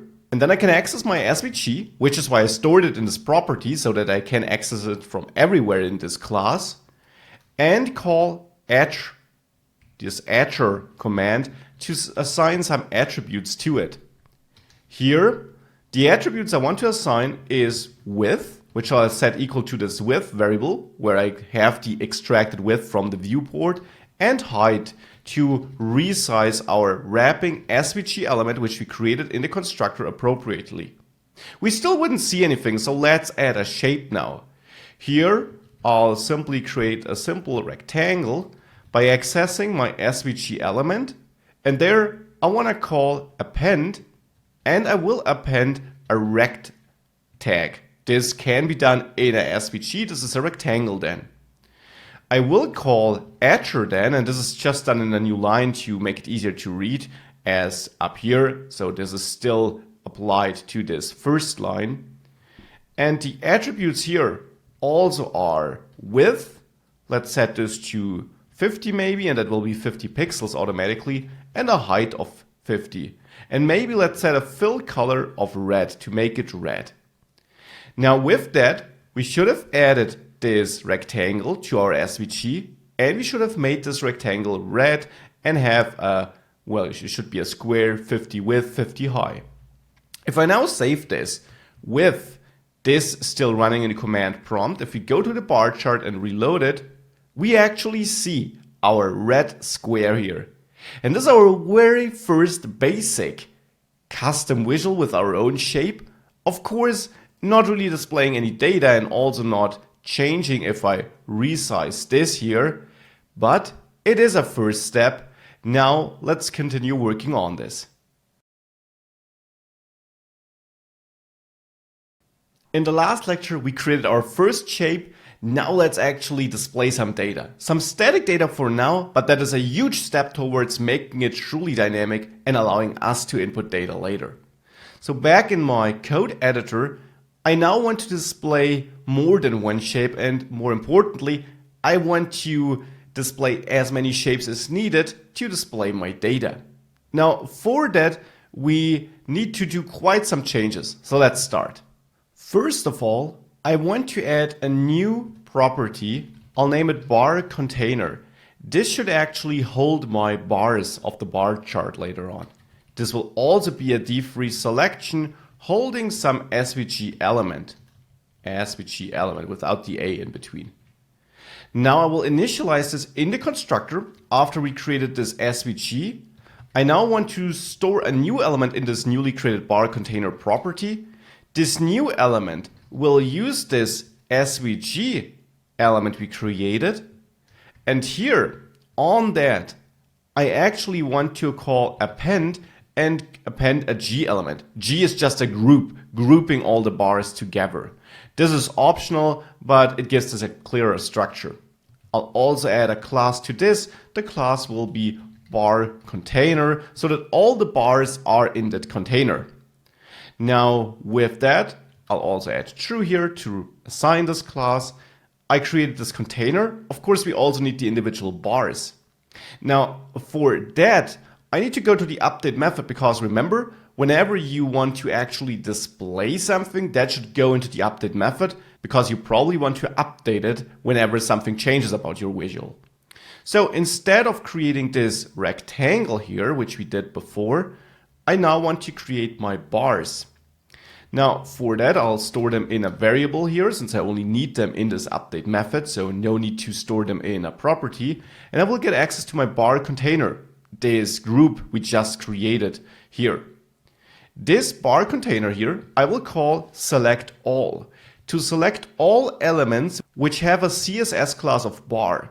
Now initially that are 0 elements, but that is a great feature of D3.js. I can access all elements which have a bar class, and it will be more, of course, if we already did render some bars and then add new data, for example. Then all of a sudden we want to change some parts of our chart, and with select all, we make sure that we select all existing ones so that D3 is aware of how many we already have and then can internally figure out how many new ones it needs to create. So I select all elements which have the bar class here, and next I want to connect it to some data. Now we don't have any data here, so I'll add some static data. And I will add this static data here in my module, but outside of this class. I'll simply name it static data, it will be a variable, and I will make this an array of data. Now each data piece here will be a JavaScript object which is written like this, and there what we will have is a value, could be 10, and a category. I'll name this China because I want to work with revenue data here, for example. Now I'll add another object, let's say value 8, category could be USA, and of course feel free to use any data you want here, but you should have a value and a category then value 11 here, category India, and let's add a fourth one where we say value 6 or 5 since I mistyped, and then category maybe Germany, whatever you like. This is my dummy data, and now we can use it down here to bind our bars to our data. We do this by calling another method here, the data method. And that is a method provided by d3.js, which will do or which will set up all the magic in the background where d3 will figure out how many new bars it needs to create and so on. What we do here is we simply bind this to our static data array we just created. Now with that in place, we're not done though. What we now need to do is we need to enter these elements. Enter is another method provided by d3, and it actually makes sure that all the data enters our view. However, it does this in a clever way. It will figure out which data points already were rendered and will only render the ones which are required to be rendered. So enter is called, and thereafter I want to append a rectangle, because enter will not actually create a shape. It wouldn't know which one. It just tells d3, be prepared to add something. But we do add this something with the append call thereafter. So there we tell d3.js, for each data point you want to enter, please create a rectangle. And finally, I will add class here to give each bar a CSS class of bar. And also add true here. So that will create the individual bars. Now to see something, we need to give these bars some styling. So we can call the attr method on the bars we just created. And here, the attributes I want to assign is of course width, height. We also need to define the position and some fill color. Now, the interesting thing is width and height. How do we define this? That is relatively tricky because we need to change this dynamically once we resize the visual. We'll come back to this in one of the next lectures. For now, let's give it a width of 20. And what about the height? That should of course depend on the value, right? So maybe since we have relatively small values of 10, 8 and so on, let's use the value times 5. The nice thing is, since we're using d3, we can get access to the data here. We can write this in a function form and use an arrow function, which means the argument is data and the function body now comes to the right of this arrow. You could wrap it in curly braces, but if you only have one line, you can omit these. And there you could say data.value times 3 maybe. That will be the height. Now, this will automatically be returned. If you were to wrap this in curly braces, you would have to add a return statement in front of it. But since I omitted these, I can omit the return statement too. That defines width and height. We also need to define the x and the y coordinate. Now, for this, it's important to understand that the coordinate system used by d3 starts in the top left corner. So at the top left, we have 0, 0. Therefore, x should take into account which bar we are actually render. The first bar might use the 0 coordinate, but it should also be shifted a bit to the right. But the next bar certainly needs to be shifted to the right, otherwise it will set right on top of the previous one. So here, it's pretty tough for us to find out where we exactly want to place these bars. So let's have a look at how d3.js helps us with scaling in the next lecture.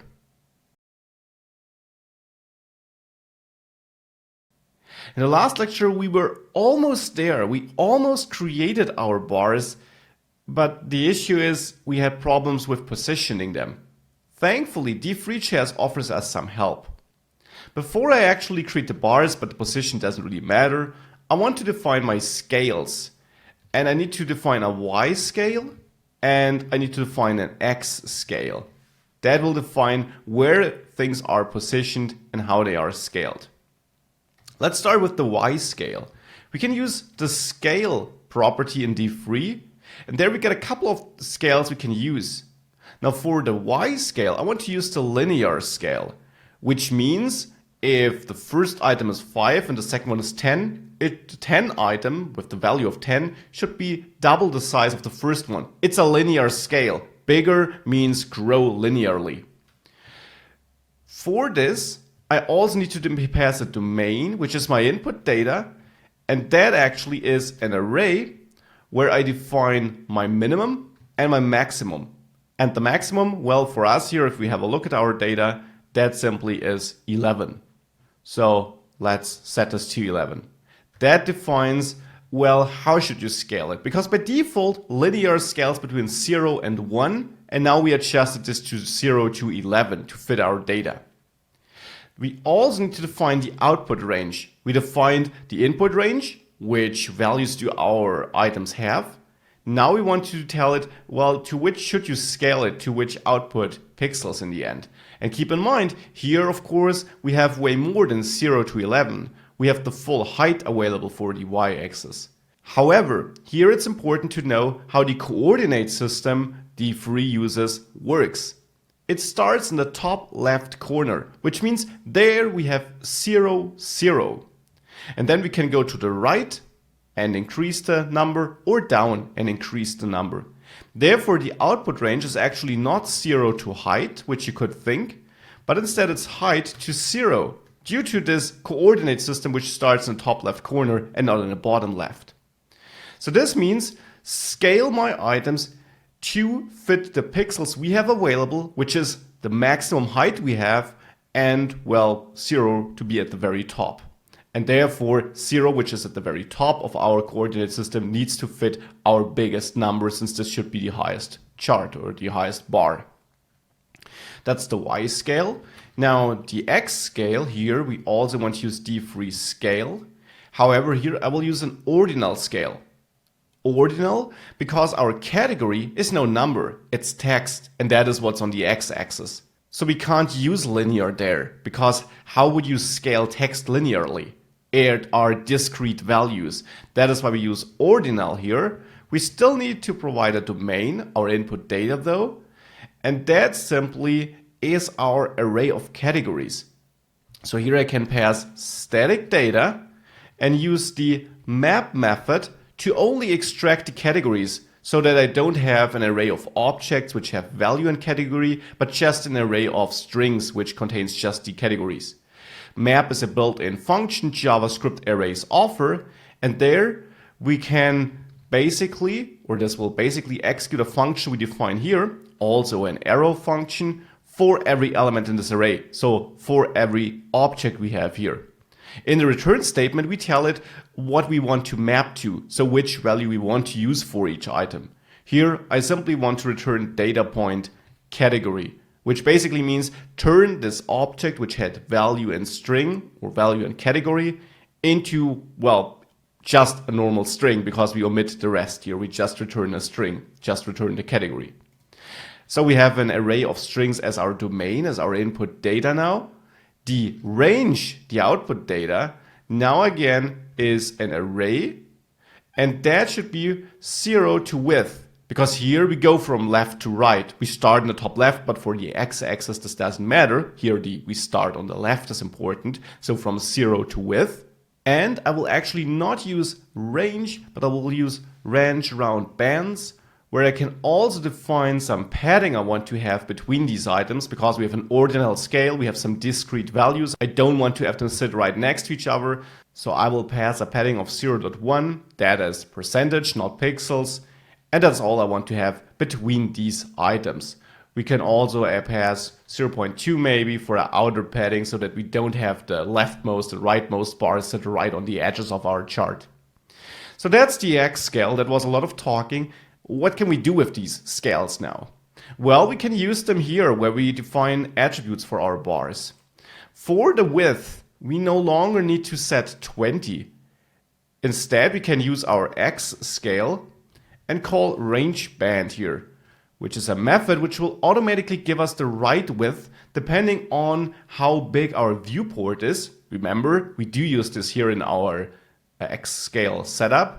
And therefore, it will automatically recalculate the scale for us. That is awesome. The same for the height.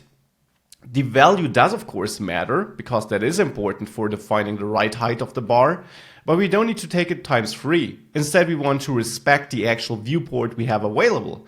So here, what I will use is my Y scale setup, and here I can pass my number. Now, I need to explicitly cast this to a number though, by adding lower than number greater than. This will explicitly cast it so that TypeScript knows that this is a number what we pass here. And that's data value, of course, not number. And remove this. So, however, this would be wrong, because for the biggest value, 11, this would give us the 0 range here, the maximum we defined here in the range. So it would push it only 0 pixels down, because remember, we start in the top right. That would mean we won't see any chart, because if we don't push it down a little piece, we can't see a chart. Instead, we actually want to push it down the full height for the biggest chart. So what we need to do is we need to take height minus our derived scale. This will make sure that the biggest chart is pushed all the way down to the x-axis and then starts there, whilst the smaller chart is pushed down even more, because our full height is then used for that. So we have full height and then again full height down, so that our smallest chart only glimpses above the x-axis. Speaking about that, we finally can tackle our positioning issue here. We can set the x-axis now, taking into account our data and passing it into this arrow function. And there we can use x scale again to derive where this should sit, and we can simply pass in our category, because the x-axis used the ordinal scale, discrete values. The y position is also interesting. Here I also will pass in the data, and now we can use the y scale. Here I want to cast this to a number again, because I want to access data value, and this will give me the y position. Finally there. Let's save this and let's reload our chart, and we should see 4 bars here with the right sizing. We can't see any labels, we will add this later, but what we can see is that if we have a look at our static data, the third item is India, the biggest one, the first one is the second biggest, and that is pretty much what we see here. So that is how we can create our very basic chart. However, one thing we see too is that if we resize this, it doesn't resize the chart. Now, didn't I tell you that it should? It doesn't. All we need to do is implement a tiny change. First of all, we should quit after adding the data here and call enter on bars in a separate line, so that the bars which is stored in the variable is just our data we assigned to the selected elements. And then at the very end of the update method, we can call bars exit remove. And what this does is it basically will remove the elements whenever necessary. And this is not required so that it can repaint them. Because when we resize the element, it fires the update method again and it tries to repaint them. But since we use data binding, as I told you, it already recognizes I got all the bars I need. So it doesn't remove them. We need to remove them here so that we remove the data binding basically, so that when update runs again, we repaint it correctly. Now if you hit Control Save and you go back, you can see that, whoops, once you reload this, it will resize as you resize this chart. That is our first chart created. Let's move on. In the last lectures, we finally got our application or our chart here to display our own static data. Now, displaying static data is nice, but it would be nicer if we as a user could enter some values into our chart. Right now, if I do drag this in here, we do have these regions that doesn't really do anything. So somehow our chart is not working as expected. It just displays our static data. So let's change this now. And for this, we need to connect the sections here where we allow the user to add data to our code, and then of course do something in our code to handle that data correctly. Let's start with connecting these two input fields. We already have them, category data and measure data. And if we have a look at our code, it's here in the capabilities of JSON file that we configure this, because this configures the capabilities of our chart. So which features we want to expose to the user. And if we have a look at it, here, data roles and data view mappings, that's important to us. Data roles is what we display to the user basically. It's this display name which the user sees. So if we change the category data here to maybe legend or axis, and the measure data here, we change this to, let's say, value, and I hit save and go back, and you reload this chart, you see that it changed to legend and value here too. Still, it wouldn't work though. The other fields here are internal mappings. Name simply means how we can use it internally, and kind is important. Grouping means this is a discrete value basically, so this is by which our data is grouped, whereas measure means this is the value we can actually work with, we want to display, so to say. So in our sales example, grouping, the category here, would basically be our regions, whereas the measure is our numbers. Data view mappings is how we use that internally. Here, we map this to an object basically, which has the categorical node or property, which then in turn has the categories property, where we will have all the categories, that's what we define with for in here. And we have the values property in categorical 2, where we basically bind it to an array of measures so that we have an array of values. And this might look complex to you, and of course you can dive much deeper into this and actually have a look at the API folder and here at the schema for the capabilities if you want to really dive super hardcore into this and understand what you can all define. For this getting started section, this is all we need, and oftentimes this is all you might need. However, let's now have a look at how we can use this. We have a legend and we have a value, and we map it to this object where we then will be able to access it. Well, we need to access it in our visual.ts file, and we need to access it in the update method, because that again is where we react to changes in the sizing or in data. Now that we know how we connect our user input to the code, we need to extract the data the user entered. And for this, I will create a new function instead of my static data. I will name this function visual transform, since I will transform the data we get in.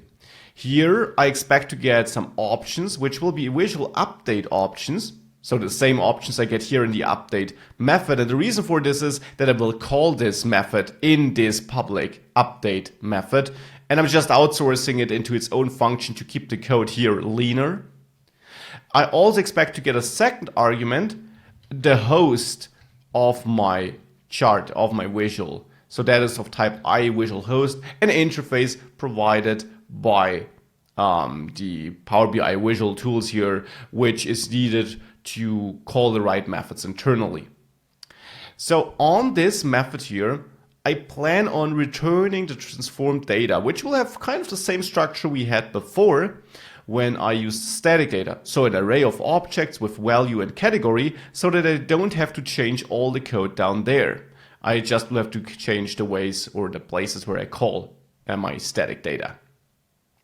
So in here in Visual Transform, I want to get my data. So I can store this in a data views variable, the name is up to you, but I do access this on options data views. And that simply gives you access to the data the user entered. It's called data views.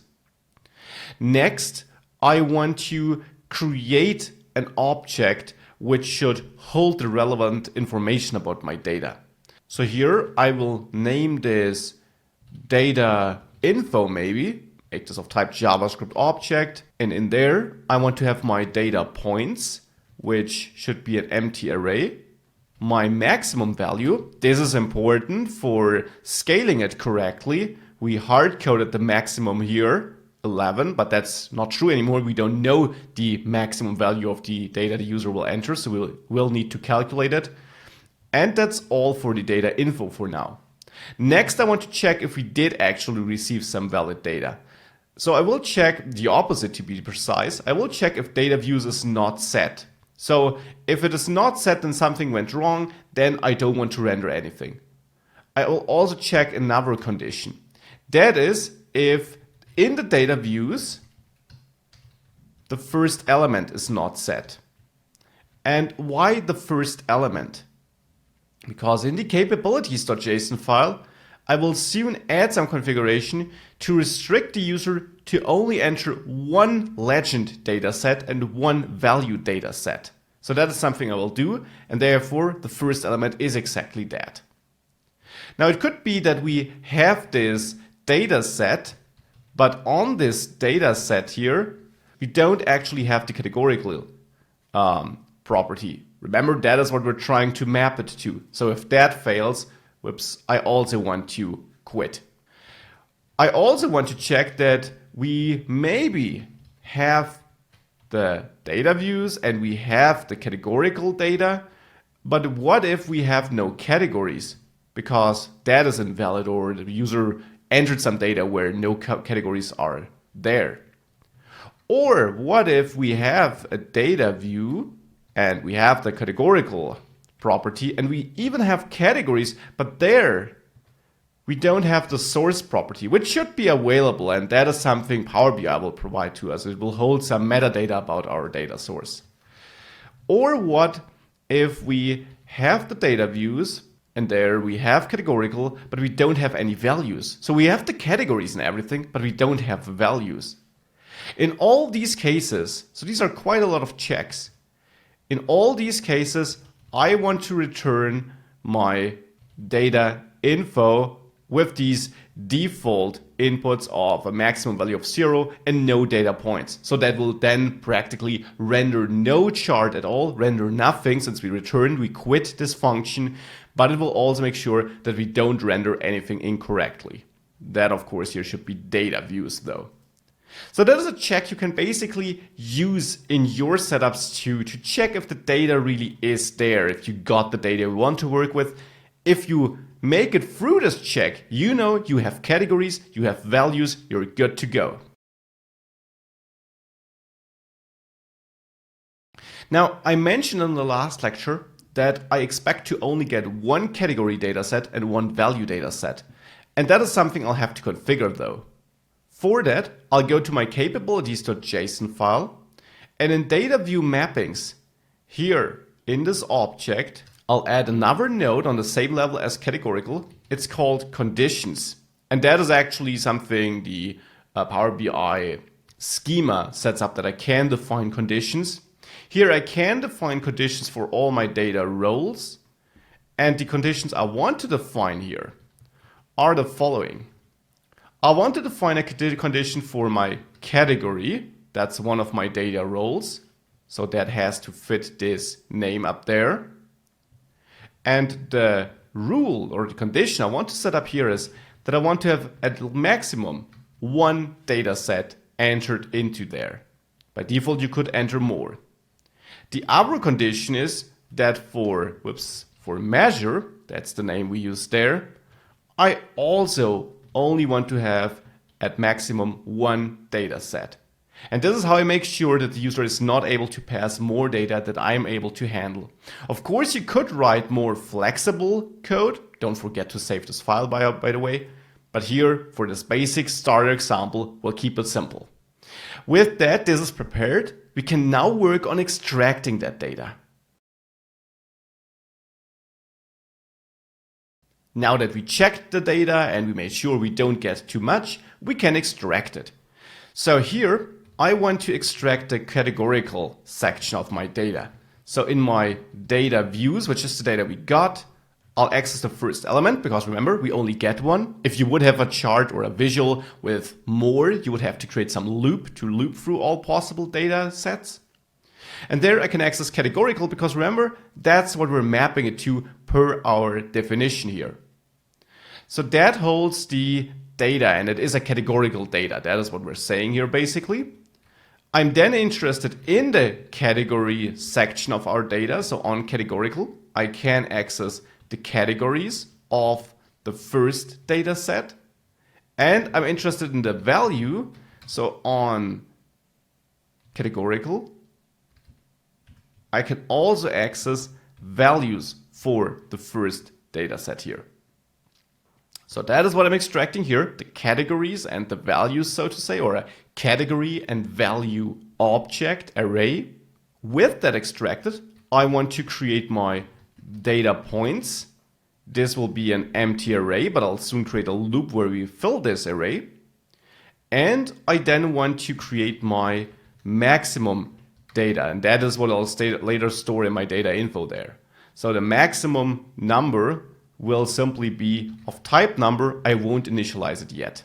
Let's now create a for loop where I start with an index of 0, where I also will define a length variable, and this should be the maximum of either my categories or values.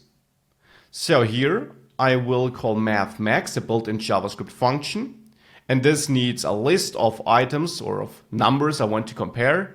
Here I want to compare my category values, and that can be a bit strange, but for my categories, the name of the categories are simply stored in a property named values, and that's just something you should keep in mind. And here, of course, I'm interested in the length, or the other value I want to check is my data value. Here the values and there the length. So these are the two arrays of categories and values, and whatever the bigger one is will define the length variable I'm defining here.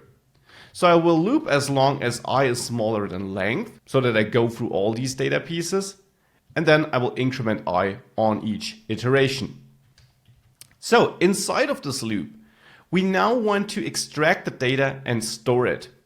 So what I will now do is I will access my data points here, and I will call push and push a new object on it, on this array of data points. Each new object should have a category, and that will just be my category values, and now at the index I, which is why I'm looping through it. And I need to turn this into a string because TypeScript doesn't know that this is one. I can do this with this lower than, greater than string thing in front of it. The second thing I want to add to this object is the value. So this is the same structure as in the static data before, now filled dynamically with the user data.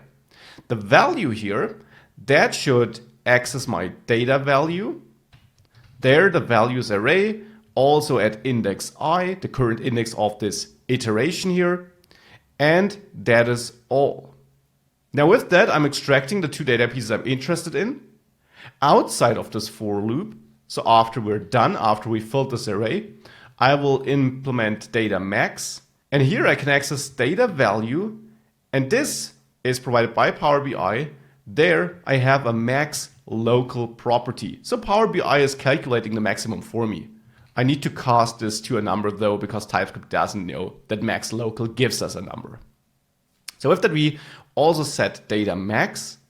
Finally, what I can do is I can return an object here, and this object should have my data points, which I'll assign my data points variable here. It should have my data max, and that is the data max variable here.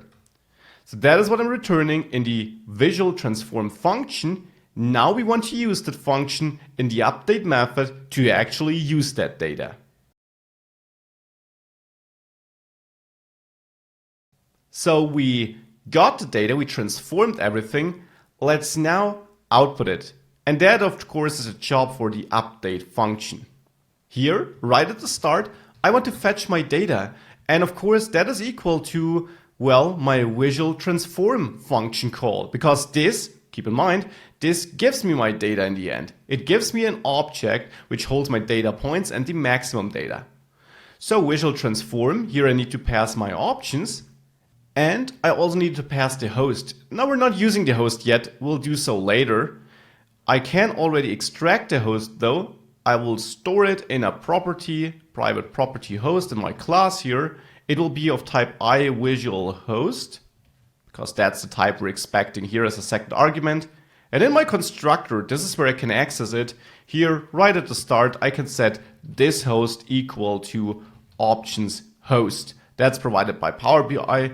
And now I can pass it here. I can send this host as a second argument. Again, we don't need it yet. We will need it soon though. Now that is my data. Now with the data down there where we use the static data, I can now use data and now data points because that's the array of data. Do the same down there, of course, where we bind it. And here, where I used data category. Here, of course, and since I used data there to avoid naming conflicts, let's name it transformed data maybe. So let's replace it here, sorry about that. And now with that being replaced, here where I define the maximum, I can now use transformed data max because we're calculating this dynamically too.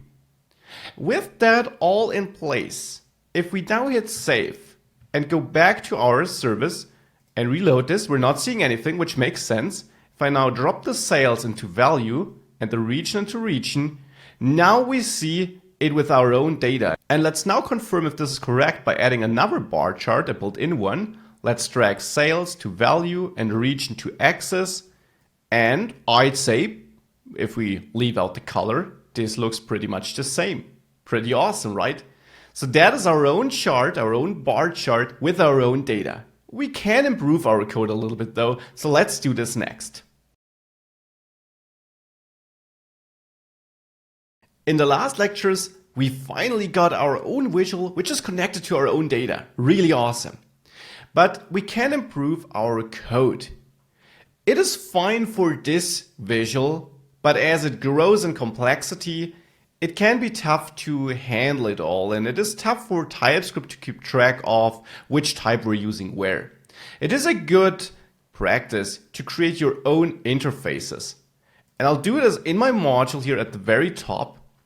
I want to create a couple of interfaces, 2 to be precise. We do this with the interface keyword, and the first one is for my bar chart, the view model. And that is generally a good practice. For the data you're working with, create a view model, or for the chart you're creating, I should say. Define which input values does your chart need. So here in my interface, what I need, and this is simply create like a class, I want to have data points in my view model. And these data points should be of type of another interface I have yet to create. So let's leave it out for now.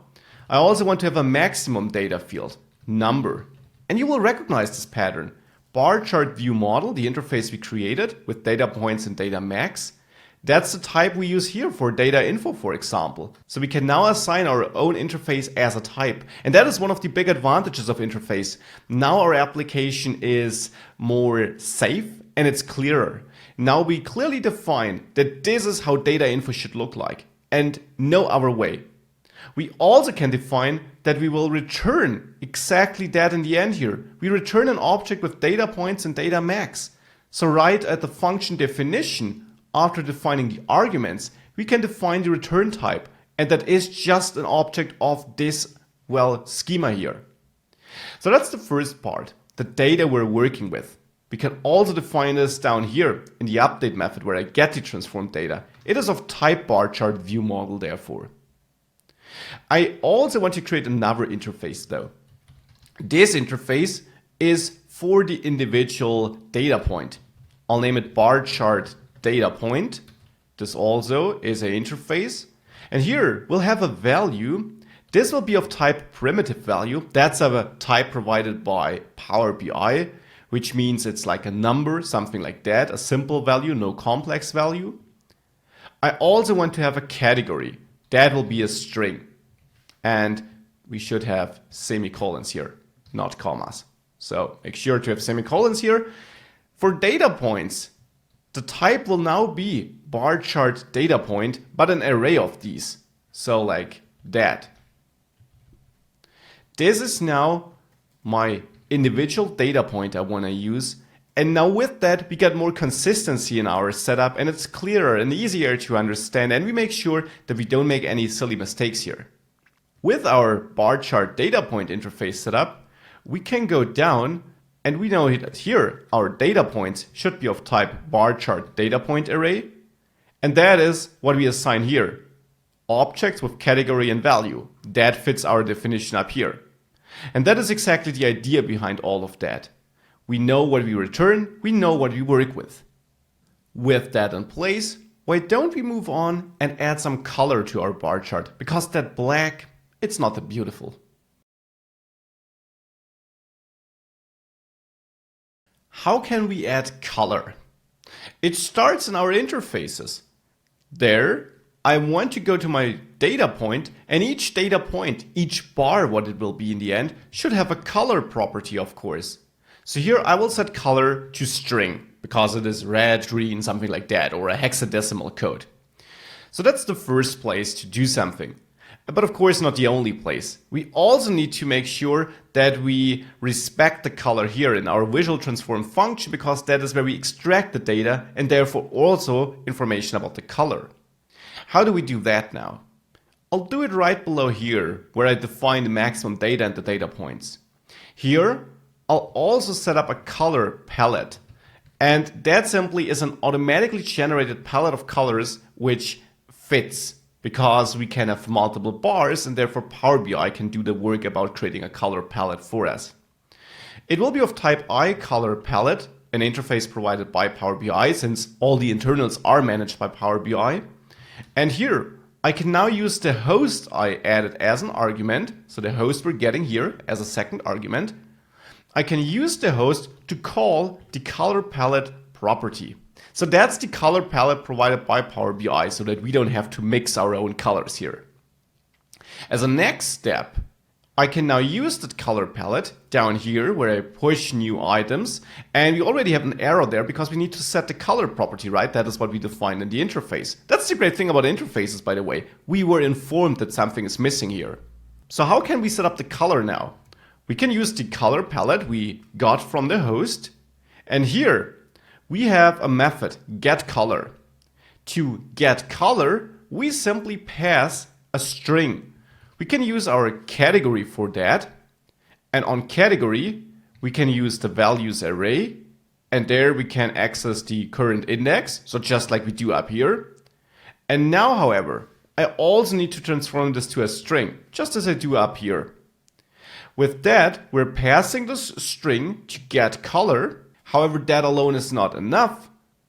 We need to get the value of the color, because get color just gives us the color in some different format. With value, we get it as a hexadecimal code, which we can use. With that, we're extracting the color, but we're not using it yet. Where do we want to use it? In the update method, of course, because again, that is where all the displaying stuff happens. And to be precise, we do it here, where we assign a couple of attributes to our individual bars.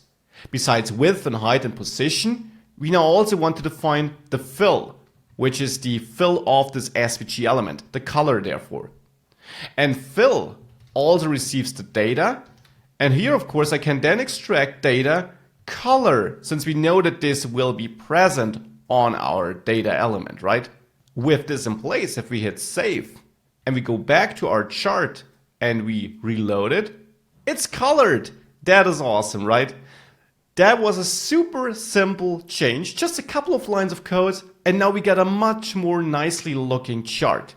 However, what if I add a donut chart and add my values here too? And now I select a value here. That updates it in the above chart. But here, I can't select values. It would be nice if I could also select values here to update them in other charts, just as we are used to from the other built-in charts. Let's add such a functionality next. So in the last lecture we added color. Now it would be nice if we could select a single data point, a single bar, and update other charts in our report based on that selection. It's relatively simple to do that. As before, I will start in my interface, because for each bar chart data point, so each bar, I want to determine whether it has been selected or not. So I will add a selection ID property here, and this will be of type iSelectionID, an interface provided by Power BI, by the Power BI Visual Developer Tools, because of course it's a common case that we want to be able to select individual bars or data points in general. So now with that added to the interface, we have to do something here where we transform our data. We conveniently get the error already. And that of course makes sense because we need to add this newly added selection ID property to the object we're pushing on our array of data points. Now this property can be initialized using the host again, the hosting element, and there we can call the create selection ID builder. Because internally in Power BI, we want to assign an ID to each data point, and create selection ID builder gives us a tool which allows us to do just that. So Power BI will handle the heavy lifting behind the scenes. We now only need to configure it a bit. We do this by calling another method on that with category, where we store a category and we tell it, well, on which element are we right now? Keep in mind, here we're in the array where we set up all the data points. So we have this I index, which changes during each iteration. So with that, we can set up this ID binding. Finally, we call create selection ID to finish this process. And now each element will have its own selection ID stored internally by Power BI once this code runs. So that's useful for setting this up when we get data. Now, of course, we also want to use the selection ID and kind of use it when we click on a bar. We haven't added such a functionality yet. The first place where I need to change something is in the constructor, or to be precise, I want to create a new property. This new property will be named selection manager, and it should be a private one as all the others too, and it will be of type iSelection Manager, a tool Power BI gives us to, well, manage selections behind the scenes. Here, when we construct everything, I want to assign this or give it a value, and I can give this value from the options we're receiving from the host element, and there we have this create selection manager method, which I will call. Now Power BI is able to manage these selected items. Still, we need to listen to the event. And we do that down here in the update method where we did create our bars and did configure them. After configuring them, but before calling exit remove, I'll add bars on to listen to an event. And on takes as a first argument the event I want to listen to. That's the click event in our case. So that when we click on a bar, something happens. Next, I'll execute a function where I will receive the data point I clicked on, so the individual bar you could say. And this function here, in there, here I will use the selection manager. Now, since this is in a click event, and the this keyword sometimes behaves differently than you would think in JavaScript, I can store the selection manager in a separate variable, accessing this selection manager from the class. And now inside of this anonymous function, where this would refer to something else since this is executed when the event occurs, I can now use this selection manager to call select. Because now I want to select this item we clicked on, and with select I mean tell Power BI that we clicked on it.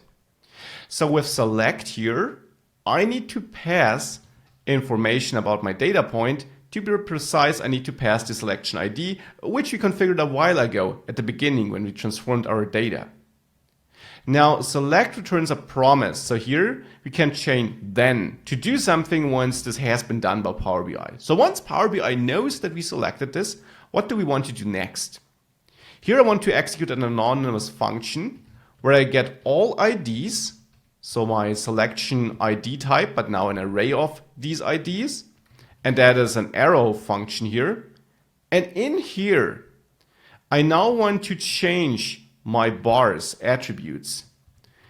I want to change something here, and here I want to add the fill opacity property or attribute, which will define how opaque a single bar is. And of course, all bars which are not selected should get a little bit transparent, and only the bar which was selected should be fully opaque. So therefore here, I will define the following code. I will check if in my IDs I have here, if the length is greater than 0, which means we do have some bars selected, at least one. Otherwise we have 0 selected IDs. So if we do have an selected ID, Then I want to set the opacity here to 0.5 so that it's 50% transparent. Otherwise, I'll set it to 1, which means it's fully opaque. Now all bars are a little bit transparent if we do have a selected bar. Therefore, I then need to use d3 in the select method to select this item. And since I'm here inside this anonymous function I passed on this click listener, this refers to the element we clicked on.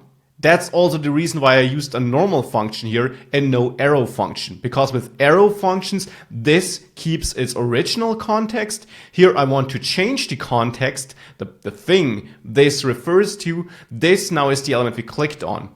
So I now select this element, and for this selected element, of course, I want to override this fill opacity. Here, I don't want to have this transparent opacity we set up in the first attribute statement. Here instead, I want to set fill opacity to 1, because this is the one we clicked on. This should be fully opaque, fully visible. Well, and that should be all. With that, we should be able to select it. We should be able to tell Power BI that we selected something, and we should be able to change the appearance. If we now save this file and we still have it running in the command prompt, if we go back to our project and reload this visual, if I click this bar, you see it updates in the donut here too, and you see the opacity also changes appropriately. So this is now working. We're now able to select data in our own chart as well as in others. We're making good progress, and to be honest, we're almost done with what I want to show you. However, it would be nice to have an axis, because right now we can only guess which bar refers to which country. We can see it down there in our donut chart, a little bit at least, but here that's not really visible. So that is something I want to change. I want to add an axis. That is what I'll do now. To be precise, I want to add an x-axis. And for that, I'll go to my constructor. Here, where I set up my SVG and then the container wrapping my bars, here I will set up the axis too. Now, for that, I'll create a new private property, and that will be my x-axis. It will be of type d3 selection and then again a SVG element, because that is what my axis will be in the end. Then, after I created the bar container, keep in mind this is the group containing the individual bars. Below that, I want to create my x-axis, store it in this property we just created. And here, I will use my SVG element, so this SVG, not the bar container, but the root SVG element. And there, I now want to append another group with append G. So that is now a group sitting next to the bar container group, which makes sense because the axis is not in the same group as the bars. It sits next to it. And I don't only want to append it, I also want to give it a class of x-axis. Add true here, and we're good to go. Now we have a place where we can render the axis, but of course we also need to create it programmatically. This isn't done yet. The place to render such an axis, of course, is the update method, as always if we want to use the data in whatever we do. And the axis, of course, should display our categories, so it should use the data we pass into our chart in our visual here. So I will create this axis here after sizing my SVG element.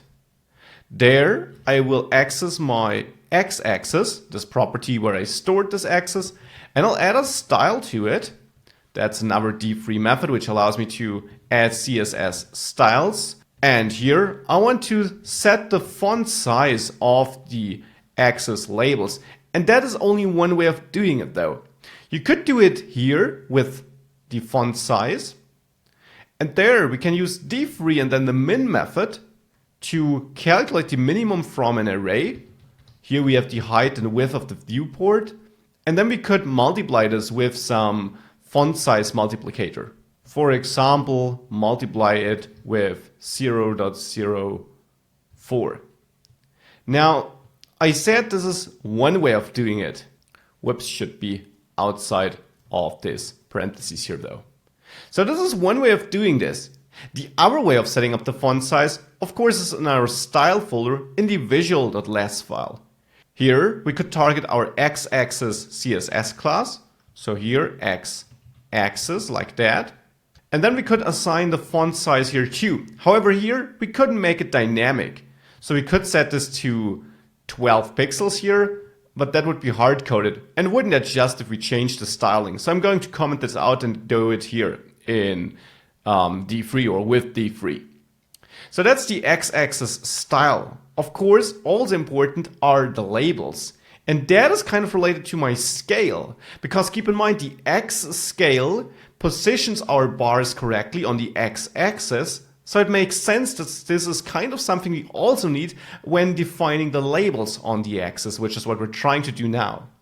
After defining the x scale here, I will create a new variable x-axis, not to be mistaken with the property where I stored it in. And in there, I want to use D3, the SVG helper property, and on that, the axis method, which is a convenience method D3 provides for creating an axis with labels. Now, here I need to pass a scale, and that is the x scale.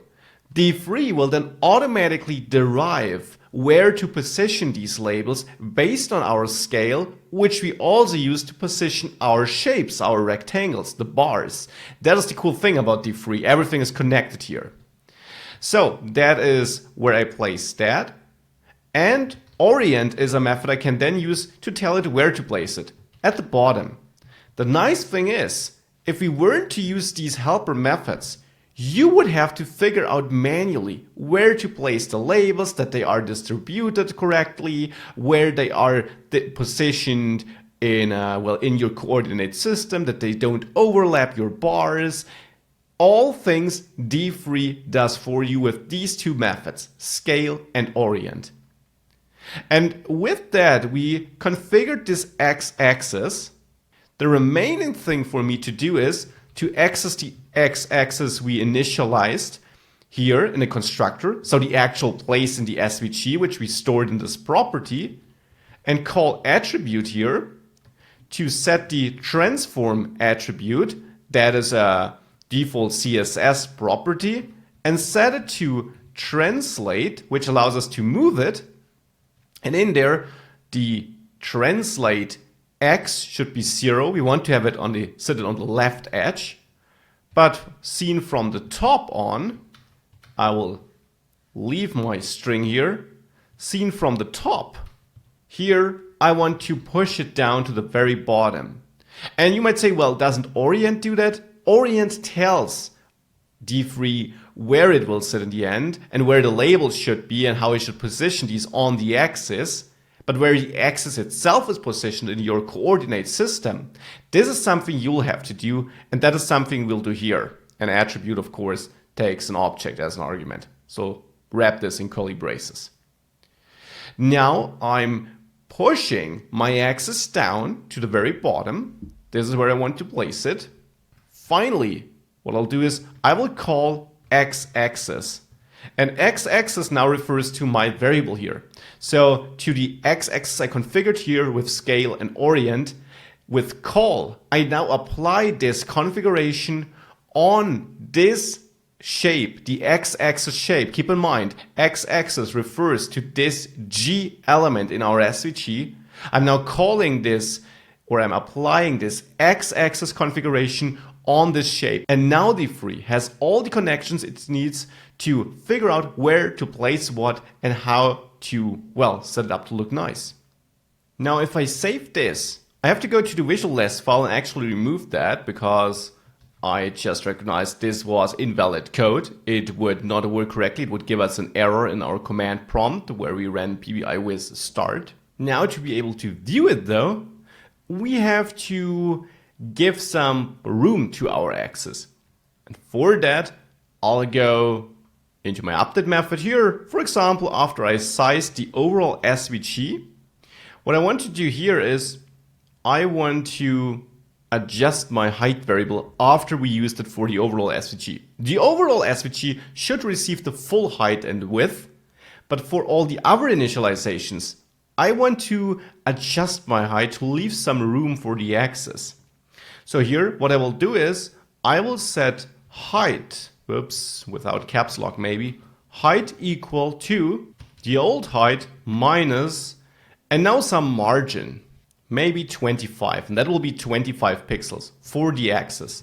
If we now save this and reload our chart, we see here below it, if I remove that donut here and increase that in size, we see China, France, Germany, India, and the USA.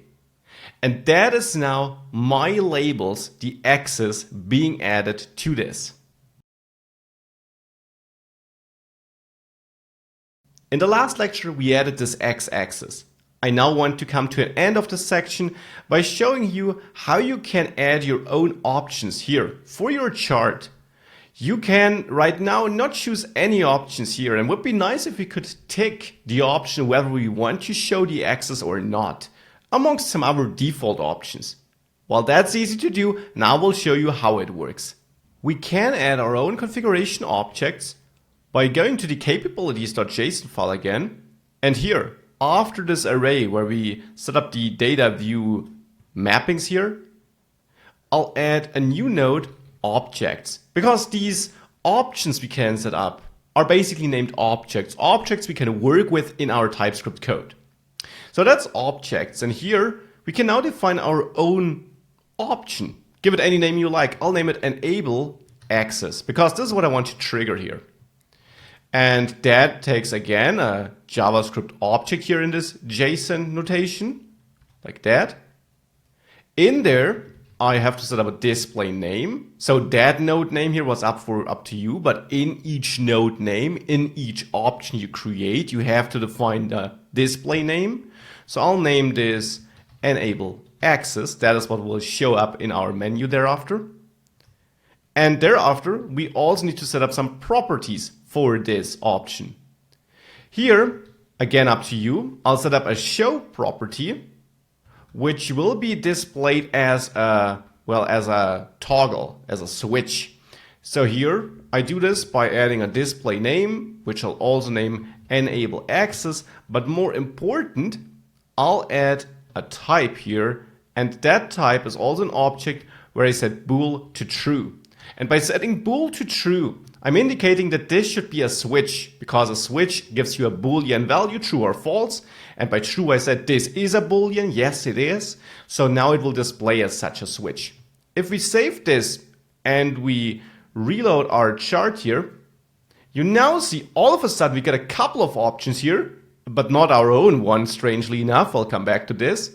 But we got a couple of default options, which are provided by Power BI since they don't require our help to work. So here we can switch some things and make sure, well, to style it like we can style all the visuals. However, as I mentioned, our own option is not showing up here. And the reason for this is that when running our code, when displaying our visual, Power BI is detecting that we're not able to handle a change in the option. That whenever we switch this switch, we don't do anything. We only set it up here. We don't handle it in our TypeScript code. That is something we'll need to handle next, that we actually retrieve the settings the user set up. Let's retrieve the values the user might have set up. Let's make our option usable. In the visual.ts file, it'll all start by me creating a new interface here. I'll name this interface bar chart settings, because that is what it's about. I want to enable the user to change some settings. We only have one setting here, but of course you could add more, and it's enable access. And in there we will have a show property, which is a Boolean. And that's just what we set up, right? That is what we set up in our capabilities.json file. We have a show property, which type is a Boolean. So now we have a representation of that in this interface. This is not strictly required, but again, it's a good practice so that we have our own types we can use in the end. And now we can use these settings. I'll start using it here in my visual transform function. At the top, where I define my default data info, here I'll also define my default settings. And this will be of type bar chart settings, of course, this interface we just created. And I will assign a JavaScript object here where I have enable access, which in turn is a JavaScript object where I set show to false. Because, and that's just my default, you may change this.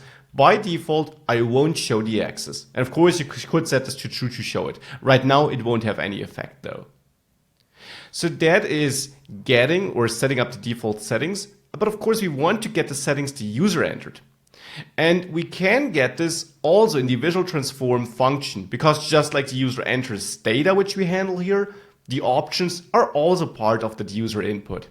So after checking the data is there and so on, and maybe after setting up the color, but before the for loop here, maybe that's a good place to extract the options the user set up.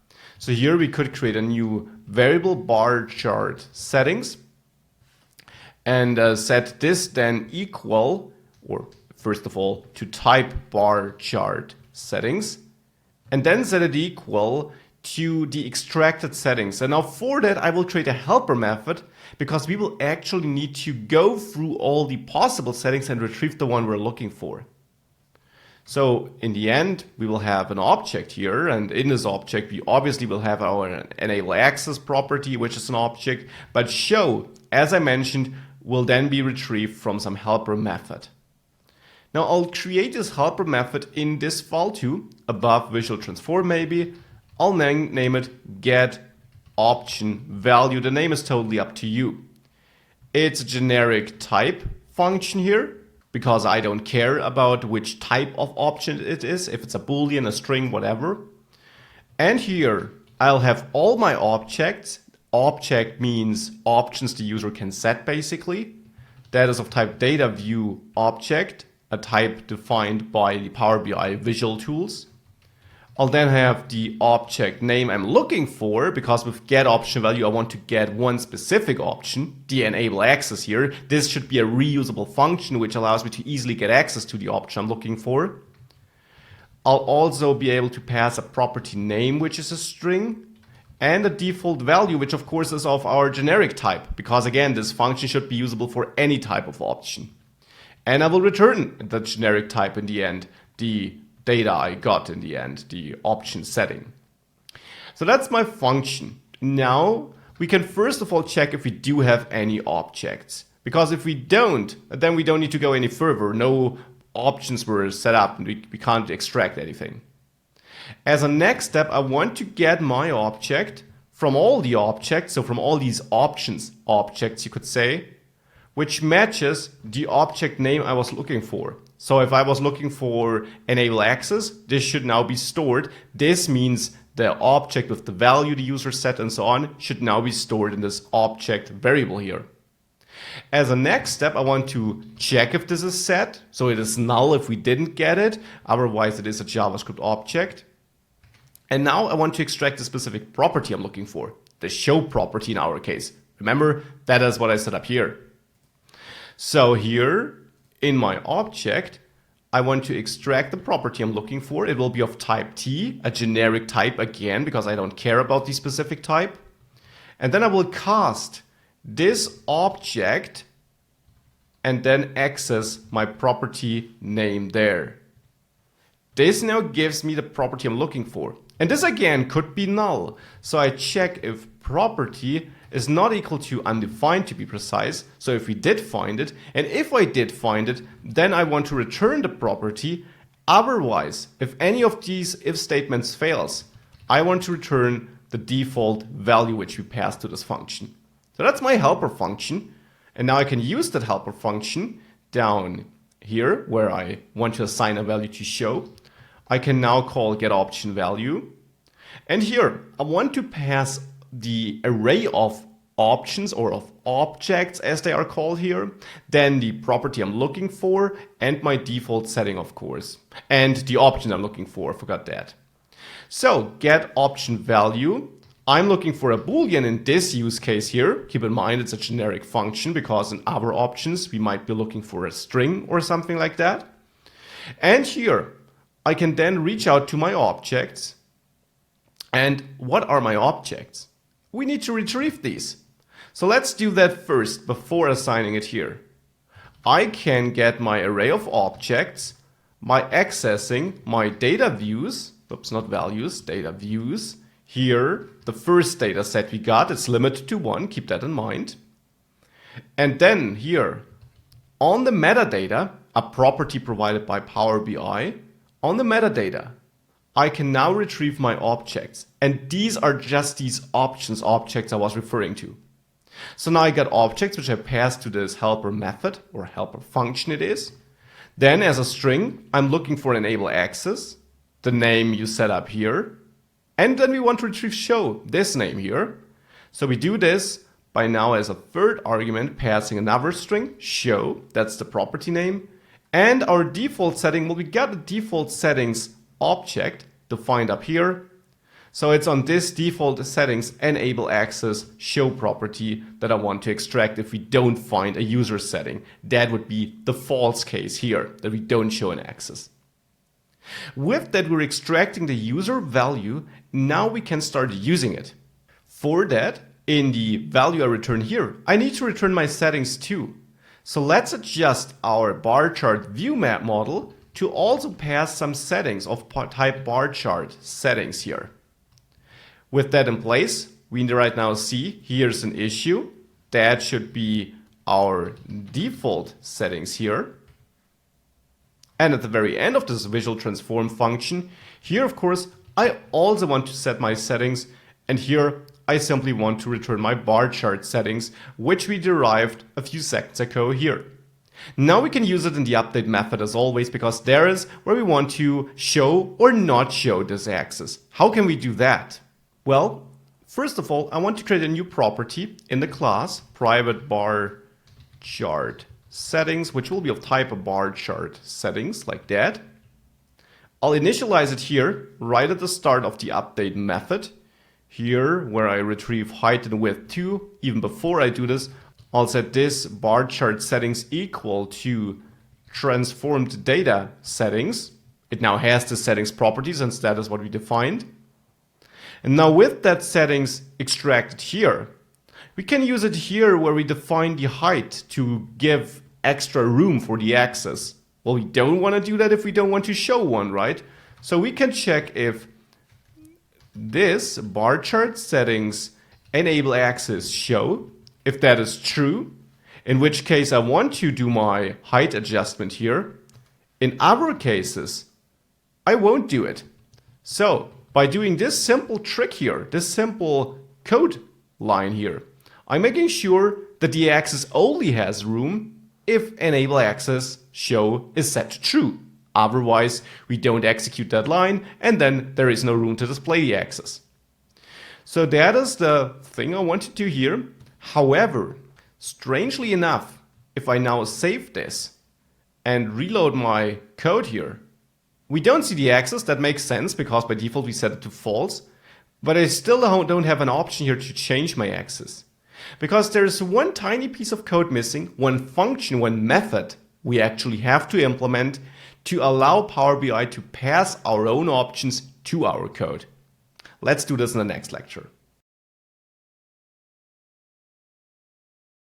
So in the last lecture we added a whole bunch of code and still we can't see our own option. But that's only because one function, one method in our class here, where we also have the update method, is missing. Let's add this method. I'll add it below this update method. So below here. There I'll add a new public method, which is called, and the name is important, enumerate object instances. This will receive options of type enumerate visual object instance options. A very short name, but basically that means that gives us all these options we set. And with that, we have a method which will be executed by Power BI, which should return a visual object instance enumeration. And whilst these are all very long names, what this will in the end do is it will extract the data the user might set up and therefore enable these buttons in the first place and pass them into Power BI, so to say, so that Power BI can then give them to us. So that the code where we check for the existings, where we check with the get option value here, if the enable access is set, where we try to access the objects so that this is actually populated. We need to add this method so that Power BI populates this for us in the metadata of our data view. So what goes into this method then? Well, we have an object name here. That is on our options, the object name. We call, or Power BI calls this method for each option we may configure and executes it on it. So this is for each option, it's executed for each option. So that is here, in our case, only one option, but it would be executed if we had more than one too. So for enable access, this would be enable access here basically. Then we have our object enumeration, which is a visual object instance or an array of such instances. And that's an empty array at the beginning. That basically is the array of our objects, you could say. Now I want to switch my object name. And keep in mind, this would be executed more often than once. So if you have multiple possible settings you set up in the capabilities.json file, you need multiple cases in this switch statement. I only need one case, and that is enable access, because that is the only option we defined. And that's a normal switch case statement here. And that, of course, is object name here, not just object. So if we have the case that it's enable access, then I want to push that onto my object enumeration, so onto this array of all objects, which in the end is then available in the metadata where we try to access it. I'll call push here, therefore, push a JavaScript object on that. And this JavaScript object I push here should have an object name property. And here, this is simply the object name we retrieved. It also should have a properties property. That is a JavaScript object where we will have a show property in our case, since we're in the enable access case. And this will be our bar chart settings, enable access, show. So what we retrieved there. Now, selector should be null. That is the selector which identifies our object. Not interesting to us here. And with that, Power BI now is aware of our options and able to do something on each option. Now with this in place, after our switch statement, I can return this object enumeration array. So this array of all our objects, now Power BI is aware of it and our code can be aware of it. Now with this, if we save that and go back to our bar chart and reload it, and reload that here, so switch to another tab and then back, you see enable access here. And now if you switch this, you see the access is shown or hidden depending on your setting. So this is how you added your own setting. And of course, you can go much more complex than this. This is just to get you started. Whoa. Over the last lectures in this module, we did a lot of work and we built our tiny but nice little own visual which uses our own data, which shows colors, where we can select items and where we can even change some option. Now, I'll be honest, you can go much deeper than that. And it's impossible to cover this here in this course, which is mostly about Power BI and not about Power BI developers or developing for it. I found it important to add this section though, because being able to dive into the creation of custom charts, or at least understanding a bit more what actually happens behind the scenes, can really help you. Now, if you are interested in diving deeper, you'll basically have to learn a lot with blog articles and so on. There isn't that much great official documentation. I do link some resources in the lecture after this one though. And then it's all about trying out things, playing around with it. You can't break anything. Now, before I leave this, however, let's see how we can package our visual so that we can not only use it here in the Power BI service, but also how we could distribute it or how we can use it in Power BI desktop.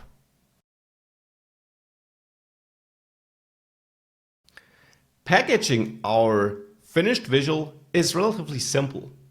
We have to quit this PBI Wiz start process, and thereafter, once you quit this process, in your project folder still, you can run PBI Wiz package. Now this will now build it all, bundle it up, and give you a package which you can distribute and which you can use in Power BI Desktop. Now let's have a look at this package. You can find it in the dist folder here, this PBI Wiz file. And now if I open up my desktop version of Power BI, I can go to File, Import, Power BI Custom Visual, and there I can now import it from this folder. So from the dist folder, bar chart, PBI Wiz. It was imported, and now it has this default icon here. That is where you could change this icon.png file in the assets folder to get your own icon. If I click this now, and I now add sales as a value and region as a legend, we see the same we created before now running in the desktop version, our packaged and finished visual. And of course, feel free to continue working on this and fine tune it to your needs.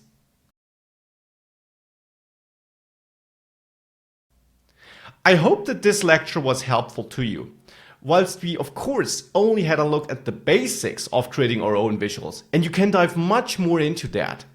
You hopefully saw how it works, how you create your own visuals, how you connect everything, and what the idea behind visuals is in Power BI from a technical perspective. You also saw how you can add colors, data binding, and objects to your visual, and how you can then package it to either distribute it, share it with other people, or use it in your desktop version. Now, I can only encourage you to dive deeper into that if that's interesting to you. Read some blog articles, play around with it. That really is the most important thing. And of course, learn JavaScript, most importantly TypeScript, and a bit of SVG or more about the D3JS package to fully unleash all the power you can unleash when it comes to custom visuals. Have fun with that. Have a great time. Bye.